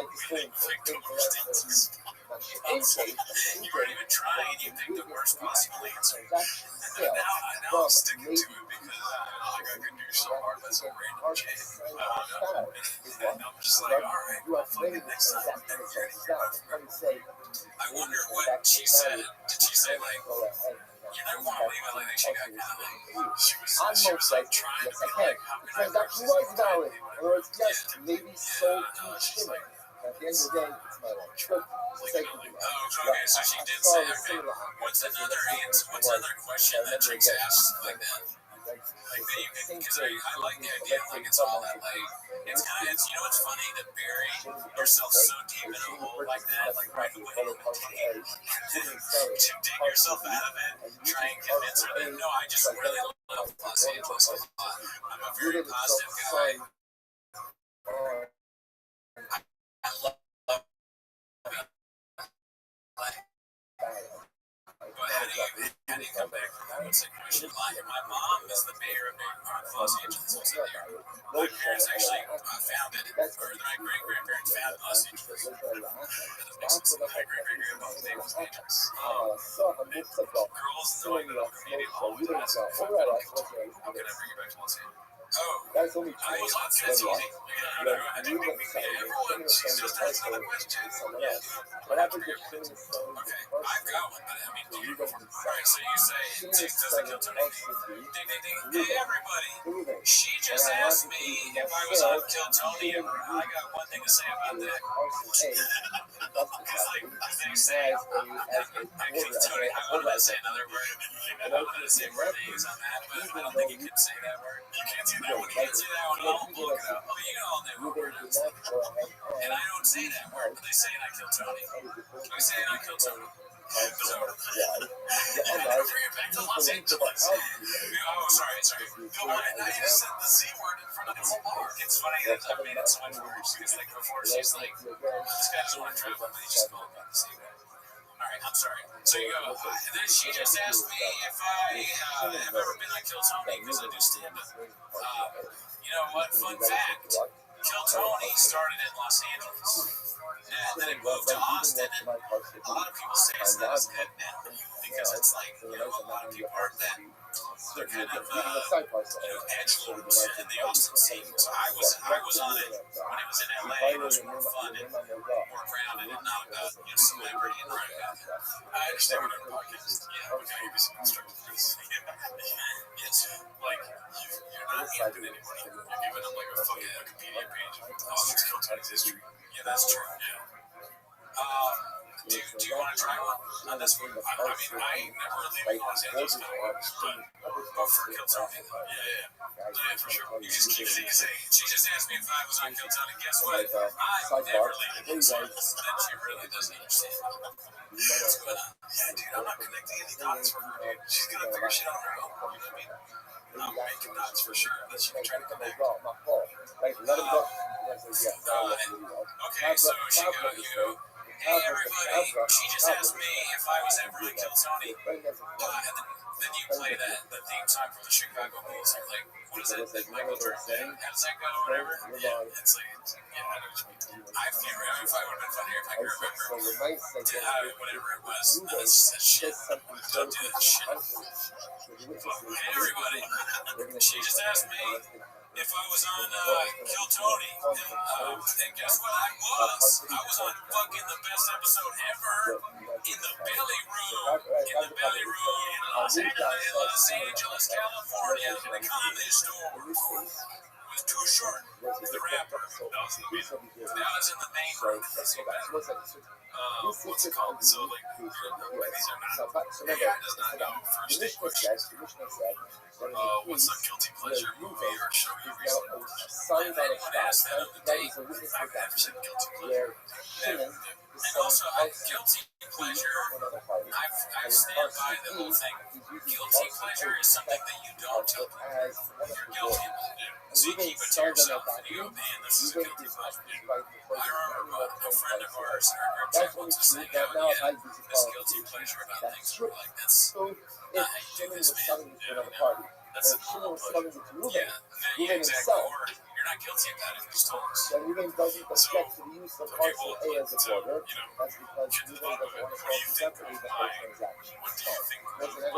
tactic here? Announcing at everybody in the bar is the worst thing you've ever had in your life. Oh, I mean, it was funny. Okay, that's something. Yeah, in the day, I think one of us it's about the entertainment. I mean, it's definitely something you can talk about. You should do that just to like have something that we can talk about here. It's like the reaction to it. That would be very fun. I take my Marcel is mine. Marcel is mine. What happened? I remember that word. What is it again? It's when you're eating dinner with a lady. By the way, I'm starting to hate waiters. Starting, yes. Okay. Yeah, no, I'm starting to hate waiters, dude, because there's been like 3 or 4 times in the recent 2 weeks where I'm in the middle of a fucking store. And then they come up and they don't give a fuck about what's on the table. And he's not even asking for food. Or like anything like that if you want to pick some. Where you just go, okay, and I'm like, I'm looking at like, dude, what the fuck are you? You know, I was never going to leave less after listening. But so I'm trying to hit waiters. What was I saying about it? Oh, so the Vickerville thing is when the waiter comes back and goes, how are we going to be here? He goes, kitchen. And I go, I don't know if you got a bigger belt. And then it's also like, it's so funny that like you say you want to leave LA, you announce something to the whole restaurant, you actively hate the waiter, and you're calling yourself fat. Why do you want to put a bigger belt? Yeah, I don't know.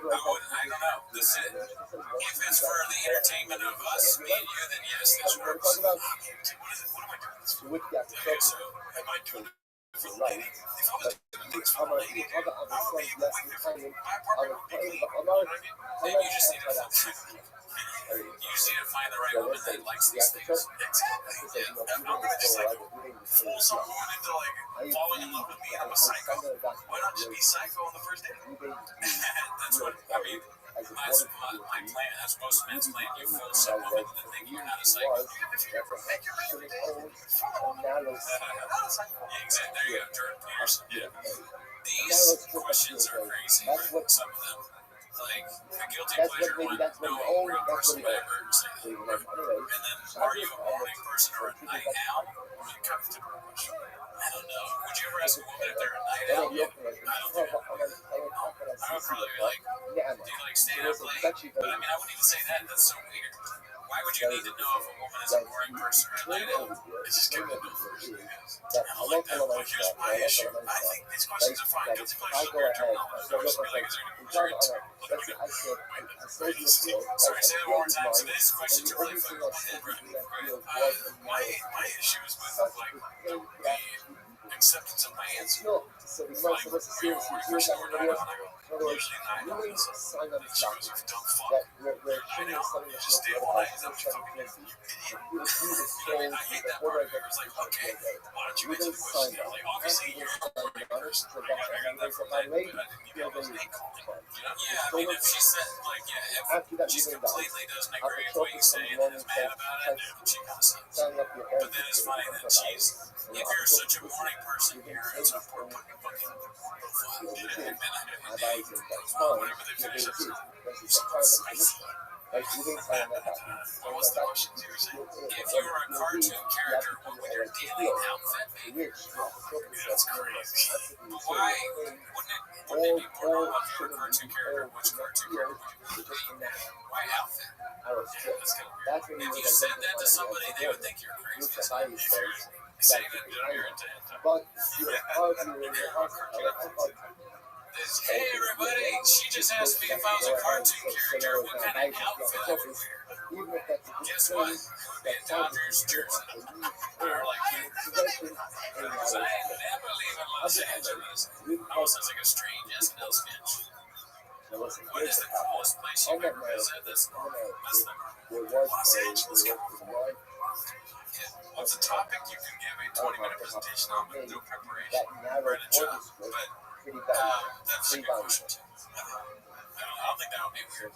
Like a presentation on a first day. No, I wouldn't, because these are way too like formal. You know, like I think what's the bullshit you fuck about around 20 minutes? It's toxic. Where you headed? What that map do? But the problem here is like the normal things that you ask on a day. Where are you from? Like, oh, have you seen any movie recently? You siblings? Like, they're not going to put that on here because that's what you already asked. Like, they assume that everyone is smart enough to already be asking those questions. Like, hey, I did this. That's why they don't put them here. This is like a step above that in AI's mind. And that's my opinion. I think, yeah, for sure. What is your favorite way? These are so weird and they're worded like somebody doesn't know how to talk to someone. What is your favorite way to spend a Saturday? Can you imagine saying that to a girl that you just met? That would come off so weird. So, what is your favorite way to spend a Saturday? Yeah, it comes off like you're gonna plan out how to kill them or kidnap them on Saturday. That's gonna What about this? What is a project you really enjoy working on? Talk about your job on this thing. Let's both talk about like the day-to-day of the minutia of our job, our office job. When you turn on your computer, what's the first program you on the day? What is that? That'd be great to have a script of voice questions on the first day. It's like one of those shows where you should put on the headset and I'll tell you what to say to the girl. So when you get there, she goes, hi, whatever. And you go, hey, I'm Gerardo, the love machine. So you're the love machine saying. And then when you sit down, the first question you ask her if she prefers Google calendars or Microsoft Outlook calendars. Google Meet or Zoom. Google Meet or Zoom. Lightning round, Google Meet Zoom. Slack, G-Chat. Just ask her a bunch of office bullshit. I'm really sold by this idea, and I'm not afraid to try it. I'll do it if you want. No, not your, that's the terrible thing. That's the terrible thing. I'm talking about really getting places. I like it, you know, and if I make them like all embarrassed and stuff, then I'm sorry. Just, but yeah, guys, she just has the dumbest question. Would you like to see what it was out loud? She just asked, what is my favorite food to cook or eat? That's what it says there. is we've never had Tacos. sold that, right? Sold the shimon a strip of land. A strip of land. Okay? So now what you're telling me is when Reuben signed these documents, he wasn't giving you guys to the rest of it. What was the problem? What was the problem? That Shimon owns a strip of land of field A that wasn't up to a T. But that in no way is giving his rights to the rest of field A. That's great. But Rabbi says, okay, that's fine, so you can pursue your claim on the rest of field A. But what? But you have to go ahead and at least leave the strip of land. The rich What is something important about looking at you? What are questions? Let's go to search what are questions you should not ask in a first date. Because these are I kind of think they are questions you should not, or at least the way they're worded. I wouldn't ask them on a first date. I'm curious to think I'm curious to see who Gemini thinks you shouldn't ask. Past relationships. How many people have you slept with? No, because you just go body count, question mark. Do you still love them? Now, it would be funny if you said, how many people have you slept with? And she goes, I don't normally answer. It's kind of weird that you asked that. But 14, you go do something. after the seventh She birth, loved all you then 14 bought of it them. back from Shimon.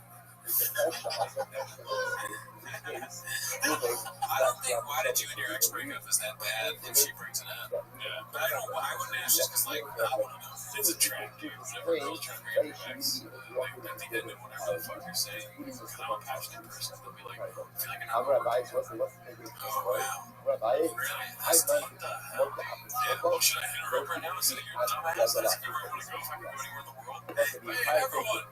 She thinks I'm not over my ex. That's okay. She asked that because when she asked you, where do you want to go if you go anywhere, you said my ex's house.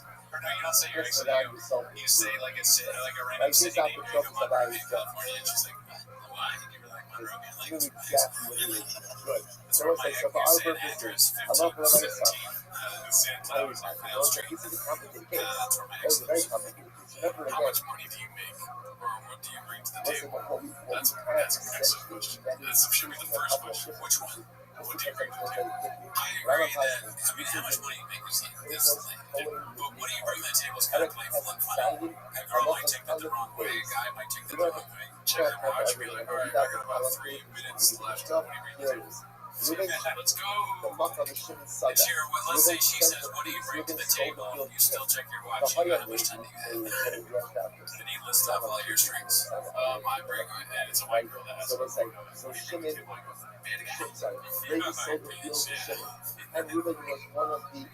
That's funny. You're very confident in your sexual ability. You're just listen. Subsequently, right? Reuben claims after transaction claims, Reuben claims that Intense personal future plans. How many kids do you want? Do you want a serious relationship? Or why are you still single? Girls ask this all the time. They ask you why you're single. Why are you still single? There's one girl in Arizona. Yes, I signed on it because I wanted it to go from Lady to Shimon. She couldn't believe it was an active there. She was just like, I can't believe it. She's like, why are you single? That's nice. I mean, that feels good. If they ask it like that, I think it's a good question. How are you still single? Then I would be like, thank you. I don't know. But how many kids? These aren't really that. Some of these are actually would probably go over better than the ones we're just like, that's excellent right here, though. This is something you probably should never ask, no matter how long we're going to date. Yeah, have you ever struggled with your weight? That is a weird question. That would, it would be funny though if you guys were talking about your favorite movies. She's like, I like this. Certifies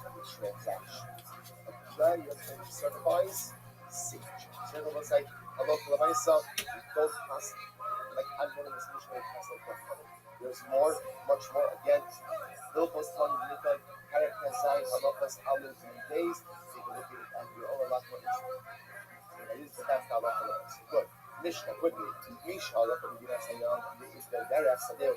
So, check, just is better. Listen to this case. Right, well, so by the way, you ask yourself, what does this have to do with Subas? So, first of all, so right, that's answer number one. I think that's answer number one. So I'll say, so remember again, the reason, just so you know, in all seriousness, the reason why we're doing this is because remember, the way this kind of started off were with the rulings of Admon and Hanan.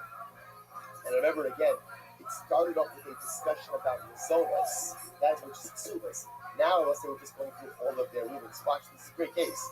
Misha, Allah put it in a sense. We'll say, watch this case. Reuben goes overseas. Now, Reuben owns a field. Now, we'll say, interestingly enough, the case over here is Reuben's field is landlocked, which means that the only way he was ever able to get into his service house, he had a right of way. With someone. So what happened?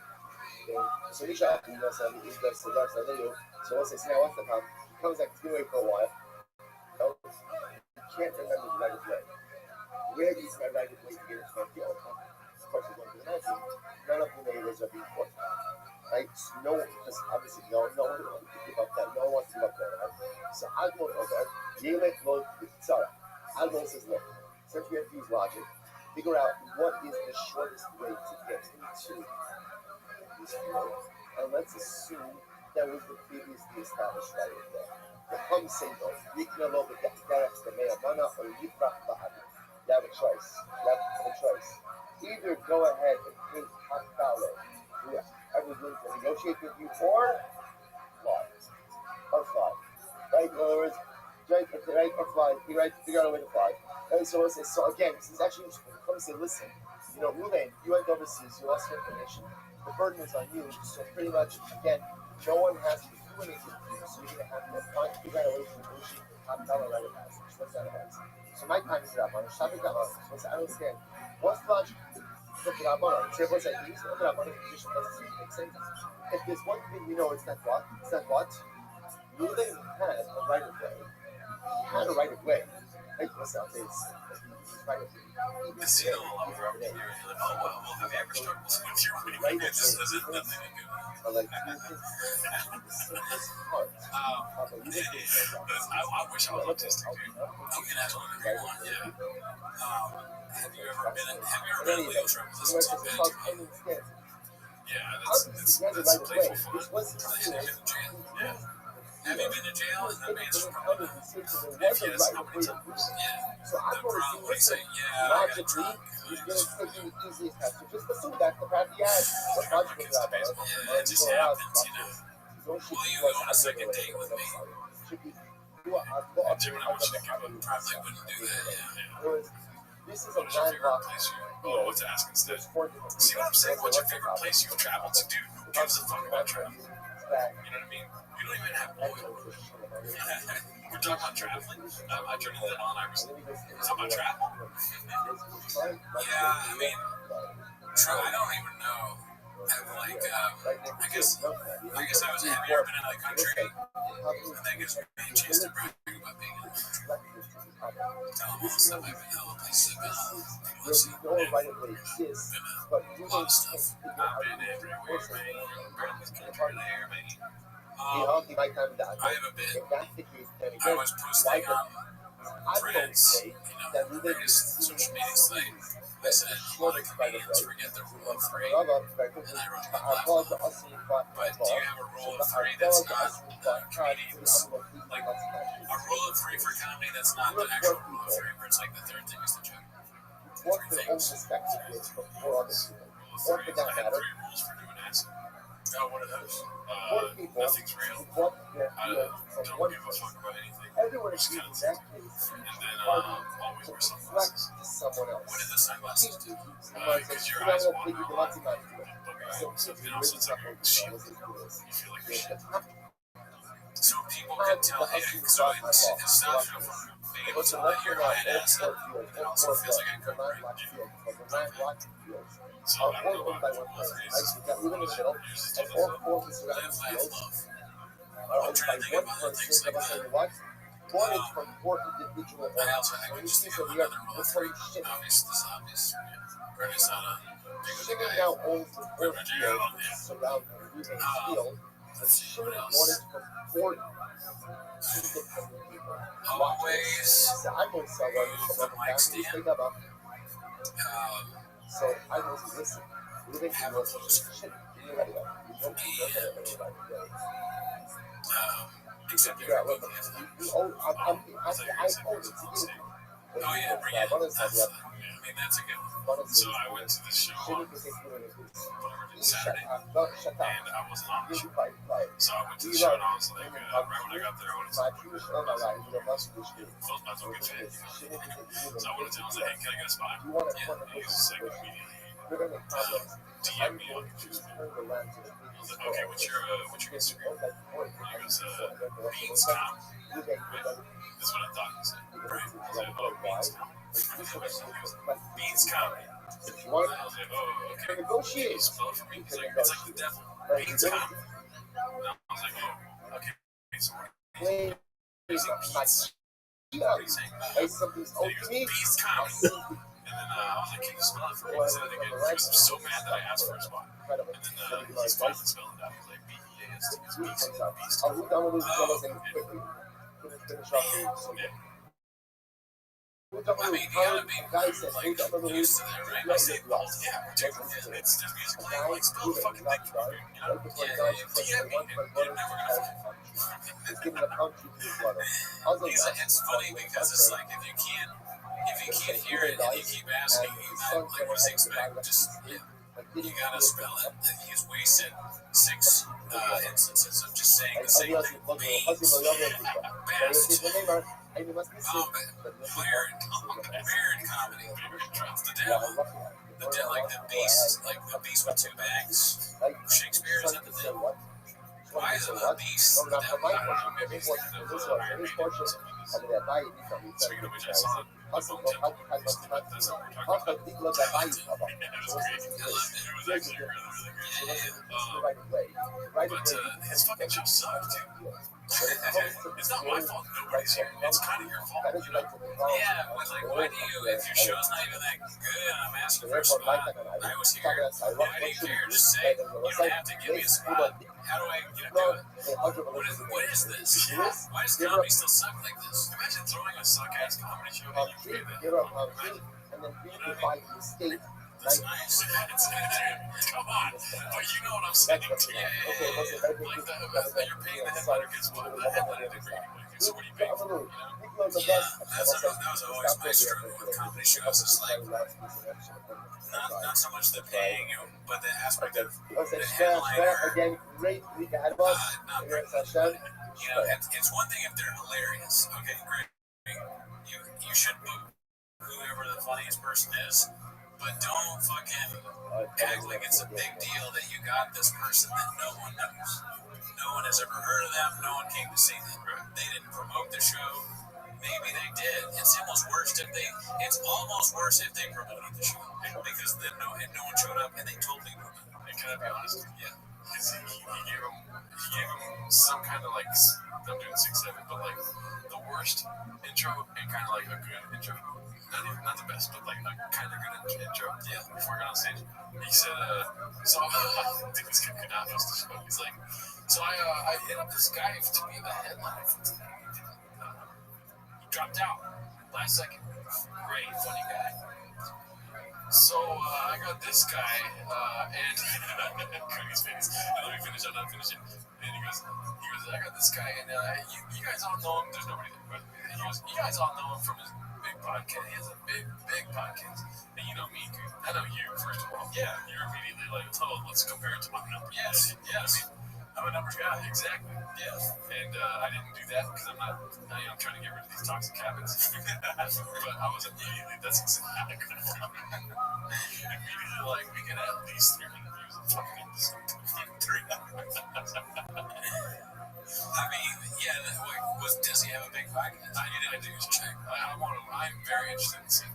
It bothers me to, I don't even do it. I don't do stand-up. But I still have this issue with they've been around. They were on like super popular indie shows. Yeah. Nobody goes to see them. You know, there's a possibility that people will actually come out to see one of us. Yeah. You know, like we have some fans. Yeah. And you're telling me that it's like, oh, we got so and so. Who the fuck cares? They stink and nobody knows them. Yeah. No one knows the RB. And they got, I went to their Comedy Central taping. They were terrible on that.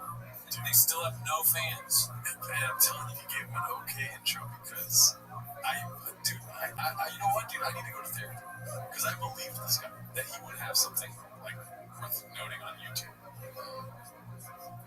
He's averaging 30 views.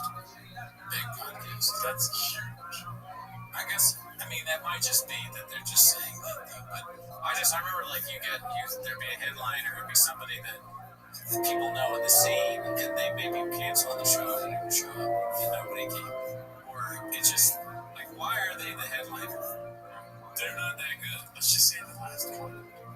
Yeah, almost. Yeah, it's almost like that. It's like, but if they're going to do more time, they got to say something. But it's like you should earn that.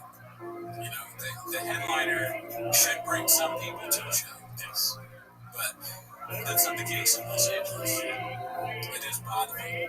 Why are you here? I want to, like, interview them. At the end of the show, like, you want to, like, what do you it's like, watch, there's no one here. And you're not that good either. They punch you in the face. I wouldn't say that. Because, whatever, I kind of suck at stand up. What the fuck is this? It was like, I used to host the fourth wall. So he's like, so I'm going to just do a bunch of notes on your guys' sets. What in the fuck is this? Dog. I watched the same fucking thing for years on end.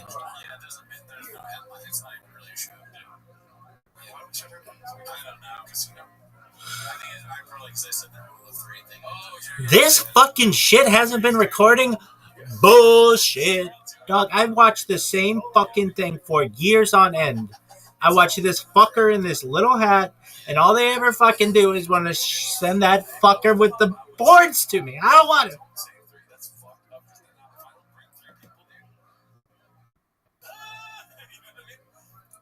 Dog, look at this footwork, though. Baby, some lady is going to be masturbating furiously. Like, calm the fuck down, woman. She's going to be like, huh? I'm going to be like, huh? She's going to be like, huh? Be like, dog, what is this bullshit? That's what I want to know, bitch. She'd be like, what are you talking about? I'd be like, baby, this is the worst. Yo, dog. Oh, this is the worst. Spell it out for me. WORST. The worst. Dude, if this shit isn't working, I'm throwing fists. Really? This shit is the worst. Look at this shit, son. Oh, what is this bullshit? West Side. I wonder if it's the same with other fields. There's always something terrible happening to people. Then there's always, like, some guy that you haven't talked to in a long time, and then you ran and you're like, man, I wonder where that guy is. And then they have a post where it's like, you know, well, I'm back. That's how it starts. And you go, back from what? So a lot of you guys don't know this, but I was driving my car and I fell into a coma. And then like another car hit me, T-boned me, and I it made it so that my leg actually fell off, and then my arm was attached to the middle of my chest. Like everybody gets hit by a car, or like some sort of horrifying disease. There's so many GoFundMe's. What is that? Why is it always happening? Yeah, that's 100% true. And then, are you talking about them coming back to comedy, or did I miss that? Yeah, they come there, and now I'm back after which is, I guess, good. Yeah, but after the brain surgery is done and they reattach their arms and fingers and stuff, I feel bad, dude. I don't think this guy listens. We both love him, and he's one of these guys that announces. Don't announce you're coming back to the stand-up comedy. Yeah. Yeah, just do it. I'm doing it again. I just announce it. Anyway, he does that a lot, and I'm always just like, you're gonna quit again. You're like, this is whatever feels good for announcing it. You're gonna look for the end again, too. On some subconscious type bullshit. I do think if it works for you, you can do it. But yeah, I agree with you. There's no reason to say you quit. There's no reason to say you started again. And so recently he messaged me and was like, hey, thanks for liking my last post. Or something like that. Hey, thanks for liking something. Can you look at my last post? Something like that. And I was like, I never like it. And so I go check. I'm like, okay, yeah. I'm crazy. I didn't like it. Yeah. It's just like a weird, like, Floyd to get more likes. I don't like that. It makes nice people do creepy, gross things like that. Like he's probably a normal guy, nice person, but then he got convinced by, something in comedy where it's like, hey, the real hack is to message people saying that they liked your post. And so they want, if you need a post to get liked, that's how you do this. Yeah, do that. Oh, yeah, you can read it. Yeah. Or he said thanks for the birthday wishes. Check out my latest post. I didn't give him any birthday wishes. Yeah, it's just like, what I'm talking about. Yeah, no, that is too much. But he's a cool guy. Nice guy. If I really want somebody to like a post, and that's usually like, because there's some reason or whatever, I will just message only people that are close to me. And I'm like, listen, I need this. Like this post, okay? I need these people to think I'll be very honest. It's not going to be like a, hey guys, I saw you like my latest post. Why don't you check out this one on Discord? No, I'm going to be directly honest with you. I need this. Like it, please. And if you don't like it, I hate you. If you don't share it, I will kill you. But that has gone down quite a bit. So it's not doing Sam anymore. There's a lot less. The post or the message that you send me, you're like, that's how I used to send most booking requests. Like, it feels so pathetic. Oh, here's a clip that if you ever want me on your show, and I gotta throw up in my mouth because I'm gonna have to ask for something. It's like, I don't deserve that. But at the same time, I still have the audacity to be angry about headliners. It's just a gross sport we play, dude. This comedy thing. Yeah, it's disgusting. Nobody wants the truth. They want you to just like everything. Dude, I was joking with comics. I was listening on the cinema. And this one guy, no matter what I said after that, it was a joke. Yeah, they're like, what are you doing after this? I'm like, oh, no, you're trying to say what are you doing out there? Too many questions. I don't know you fucking people, right? Oh, yeah, I'm trying to find a spot to sleep on the pier tonight. Yeah, because like this inside joke that we have with me being homeless is not real. Right, yeah. And then this guy keeps going, because I don't get to, like, I don't understand what you're saying. Like, what are you talking about? Like, this kind of stuff. And then they ask, like, real questions. You know what I mean? I saw Paul Temple last night. We're talking about prison. Yeah, and he goes, yeah, I don't get you, dude. Like, what are you talking about? And I looked at him and I was like, can you fucking hear me talking? Like, are you like going through like a fucking death page right now? Yeah, and now I look like the angry guy, but I'm being funny. This is funny things to say, which is something they keep saying they don't know what the fuck you're saying. It's weird that he got mad about her and like acted weird when he said the peer thing because I don't understand it. Yeah, it's not a hard thing to comprehend. Now, when he wasn't understanding it, I did follow that up with Ben Affleck's kids go to school out there and we can really use the hard rocks. What I said, I'm just cooking. You're confusing this whole thing. Now you're bad at him. He's rightfully confused. You're like, and I also fuck squirrels. He's like, he's trying to like understand, and you're not. He doesn't listen to the like, what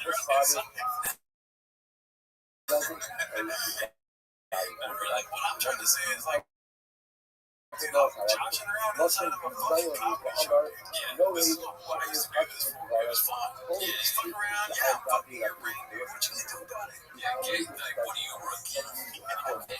Okay, so what's this? Sorry, well, this thing is, I just think it's so funny, this thing. It reminds me, like, it's like this guy, it's the quintessential, your life is completely out of control. This one, this title is Leaving Applebee's After $1 Margarita Night. But it just, it's like rock bottom. This happens.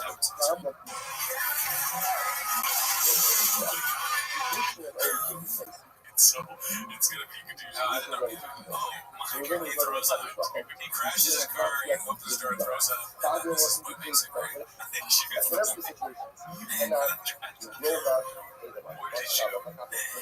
just go. Every time I watch it,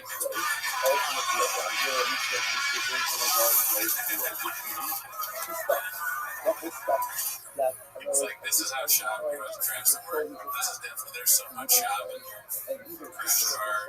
I mean, dude, when that song came out, you like Creed? What, did I say like Creed? That's the song. That's not what I was going to condition him immediately. I'm getting vulnerable right now. You fucking conditioned me to hell right now. I didn't say it was bad. I was just, you like the way you said it. Yeah, it's bad. I didn't you I hate Creed. But when I was a kid, I'm vulnerable right now. Yeah, favorite band all the time. I hear that song was incredible. I needed it. I'm getting weed every night for not eating a Monday, dude. And I hear, can you take me higher? I'm like, yeah, dude. Let's go to a place we've never been, dude. Scott Stapp was like, he reached out from the heavens to make your fucking, you just got me. You're like, you can you take me. It helps you through a tough time. That's good. Yeah. Like, people question me now, like, why do you move away or something like that? It's like, I don't know. Did you have to travel the other day? You know what I mean? Fuck, that's good. And before I've been non-stop doing books this whole week. That's good. Yeah, I mean, that shit was fucking hilarious. Like, just like, we talked about it a lot on the live, so check out the live if you want to hear us put all over biblification and all that. The funniest thing about this whole thing, and I don't know if you read the article, but he would talk to these sex workers, whatever they work for, these people that these biblical pictures of him. And he would sit there and just talk about if they're looking forward to getting their tits bigger. He's like, and he's commenting on whether or not he would make it bigger. And he liked this idea of like having to have that sort of identity crisis. Like, I feel like my tits are big enough. And it's so fucking funny to wear these huge prosthetic tits. It is pretty funny. Is it like, and I wonder, is he doing this because talking about it makes him horny? Or he's like, is he just really interested in that? Something like the article said that he wants to be objectified. Yes, objectified. Yeah, he wants to be objectified like women are, like he objectifies women. I see. So like, yeah, he gets off because he objectifies women. He wants to feel like that. Like a woman is being objectified, but he's really asking them for $25 a minute. Yeah. If they're thinking about getting bigger tits, well, he is. Because he's objectifying them by doing that. He's like, you could probably get bigger tits. And he's like, by saying that. He's a misogynist, but he also, he needs to be dressed as a woman to do it. That is, I don't understand, why does he have to be, maybe it's because like him dressing like a woman helps him understand what the woman's going through when he's being rude to her. Imagine if he was in a 12-step program and somebody's like, he's responsible, and he's like, I want to do anything. And the guy's like, I'll do it. Honestly, I'm in jail. I just got out. I know anything. Yeah, anyone, he's like, kids, dude. Yeah, he just brings up the tits. He's like, step on, you know what I mean? It makes life so much more simple. You know, like if that's what that's all you care about. Anyone's like, what should we do? Or his wife's like, what do we want? First, what are we gonna do tonight? Make your tits big. They're done with your fake boobs. When I put on fake boobs, you can see what they look like on me. And then if you think you can get bigger, you can get bigger fake tits. And it's also like, it's funny because she's so fake. Like, she's like a MILF kind of but she is kind of fake, so like she's kind of what he likes, she's kind of a bimbo-ish. So he's got what he wants at home, but she was just, the real problem is that she was never willing to get bigger fake tits. He wanted her to be the first Department of Homeland Security secretary with the gigantic fake full-time boobs. And she wasn't willing to do that. So she chose that.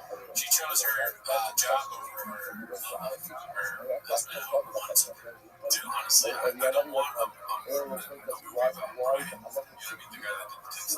Yeah, I do not want that. You know what? I do want a movie of somebody that beautifies themselves. Like the first time they were whether they were crying, like Dan Lewis, and just this, he's gonna disappear for 3 years. Good luck. I mean, it's a dark world. Yeah, he's gonna go for 3 years and beautify himself every night because he needs to, Yeah, and then you're gonna travel on that journey with him. So again, we Is talk it a about drama?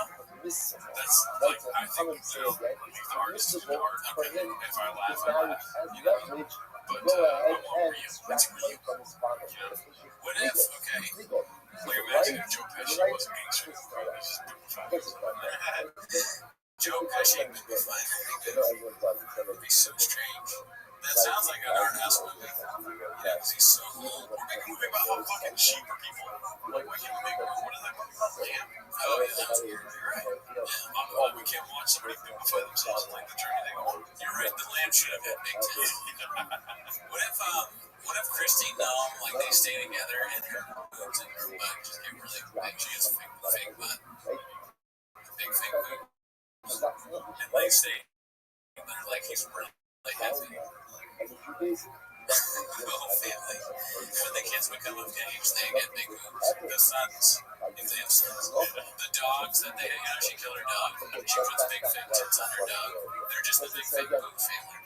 And so the whole family bimbifies everything in the house. The dogs and cats are bimbified. Santa Claus, they have like one Christmas stuff, they bimify Santa Claus. You're thinking on a different level. Because I like this. Yeah, so Easter Bunny has big fake tits. Everyone's like, could you not do that in the neighborhood? That's smart when your kids are out there. You have to do what? When you gave these, actually, you gave a leprechaun fake tits. It's St. Patrick's Day. Just, can you not do that? I know you're going to do it. I hire everybody on Chief Michigan in Iowa and they have them all wear big tits. It's like, can you not do this? Halloween, I know you're thinking, all right? I know, don't do it. And then there's like tons of fucking ghosts and fucking vampires with fake tits. That or they surround themselves with no tits. I'm terrified. And then what happens? It's a scary holiday. Oh, like their idea of Halloween is like just people like they take pictures of their neighbors like they're actually like maybe they put like a cardboard cutout of their neighbors there like no tits. I don't know how to talk about it. 5-inch world. You should get a costume bed for fake tits. Oh, easy. The Christina gets fake boobs. Oh, okay. Can I check if that's on Yelp? That could be. Wouldn't surprise me. At least if it was. I think you might have to sign have an account. Oh, really? Yeah. To see. I mean, can you bet? It's incredible. Yeah, I've never even been on that location. Nothing. I figured the same thing that was taking care of me my entire life is going to take care of me now. She said, I know I said that I was going to tell you. But again, I automatically feel that it's my father who's going to go ahead and pay for this thing. بعشق این ابنوسین علای معنی خودم است. اوکیلوس اوکیلوس. So what do you want from me? Must be good. Maybe these homeless cats. I never had I like that. 2028. It was always going to be my father. Then my father. Yeah, it's like an to get fired.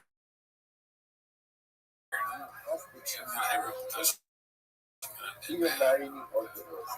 So I was like, so I want to point out to everyone, like, there's two versions of this. Dude, would you ever, did you see that Tim Dillon fight himself? My Dressed father like was women, honest, and then he doesn't pay.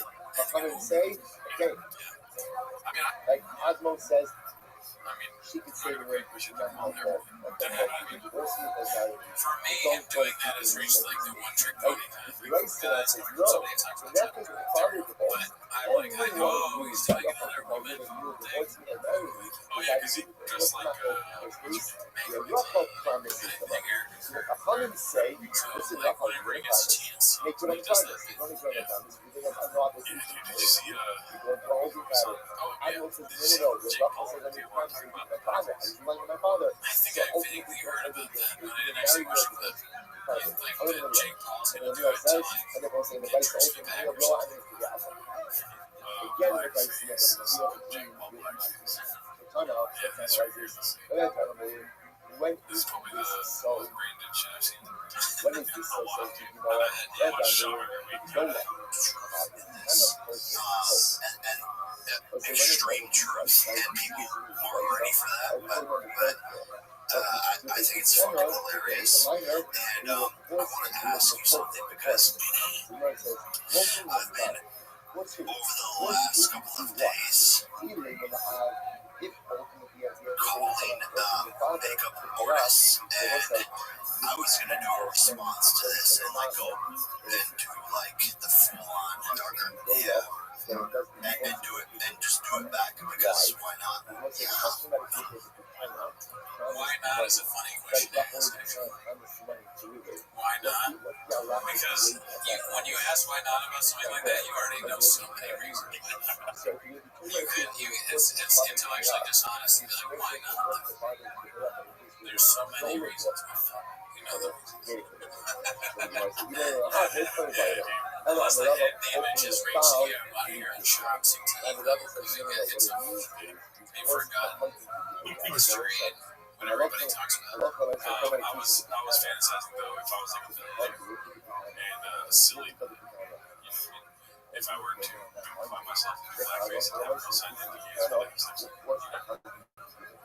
you want to like you minify and you're doing blackface while you're sex. Okay, I'm not gonna go. Okay, I've never done it. But who knows? She's like, oh my god. So I'm not start the relationship with this. No one ever knows. Any of them say they can't say something. Now we're going back to Illegal huge tits. No, I don't think so. Yeah, dude, having huge tits is a crime. Lock me up. Yes, we found out that you like really are into that. Yeah.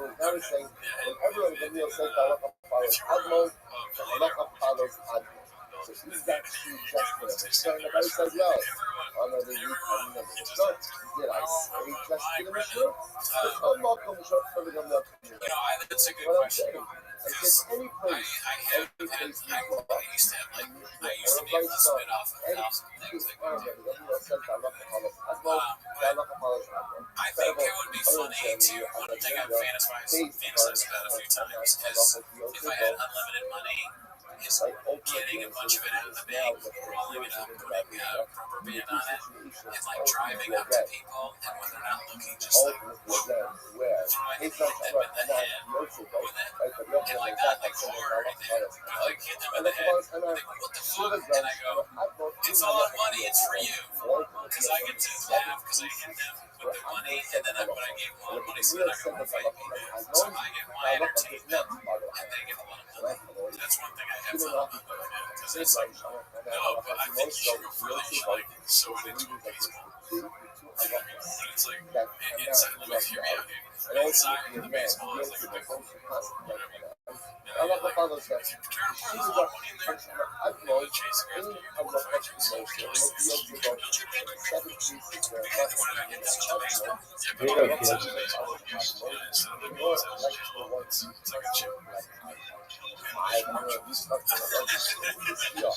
hit them with a baseball, okay? But you know, like the money can't do it. But it would be very funny, like taking money and then how so? Yeah, take out that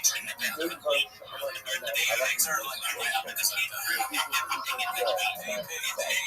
the girl is saying, I thought it was just thinking like, it might be that like, it's like, you know, they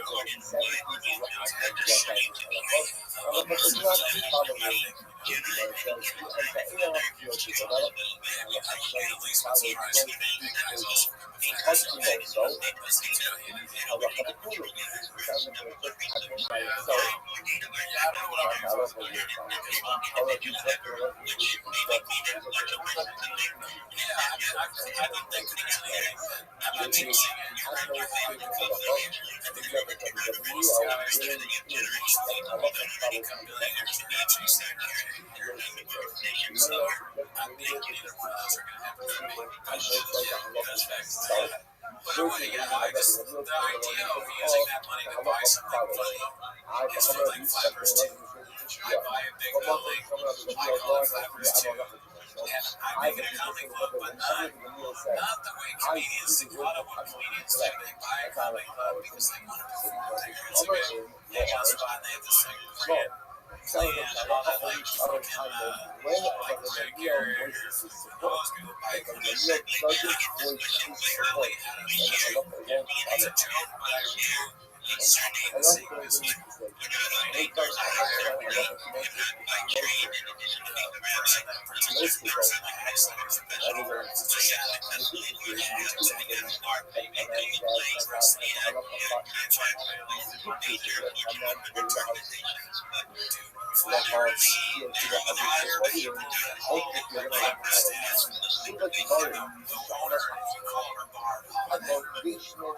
this is what I would do in this movie. This is a great idea, right? Okay, and then I hire someone that looks like me to be the funniest. And then it's all like, and then there's a fucking dome team, there's a 401, there's a Bandizi, okay? And there's an apple pie, that's disgusting, Jared. You gotta tell like, look, this is the so you give them a menu, they're like, I need it to be exactly like this, but it's flappers too. Make sure we, you know, it'd be so funny. I start booking their comics, and like they can't get like a lot of dollars because it's performing at flappers too for like $1. I make sure I get $1 for I'm not even doing $1 things. I would like to go over to a big like it's all good. What happens? It's like house parks.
has no obligation to do anything.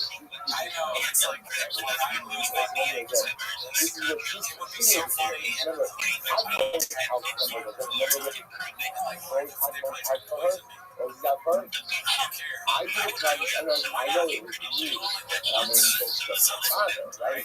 So when I say I come to you, my father, but I'm not asking, like, I mean, like, she's doing me, I mean, it's roughly selfish to do it, and then it falls, you can just keep the whole thing out of it.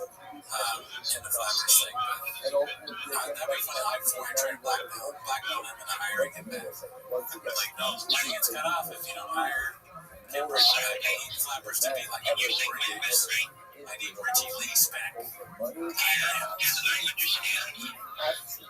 again, if she says give me more time, I'm happy to go and try to figure out that's I fine. make the real But once again, this is for legal rulings, not the more ethical rulings, right? That's really good. Entonces, habla con la lista, habla con myself, because we have other listeners that are going to follow before you may get a rough on the word to say. Rough on the rough on the fault, you have the ability to know all the kind of this double say, study this all the other study this is what we do that. First down, let's say the short lines and actually 2, 4, 6, 7 lines. Actually, that's all the other watch this. Using the high air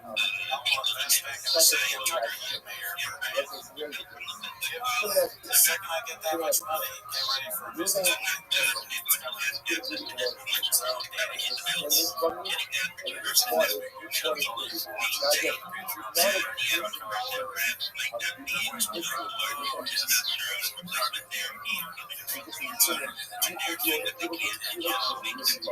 Okay, even the highlights are from the ladies from us on the top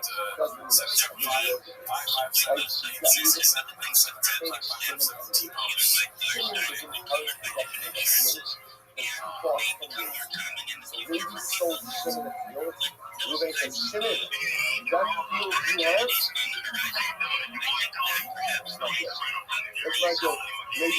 from me.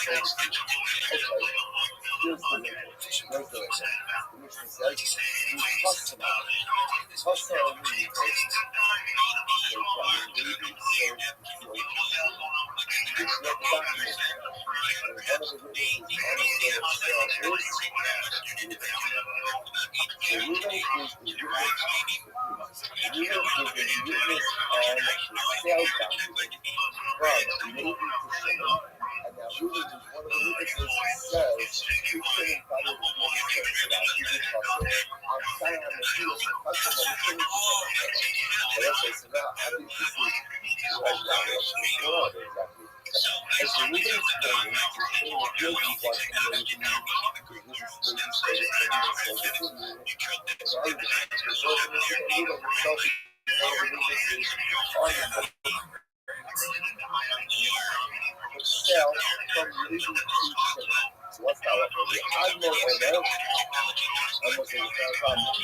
Here's the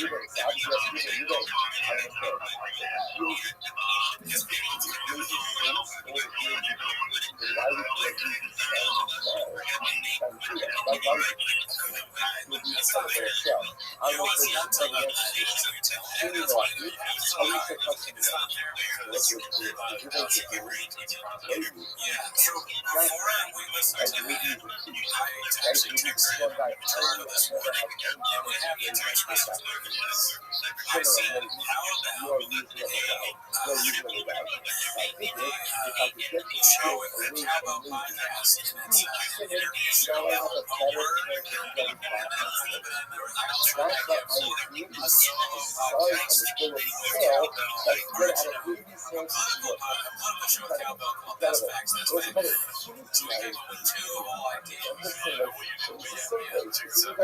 Which says you customer needs Again, even if you come forward with a claim that the field that Jimmy Funky has is stolen from you, that's fine. As then I said, once you sign once you're a counterparty, once you're a leader for this transaction, you want anything like home of this property, even if it's the whole of the plus sum, hold your shit in your office. Something You like that. add signing on a Exactly what or a it debt, is. That way, that's a good idea twice around. We understand, is we effectively did saying what? put He's carpet giving bags, sandbaggers on there, and we got early access to it. You know, we're coming up with some ideas behind the scenes to do some more podcast עשור, המוחזקות סמלה, שלא נופלו בנזיה אור עבר, אלא אבל מוחז סתם מתאגים, ונתקלו ארבעות שי הסגה. חספו במקסרים, נתקל אין סגה ואף סגה. So let's say for the well, yeah, the stand-up reviews, though, maybe like to maybe there wasn't really a whole lot of us. It was just us watching stand-up. So that was part of it, and then it just got to the point where it's like, I may not be okay mentally if I have to watch 2 hours of Jim Burr all the time. I can't do that. And it's more fun, I think, for us to do if you have two random ideas, like we on the live did a breakdown of the movies that we did, we touched on movies, and that was fun. So we're going to do more stuff like that. like Oh, fuck it. I really would like shop, like the TV thing where it's like, hey, we want to do that. What's we do? Like, there's no. But, you know, here's the thing. We took time off the Patreon. We appreciate it. Let's stick around. Did it want to stick around? Didn't believe it. No. Really the grace. Yes. And I've been trying for like a couple months. I just put a song up there. You guys always have a song that music Jim out there. Yes. Let's jump on it. You know what the funniest thing was when you're playing song, did you see what everybody else was saying? Okay, so I won't say exactly. There was a guy, he was just a very nice message. He watches finances. He's like, lots of their Patreon ways to support the show. And I wrote, hey man, thanks for the support, but we got the podcast. No, I just kidding. Just kidding. Please support us. Please watch your finances grow. Please don't spend on this ticket. So whatever I say, I want to book my own year's finance. Your name. You're not all the ways. You fucking told you something. Shark is a big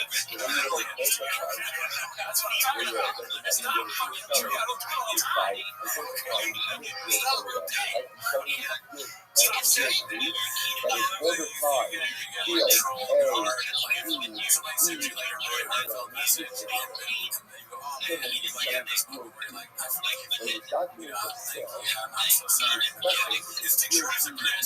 just to identify the border of the field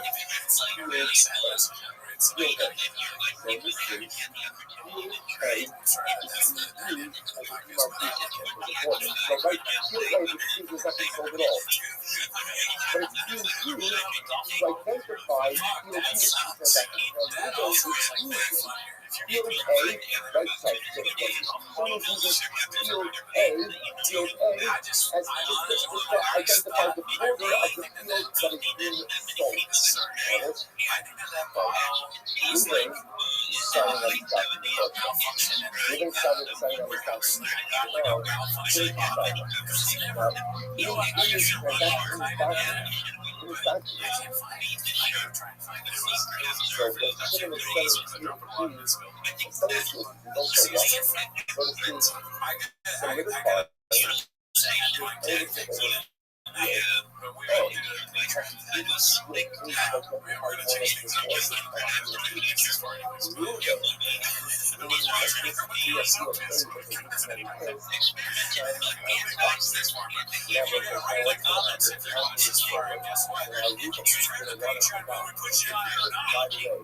feel very strong.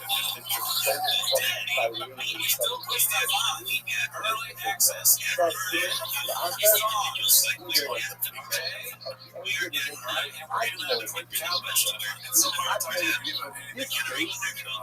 this case, that once moving so like sorry on this hyper with speed, we can test the fear as a border control soul everywhere in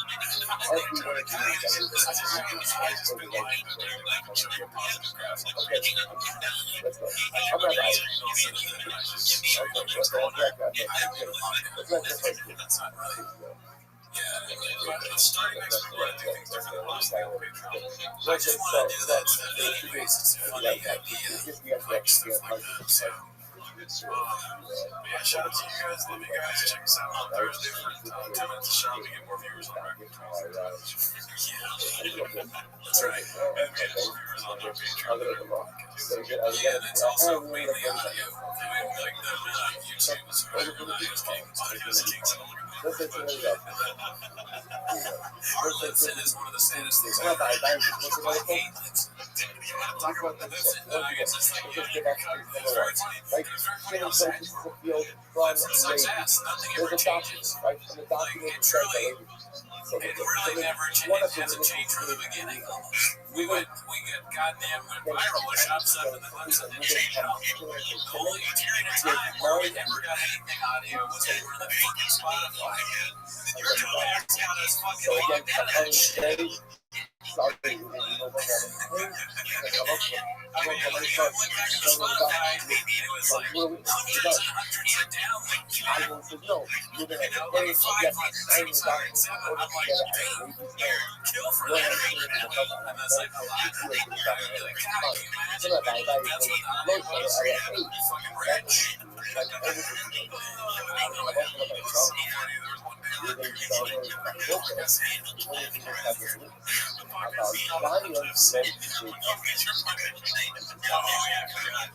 really makes me happy. I was like, why are we even doing this? Because the audios had been uploaded in like 3 weeks.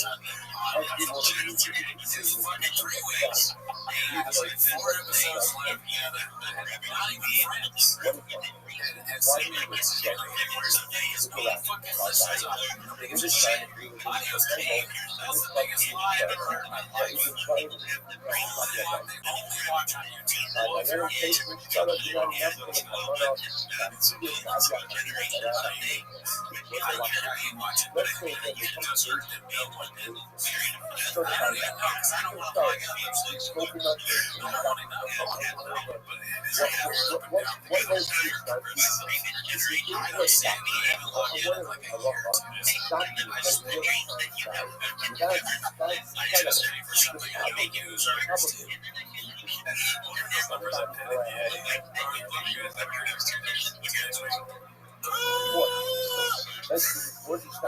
Before you start, sure, there's a concept of experience. We call it sleep starts. What's the concept of sleep starts? You bring your shot to like the basic mixing together. The basic brings in testimony, or brings in the witnesses, certifies that is there, that is their signature. You write a little pen pick, right? You write a little on the document itself, and the document is done.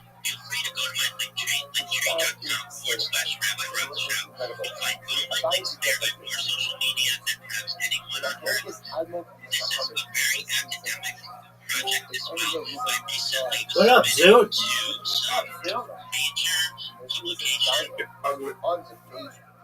You just said I'm ugly?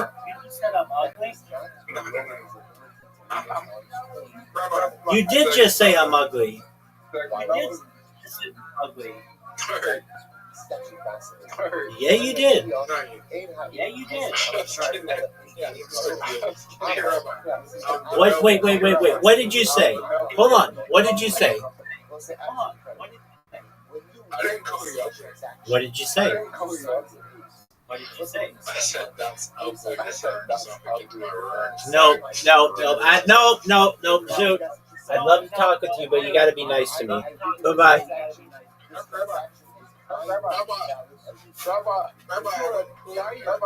What's your important information, Zoot?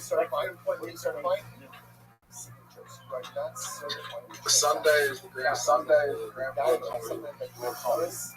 I know. What's the girl's name who's in it? Tilly Harris. Okay. How's she gonna do? If she wins, Zoo, you know how crazy that would be? If you could say, not only am I not funny, but I was a finalist for my state raw comedy, and I lost to the eventual national winner, 2026. Let's hope she wins. If that happens, my opinion of Australian comedy is in the ditch.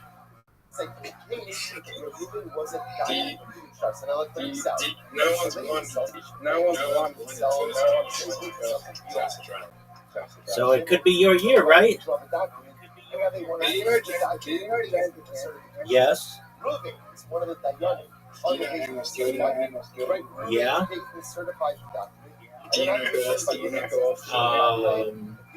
What's that guy's name? Mike? Who's the biggest comedy fan? His name is like MM, or his initials? Who's the biggest comedian? Jim Jeffries. Oh, JJ. Jim Jeffries. Did Jim Jeffries win? He didn't. Why didn't he enter?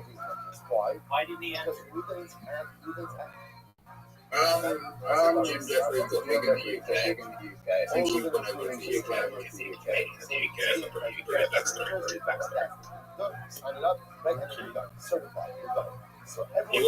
He wasn't.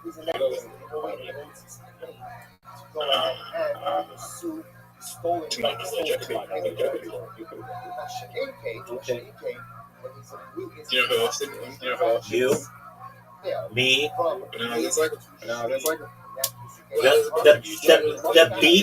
The beat poet. Hey, Zoo, we haven't talked about your favorite fucking subject. Bonnie Blue faked her pregnancy. Why haven't you talked about this?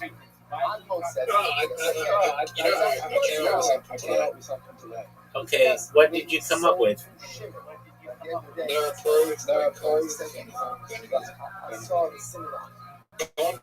Bonnie Blue.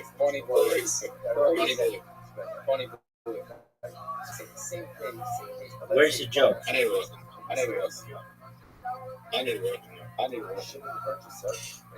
Do you want to talk about this? Yeah, I'll talk about it.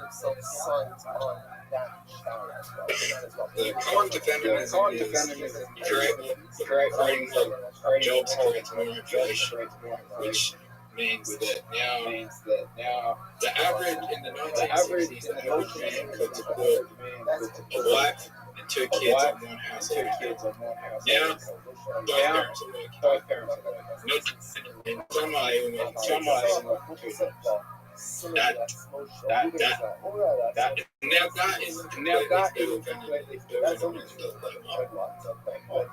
the scary smokers. Doug, you're just naming labor statistics. You're not telling jokes. And I don't think that this is a good subject. I was just saying. Okay. And it's not blame communism. That's a very good thing. But there are some. What are the cons of feminism? What I just said. Well, Bonnie Blue and Bonnie Blue? No, creating more inflation by creating more jobs. That doesn't make sense. That's not true. You don't create more inflation inherently by creating more jobs. You create more inflation by printing more money. Yes, if you create more jobs, you need to create more money. Not necessarily. You could have deflation, where the power of your currency actually goes up.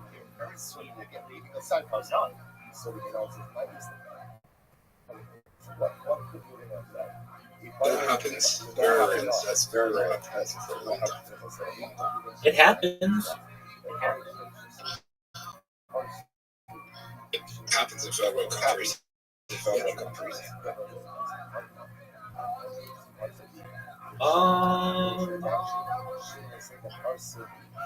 Okay.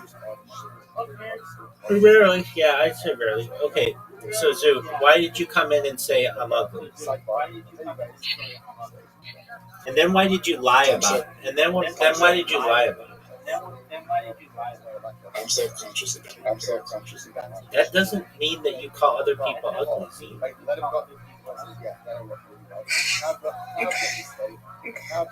You're beautiful. You're beautiful. I'm beautiful to everybody, baby. You know, I could be a beautiful person. But I need to someone and I could be this ugly. Yeah, just like your comedy. I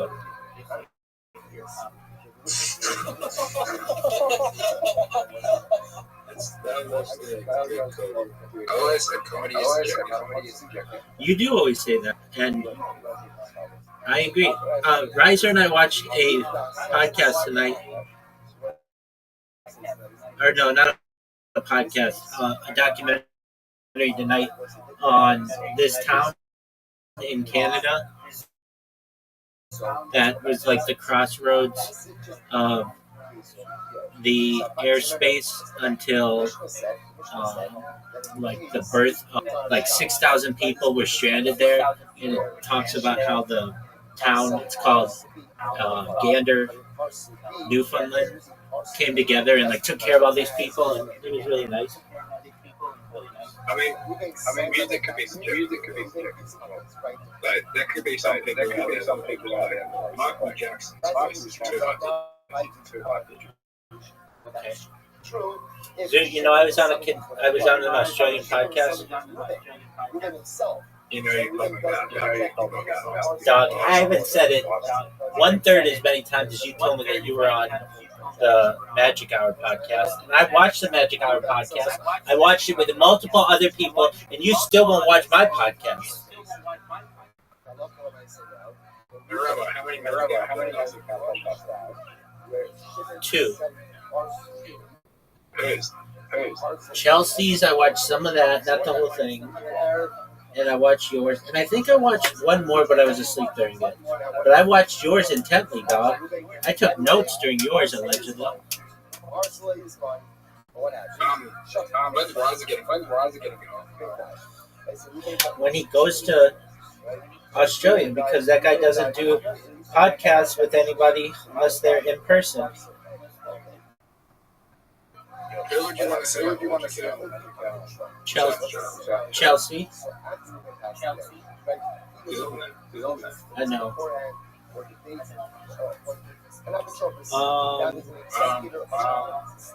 I'd want to see.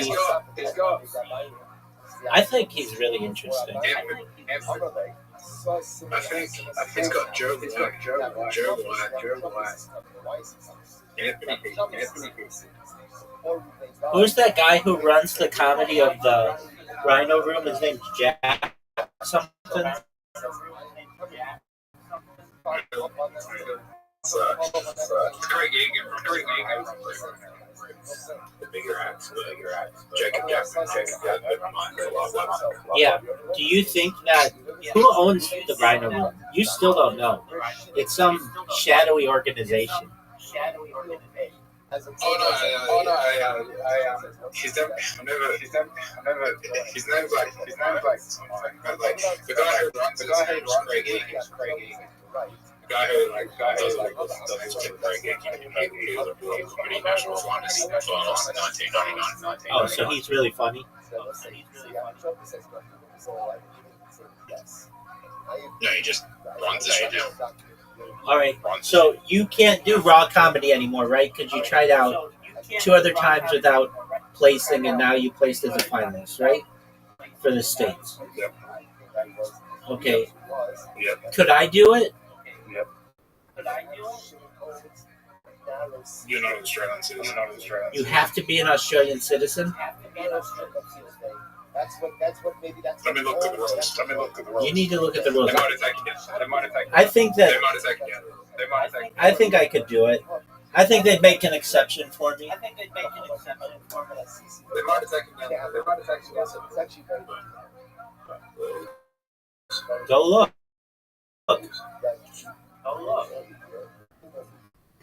I mean, these are just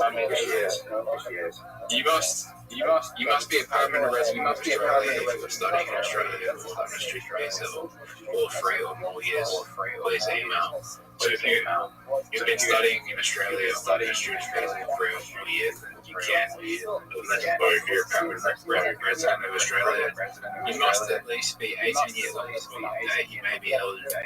If you are under 18, you may be eligible to perform as class clowns. So I used to be 17, but then they changed it to 18. Used to because they changed the class clown criteria from 14 to 17. So it used to be 17. It used to be 18. Wait, so how old do you have to be to do class clowns? 14 to 17. Oh, okay. So it's 14 to 17 for class clowns, 18 to whatever, like no age limit. Okay, well, what if I want to do the Australian comedy, raw comedy at 151, and I become an Australian citizen?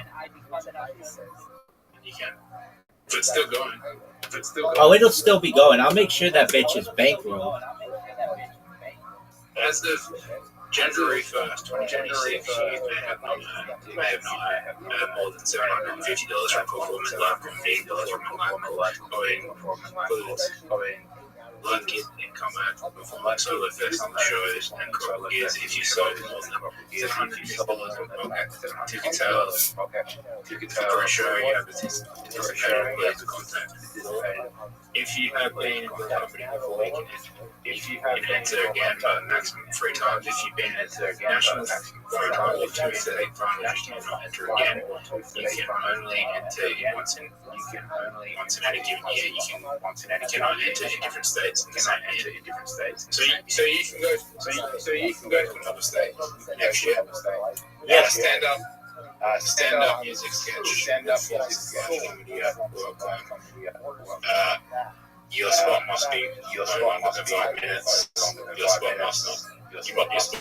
must be totally original. We program the finalists. Finals of the best act. Up to the point across the whole competition. That means if you win a heat, you're not guaranteed to score at the next stage. But a good invitation also. If you are from a regional centre, you are responsible for your own travel. The festival takes care of your festival. By entering your group, the festival, you may not record your expression initial parts of the festival, and that's a running your book, and any agreement will not be published on any Today I'm about express written permission of the festival. By registering, you agree to receive email communication from the festival. Okay, very interesting. You have to be a permanent resident in Australia. Within more than 3 years, obviously.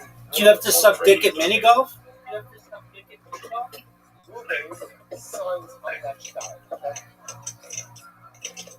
Dude, I'm going to tell you what I'm going to do right now.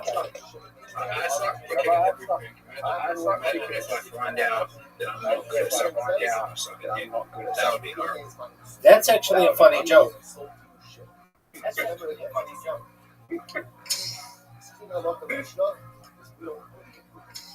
All right. I'm going to send you an invite.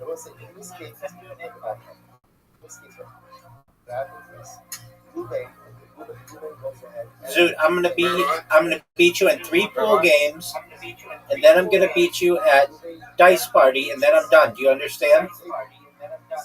Rabbi, we need to find a good Did you know you could look at where the ball is? He died. Now what happens? Apotropis comes to Rabbi.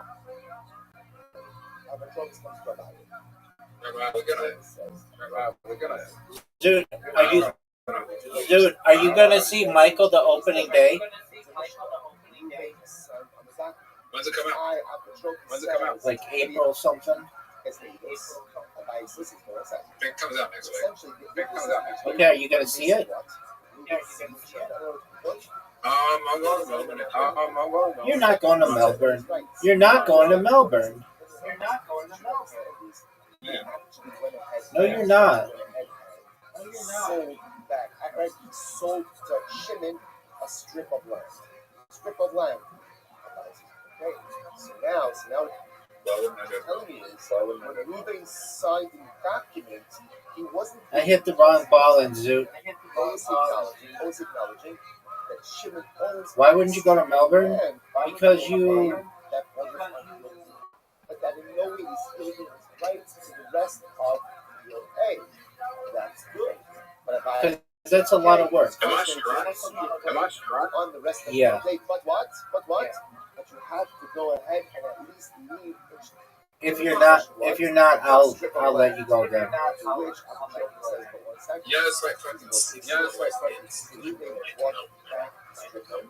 Oh, it's not expensive. Melbourne's like. Oh fuck! I fucked it up. I hit the wrong one. Yeah, but then with whom are you gonna stay?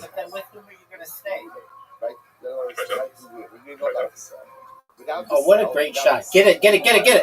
Dude, that might have been your best shot. Now, Reuben sort of becomes Apotropis is telling us that a sale happened at the script. Now, Dude, you're on fucking fire. Until the bird, Reuben brought it back from Shimon. It's a Pesha, also Pesha introduced, which is Reuben slash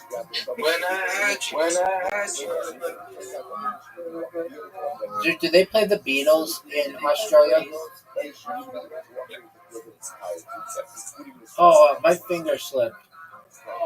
I'm Rabbi, what's the story? Rabbi, I'm going to Mocha. What's your favorite Beatles song, Zoo? Because the entire takeaway is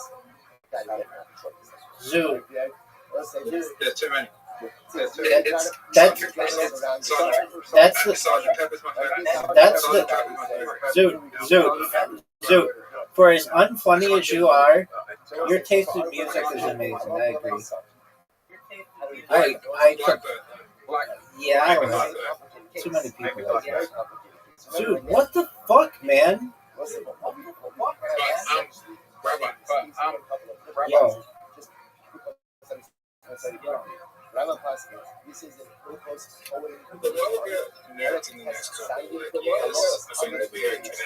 I think he shouldn't be a death. What did you just say? I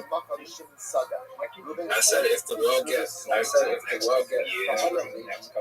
political climate that we're in, I think would be okay. You should be a death because you can feel like that next life could be done. Okay, thanks, Zoo. And what happens? Subsequently, I have my theory, my moving things apart. That I love the Mesa. jealousy that would be okay that someone. I feel like there is. There's species out there that is highly intelligent, that are really kind, and really kind-hearted, that will want to restore every living entity's compromise, and they've worked out ways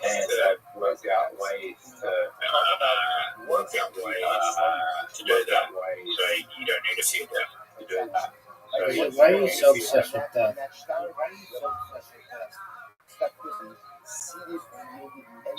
Well, I'm not obsessed with that. I'm obsessed with how I'm not obsessed with that. I'm obsessed with how consciousness, but I'm obsessed with how consciousness works. I don't know. I hope that's not. Okay. Okay, that's legitimate. I'll give you that. I hope. hope it's attached to the human body and attached to the human body. But when I had my out-of-body experience, I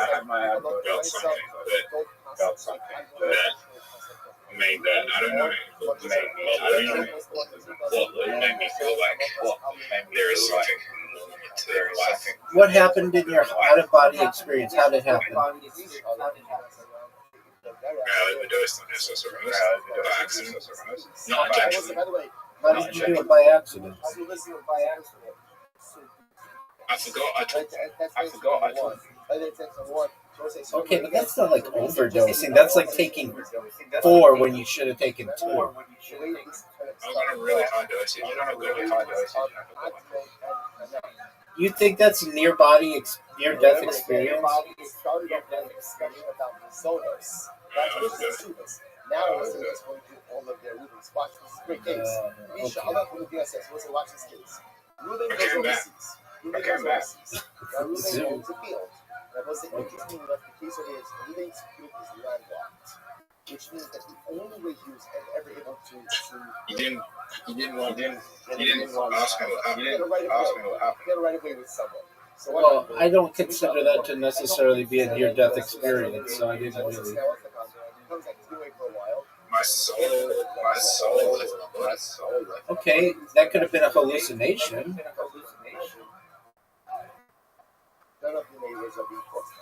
Are you sure it wasn't a hallucination?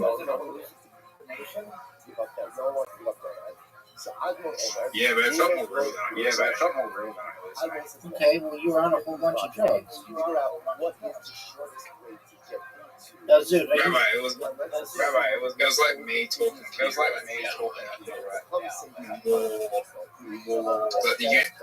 But the place I went to was more real than the place that I'm booked here right now. Okay, well, you're on a bunch of drugs.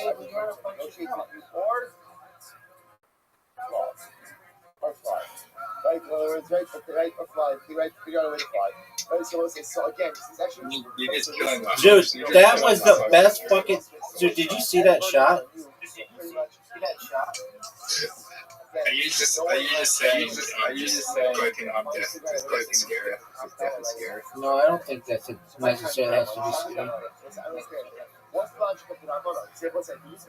You don't think death is scary? Not necessarily. Ruling had a right of way. He had a right of way. Right, What do you think the chances are? Just cease to exist? The same odds of you making the shot. That's not true. In any event, Dude, look at this shot. I just ended it. I'm going to get my 100th win right now on 9-ball trick shot. Are you ready?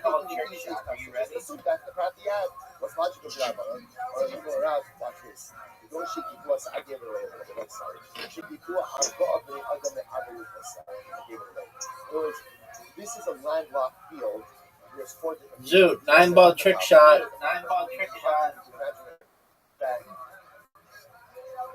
Zoot, you have 10 seconds. 9 seconds.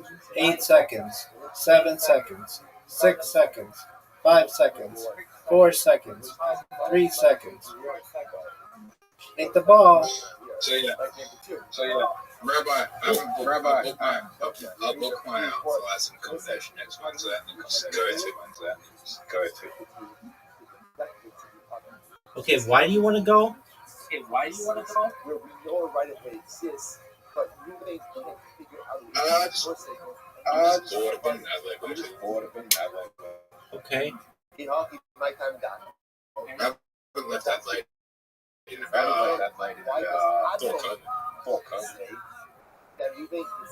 Oh, what a shot. Dude, that was a great shot. Did you know that?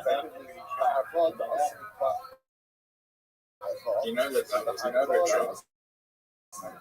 Dude, you know it was amazing. No. Yes, sir, for me. Everyone agrees in that case. The rabbi. What up, big dog? You think if I reach out to Bosco, Oh yeah, Doug, you're gonna block your whole graduating class.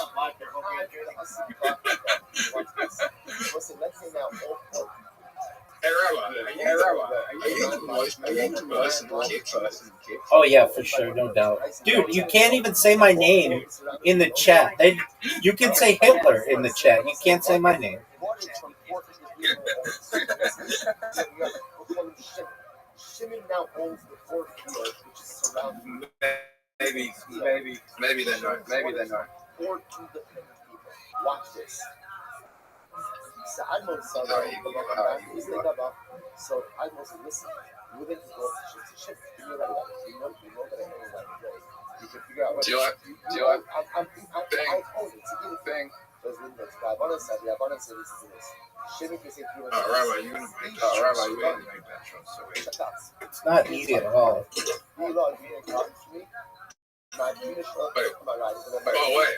Oh wait. You're gonna help me. You want to negotiate? You know why you help me? Why did I help you?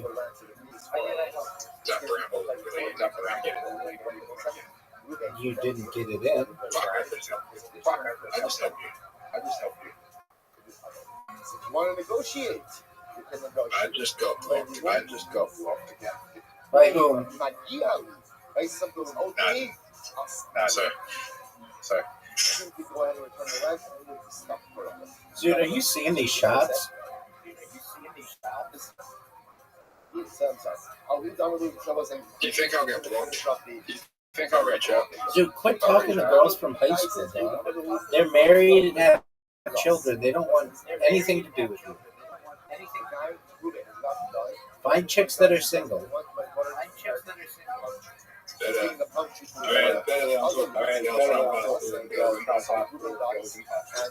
Yeah. No shit, dude. Look at this shot, though.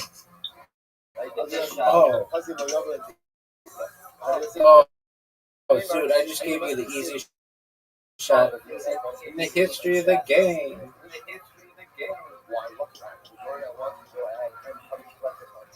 Right? And each son could say what? Each one could say what? No, not for my portion, for their portion, for this one, for this portion. I'm going to buy you, it's going to be comparison. Hustle for my mathematics. How the big look at buy you cover? So listen to this. Here's the difference. So what's in this? The right of way. The right of way really only does exist on the field. When it comes to the borders right of countries, that is the right that involves all of their inheritance situations. So therefore, Mike.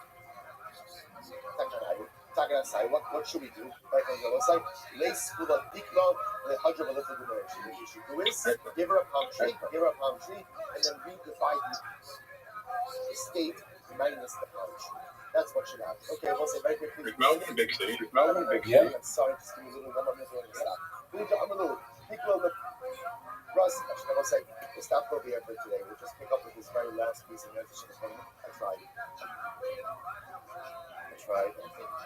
Okay, I want to say shkaya, again, great week ahead of us. Sashem, shkaya.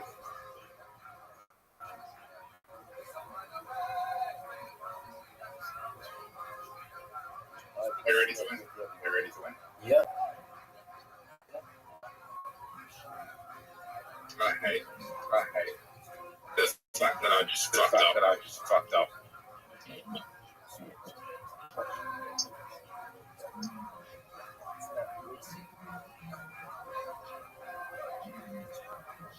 Hey, Rabbi, when's the last time you ate fast food? I don't eat fast food. So, When was the last? I guess like Krispy Kreme, maybe like 5 years ago. Is that kosher? Yeah. What does it mean to be kosher? That an item is prepared according to Jewish dietary laws. You're getting bird from kosher? I do my best not to, but everybody has in one way or another because there are like microscopic bugs and things in lettuce. But so nobody's been perfect of it, but I do my best to be as perfect as possible. Yeah. And there are even leniencies, like 1/60th of an item can be non-kosher and you can eat it. But we're supposed to like check lettuce really well and fruits and things, but perhaps something could have slipped in. Rabbi, What up, Zoo? if we go to war, You and I go to war, like personally? no, the whole world. No, the whole world.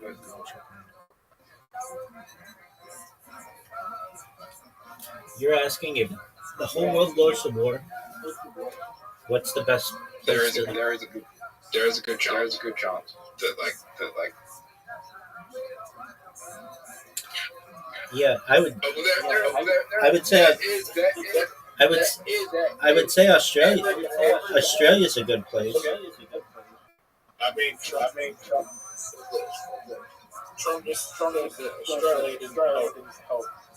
But they are on war around Australia. All right, well, what do you want me to do about it?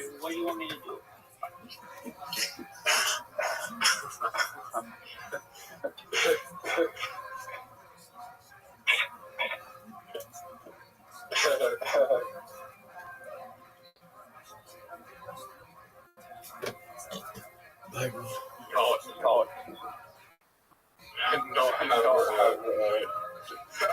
Whoever wrote, change the leadership. Okay. I don't want to get political. But yeah. Okay. I don't want to get political. Okay.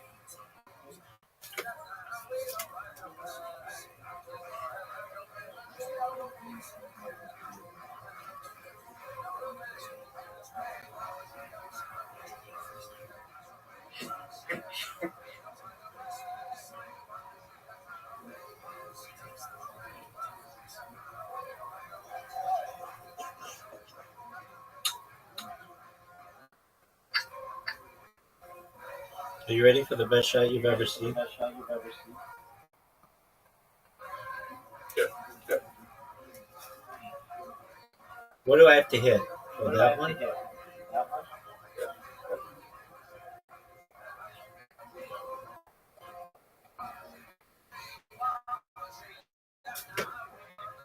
Can we live without politicians? Perhaps.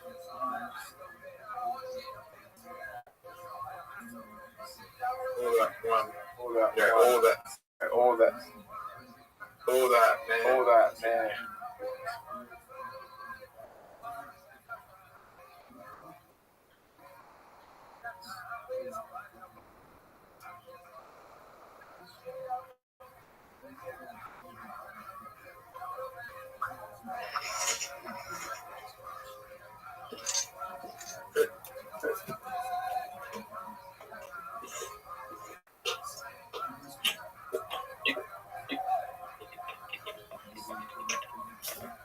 Do you feel safe? Everything going up?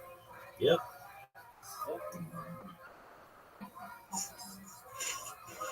Do you feel like America is it?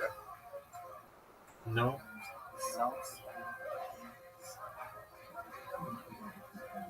Do you think Australia will visit? No. Do you think Earth will be safe on a Monday? Oh, the shot. Did you see that shot, too? Dude, did you see that shot? Do you think Earth will be safe on How do you define safe?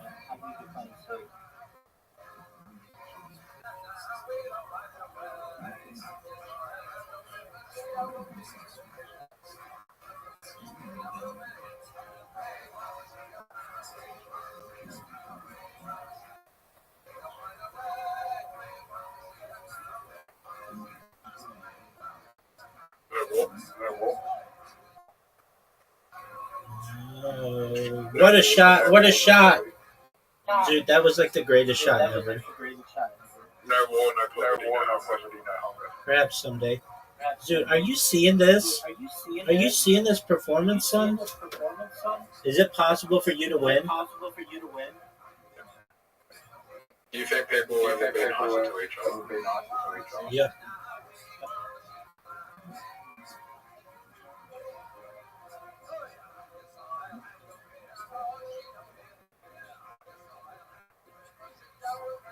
Dude, why did you resign? Dude, why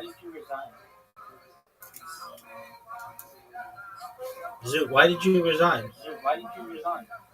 Had no way to win. That he's gonna win. I mean, you should still play it out. You could have something amazing happen.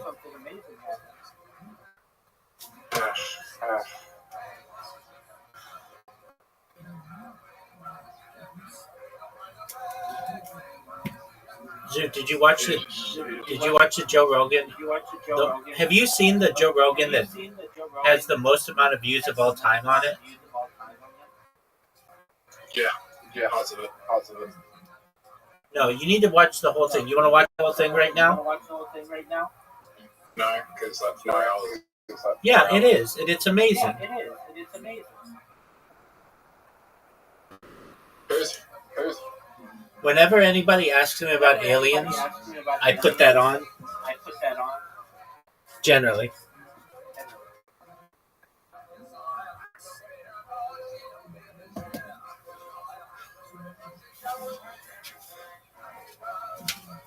Yeah, he's performing. So what are you talking about?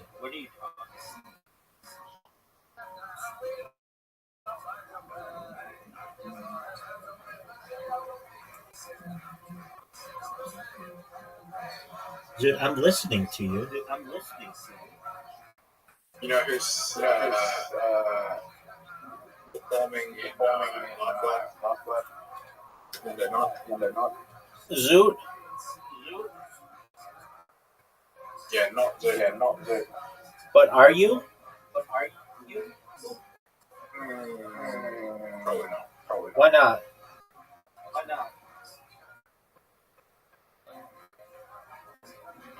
I'm good. Why are you good? I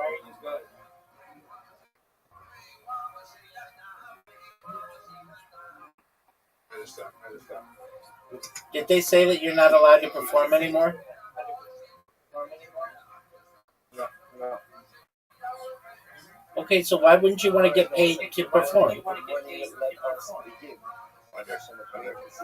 Okay, you do. So then why don't you get paid to perform? I don't get paid to get on stage. I paid on Monday. Oh. Okay, and what is it?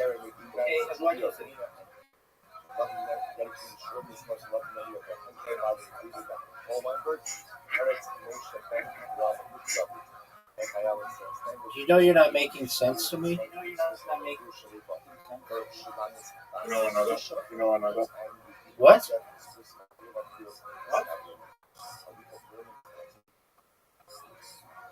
Abraham Zeissman, grandmother, I was going to copy, Abraham ben Aaron, Zvi and Shia, honor of Iva, Elliot, Shmuel and Shia Pepper, in honor of Ari Werner, beautiful. I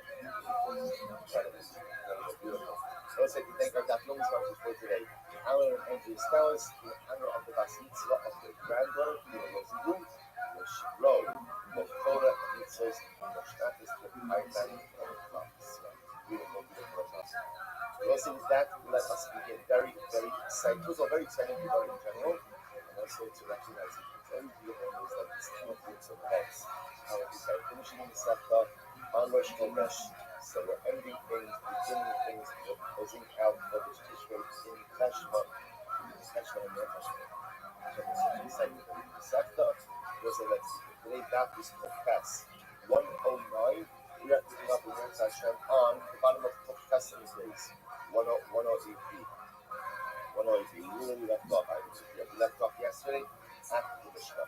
So the Mishnah says as follows: Aposek Ma'os the Custom. It's a very interesting case. someone promises money to his son, an age-old story, right? So someone promises money to his son. Now, what's like in this particular case, what's unfolding over there is like this, essentially talking about a vow. So imagine for a moment that Reuben is married to Rachel. Rachel's father promises Reuben some amount of money. Now what happens? And then the father-in-law extends his foot. So what does it mean extends his foot? So again, extends his foot means the father-in-law doesn't pay. So Rachel's father doesn't pay the dowry. Now we can actually see one Pasha law is however. Lashon Zayonu Ba'amar Noesh Sheinu Hashman Dvara Told Tit Sha'al Gabi Rabbi. This Talmudic expression of extending your foot. Essentially, I'm giving you nothing. Take the dirt that's on my shoe. Take the dirt. Now, in general, what this sounds like is the father-in-law is intentionally not giving his son-in-law the money. But truth is, the case doesn't have to be set up that way. That's just the way. That's what the Mishnah is saying. So, so I go here, take the dirt that's on my foot. I'm not giving you any money. What's over here is father-in-law promised money, and now he's not delivering. So let's say now the problem with it is what Kedushin has already taken place. So Reuben is already Mekadosh Rachel. Yisuin has not yet been done. Father-in-law indicates that whatever the situation is, he cannot, he will not pay the money. What's that? What happened? He will pass. They should actually help him. Rosha, the Chachamim say, ultimately again, literally she has to sit there until her parent knows bread, which means she's stuck. Rachel's stuck. That, in other words, at this point in time, the control is in Reuben's hands, and either he can make a choice to marry her, right, or ultimately just wait and do nothing until her father pays her. After all, again, there was an agreement that was made. Rachel's father is not honoring the agreement. So again, Reuben will go into a holding pattern and goes, father-in-law pays the agreement. Adnan says, this holding is Shekoma, she Rachel could say to Reuben, so Amnon says like this. Rachel could say to Reuben, listen, I, Rachel, was never promised to be married. Right? That was never promised to be married. Then you can hold me over my head. If you can hold me over my head, then you can essentially, hold me in this marriage until either I pay you or until I pay you. So again, Achshav, Sha'aba Pasach, Mani Omenasos, Okinos, Okikos. She said, what do you want from me? My father comes to this. So, hold me accountable for punishment for my father's actions. For Reuben, either marry me soon, or divorce me. So one says, Ramil says, I think Amnon is correct. So therefore, both say, fundamental accordance. Once again, this is very the case. So Rachel's going to get married to Reuben. Rachel's father promises Reuben $10,000. Right? That's the agreement. That's the dowry. Reuben does Kedushin. Now, father-in-law says, I'm not giving you. I can't give you. I won't give you. Whatever it is. The point is, he's not giving. So now, Hamim said, Reuben has every right to essentially hold Rachel in this marriage until her father decides to pay. And ultimately, if he doesn't pay, so then Rachel's going to grow old in a state that Kedushin. Admon says that's not right. It's not right. Right? Ultimately, again, I was about it, even if I'm not necessarily saying it's right, but how much is saying it's legal. Whereas this is technically a legal recourse that he has towards his father-in-law's time. So Rachel says that, Admon says that Rachel can say to her husband, that's not right. I think I'm going to disagree with you. My father did. Why are you punishing me for the default of my father? Listen, don't keep me in limbo. You're going to marry me or divorce me. There's that guy. I think I'll follow his mama. Let's go. So let's listen to Loki Aikana. The Mishnah does not reflect the view of the following. I say, which time? We're learning about it. So passing is this Samuel. I'm Rabbi Yosef, Rabbi Huda. Lo Nechluku Adon B'Chamer Ala Chosek Ma'oz L'Chasik.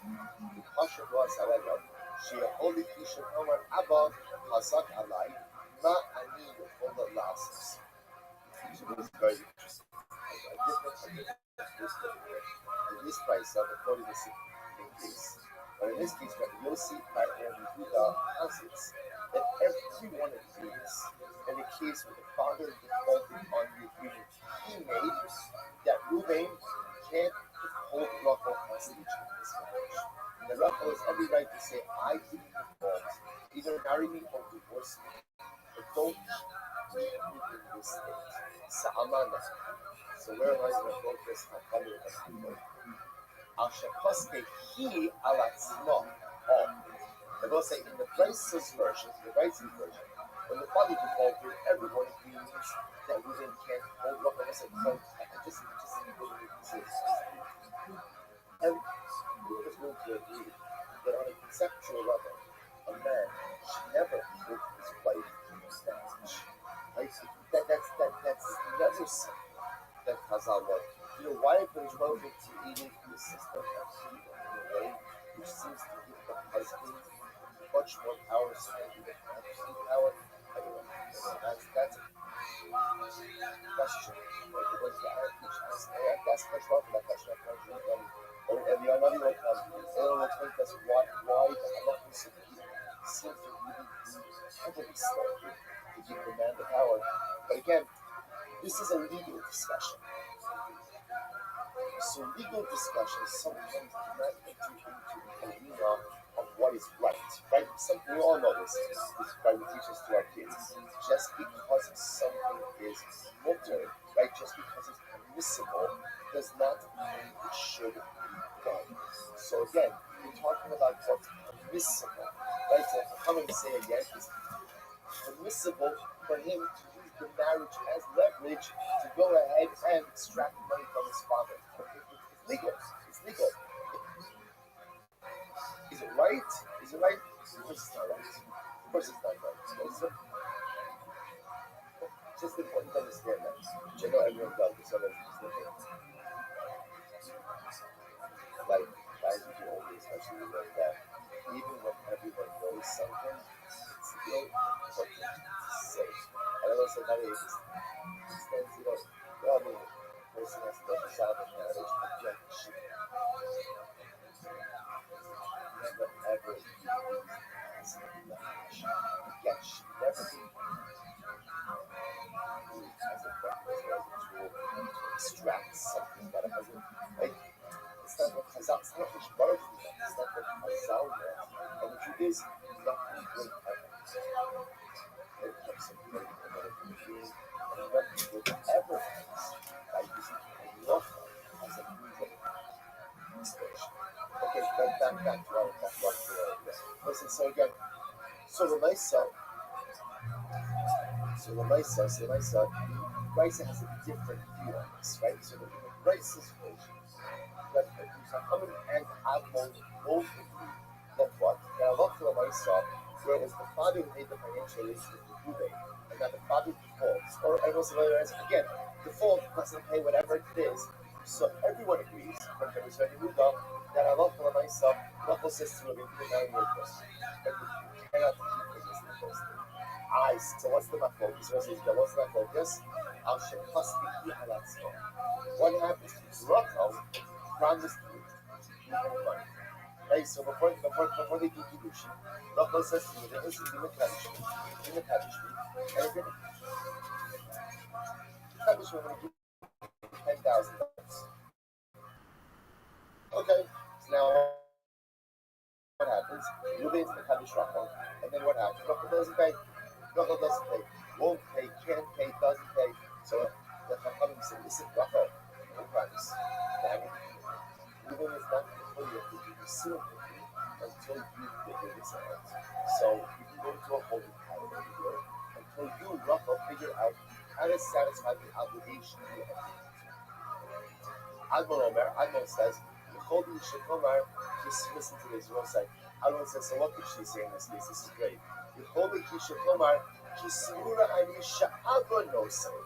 She says, no. When I said I'm going to give you $10,000, I figured the same bank that would bankroll in my life up until this point in time.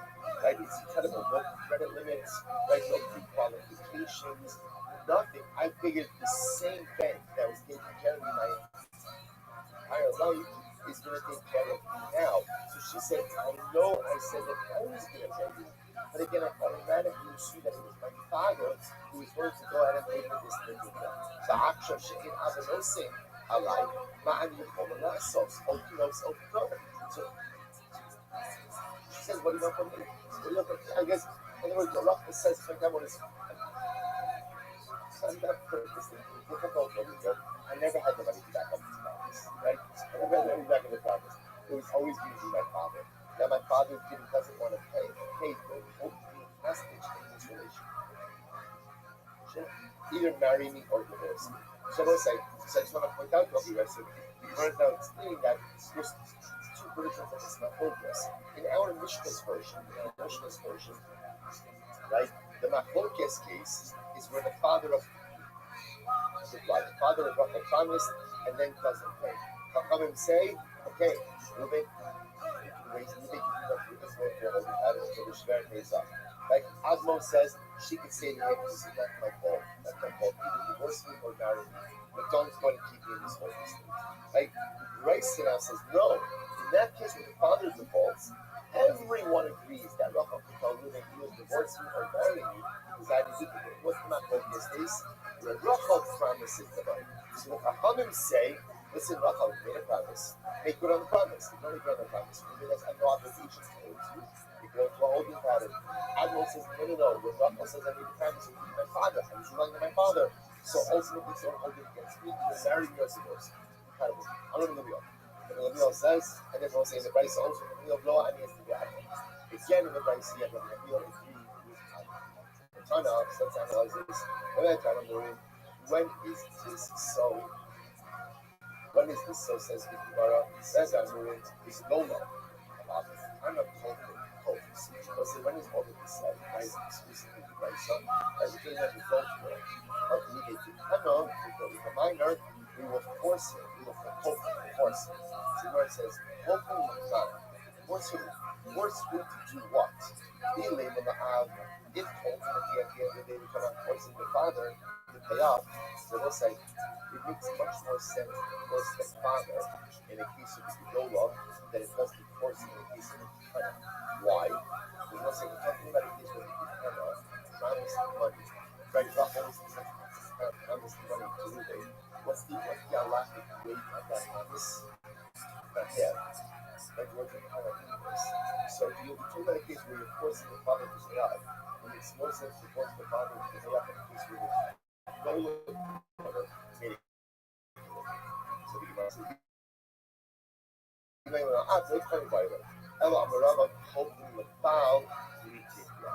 now the Rabbi says, no. What it means is, we force the husband to give it back. So it says, Allah is referring to a case of the Gekana.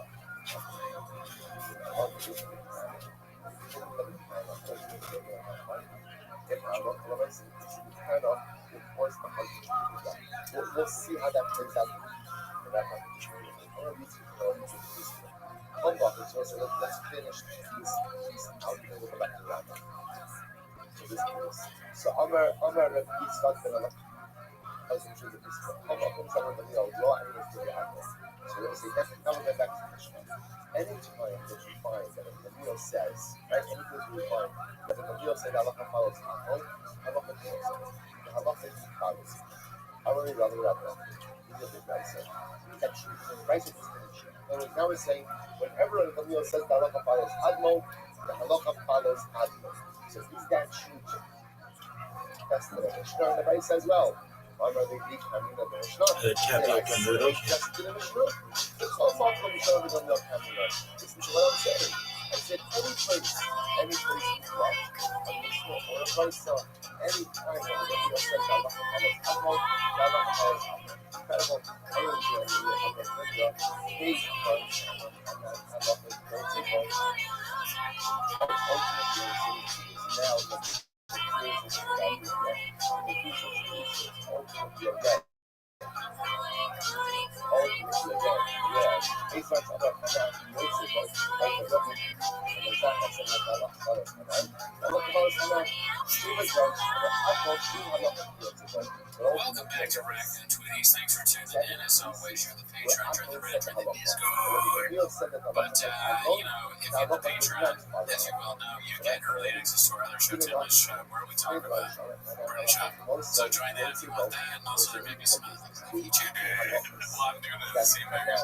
Sandbaggers, I forgot to plug some here. Sandbaggers, is it audio only yet? I haven't done the second one yet, but it was also Mr. So it's starting to sound like hella toxic. Yeah. No, I'm kidding. I might have the same sort of drop schedule as hella toxic. do the same stuff as hella toxic. Come out with your shirt on and G on the chair. So if it's audio only, you have to pay for the video version, but it's just me shirtless. That's funny. I like that. Do you have to pay for the video, pay more a higher tier for the shirtless thing? Because you're shirtless and then whoever the hot chick is. Yeah. There's not going to be a hot chick when I'm shirtless. I mean, it's our show. We can both get it. It's probably going to be me and the pinata. You think the pinata sexy? But anyways, how you doing? How are things going? Oh, doing great, dude.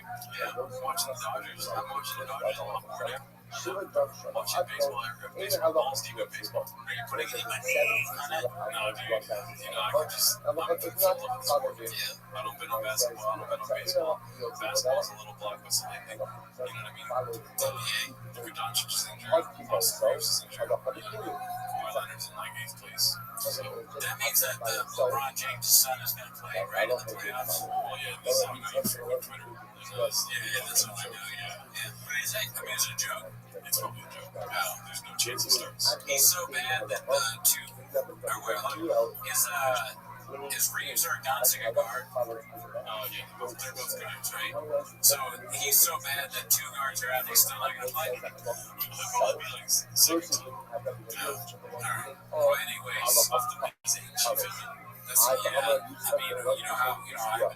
Oh, you've been, it's hard. Well, always. I mean, that's just a given. I'm always making some steps in that. Yeah. In fact, no days off. In fact, I do have phase the retest for the grades. I'll see if I'm still, whatever all the side effects I have. Can't get hard, too hard, gay. Homophobic. What are the, I don't even remember, but all those things are still going on.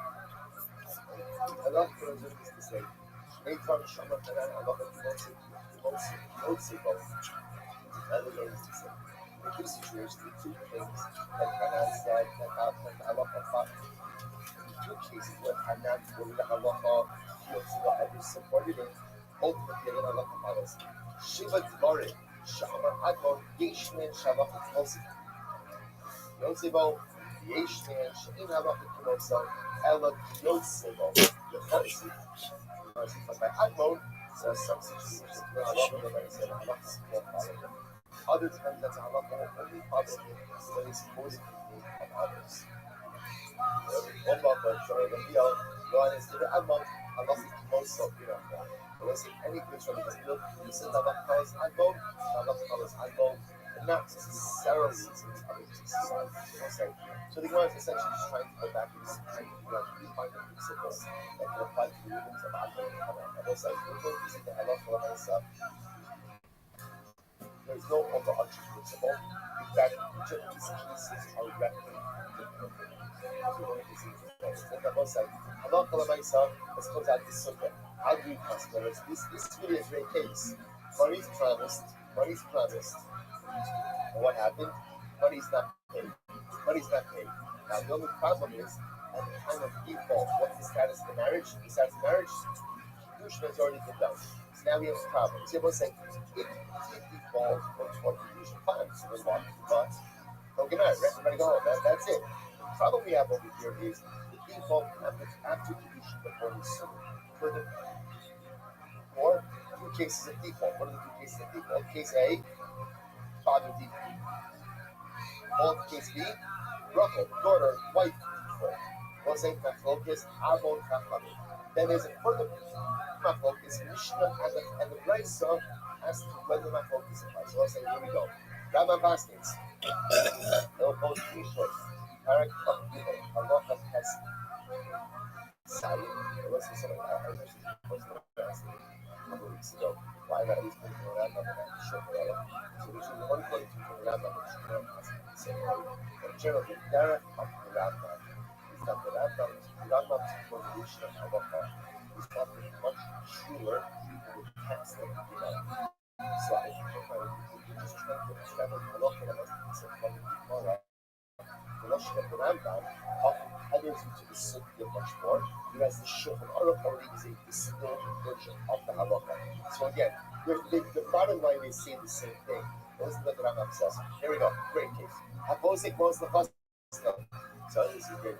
So here's how the Shulchan says that. Right? So what happens? Rachel's father will call him Yaakov. Right? Rachel's father gives $10,000 to Rachel's husband to Ruben. Allah Ta'ala will be the husband. Sorry? Another place. It goes like, Behold the Hilom Labar, and he look Asaki Alatzam.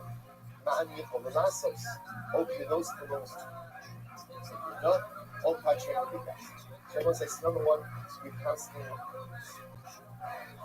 like Admon in the Mishnah. But it was the father who faulted.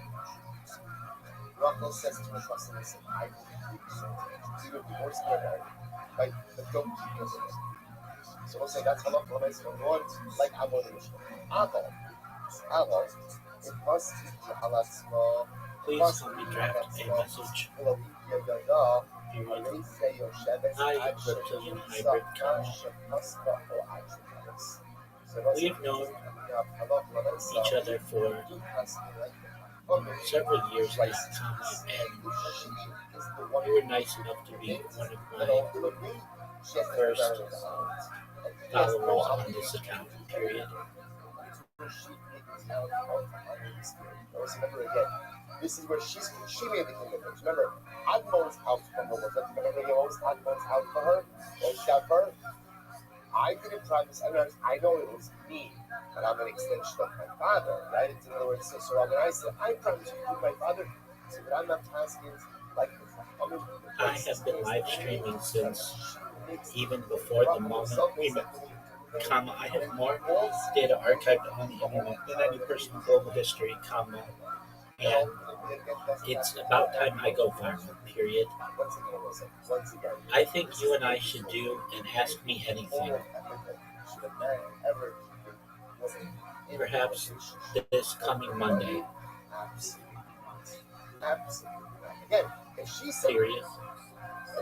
I have so much data archived on the internet that all I need is someone with a large account like you to spotlight what I do, how I talk about world peace, life extension technology, mind uploading technology, and the future of humanity, that is all I need, and I know we will go viral together, period.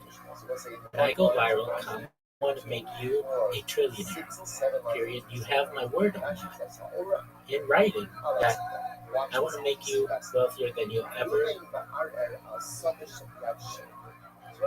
dreamed, period. I have been live streaming 24/7, 365 for more than 4 years, and it's about time someone finds out about it.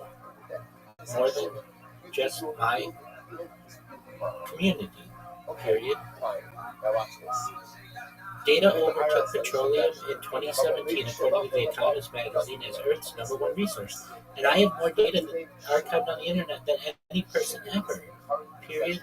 Please look at my 25 plus simultaneous YouTube streams that archive my life 24 hours a day, Look at my link tree. I have more social media than any person ever, period. I think with your social media network and my project, in combination, we can do a lot to help the world, and make you extremely wealthy. period. So Ruben is the I would appreciate it if you would consider this opportunity, period, sincerely. sale document from Levi to Shimon. And now Ruben is one of the witnesses, says to Shimon, Father, the field is stolen. Rashi would puzzle. Al Shtar HaMechir Shepasul Shimon Hashem HaKolah. So let's say, so now I'm going to see, right? What's going on exactly? Right, so Ruben's claiming, so Shimon appealed his wife and Levi, because Levi stole the thing and sold it to you. And now the witness that Ruben himself is one of the witnesses on the bill of sale from Levi to Shimon. So let's start off over here. Admon Omer, almost says it's not a problem. To say to Ruben, so obviously that's Ruben, I understand. If the field claims, then why would you agree to sign the Shtar Kira, right? Why would you agree to sell the bill of sale? Admon says it's a perfect answer to this. Hashini no Akni, Harusha Kashimina. So what's this for? Because Ruben can say, listen, Levi is Gazna, right? Levi is the thief, right? Levi is a strong guy. I never had any chance of getting my field back from Levi. And Shimon, I go, you're a reasonable guy. You're a reasonable guy. So I figure, right, if I could get the field away from me to you, to Shimon, now I have a better chance of getting back my stuff. That's why I agreed to sign on the bill of sale so I could get it out of Levi's hands into your hands. Incredible. It was another reality. So I just say, like, this is so great. This is incredible. So this is now listen to this. Now come and say, no. Come on, cut it out. Even as if so, what are you talking about? Ruben, again, even if you come forward with a claim that the field that Shimon currently has is stolen from you, that's fine. But when I said, once you're signing on, once you're not a party, but once you're a witness to the transaction, you've lost any right to claim that this property belongs to you, even as if you said. So it's a big actually. Actually, the truth is, so the whole of the chasam hold their shit in law. People say essentially when that comes things like this, as he's signing on a document, or as he's witnessing a document for sale transaction, is effectively saying what this field has nothing to do with giving up on the rights to the field. So there was like fundamental owners. On the flip side, I saw a similar affair. I saw a similar affair. So I said, look at this case, we could actually. I saw a muhsaf similar affair. Shalom Makala Ruben Zahor Ayah, Elo Ish Acher, Elo Boker Sada Tzadis, Neitzah Lo Arbaos Tzaya Sada, Hasab Lo Neitzalu, Neitzah Moni Sadishim, Ba'asa Sadis. So let's say I watch this case. So let's say for a moment that Ruben now owns the disputed field, right? I'm sorry, Shimon, right? So Shimon owns the disputed field. So now what does Shimon do? Shimon sells another piece of property, right? So let's say now, let's call the disputed field A, right? So same case, right? Ruben bought the field from, Shimon bought the field from Levi, right? Then there's Ruben. Ruben, of course, is claiming that Levi stole the field from him and now sold it to Ruben. Sold it to Shimon, don't worry, guys, I did this right. Right, so let's say, so again, remember, Levi sells the field to Shimon, right? The back of all of this, you have Ruben claiming that Levi really sold that field to him. And now, all right, stole last night, right? Levi sells the field to Shimon. But beautiful. Ruben now is claiming that the field that Shimon bought from Levi was stolen from him by Levi. Okay? So that was case one. In case one, where it turns out that Ruben himself is an aid on the bill of sale from Levi to Shimon. Okay, so now what do we do with that? So again, according to Admon, so Chachamim say that's it. You lost any claim. You signed up on the shtar. You lost any claim. Admon says no. There's still another claim. claim Ruben could claim it's easier for me to get field back from Shimon than it was from Levi. Fine. Case 2 is Shimon is selling the field. Shimon is like, so let's call disputed field is field A. Shimon is selling field B. Field B. It's fine, no problem. So we'll say, walking away when you would sell a field, if you would, because a field that was next to other fields, the way you would identify the field that you were selling is by identifying the other fields all around it, right? I'm selling you field A, field B, that is bordered by fields A, D, E. So now in this case over here, Shimon is selling field B. But in the document of sale, he makes preference, he says field B borders on my other field, field A. Field A. So in this case, field A is being used as a demarcation point, as a border. So right, field A, this means there's nothing sold at all. But it's being used to identify field B, which is the transaction. So Ruben is using field A, right? Sorry, Shimon, thank you. Shimon is using field A as just to identify the border of the field that is being sold. I will say, Ruben is signing on this document also. Ruben is signing on this document. So now, here's the Shaila. Now, in this transaction, in this document, so when Shimon is selling field B, is also what? So to speak, solidifying his ownership over field A, because he's using field A to identify one of the borders of field B. Ruben was claiming that this field A was originally his, signing on this document. So now everyone says, now what's going to happen after this is over? So now Ruben is going to want to come back and say to Shimon, by the way, field A is mine. It was stolen from me by Levi and subsequently sold to you. The Mishnah says, no. Asa Simon la'achar ibed esifu. So at the end of the day, even Admon agrees, which is interesting. Even Admon agrees in this case, that once Ruben signed on this type of shtar, which used the contested field as a border for the field being sold, everyone agrees that Ruben has relinquished any further rights to claim.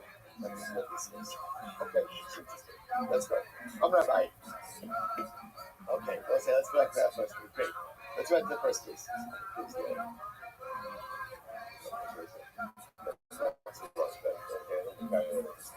Let's say so. No, so the truth is, this we actually have to stay on target because the truth is, Shkodesh is Tuesday, Wednesday, right? So the truth is, Tuesday and Wednesdays down here are a little bit, and Monday, a little bit long. So we gotta stay, and we only have 45 minutes on Tuesday. So, but we're gonna be fine. So let's say, so here we go.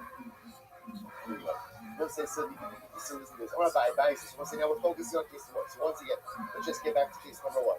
Right? Shimon purchases a field from Levi.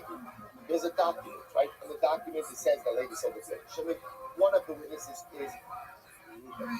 Ruben then comes after the sale is complete, and Ruben comes to Shimon and says, Shimon, the field is mine, Levi stole it from me. What? Another document. So again, Chachamim say, sorry, Ruben, you no longer have a claim because halakha myself, you sign on the document. You're a witness. We're done. Almon says no.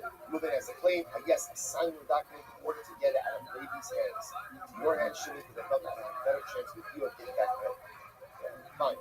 So now Rabbi says, Lo Shana Ella 8. That's only true. Like all of this is only true. But halakha myself, Ruben's son is the machlokas. Yes, because only Ruben's son is a witness. About Dayan Lo Ibei Passes. This is fascinating. So we'll say, it's really incredible. So if halakha myself, Ruben served as a Dayan, as a judge, everyone agrees that he was still making a fact, even though he was the judge over that. What is that witness? Why do you need a judge in this case? Look at Rashi about Dayan.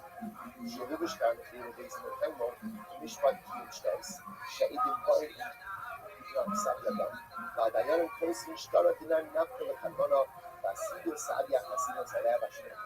So I say, watch this. Let's say again they come to Beis Din to certify that Kiyum Shtaris. We've spoken about certification of document again. What is Kiyum Shtaris? See, the danger of document. So on one end in halacha, document, right? You have a signed shtar. So that's incredible. But the problem is somebody go ahead and forge. Right? Can you forge a shtar? Can you forge a shtar? Sure. So there's a concept of shtar certification. We call it Kiyum Shtaris. What's the concept of Kiyum Shtaris? You bring your shtar to Beis Din, right? The Beis Din takes it together. The Beis Din brings in testimony, or brings in the witnesses to certify, right? That is that is their signature. You write a little pen pick, right? You write a little either on the document itself or an attached document, and done. The shtar is certified. So the list is incredible. So the Abai suggests like this. The machlokes Almon and the Chachamim in the first case of Mishnah is only removing the son as a witness in the transaction. If it was a diet on the Beis Din that certified the document, that does not erode his ability to later on claim that the deal was stolen from him. Why am I saying? This is actually fascinating. Aim ha'ikun chosim ala shtar ela in karor. Abel hadayanim chosim alpha b'shavot karor. We'll say absolutely incredible. When you witness a transaction, right? When you sign as a deed, we'll say, what are you signing on? What are you signing on? You're signing on the validity of the transaction. Like that's what you're signing on. That I read this transaction. This transaction is binding, valid, and legal. When you're a dayan or Kiyum Shtaris, we'll say, what are you certifying? What are you certifying? Signatures. You are not certifying the transaction. In fact, the dayan, sometimes like Kiyum Shtaris, the dayanim aren't really what's the document. Right? I'm not certifying the transaction. I have no idea about the transaction. Kiyum Shtaris is there just simply to certify the signatures on the document itself. But it has nothing to do with it. It's so fascinating. So fascinating. So you could have a situation of Kiyum Shtaris, which makes sense, because otherwise, the Kiyum Shtaris requires a full certification of the transaction. Then what the shtar? Then what does the shtar do? The shtar, right? The shtar locks in the transaction.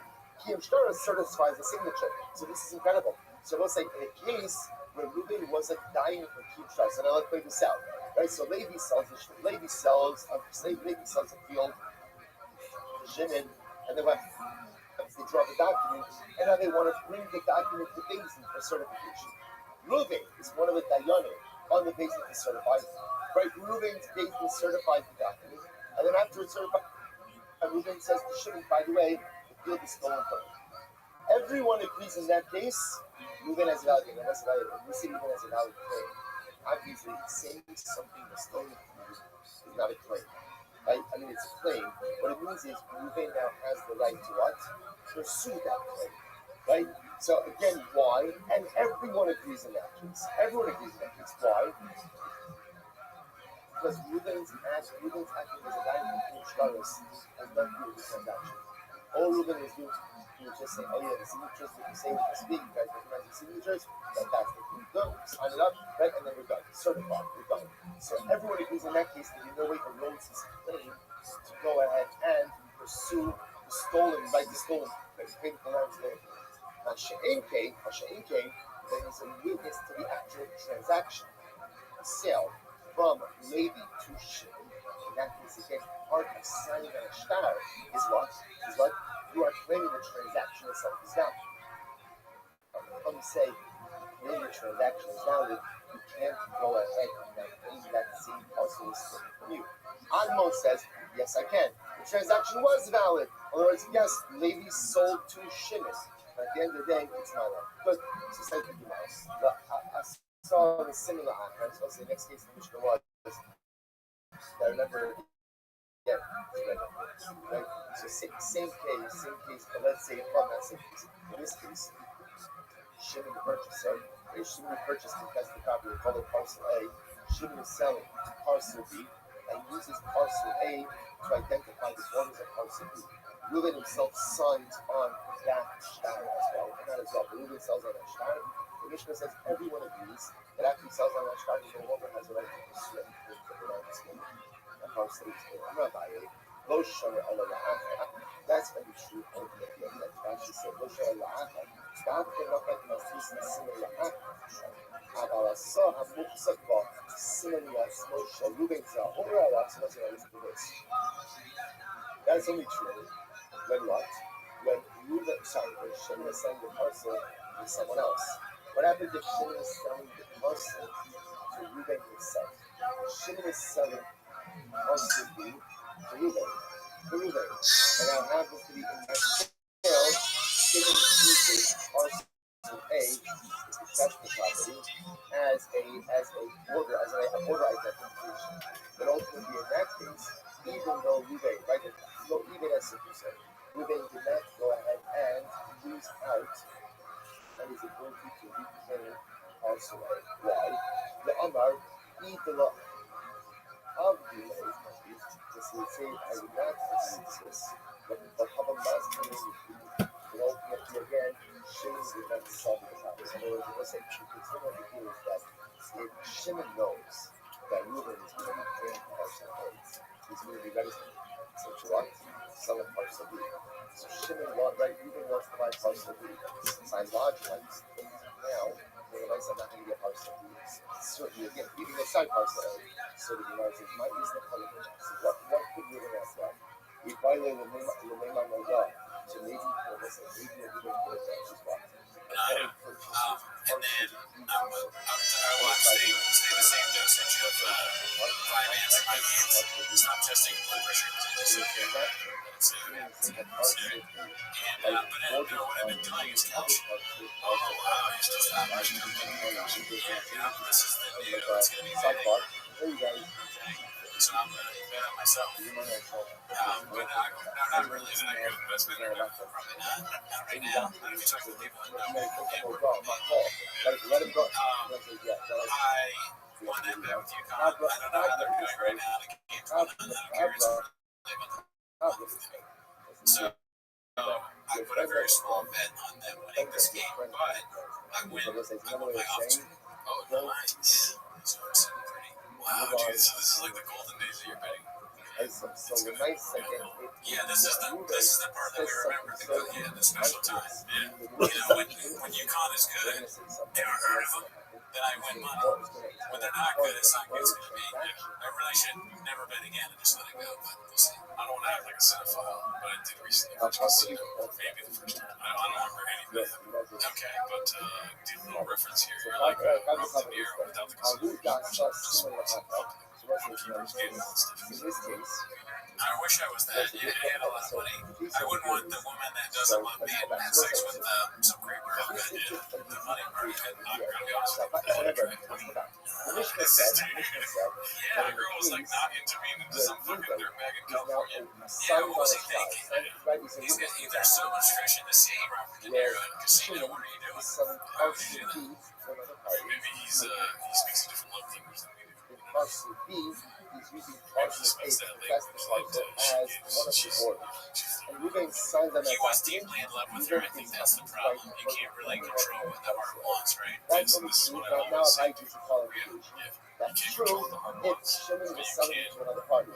But if Shimon was selling it to Reuben himself, so Reuben doesn't object to use the parcel A as a transit borders, that's because Reuben doesn't want to fall into jeopardy of the whole transaction. your heart is telling you, well, can you really do that? Because I know it's just a movie, but he literally couldn't. He kept going back. I don't know if there's a way to your heart, you feel something, you're so in love with somebody, but then you go, you feel that thing, oh, she's a fucking whore. She's a whore. It doesn't, I don't know if you can see. Well, here's the thing, if you don't mind, really tells you how long bit. By the way, Yeah, heart rate is mine. I've got this new thing that I'm doing. What happened? Chocolate dates and stuff like that. Oh yeah, everybody loves that. So I've been really upset with my first You dates. died after this. Nothing to do with that. Injection. But I've been really upset with first dates, so I thought of this bit that I'll do from now on because I don't like questions. I like getting questions. That's like 21 questions. I have a toxic trait where I like to be, talked about, the center of attention, whether it's good or bad. They know that. Obviously, of course, I like questions. You're gonna love this. Okay, good. Yeah, I like questions. We can, no, you do. Okay, right. But I don't like ones where they go the other hand and they start conditioning their answer. You know what I mean? Like, so whenever a girl asks me, like, again in my life, if they're ever like, where, if you could visit anywhere in the world, where would you go? Have you got this question? I mean, it's been a while now, but you've got, chicks are obsessed with this fucking question. Yeah. So they'll be like, if you go anywhere, where would you go? And then, obviously, on a date, so I'd be very excited. I think this is crazy. Yeah. And then I get my glass and I go, take it. And I'm like, everyone in this restaurant. She just asked me a question. She asked me if I could go anywhere in the world, where would I go? I'm like, to Texas. Texas. She's crazy. If I could go anywhere in the world, where would I go? And I look her dead in the eyes and I go, I'm Los Angeles. I'm in the city of Los Angeles. Everyone's on my side. So I just grab the truth because she can't give me some bullshit like, I think I got the dream. No, she's got to go to the whole fucking place. Yeah, right? Yeah. Would this be before or after you demanded chai tea? Okay, I'm drinking chai tea. You got the chai tea from the waiter that hates you, and you're like, hey, everybody. They're like, oh my god, the people think you've relapsed and now you someone walks by and like, oh my god, look, you did. No, but so you got the chai tea in your hand, and you're taking the chai tea. You already have to say it first. She just asked me where I would go anywhere in the world. And I stare at her and I go, I never even Los Angeles. You have to, it's like you're at a sports event. You have to get everyone in, and then who's not going to cheer for Los Angeles when you're in the city? You know what I mean? I think they would cheer. I mean, the new season of Love on the Spectrum is out, so a lot of people are watching that. If you do that, people will think that you are also on the spectrum of love trains. Yeah. You're like, that is a very on the spectrum thing to do. Like, just stand up. She just asked me. I don't know why I'm giving you out the Cheeto. She just asked me if I could go anywhere. But, I mean, it would be funny to do it one time, maybe. Okay, so you're not going to question it, you're not going to like, no, I like it. So, so like, this actually makes me want to travel. You know what I mean? Okay. So, like, I'm going to go to New York for 4 days, get this on 4 days. Yeah. And then have the first dates and find somebody in New York. Take her on the first date. And then, okay, they ask me that question. So goes on this question. And I get everyone to tell you, excuse me, hey. She just asked me if I could go anywhere in the world, where would I go? Yeah, I stared at her and I go, I never leave New York City. Okay, and I just, come over here, all this stuff. How about this? Same bit, okay? She asks you that thing, you get up and you go, I guess you have to have a chai tea everywhere you go. Whatever drink you end up getting, okay, you got our shot in your hand this time. And you go, everybody. Yeah, maybe I'll give you that. Maybe that was, I apologize to Formula One.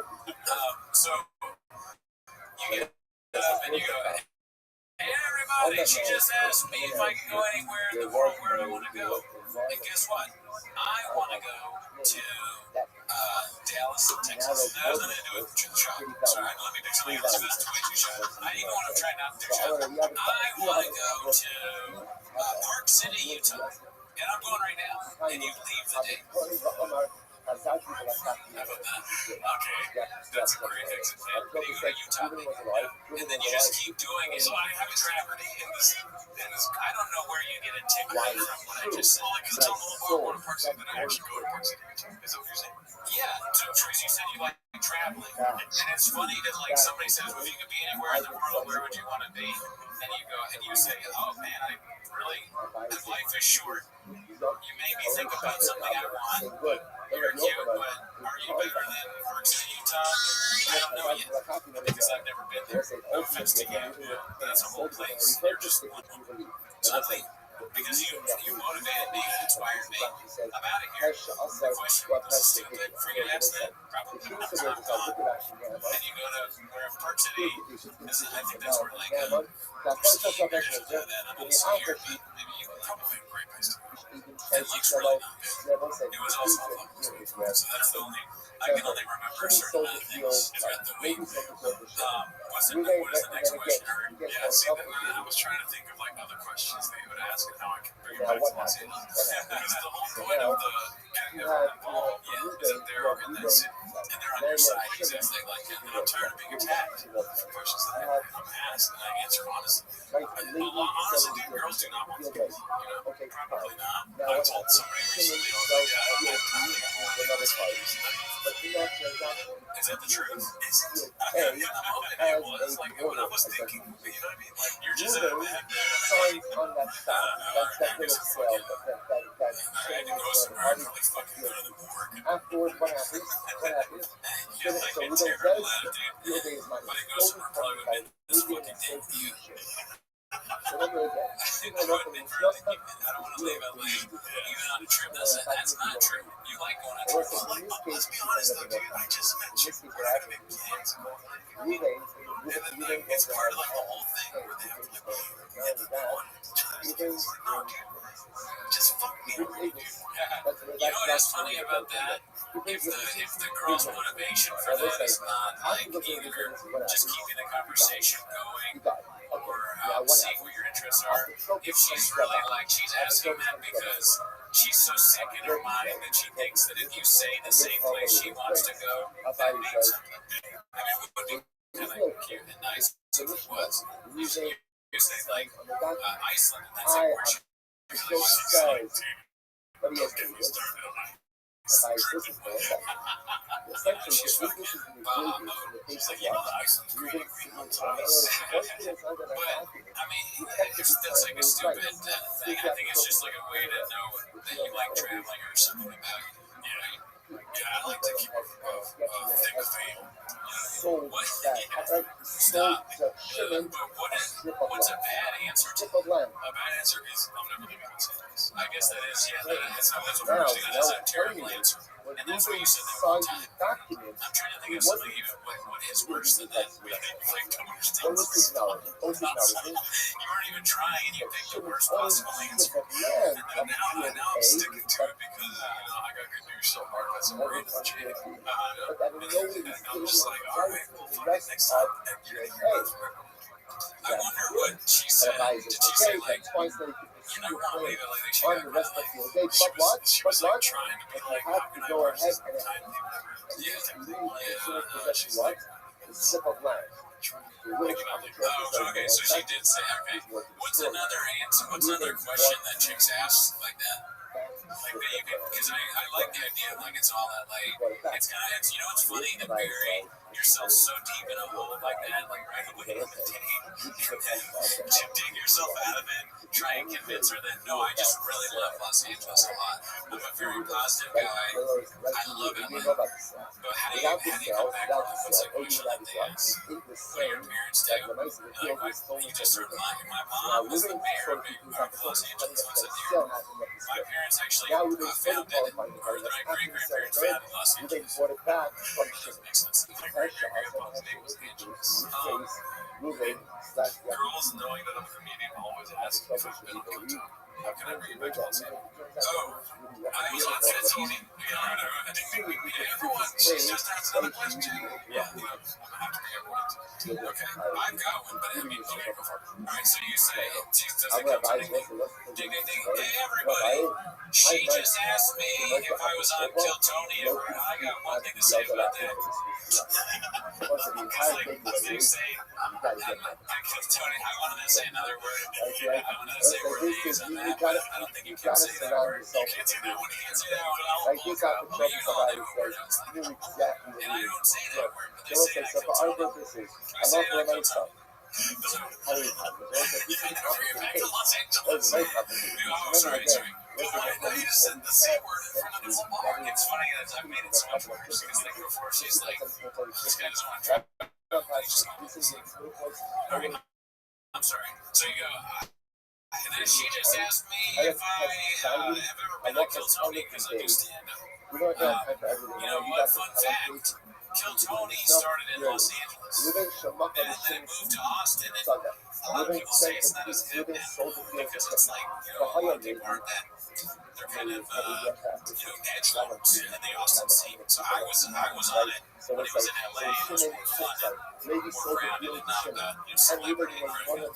I understand we're doing a podcast. Yeah, okay. It's like, you're not like a fucking Wikipedia page. That's Kill Tony. That's true. Do you want to try one on this one? I mean, I ain't never leaving Los Angeles gonna work, but for Kill Tony, she just asked me if I was on Kill Tony. Guess what? I'm never leaving Los Angeles. That's your business. What's going on? Yeah, dude, I'm not connecting any dots with her, dude. She's gotta figure shit out on her own. You know what I mean? I'm making dots for sure that she can try to connect. Okay, so she got you. Hey, everybody. She just asked me if I was ever on Kill Tony. And then you play the theme song from the Chicago Bulls. I'm like, what is that Michael Jordan thing? How does that go? Whatever. It's like, I can't remember if it would have been funnier if I could remember. Whatever it was. That's that shit. Don't do that shit. Hey, everybody. She just asked me what I was. I was on fucking the best episode ever in the belly room. In the belly room in Los Angeles, California, at the Comedy Store with Too Short, the rapper. That was in the main room. What's it called? So, like, these are not. AI does not know first date questions. What's a guilty pleasure movie or show you recently? Why anyone ask that on a date? I've never said guilty pleasure on a date. Never. And also, guilty pleasure, I stand by the whole thing. Guilty pleasure is something that you don't tell people. You're guilty about it. So you keep it to yourself and you go, man, this is a guilty pleasure. I remember a friend of ours in our group chat once said, this guilty pleasure about things I'm like, I do this, man. Now that's it's like, just yeah, exactly. Or you're not guilty about it. You just don't. So, Ruben goes overseas. Ruben goes overseas. Get to the bottom of it. What do you think of my tattoo? Announcing at everybody in the what's the worst idea you've ever had in your life? I mean, what's funny? Okay, cool. That's what matters. Yeah. And the day ending wellness man about the entertainment. I mean, is that like something you can talk about? You should do that just to like have something that we can talk about here. It's like the reaction to it. That would be very fun. I did my need a bigger belt bit. On a run. I remember that word. What is it again? It's when you're eating dinner with a lady. By the way, I'm starting to hate waiters. Starting is okay. Yeah. No, I'm starting to hate waiters, dude. Because there's been like 3 or 4 times in the recent 2 weeks where I'm in the middle of a fucking store. You know what I mean? And then they come up and they don't give a fuck about what's going on, dude. And he's not even asking for food. They're like, hey, fuck that. If you want to where you going, where you going? Either go ahead and I'm like, I was going to negotiate with you for. I wasn't ever gonna leave Los Angeles. You got to wait to fight. So again, that's your so you went overseas. You lost your the burden is on you. So pretty much, again, no one has. That's also It's so funny that like My time you say you only go like you announce something to the whole restaurant. You actively hate the waiter, and you're calling yourself fat. Why do you want to put on a bill? Yeah. I don't know. Listen, if it's for the entertainment of us, me and you, then yes, this works. What am I doing this for? Okay, so am I doing it for the lady? If I was doing things for the lady, dude, I would be way different. My apartment would be clean. You know what I mean? Maybe you just need to function. You just need to find the right woman that likes these things. I'm gonna just like fool someone into like falling in love with me and I'm a psycho. Why don't I just be psycho on the first date? That's what I mean. That's my plan. That's most men's plan. You fool someone into thinking you're not a psycho. Logically, he's going to take the East Coast. Just assume that's the path he had. Exactly. There you go, Jordan Peterson. These questions are crazy, bro. Some of them, like, guilty pleasure one, no real person would ever say that. And then, are you a morning person or a night owl? You kind of took the question. I don't know. Would you ever ask a woman if they're a night owl? I don't think I would. I would probably be like, do you like staying up late? But I mean, I wouldn't even say that. That's so weird. Why would you need to know if a woman is a morning person or a night owl? This is kind of I don't like that. Well, here's my issue. Like, sorry, say that one more time. So these questions are really fucking my issue is with Has more data archived on the internet than any person in global history, period. Rabbi Rothschild says that if you help to promote their projects, they will make you a trillionaire, period. Let's hold him to his words. When you have poor people who bought their own respective fields from four other people, or for that matter, poor people who bought their fields from one person, everyone agrees in that case each party can deflect it to someone else. Keep reading. So Gemara says, so keep reading. Where does not know this one? Let's do this. Listen, let's say now all four fields, all four of the landlocked fields, or the landlocked fields, are all owned by one person. Okay, why don't you answer the question now? Like, obviously, you're a morning person. All four of the surrounding fields are owned by one person. They're saying what? It's from four individual owners. So in this case over here, we'll call him Shimon. Shimon now owns the four fields which surround Reuben's field, but Shimon bought it from four independent people. Watch this. So I know Sagar, you come up and down, it's like about. So I know, listen, Reuben can go, Shimon, give me a right away. You know that I own a right away. You can figure out, look, you own, I own it, so give it to me. Because when it's Rabbanan said this. Yeah, I mean, if she says, like, yeah, if she completely doesn't agree with what you say and is mad about it, she kind of sucks. But then it's funny that if you're such a morning person, you're in support when you fucking fall in it. We've been at it whenever they finish that. Someone's what was the question? If you were a cartoon character, what would your daily outfit be? That's crazy. Why? Want to negotiate? Normal if you were a cartoon character, which cartoon character would you be?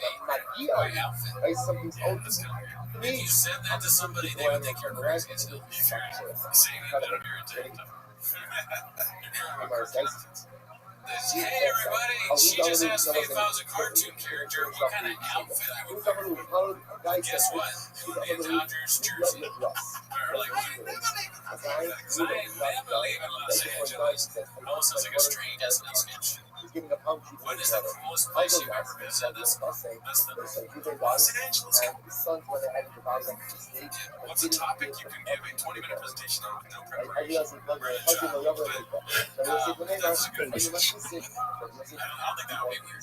You would say presentation on a first day. No, I wouldn't, because these are way too like formal. You know, like I think what's up, Bushy? You can fuck my arm out 20 minutes from. Where your head at? what did that map do? But what's the problem here is like the normal things that you ask on a date. Where are you from? Like, have you seen any movie recently? Do you have siblings? That kind of thing. They're not going to put that on here because that's what you already asked. Like, they assume that everyone is smart enough to already be asking those questions. I think AI does. Yeah. That's why they don't put them here. This is like a step above that in AI's mind. And that's my read on this. I think we're with some AI not knowing about this. Yeah, definitely. I don't think, yeah, for sure. What is your favorite way? These are so weird. They're worded like somebody doesn't know how to talk to someone else. What is your favorite way to spend a Saturday? Can you imagine saying that to a girl that you just met? They will come out so weird. So, what is your favorite way to spend a Saturday? That's right. Okay, let's say Shkoya. Again, great week ahead of us. And here's Hashem. Shkoya.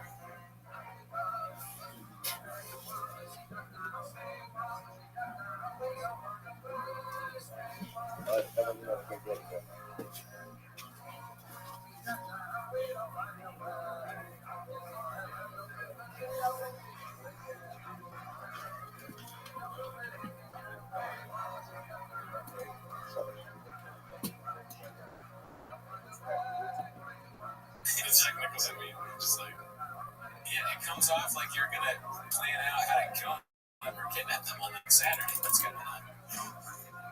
What about this? What is a project you really enjoyed working on in your career?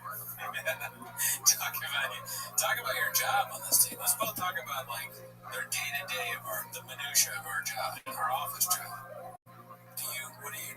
When you turn on your computer, what's the first program you open? On a date, you ask that. That'd be great to have a script with the first questions on the first date. I like this. It's like one of those shows where you should put on the headset and I'll tell you what to say to the girl,